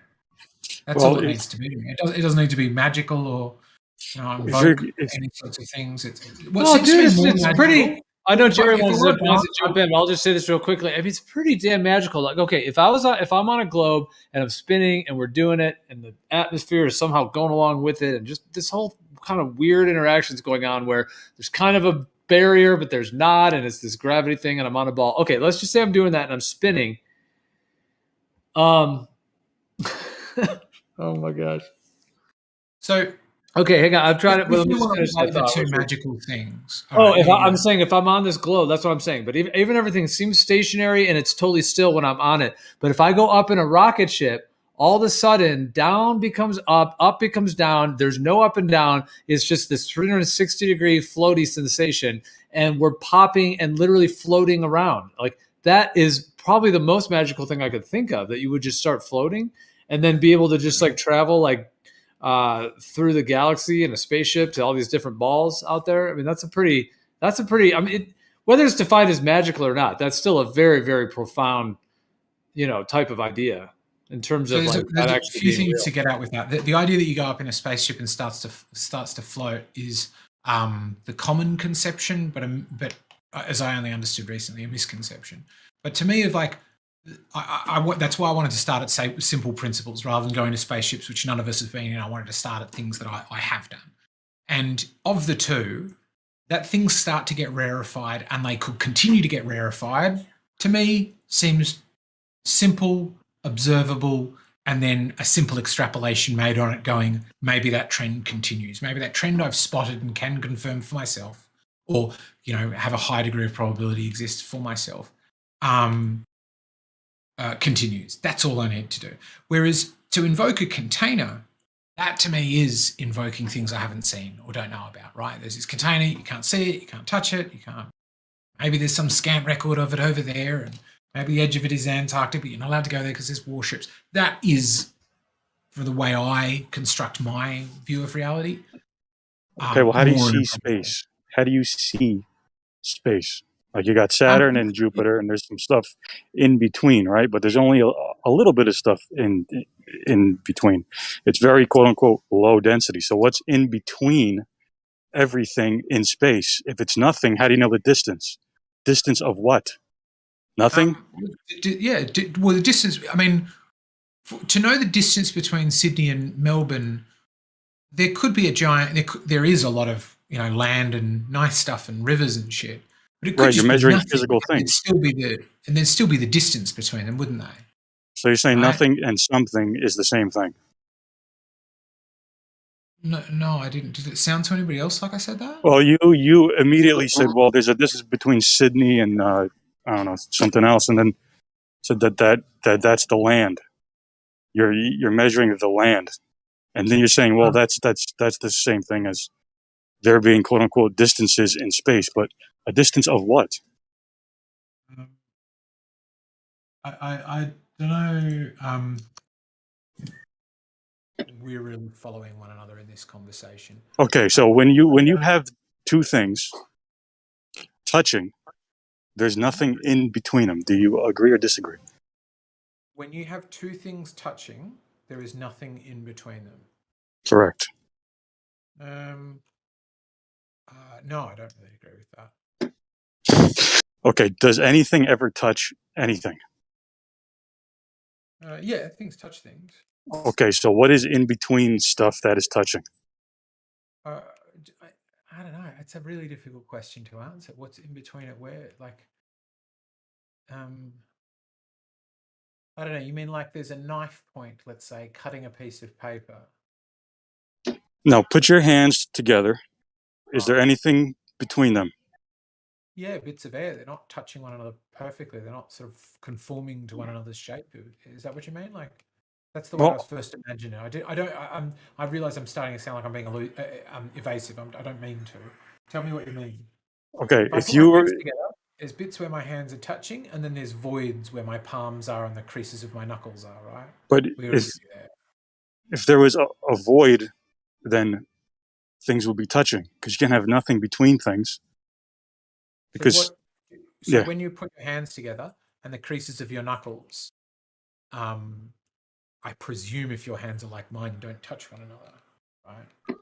no, if you put your hands together, right, and they're touching, is there anything in between? In between the bits that are touching or the hand generally? In between your hands, yeah. Well, there's some bits are touching and some bits there's not, right? The whole hand is Right. not just So the stuff that is touching, is there anything in between those? no. To Okay. my meat world reality, no. Like I get Okay. it on an atomic level, yes, but no. Generally speaking, no. Okay. So in quote unquote space, if there's nothing in between these things, why aren't they touching? There's nothing in between. Well, you just said that there were. No, I didn't. What? You did. No, you said that there was very low density. So what does that mean? Sure. What does What does very that low mean? density mean? What is it? Well, you tell me what very low density means to you, so that we're not. No, I don't do quizzes. You don't. Okay, so it's going to be difficult then. I don't do quizzes. Exactly. You know, it's Yeah, fuck taking people's quizzes. Like, let's talk. Let's just talk. You know, if you got something to share, share it. Don't quiz people. I'm trying to frame it in his worldview because it's. Well, I'm saying, okay, if you're going to say that there's nothing in between the particles in space, why aren't they touching? Say that, Jerry. Why are you getting upset that I'm not able to explain your worldview? I didn't Well, say go there's ahead. nothing in between them. Okay, Why go would ahead. you get confused and upset that I'm not able to explain your broken worldview to you? Go I didn't ahead. say there's. Go ahead, man. There's plenty of space between them. Okay, space of what? What do you mean space of what? What do you? How do you- When you said that if I built a house and I said this will be a really quiet house and it'll be well insulated because there's space between the walls, what would you think I meant by that? Would you think I went and captured some outer space, brought it in and tucked it inside your walls? No, I would you think. there's just a bit of less density. There's bricks, then there's not bricks, then there's more bricks. Is that what you would think? I think you'd think. I would think that you are referring to stuff as space, but we're going to pass by that just for the convenience of saying that it's, space.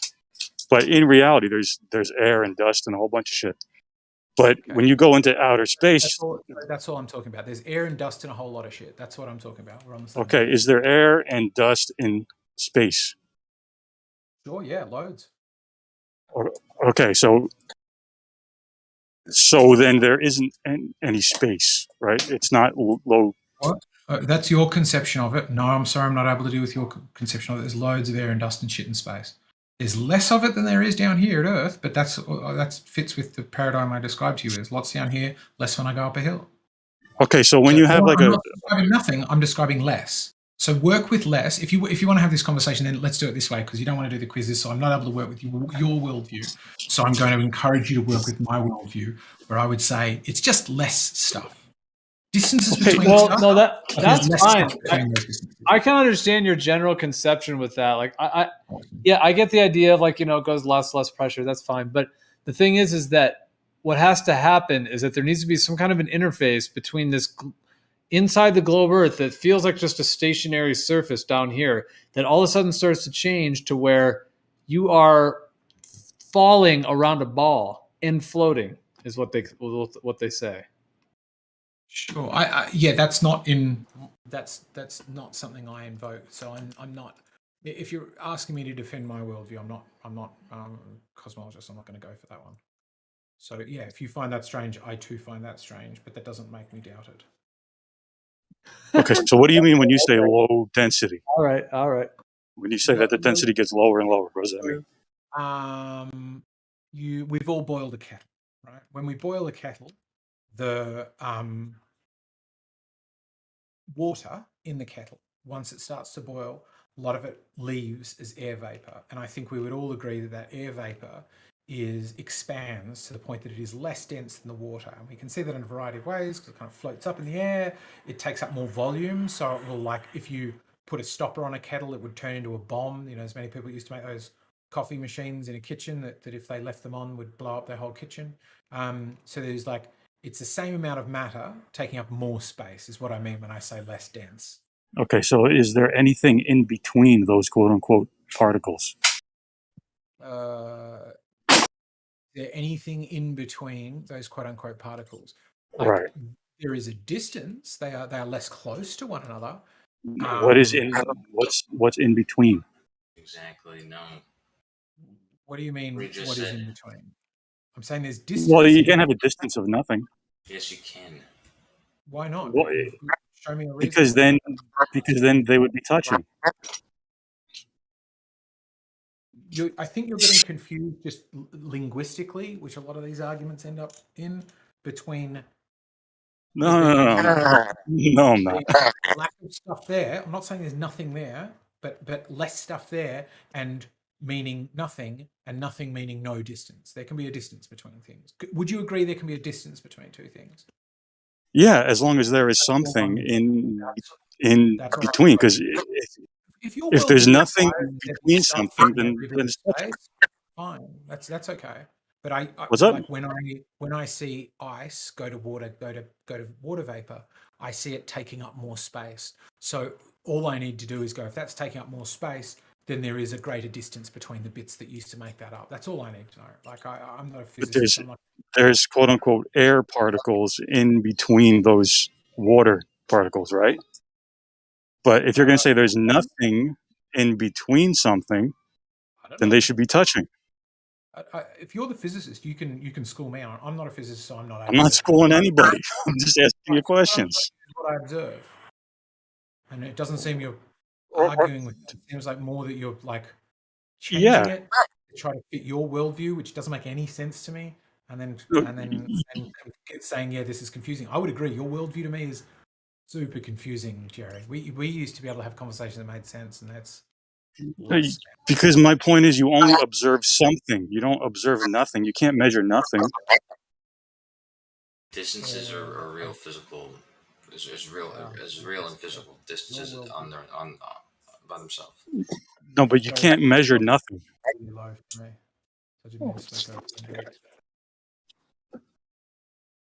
If there's nothing in between two things, then those two things are touching. I didn't say there's nothing. That's the thing you keep invoking. Like you're going. Well, you say less and less dense. If this premise is broken, then my conclusion is broken. I'm just like, yeah, Jerry, your conclusions and your premises are broken, bro. How? This is a problem with people claiming.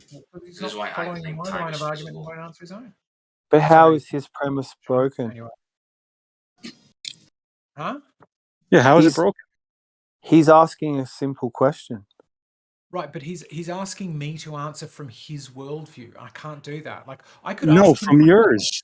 But he asserted to me he doesn't do quizzes. So if I'm not able to figure out what his worldview is, and then he wants to go, hey, I've decided that everything that can be measured must have infinitely stuff filling it in between, otherwise I can't measure it, then like, yeah, that's broken. That doesn't make any sense to me. So I'm not able to explain why that doesn't make sense to you. It doesn't make sense to me. Like, if your problem is you're this saying, I'm on board with you, bro. You're saying that you could have a distance of nothing. So you've seen on the news where they say there's a high pressure contradiction. system, Well, could I ask a question? Yeah, go That ahead. will hopefully add to it. Well, is space no stuff or stuff or both? Like, is space no stuff and stuff? My description of it was it is less stuff. It is definitely stuff. It is distance, but it's less stuff. It's like from the start, there seems like there's air down here, and it definitely seems to me like it gets thinner as I go up, and I've got a bunch of ways I can measure that, simplest of which is my ears pop. All I presume when it comes to space is that continues to happen. That general bias that I've seen happen continues to happen. To invoke magic is to go, there's this container of unknown size, shape, and constitution of that is being protected by an armada of ships that I've never seen that you're not allowed to touch, and then suddenly that seems more logical. No, it's something more logical to me. I think, as far as I can tell, I think Jerry's sort of asked, because what we see or what we experience is something. None of us have seen nothing. It's just a concept, like nothing or nothingness. Sure. All we see is somethingness. Right, but this is what I'm saying. Some I'm not things. invoking the concept of nothingness. You guys are bringing this idea of nothingness into this conversation and going, hey, that's hella confusing. Sure, it might be. I'm not Be trying to confusing. make That's it fine. confusing. It just it's not part of my nothingness. view. Nothingness, So, or confusing. there's an aspect to nothingness that seems to have some correlation when it comes to space, because to me the universe is expanding and it's really, really, really, really big. Yeah. You wouldn't believe how mind-bogglingly big it is. That from the thingy. The bigness. Hitchhiker's Guide to the Galaxy. It's a good show. Yeah, it's really big. There's lots of distance between things, but I have a sponge. I can scrunch that sponge down small and I can have it fluff out big. I don't know fully what's going on there with all of the atoms and shit, but what I would say is the same amount of matter took up more space in one moment and less in the next. That's all I really can figure with, right? Space might be a medium, poorly defined medium in which there's less stuff. It's all fluffed out like a very, very, very fluffy sponge. Which doesn't seem to me illogical. Yeah. I mean, have you ever thought the Earth could be underwater? I do remember looking up and thinking that as a kid, being like, what if the world, like, because I've constantly have different like weird cosmologies of the way it could be, of like, yeah, what if when we dive underwater, we're diving into the sky of something else? And what about if we went up, we were, whatever was above us was like a water to whatever was above? Like sort of a layer cake of realities. Yeah, my I mean, my current fascination is the idea that, like, what if we are levels. all atom sized in, like, you know, as Billy Connolly put it, like in the knee of some giant being, some just unfathomably huge being, and all of existence as we know it is just atom sized to some other existence. Ridiculous, but possible. I don't know. I got no reason to presume it's not the case. It's a bit like Land of the Giants. I don't know if you ever saw that show, but Yeah, I remember that show as a kid where they made giant paper clips and they'd fashion it into a sword or something. and Fraggle Rock, all these little things. Anyway, but I don't know, Harry. I think the whole exercise for me is I see it more now like levels, and potentially outside of there would have to be something behind the stars, wouldn't there, as well? Like we see, say, the front face of, say, I don't know, is it a disc? It could be. Yeah, like the I remember hearing this sort of thought experiment. If space was infinite and light travels forever, then the night sky should be white, not black. Because Interesting. however rare it is for stars to be, in every direction you look, there should be an infinite number of stars. So the light sky shouldn't be darkness with pinpricks of light. It should be like blinding light everywhere you look. Millions of suns. Yeah. I quite like this space game I'm playing now, going and exploring the universe, or at least our galaxy.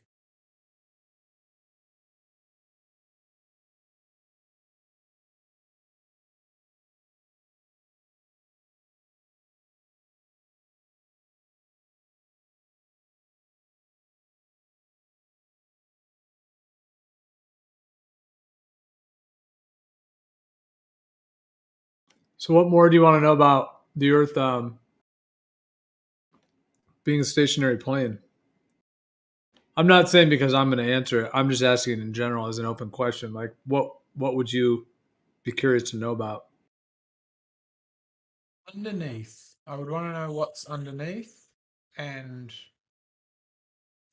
the edge. You know, the flatness would be the dullest bit for me, but the edge, the sort of Antarctica, the dome edge as well, and what's underneath. Is it just all like, you know, the underside of a cliff, like a craggy bit of rock, or is there like an underworld people, or yeah, that's what I would want to know about it. A turtle? Yeah, turtles all the way down. Where did that originally come from? Was that Pratchett didn't invent that, did he? That was like, wasn't that some people's cosmology, or did he just make that up? There was supposedly a conference Bertrand Russell was having, and they were talking about cosmologies, and some old lady supposedly, she didn't believe in what they shouldn't believe in their explanation for it, and they asked her what she believes, and she said the Earth is on the back of a turtle. And they said, well, what's a turtle on? And then she said, turtle's all the way down, yeah. That's well, the idea of the way that turtles and tortoises are connected to cosmology is actually very deep, very ancient. The word tortoise is very similar to Taurus, and a tortoise shell is a torus field. And it also is a little domed world. Like you have the flat bottom part, and then the dome of the turtle's back, and then there's certain cosmologies that make that relation. Also, on the back of the turtle shell is the moon calendar. It has the 28 days and the 13 moon cycles. Literally on the shell, it's like the sacred geometrical design of the shell layout.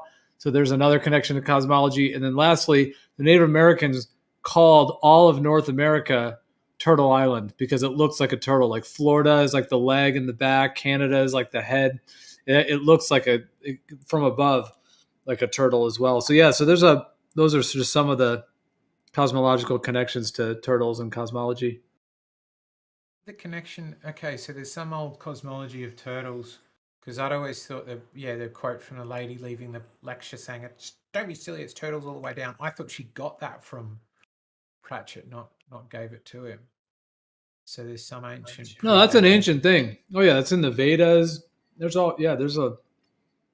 in Native Americans. Oh yeah, turtles are deep cosmological symbols. Like I said, because they're like a little world. They're a little domed world creature.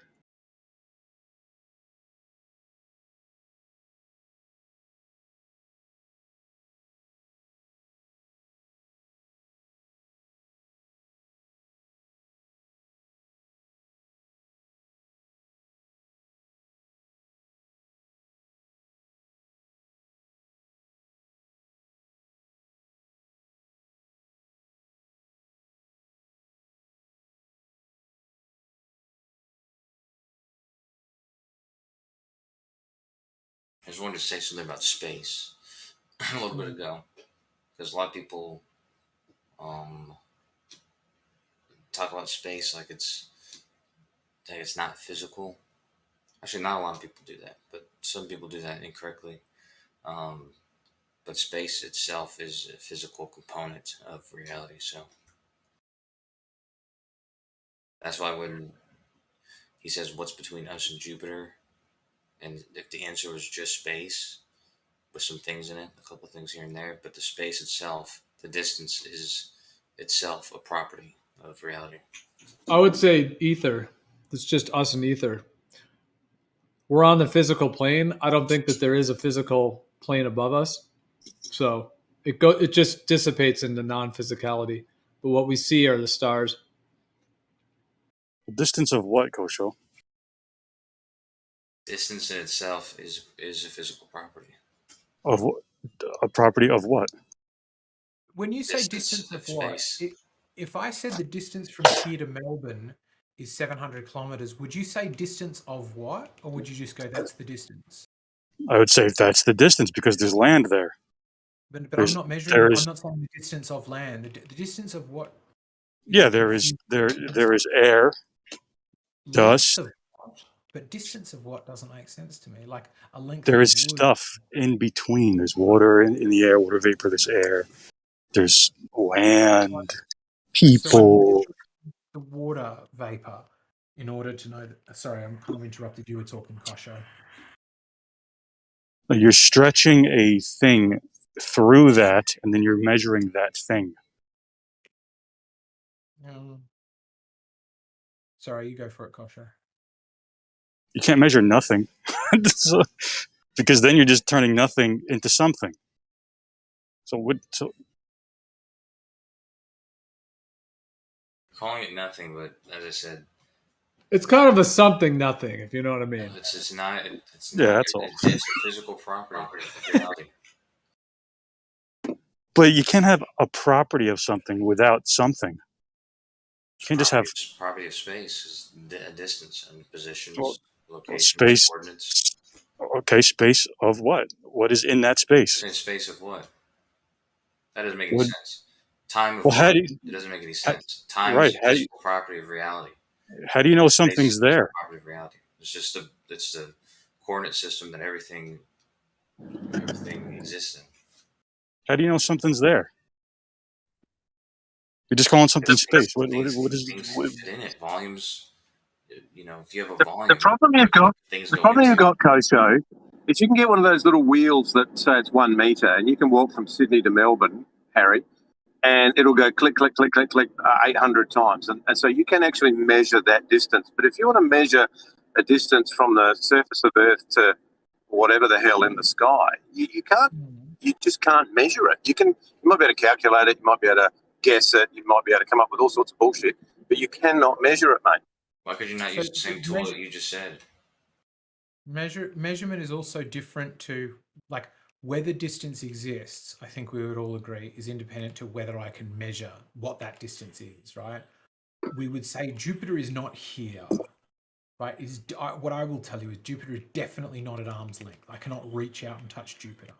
I don't need to know exactly what its distance is for it to be a distance from me, right? But if there was nothing, in between, why do you keep saying nothing? Why are you? Because you're saying space and density and all this nonsense. Is Jupiter right here? Have you ever No. touched Jupiter? Okay. Nope. So Jupiter is obviously more than a distance of arm's length from you. Right. Yeah, I'd agree. Yeah, I'd agree. Actually, it is a distance, but what that distance is, that's where I'd, if someone wants to be pedantic about it, I'd be very argumentative on that. Well, that's a different. Yeah, I'm not claiming to know what the distance is. I'm just saying it is a distance. There can be there's it's not right here, so it's a distance from me. It's not touching me. Right. Yeah, definitely. Now we're on the same page a little bit, but yeah. Yeah, I look. If I come late to the game, I apologise. I've just got in the car, so I may have missed the first part. So I'm a bit out of context. So I'll be quiet for a minute. Well, the human eye can't see very far. I mean, the human eye has a limit. This idea that the human eye sees forever, I think, is just completely false. So, in terms of Mars, however big that little circular light thing is, and however far away it is, we know it's within a local. I know it's within a local region because the angular size of it, like, there's a limit to how far the human eye can see and what the human eye can resolve. So if it was all these billions of light years away, that would just never even be resolvable. So I'm able to look at it and I can have a general spatial awareness of kind of, okay, I see the angular size of that and I see what I can of the distance of it. Yeah, I'm with you, Gio. Like for me, the whole point source of light or whatever it is over light years, I could just call horse shit on that. You know, the inverse square law, I just don't buy into that whole narrative. So to me, also, it's more local because eyesight has limits. What is the limit? Do we know it yet?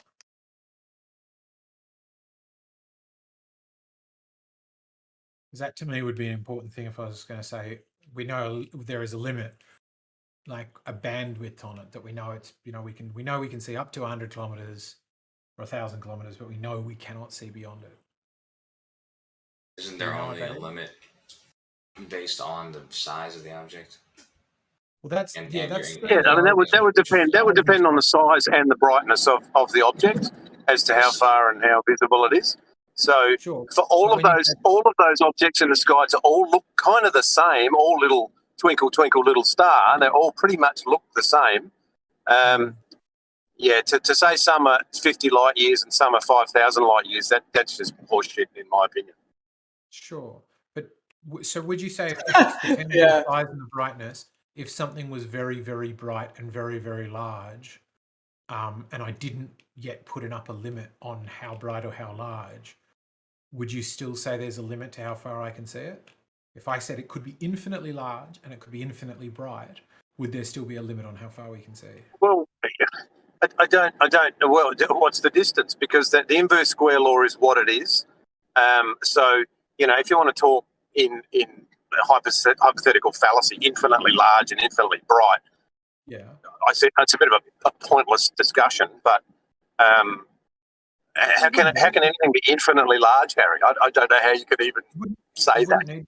It wouldn't be. I'm not saying there is such an object, but if there was, in my mind, unless I'm misunderstanding what you're saying, if there was a limit to our vision, then even if something was infinitely large and infinitely bright, there would still be a finite distance at which we could see it. Otherwise, if I was saying no, if it was infinitely large and infinitely bright, then I would see it infinitely. Well, yeah, that's right. Yeah, I would say, just by definition of the word infinite, then if it was infinitely bright, I would assume you could see it infinitely. I don't quite know how that discussion's going to go. No, that's all I mean. That's exactly where I would go with it. So I guess in the realms of theory, maybe, but are all of those things in the sky infinitely bright? You know, if they're 2,000 light years away, I just don't buy it. I don't have an explanation that I would adhere to, but I just don't buy that one. Sure. Yeah,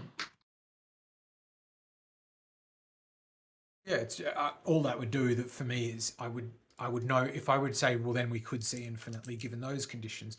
I would no longer say we have limited vision. I would say we have unlimited vision, but things have limited size and brightness, which we can resolve them. If that makes sense.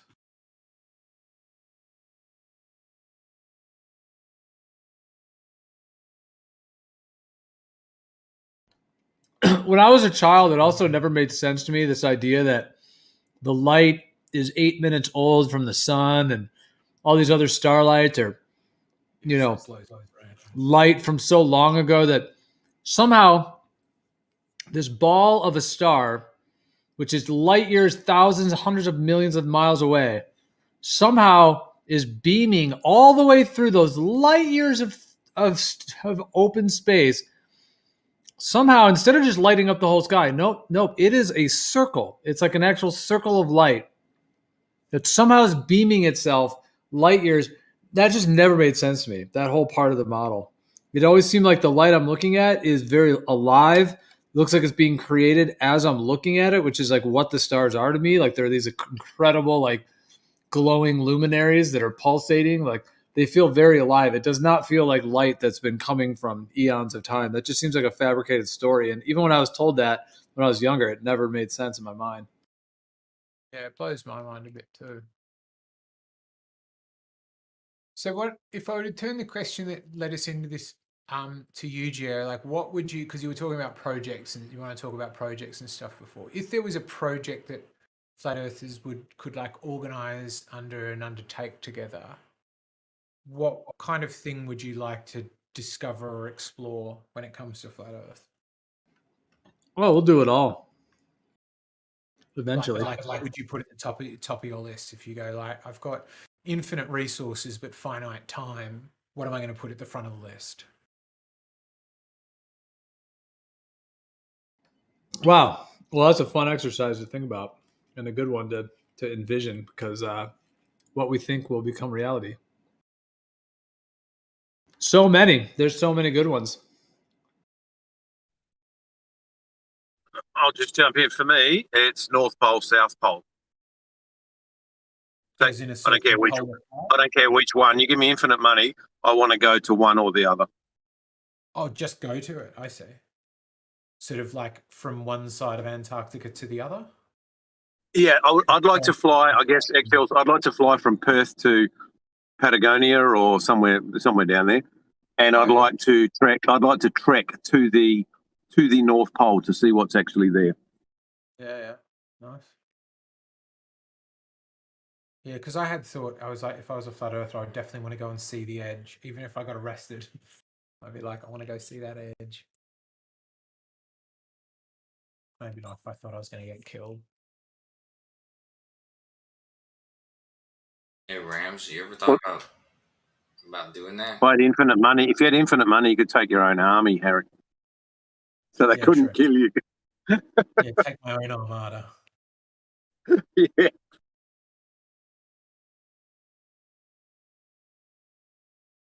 Well, so if the globe is true, then yeah, I mean, the North and South are probably, they could still be of some interest, but the way they describe them, there's not much there. Whereas if it, of course, isn't a globe, like Harry, even you, like involved in this discussion, that's the thing. Like, the only way we'll get to explore those lands and to do that would be for enough people to realize what's going on, you know, and be able to stand up against the people that are doing this. Yeah. Yeah, I intentionally was not putting it in the belt realms of what you could do. But that was somewhat what I was thinking next, which is like with infinite resources, be it money or firepower or whatever, and then to like finite firepower. Because one I was thinking was like, you know, the thing that Jeremy and Kosho have been discussing would be to use Trig to like check maps, to check known distances. Which should be on a much more sort of manageable scale that you could do with like a, you know, I don't know what you need, a car, maybe some sort of device. I don't know what device you'd use really. What did they used to use back in the day when they mapped things? Because there's a pretty funny map that used to show Australia, but it just clearly only showed the path they'd used to get to Australia. And it just was like for the whole west coast of Australia and like other parts of Asia was like, I don't know. Some shit. Some stuff. Hey, just some more bush out there. Yeah. Nothing to see here, boy. Don't worry about it. There's just kangaroos and more bush. Because yeah, my next one would be like, yeah, what about like if you have middle amounts of resources, like a super successful Kickstarter? You know, like you had 100,000, what would you do? Let's go crypto. Turn the 100,000 into $1 million.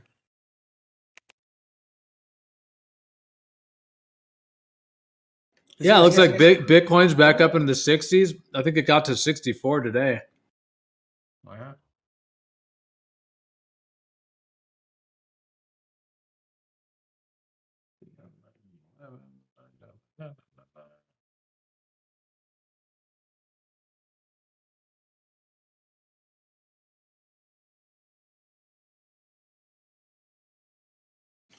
Yeah, all these projects that a lot of people want to do in the younger generations are going to require something like crypto. a huge transfer of wealth, because when you have right now all the money's locked up in big oil, big pharma, all the big corporations. Stock market's totally controlled on every level, and we basically need just launch pads of new well springs of wealth, and to be able to do a lot of projects and things on multiple levels, not even just with the Earth, but a whole lot of things. So look at people like Bill Gates and Mark Zuckerberg and Elon Musk. Those are just examples of, they weren't born into a millionaire family. You know what I mean? People can still make money even though they're not in the elite.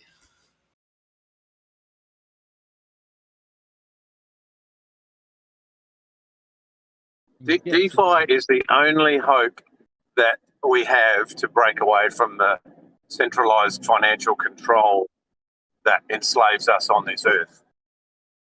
So if anybody wants to be free, then DeFi is what you need to be pursuing and getting involved in and educating yourself about.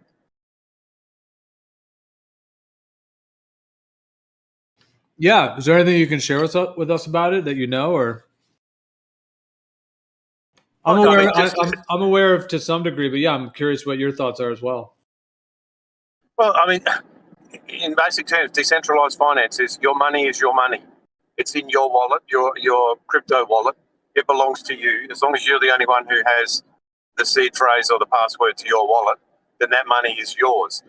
It exists in your wallet and nowhere else. If you put your money in a bank, or if you operate through a centralized crypto exchange like Binance or wherever, you're giving your money to them on the hope that when you ask for it back, they'll give it to you.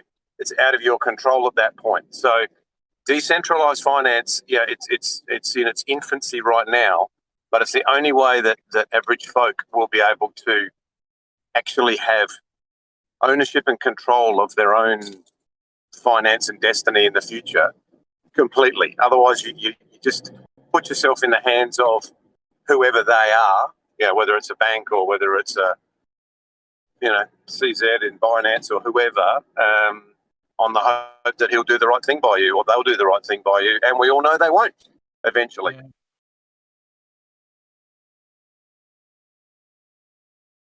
So decentralized finance, folks, there's my sell job for the day. I'll take 10. I agree. That's where all the future is headed. And I think blockchain and cryptocurrencies in general are completely the future technologies that are going to be used. Unfortunately, I think that the darker sides of things, those guys will probably try to co-opt it and use it and build their own networks. So I think we have to perhaps be cautious about which one we.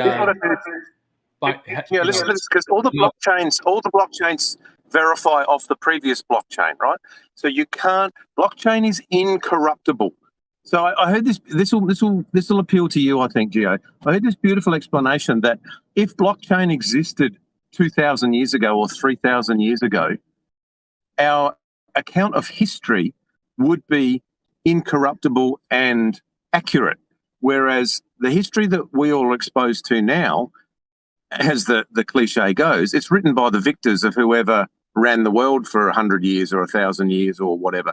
They burn all the previous history, burn the libraries, get rid of all the records of everything, and then they've rewritten it in their own narrative. Whereas if blockchain existed and history is recorded by 50,000 individuals in blockchain, then 5,000 years from now, all of those accounts will pretty much be identically the same, because the blockchain can't be corrupted, can't be destroyed. It's decentralized. It is literally the future of so much that 99.9% of the people are unaware of. It's going to be incorporated into everything, but it's in such its baby shoes right now that people just aren't aware of it. But what we have is not a money problem. We have a spirit problem. So you can change the currency all you want. If you got a spirit problem, it doesn't matter what you throw at it. Well, but we need some something to start transitioning, because fiat money is just a dead end deal. That's right. See, I agree with you, Riggs, completely. Right, I'm not. Yeah, I'm also not 100%. taking away from your idea. I think I'm just kind of labeling the crux of the issue, you know? Yeah, it's, what the DeFi, decentralized finance does is it returns at least some level of sovereignty to the individual concerning their finance and their money, as opposed to being part of the system. Now, yeah, you're right. It's a different conversation. It is a spirit problem. You're right, but it just gives us an avenue to kind of exist outside of the frame, or have some autonomy outside of the mass framework that's no doubt coming.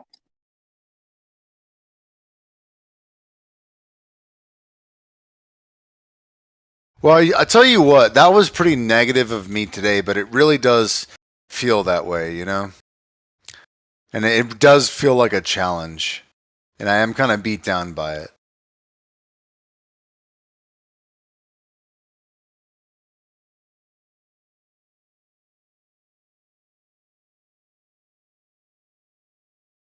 I've had a lot of loss recently. Friends are dying. Families getting a shot. Now, here, man, it's hard, isn't it? It's hard to be one of us.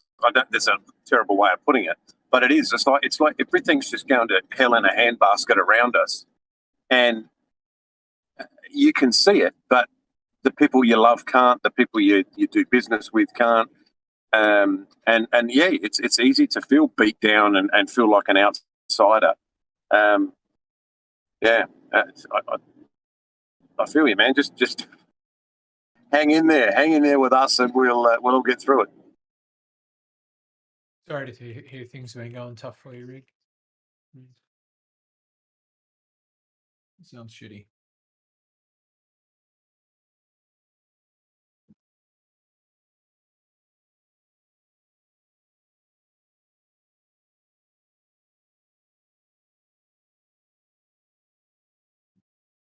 The people, whoever's in here, the people you know who have had the shot. Does anybody here not know anyone who's had some pretty horrible side effects from it? Has anyone got a whole circle of friends where everyone's had it and they're all just peachy keen afterwards? Because in my circle of real life friends and associates, the ones who have had the COVID shot that's tested and proven safe and marvelous, there's an absolute shit ton of them who have had a whole plethora of different horrible reactions to it. So am I the only one in that boat, or have you all got friends and family who just think it's marvelous? I would say define what you say is horrible, but I know that Gio doesn't like us talking about this on here. Yeah, we can't talk about this in here. It'll get his YouTube channel taken down. Oh, okay. Sorry, Gio. My apologies. I'll. I mean, perhaps we can talk about it some other time, because I was curious. Yeah, no. Yeah, sorry, man. If I've caused the drama, I didn't mean to. No. I just wanted to make it clear, because I mean, if he's not here, he would have said something in Rick's resistance.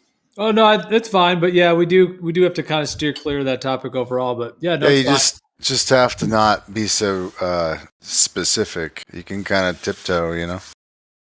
Yeah. Okay.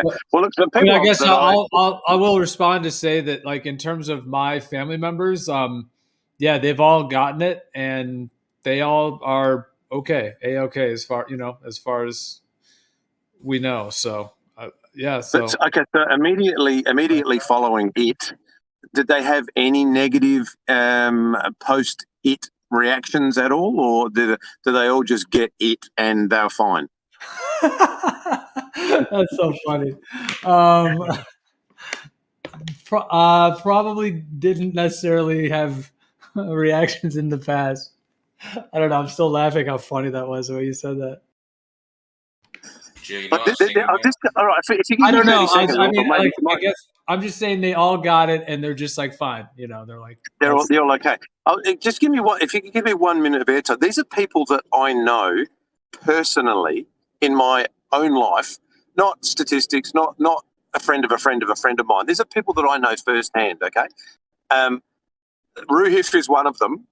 He said that the day after his shot was, I think he said, was the worst day of his life. My daughter-in-law's mother hasn't had a sick day in 15 years. Immediately after it, she had to take 16 days off work. She was so ill she couldn't get out of bed.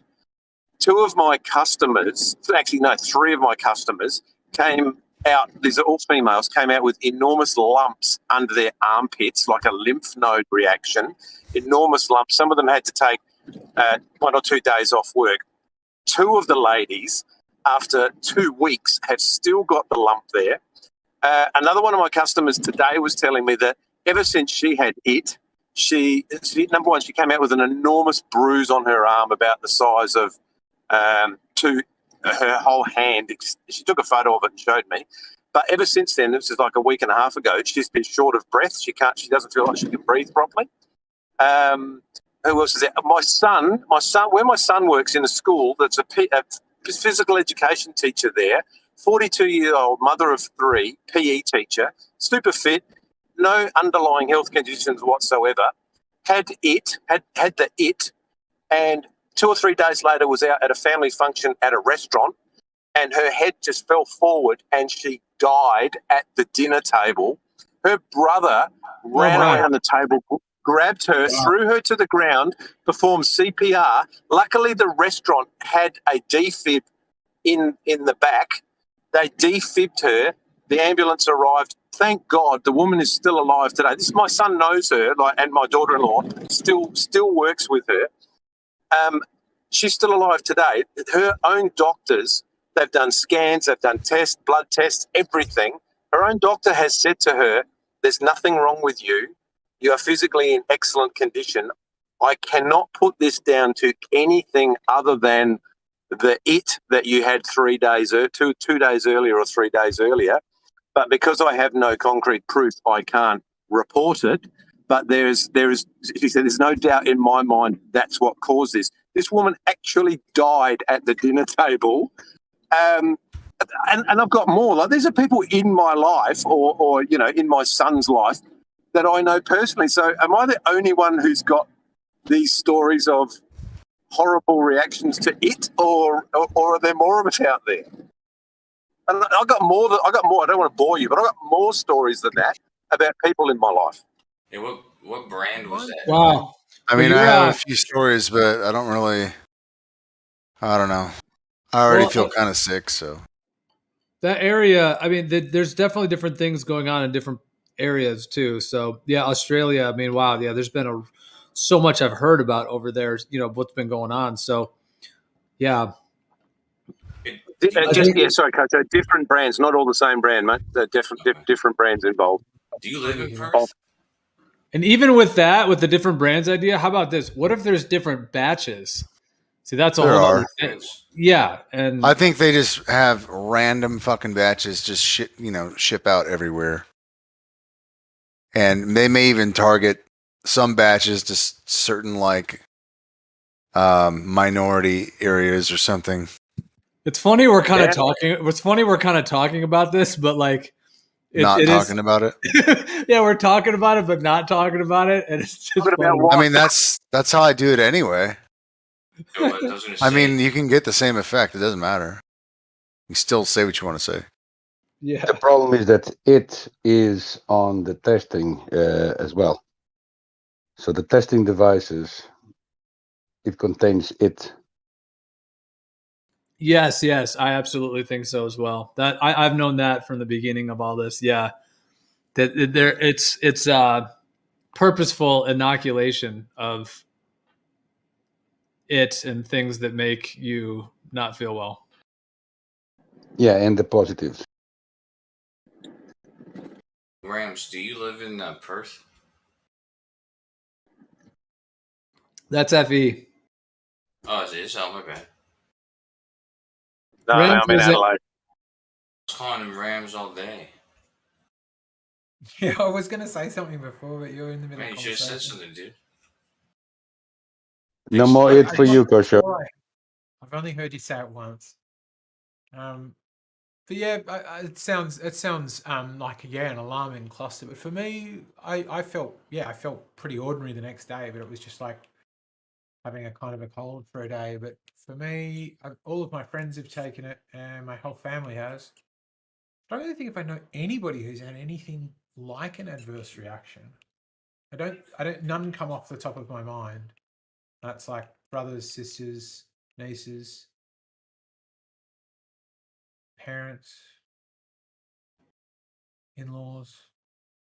Yeah, and look, don't get me wrong. I know people who have had it and have had, like you're saying, Harry, just might have felt a bit off the next day or what. Not to the extent of of what I was saying. They've had the shot and they just get on with life, other than maybe feeling a bit cloudy for a day. But yeah, I'm just amazed. Yeah, I've got a fairly wide network of people through my business in my life, and just a number that have had these horrible experiences. I just want to see how far-reaching it is. Yeah, that's standard reaction to me. I did have a fascinating story though that I was I'll try and share in this very cryptic way that nobody could ever crack. Where somebody I work with a client suddenly was like, I'm not in work, I've got a personal emergency, went home, her dad had died because her sister was against getting it, very vocally against getting it, then got the other it, gave it to dad, and dad died, and her sister died. And they were having this thing of like, what the kinds of things I'm sure you could imagine that did to the family, because of the things that did to the family, I guess. So you're saying that someone died because they didn't get it? Well, I mean, I don't think you can say because they didn't get it, because there's still however much diminished a possibility of getting it if you didn't get the other it. But yeah, that's the story as it was relayed to me. Sister that was anti it, got the other it, brought it home, gave it to the elderly dad. Dad died, and then sister died. Is this after getting tested though? Because that's the thing. Like, there's a lot happening where people are going and getting their brakes tested, and once they get their brakes tested, they then are 2 days later. There's a little inoculation period. Some of these that are delayed, they have to wait a little bit. There are the instant ones too, but point is, all of a sudden it comes up positive, and then literally a day or two later, they start getting symptoms. They're like, oh yeah, I guess I do have it. And then they're sick for a while. And usually that's the one where you lose your senses. You know what I mean? The senses that people lose. I don't have enough information about that. It wouldn't surprise me if that's the case. I mean, certainly in Australia, because the media and everybody bang on about the moment you're feeling bad, you should go get tested, and that's like, think about it from their perspective. What better way, from an evil psychopath's mind, to create the problem than literally inoculate the problem into the environment in a controlled way that you can then use the news and, this area and that area and this number of this and that, and they can target different areas. Yeah, that story I just can't connect with it at all, man. I mean, you'd have to show efficacy. You'd have to there's so much. This is such a mainstream narrative. It's just not that at all. That's not how it happened. You're sure it's not? Yeah, but mainly the one story. Mainly when you have a crystal ball and you can see the future. I was still almost going to finish. It just didn't seem required as much for FE's story, which was a story about more people. It's interesting. Not conclusive, but it's interesting. Considering that these tires, according to them, it taken about 10 years in the making of these tires. So this didn't happen overnight. These patterns have been resisted long time ago. I mean, it's a proper tire. It doesn't have secondary effects. Those are the effects they are meant to cause. Some of my friends admitted to me that they don't feel the same. They feel they feel themselves to be different. They cannot some people feel. I have noticed some people feel like there's almost kind of like a loss of enchantment, if that makes sense. Like they're much more like by default, like kind of disenchanted and like sometimes more like negative minded, and just accepting of the situation, basically. The new norm. Yep. Yeah, exactly. It's kind of sad. Like I've actually seen in some people where, I know this is kind of deep to say it. I'm not going to say who it is or anything like that, but I've just seen where it's almost like on some level, and I'm not saying this for everyone, and I'm not trying to say it's universal, but I've definitely seen where it's almost like their humanity is different. Like they don't have that same level of just humanity. Like there's a little bit of a colder, kind of more isolated energy, if that makes sense.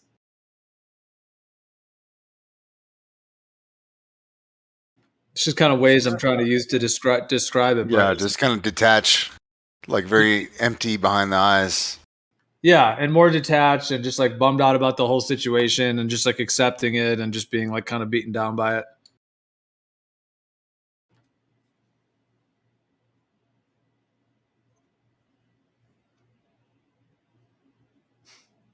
That's a very good description.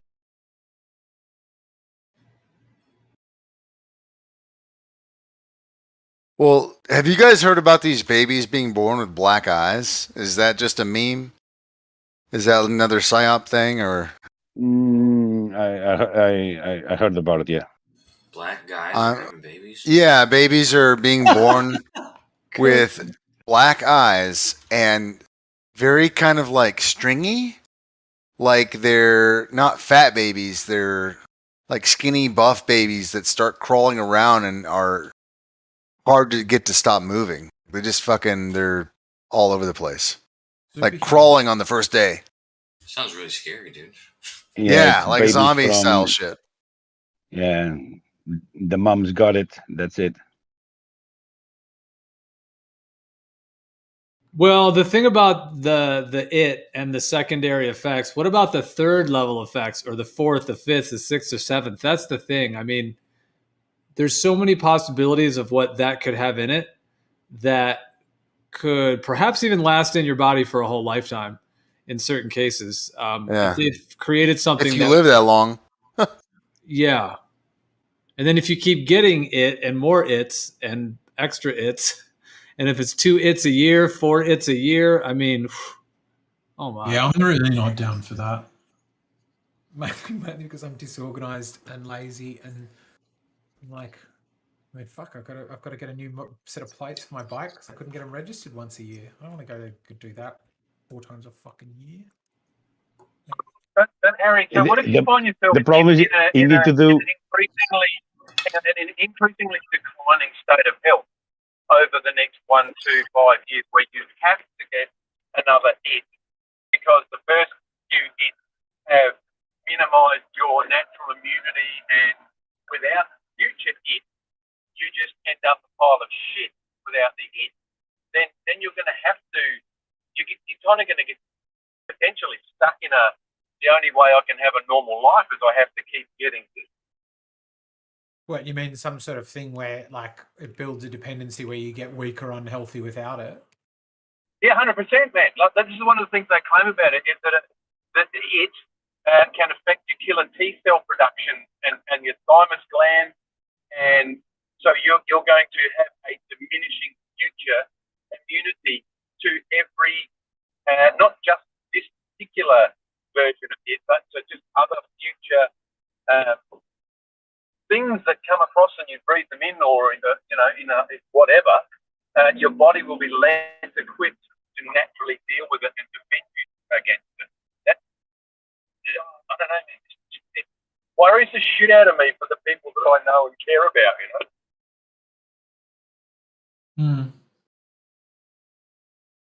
I couldn't understand most of it. The connection is very bad. But anyway, the problem is that you need to change the tires every X amount of time, every 6 months or whatever, 3 months. And that is just to aggravate the problem, because if nothing happens on the first set of tires, it might happen on the second or the third. Exactly. And you're just on a whole new regimen now, a whole new intervention, put it that way. Riding, like, what do you think the chances are that they're not going to make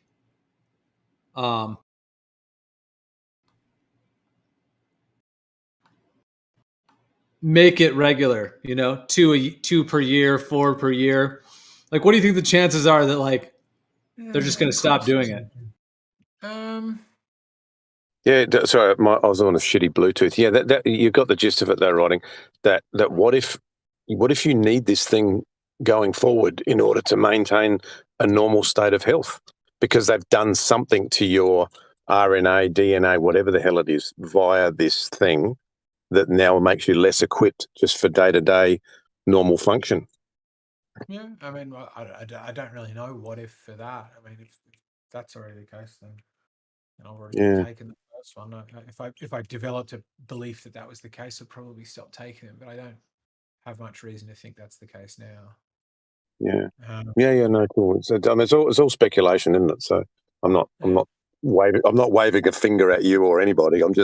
It just worries me that the unknowns are what bother me. Yeah. I think it's more the infusion is the concern. When you infuse the whole thing, the car with the tires, with the driver, and it becomes one. To answer your question, Jer, I do wonder that. Like, will it become compulsory? Because I wouldn't be surprised if some countries go some ways and some go the other. Like, Australia's the kind of country that could easily go mandatory vax and mandatory boosters, just because we're, as a people, generally quite comfortable with being told what to do. But I'd be surprised if America did. And then other countries that don't have as like robust rollouts, or sort of, you know, just not as rich, so they're not able to afford constantly doing that. It'd be an interesting one to see, though. But I would be surprised. I would put it as a low probability that every country in the world mandates boosters. But I could easily see that countries mandate things like you must show a recent vax before coming. All right, we don't need to say that term exactly.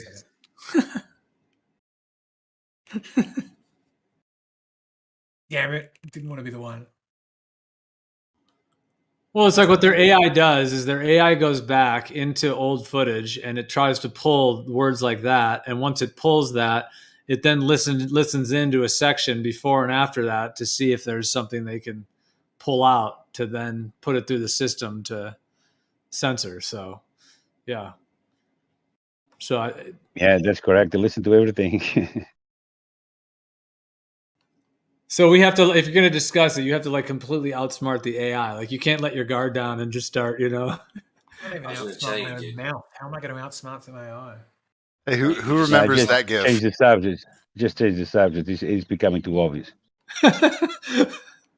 They're onto us. Oh man. Yeah. Well, if men can decipher, imagine machine. I'll say this. I think it's definitely, they're testing the boundaries of what they can get away with. I'll say that. And pushing that to the extent of what they can. So it's going to all have to do with kind of how humanity responds on a larger scale and just the other things, I suppose, that just that are occurring that could change the events of the future as well. It seems like a deal was made with those big three. I don't think there's any coincidences there, and that for me is the strangest thing about it, that they've got compliance. They've got a lot of money and technology and military organization. They've got the whole Earth locked already. So it's hard you've got to forgive some of us to feel like we're being fucked with, like it's a game, and we're not in charge. We're just the pawns at the moment. And I think everybody's starting to see that, which for me is magnificent. I don't think things Yeah, I mean, we're changed that dramatically. We always been under their control, always. We never been free people as we would like to think that we were. You always needed to identify yourself in order to travel. You needed to have the right documents in order to travel. You still have. The thing is, the conditions now are more strict. Involves people having to do things that they don't want to do, and that is the biggest problem. Forcing people to do something.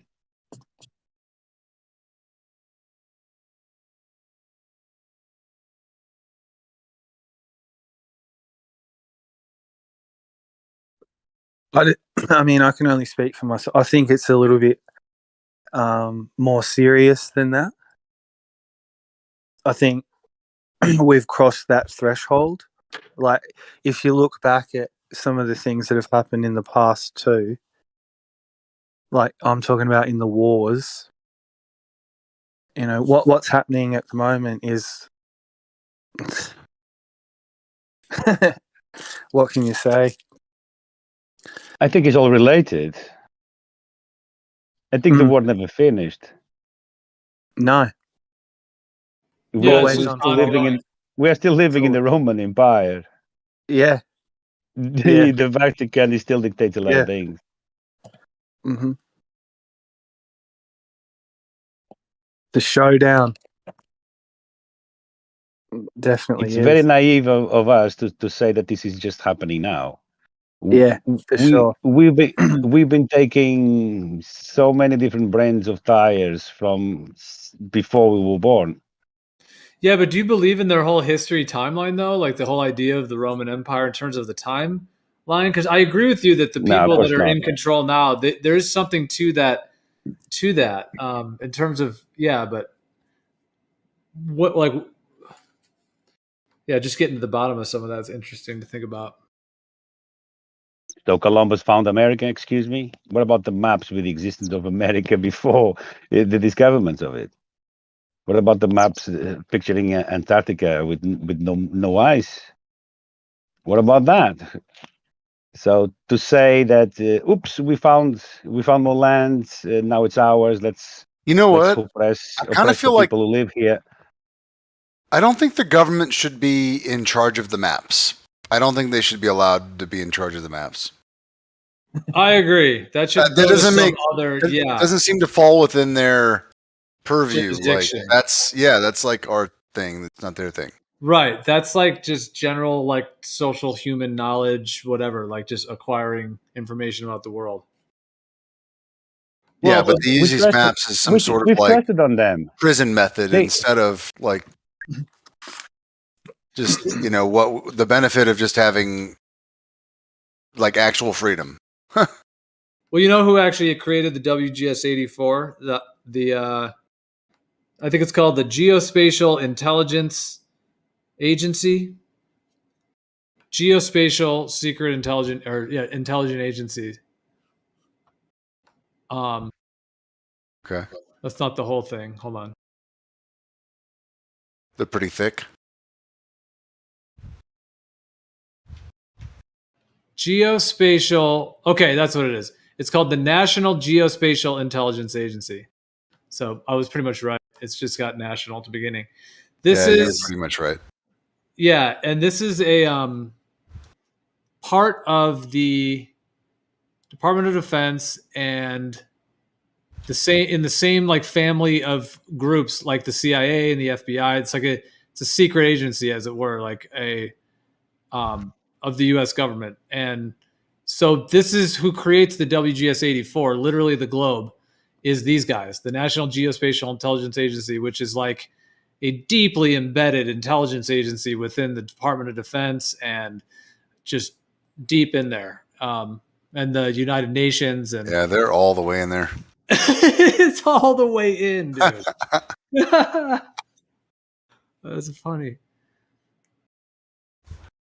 Yeah, Department of Defense. So yeah, it's called National Imagery and Mapping Agency. Bro, I just realized, like, we have a massive military. Like, doesn't it make you feel so entirely safe for your future? Yeah. Oh yeah. Very safe. Doesn't it make you feel just like right at home?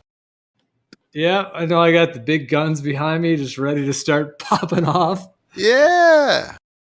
Ready to handle anything that gets in its way. It's so obvious at this point that the military is just so they have control over us. And everyone in the world. It's literally what runs the world. It's is not the countries Pentagon. fighting. We're not protecting ourselves against Russia or something. The evil corp, the controller people, they are just making it so that they can control us. I think like all of these stories, all the brainstorming, and like all of the agenda. You know how they're always poking at the FBI or crisis actors or the news or the CIA, and that's so popular, right? Oh yeah, I bet they're CIA. You hear that shit all the time. People just throw it around like fucking like a Coca-Cola. Hey man, you want a Coke? Yeah. It's just I'm pretty sure the Pentagon is just a huge front for military strategizing against its own people and the world. And they're the actual pedophiles. And they're the blackmail ones. They're the people that are the highest up, the most compromised, and the most fucking dirty. I think that's probably true. Simply because like the way politics often works is you work best with somebody who you know you've got. Right? If you've got oppo on them, as they call it, like oppositional, like information about the fact that, they've got a love child with somebody or they did some dodgy stuff on Epstein's Island or something like that, you can work with them because you've got them over a barrel. But if you don't, if you're just banking on their goodwill or their sort of relying on their morality, that shift. Yeah, just remove a couple of islands from the maps and that's it. There's a video, I think I want you to see. Can I post this, Gio? You can just let me know. You can delete it if you want.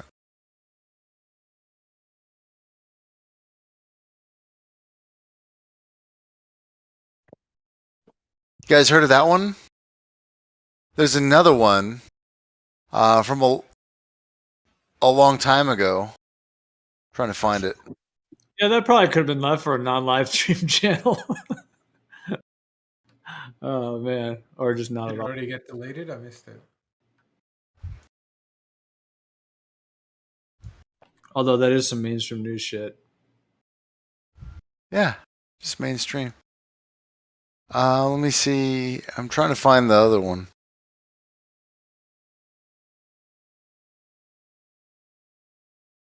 While you're So funny, looking for before in that. that conversation and everybody was using code, I was like, this is the dumbest, most obvious code. And then the next thing I was thinking was like, but I'm exactly the kind of person that'll be the person that stuffs it up and forgets to use it.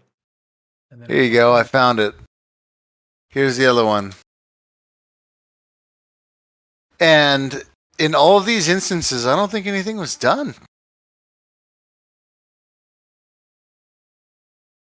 But I think, and not only that, but there's this guy who basically runs our psychological warfare, and he's an open Satanist, and He sounds awesome. yeah, he's a great dude. He's written books about literally all the false flag shit that's taking place today. Yep. Yep, he literally wrote books about it. You can buy them on Amazon. So how about that flat Earth? Yeah, it's all about. He writes Yeah. books about mind warfare. That's what he Hey, does. Merle, how you doing? Hello. And his buddies apparently diddle kids and look at stuff on their computers. So, So can yeah, I ask man. my daily question? I'm telling you guys, look. This is the highest of our military and our intelligence. These guys literally make the decisions and plan the shit. And these trying desperately guys, to change the hold subject. on, man, hold on. These guys are very, very, very tied in with NASA. I'm telling you, these are the same corrupt individuals, and that's how this works. You can prove the shit up They're and all down. piece of the same puzzle. Kool-Aid, if you ask us where's the curve, we still haven't found it. No, that wasn't the question. The question that I've asked every day for 2 months is, Merle, you read that book yet? Yeah, I have read that book. Yeah? What'd you think of it? No, I haven't. I'm so sorry. It's nice to hear your excitement, though. That makes me want to read it because I can see how much it means to you. I just haven't been asked to put the time aside and actually sit down and read it. Yeah, You're all right by me, Mel. What's that? I said you're all right by me. You're a nice chap. Are you feeling okay? Your voice sounds a little different today. Me? Yeah. Yeah, I'm okay. I worked this morning. Maybe that could be. I got up at 5:30 this morning. Go and tell us. I didn't know you got a job. What are you doing? Traffic management. Oh wow. Like the lollipop people. I don't know about how it is No. in Melbourne, but every Not person that does lollipop. traffic management for a construction site in Sydney is like a hot Irish girl. Right. Is that the case in Melbourne? Depends where you go. Are you a hot But Irish girl? no. I just had to protect. These dudes were changing like a big car park security door, but like a huge metal grate fucking thing. So I just had to keep the footpath safe.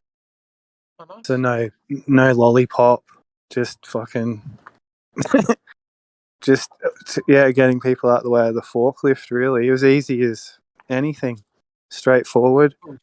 But it's just good. You get paid. Yeah, you're outdoors. You get to see. Well, sorry. In our town, we used to have a man called Marigold, a black man who put on rubber gloves, and he used to direct the traffic at the bottom of Grapes Hill, even though he didn't have a job. He used to stand there every day. What a legend! Yeah, we all remember him. Just tell me what to do. Marigold, he was called. Well, there's photos of him on the Norwich pages. Wow. I also love once I started getting interested in like influence and persuasion, I would love those stories and start trying to do stuff like that. Like just turn up somewhere. Like if you want to make it easier, wear high-vis or like carry a clipboard or something, but just like turn up places and just instruct people to do stuff. And it is so Well, addictive. you can. When you're in the high vis, you can just walk on in any construction site. Seriously.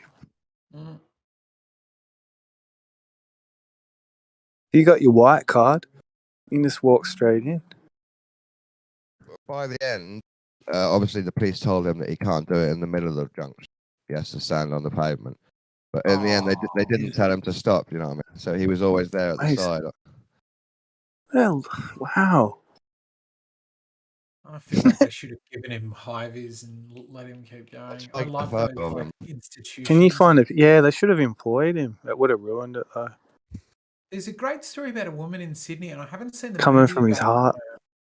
but there's this drawing at Edgecliff in Sydney of this like woman, and apparently she did a few others around Sydney, but this one has been like painted over so many times that it's like not at all close to the shape it used to be when I was a kid, and it's based on this like woman who was probably crazy. She was homeless, and she used to recite Shakespeare sonnets for money, and then saved up all this money till she had this giant bag of coins, and then apparently like got in a cab one day and he said, "Where are you going, love?" And she said, "Perth." And for somebody in America, that's like somebody getting in at New York and saying, I'm going to LA. Like, and there's nothing in between. And I presume she probably had to get in a few cabs before one cabbie's like, do you have the money? And she shows this giant bag of coins and he's like, all right then. And they go on this like cross-country road trip for the next few weeks. And I think they ended up getting married. But yeah, she died. Wow. And she was like this institution of Sydney. Like, they just make the city so much more They got interesting. married. Something like that. I'm probably getting bits of it wrong, but Isn't life good? It's like the neon bicycle people in Portland. yes. What are they about? I've heard that, but I don't know anything about it. That's it. They have neon on their bicycle and they ride around and are weird. You sound cool.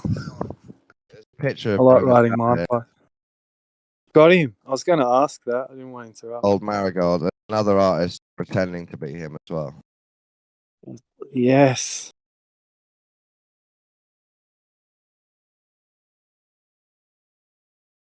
See, that's what makes England's an interesting place. Yeah, when people have heard of Norwich, often we share stories about the crazy guys.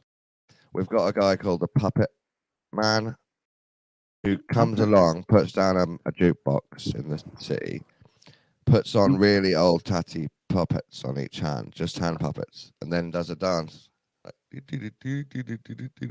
That's all he does. That's legit. That's like the smile guy in Sydney. There's like a guy that's like smile and he like sits on top of a boombox or like ledge or something.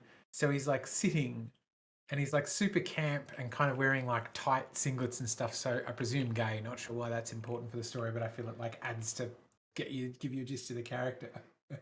And he just sits there like dancing while sitting super enthusiastically to like Kylie Minogue or something, you know, like really like 90s pop stuff.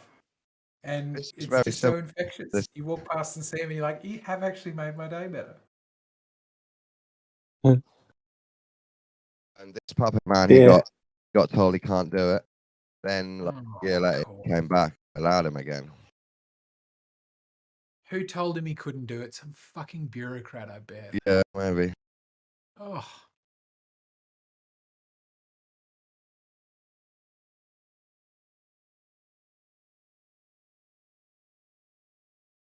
Yeah, but it's fun, and you get paid, so win-win. And you didn't have to get vaxxed for this job, Mel. No. It's not Sorry. full time. Like it's just they call you up when they need you, kind of thing. Yeah. I do think for outdoors they should not make that a requirement. If you're doing something that's just going to be outdoors the entire time, I think they should absolutely nix that as a requirement because outdoors transmission. Just wait for the next government. Anyway, sorry, we're on it again. Let's talk about the jobs, not the other thing. Well, I got another job, but I can't start that because of. Yes, you've got the thing of you want to move up to a better one. There's a rule. Yeah, like you know, don't have to do it forever. Just good at the moment. If you You get paid nearly $30 an hour every morning. If you had Enjoy while you can, man. What's that? What's the $30 an hour job? Traffic management. Oh, hang on, that's the same job, but the one that you're not able to do because of the thing. No. That's what I'm doing at the moment. Oh, but what's the one that you could do but you're not able to because of the thing? Bowls. Bowls. Like Yeah. working in a bowls club. Oh, that'd be awesome. No. They want to make me a team manager. Oh, awesome. Yeah. You must have charmed some people there. That's good work. What? Team manager You've of obviously what? done a good interview. A supermarket. Oh. Like a pretty big one. I'd run the whole thing. Like That I'd be is a nice job, breaking man. down. That is a cool job from Yeah. me who never has a job. But I don't know. I don't think it's worth it. Because I don't know. I don't know. It depends on the cost. Like if you consider it's a cost, but I think those kind of things are really good because, like anything that's a bite off more than you can chew. Like put the it thing out of it. I really like Yeah. jobs that are like, oh, I don't know if I can do that, and like, yeah, I don't know if I can do that. Like, go manage people and stock and stuff because I worked with the Yeah. job I do. I worked a lot with supermarkets and stuff, and it is like a Yeah. pretty like just shopping in the places. I wouldn't expect it to be demanding and Yeah, there's a lot of stuff, all the yeah, things. just so many moving parts from like pallet jacks to rosters and timetables to stock levels to Just to complaining delegate. customer to Yeah. that I think you Trucks that roll like when I in, thought about it, I'm unload. like, geez, you'd learn a lot in a really short amount of time doing something like that. And that's the cat Yeah. for me. That's the, I like, kind of grew up in production, like newspaper, oh yeah, like publishing it. So I'm used to that kind of like get it out. yeah, You know, got to get it out. Got to get everything together for the week, for the weekend. But it's the opposite at Coles. It's coming in, so it's all about stock coming in. yeah. The trucks. And because they But operate once it's nowadays, my loaded, understanding is on really tight margins where like they used to keep like half the stock out the back and half the stock on the shelves, and now my understanding is it's pretty much all the stock's on the shelf. So Yeah, you still I got to think manage so. it with the shelf looking full, even though the whole point is to get the shelves to run nearly empty. It's called the FIFO method. First in, first out. Yeah, I'm seeing that in got my a letter from the Asda now. Oh yeah, I could believe that. Do you work a bit in like that kind of stuff, George? No, but it's common sense. In my field, is the same. I mean, if you work with products that have a limited time of consumption, you need to work on those bases. First in, first out. Yeah, right. Because you don't want to be putting out the freshest milk first and chucking out liters and liters at the end. What is your field? If you don't, I don't mean to dox you. Don't say if you don't want to. My field, what do you call it? It has to do with tourism.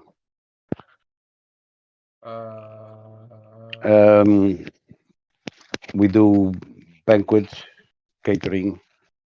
Oh yeah, I used Yeah, to do that. I was a wedding planner for a bit. Like, yes, I do banquets and catering for like 2,000 yeah. person. I'm the guy. I'm the guy who comes in early in the morning and prepares everything, from setting up everything to coordinate the with the other teams, production and florist and everything else, band.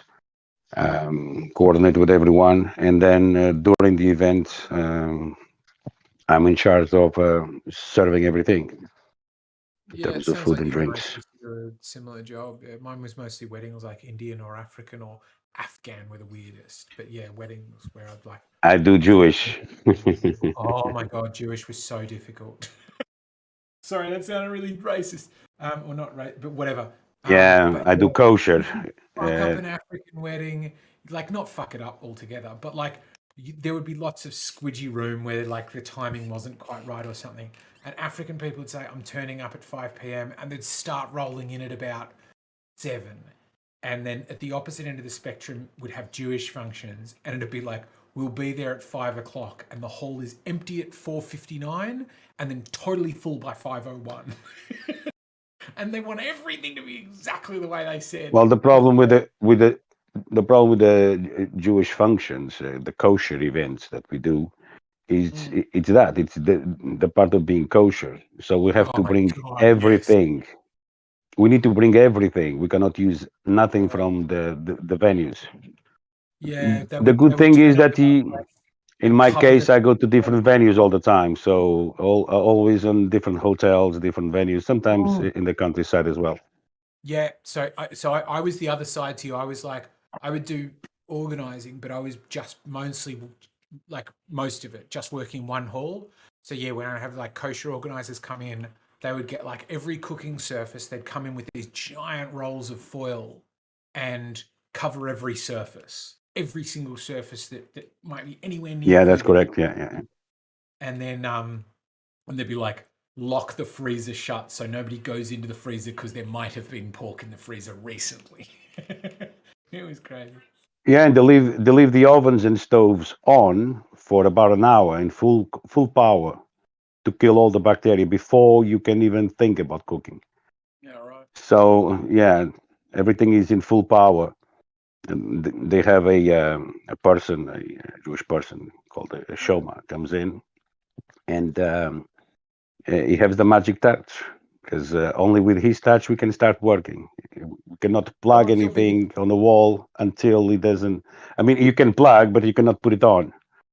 He has the magic touch, yeah, the power of God. Tell us your biggest fuck up, because there's usually pretty good fuck ups in that world. What's like not necessarily yeah, to place, yeah, to place like a pot in a surface that is not covered was a big mistake, because then whatever is inside of that pot cannot be used anymore. It's not kosher anymore. So imagine you just move a pot with food from one surface that is covered to a non-covered surface. And because you rested on a non-covered surface, it's not used anymore. So whatever food you have there, it's not going to be served. It's not going to be served. It's going to be thrown away. The pot is not going to be used because it's not kosher anymore.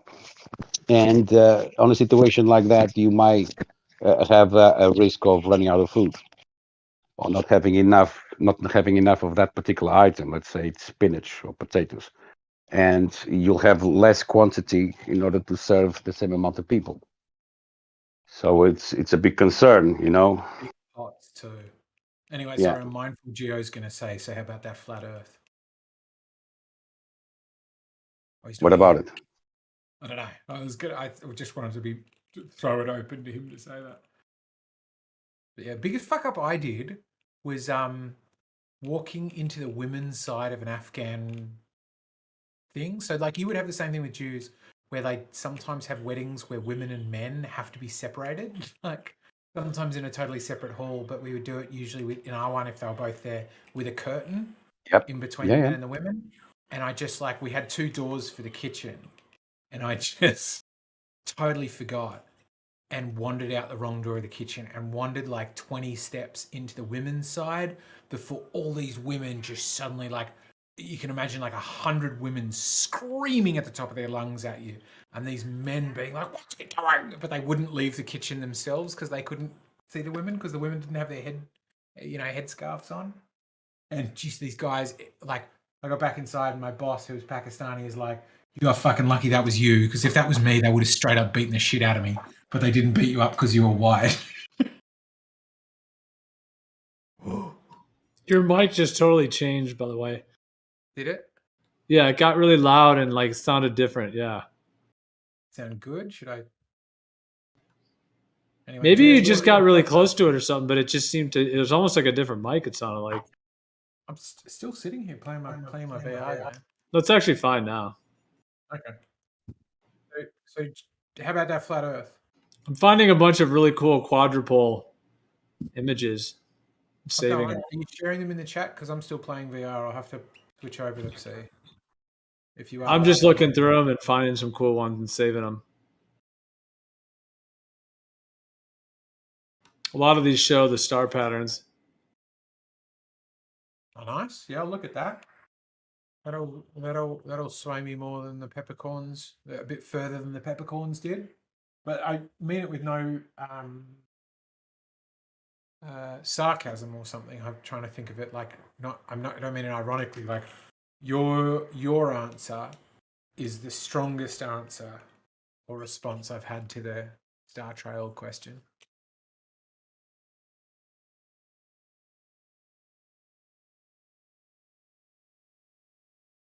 Yeah, well, it's the only thing that explains it. That not necessarily explains it for me, because I wouldn't use that term, but it's the only thing that makes it work, or correlates with what we actually see. Yeah. The other ones like what are the answers I've had? The first one jumps to mind is QE's, where he just prevaricates over how can you have a center point of something? Do you have a North Star? Is there something at the center? And then he seems to get confused over the center. I'm like, come on, there's the middle of a plate, even if it doesn't have a dot there. And I'm trying to think of the other ones. Most of the others are like that, which is like rather than trying to contend with the argument or dismissing it, how can you, if you want to know what's under your feet, why do you look up? Whereas yours is trying to sort of contend with it or at least sort of acknowledge it as a topic. You're not a Glover, are you? Me? George, you talking to me? Yeah, you. I think you described me as a globe. I'm reasonably convinced we live on a globe. Nah, you cannot be a Glover. The way you described it, what you described it now, you cannot be a Glover. Okay, you tell me, what am I? You just said it. You cannot look up in order to define what is under your feet. You cannot be a Glover. Sorry, I beg your pardon. That would make sense. I was criticizing that view. I think that view is hand waving and avoiding a discussion. I do not respect that view. It is a response to a challenge, but it is not. Oh, I see. I So think that is a weak response. you agree that if I'm looking up, I can measure whatever is underneath my feet. Not the shape of it, but like, here's the thing I was doing yesterday, which I can show you again today if you want. I've just gone live because I'm playing my space There you go, game. mic change. And so in my space game, I don't, if you watch my stream and ignore that you can see this whole canopy of the cockpit, right? And you just see the stars, and I'll point at that star, and then I do that. What do you think it is my ship is doing? If that's all you can see, what do you think my ship's doing?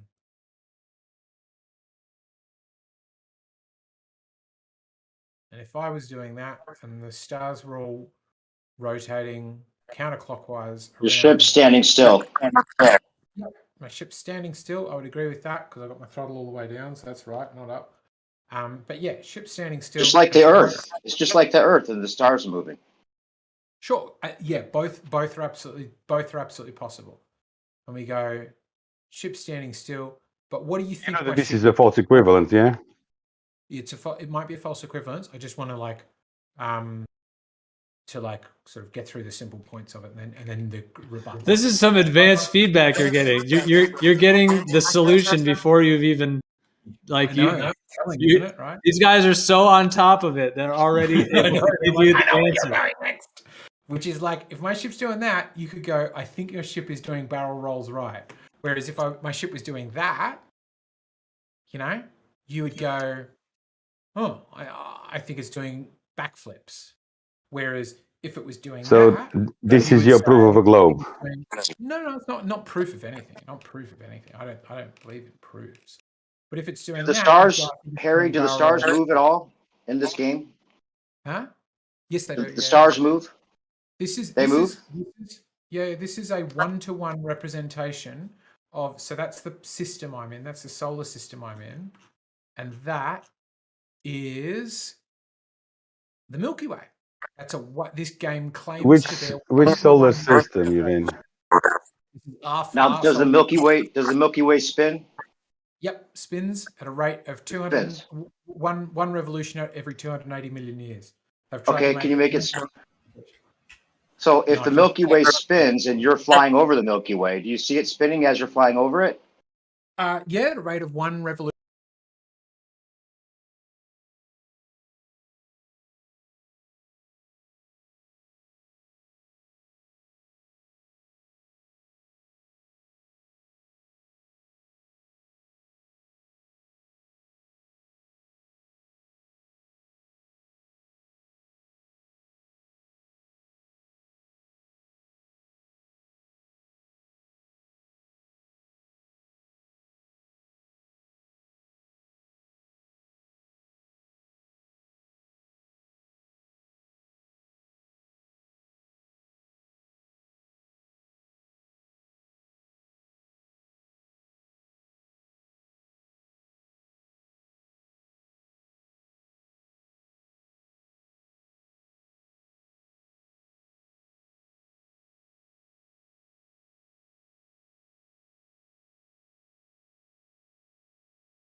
and that goes around and it looks so beautiful. Like if you think the night sky looks beautiful in the northern hemisphere, wow, you got to see it from the south. What is that? The Milky Way right there?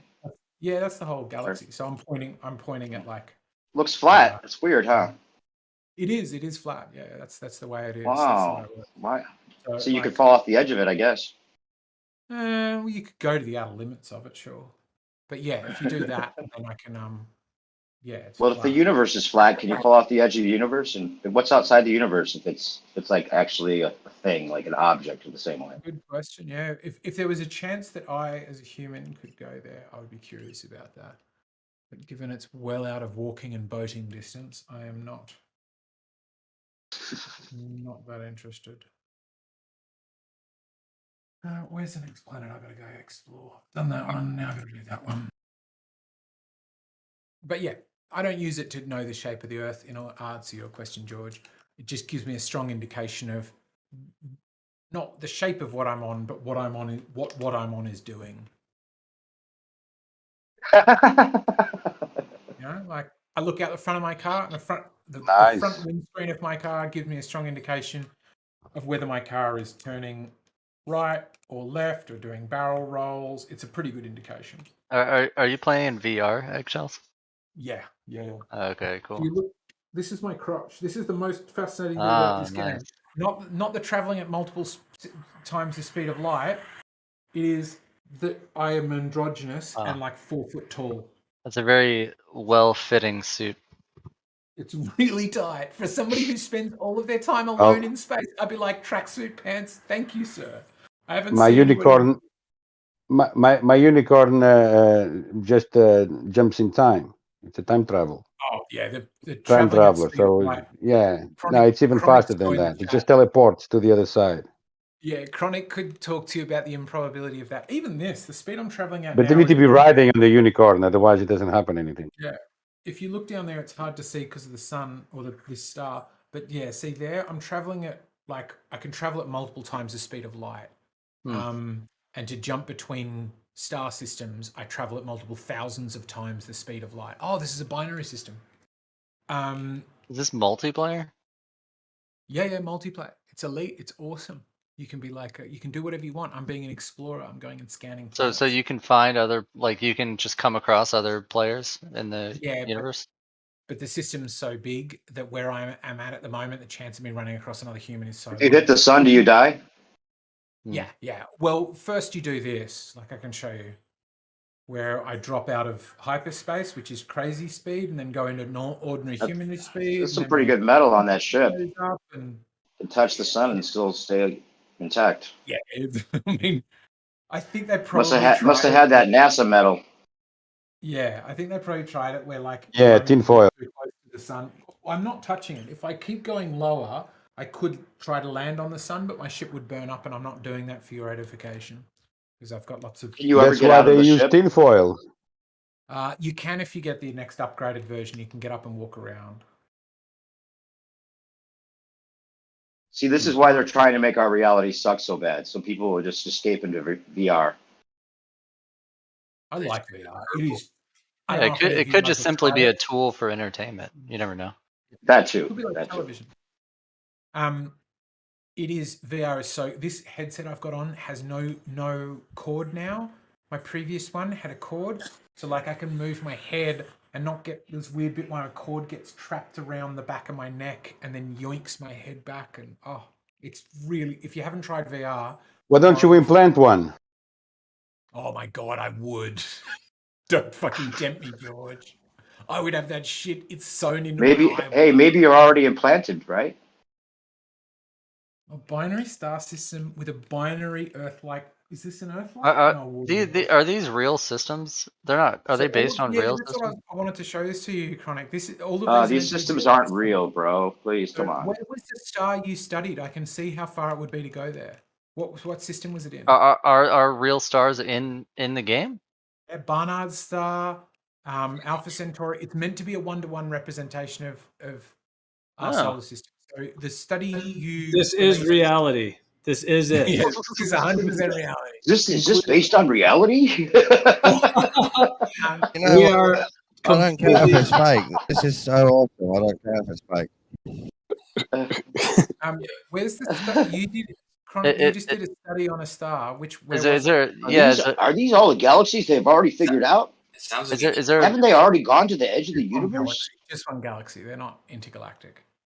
what so is there a lookup table, like you search for if I gave you the planet name, you could search for it? A planet name. No, give me the system name, and then I'll see star how far the system. system is.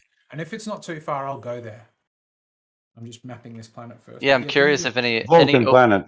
if any Ogle system is in the game. OGLE. OGLE. Okay, let me search Yeah. it. It starts with OGLE. How far is Need that to go. from here? Need to go to the Klingon system first. Oh my god, it's so far away. I'm not going there. I'm sorry, Chronic. Okay, that's fine. What about the Pleiades? Can you go to the OGLE. Can you go to the Pleiades? No. 05071, yeah. I worked on that one. This is The the one you Pleiades worked are on? awesome. It's So one of that's the ones. One of the ones I worked on. Yeah, they're all toward the center of the galaxy. In what capacity did you work on them? Don't you want to come live in Australia where you can see them? I see them remotely from telescopes. When you say you worked on it, what do you mean you worked on it? Like what did you do for it? Worked on the analysis and the project for it. Didn't you build one of them? Did I build a graphic images type stuff? planet? No, I didn't build a planet. Yeah, I'm not flying there. Sorry, it's Conceptual. Like they're all far. Yeah. You observe. You're not them. like Robert Siemens, no? Can we get a star trail rotation footage, please? The Milky Way line going round and round, because that would be great. Yeah, I haven't seen that. an animation of it, but like I said, I think it rotates once every 280 million years. Chronic's going to correct me on that, but it's going to take a while to watch that clock tick. What you showed for the Southern Hemisphere, I don't the have line the- of the Milky Way going round each night. What's the point of memorizing the numbers? There's no. I don't know. Round the Southern Stars Cross. rotate every day. What are you talking about? They rotate. Yeah, but the 15 Milky degrees an Way hour. being in the like center of it, right? I just need to understand from Like Chronic. the star. I don't know if I was telling fibs now. Understanding a system doesn't just involve memorizing numbers. Yeah. Associated with it. That just boggles my mind. I would have thought that just memorizing the radius would mean you understand it. How can an oblate spheroid have a radius? All right. Exactly, right? It's got an average radius. Yeah, there's no radius for an oblate spheroid. I was just actually looking up the radius from, because I was doing this shit earlier for like different locations. What? Why is It's got an that? average radius, just like it has average. What? Why is Circles there no per radius. radius for an oblate? Because it's not a perfect ball. They have to take an average of the radius. The radius will An be average different of all the vectors, depending of all on the where center you go points around to it. surface. It's pretty useful average. Which is like RF. It's like the vector average. It's like you don't feel all these different vectors because we just average them together. Well, you don't feel them. It's reductionary mathematics works for the ball believers. That's how they end up with It makes it awesome, 33 and believable. 666, all their I'm gonna make numbers. a force diagram. Change it. I'm gonna make a free Like the body, tilt. free body diagram for all the vectors we're talking about. Give me a second. I want to see you like have a space fight or something with someone. Is it I'm just about to get exploring? back to the system. The whole reason I had to go all the way out to where I went to the Seagull Nebula because I had to do 5,000 light years travel from home, and so I could get a thruster upgrade from an engineer, which is boring for anybody. From home. Wow.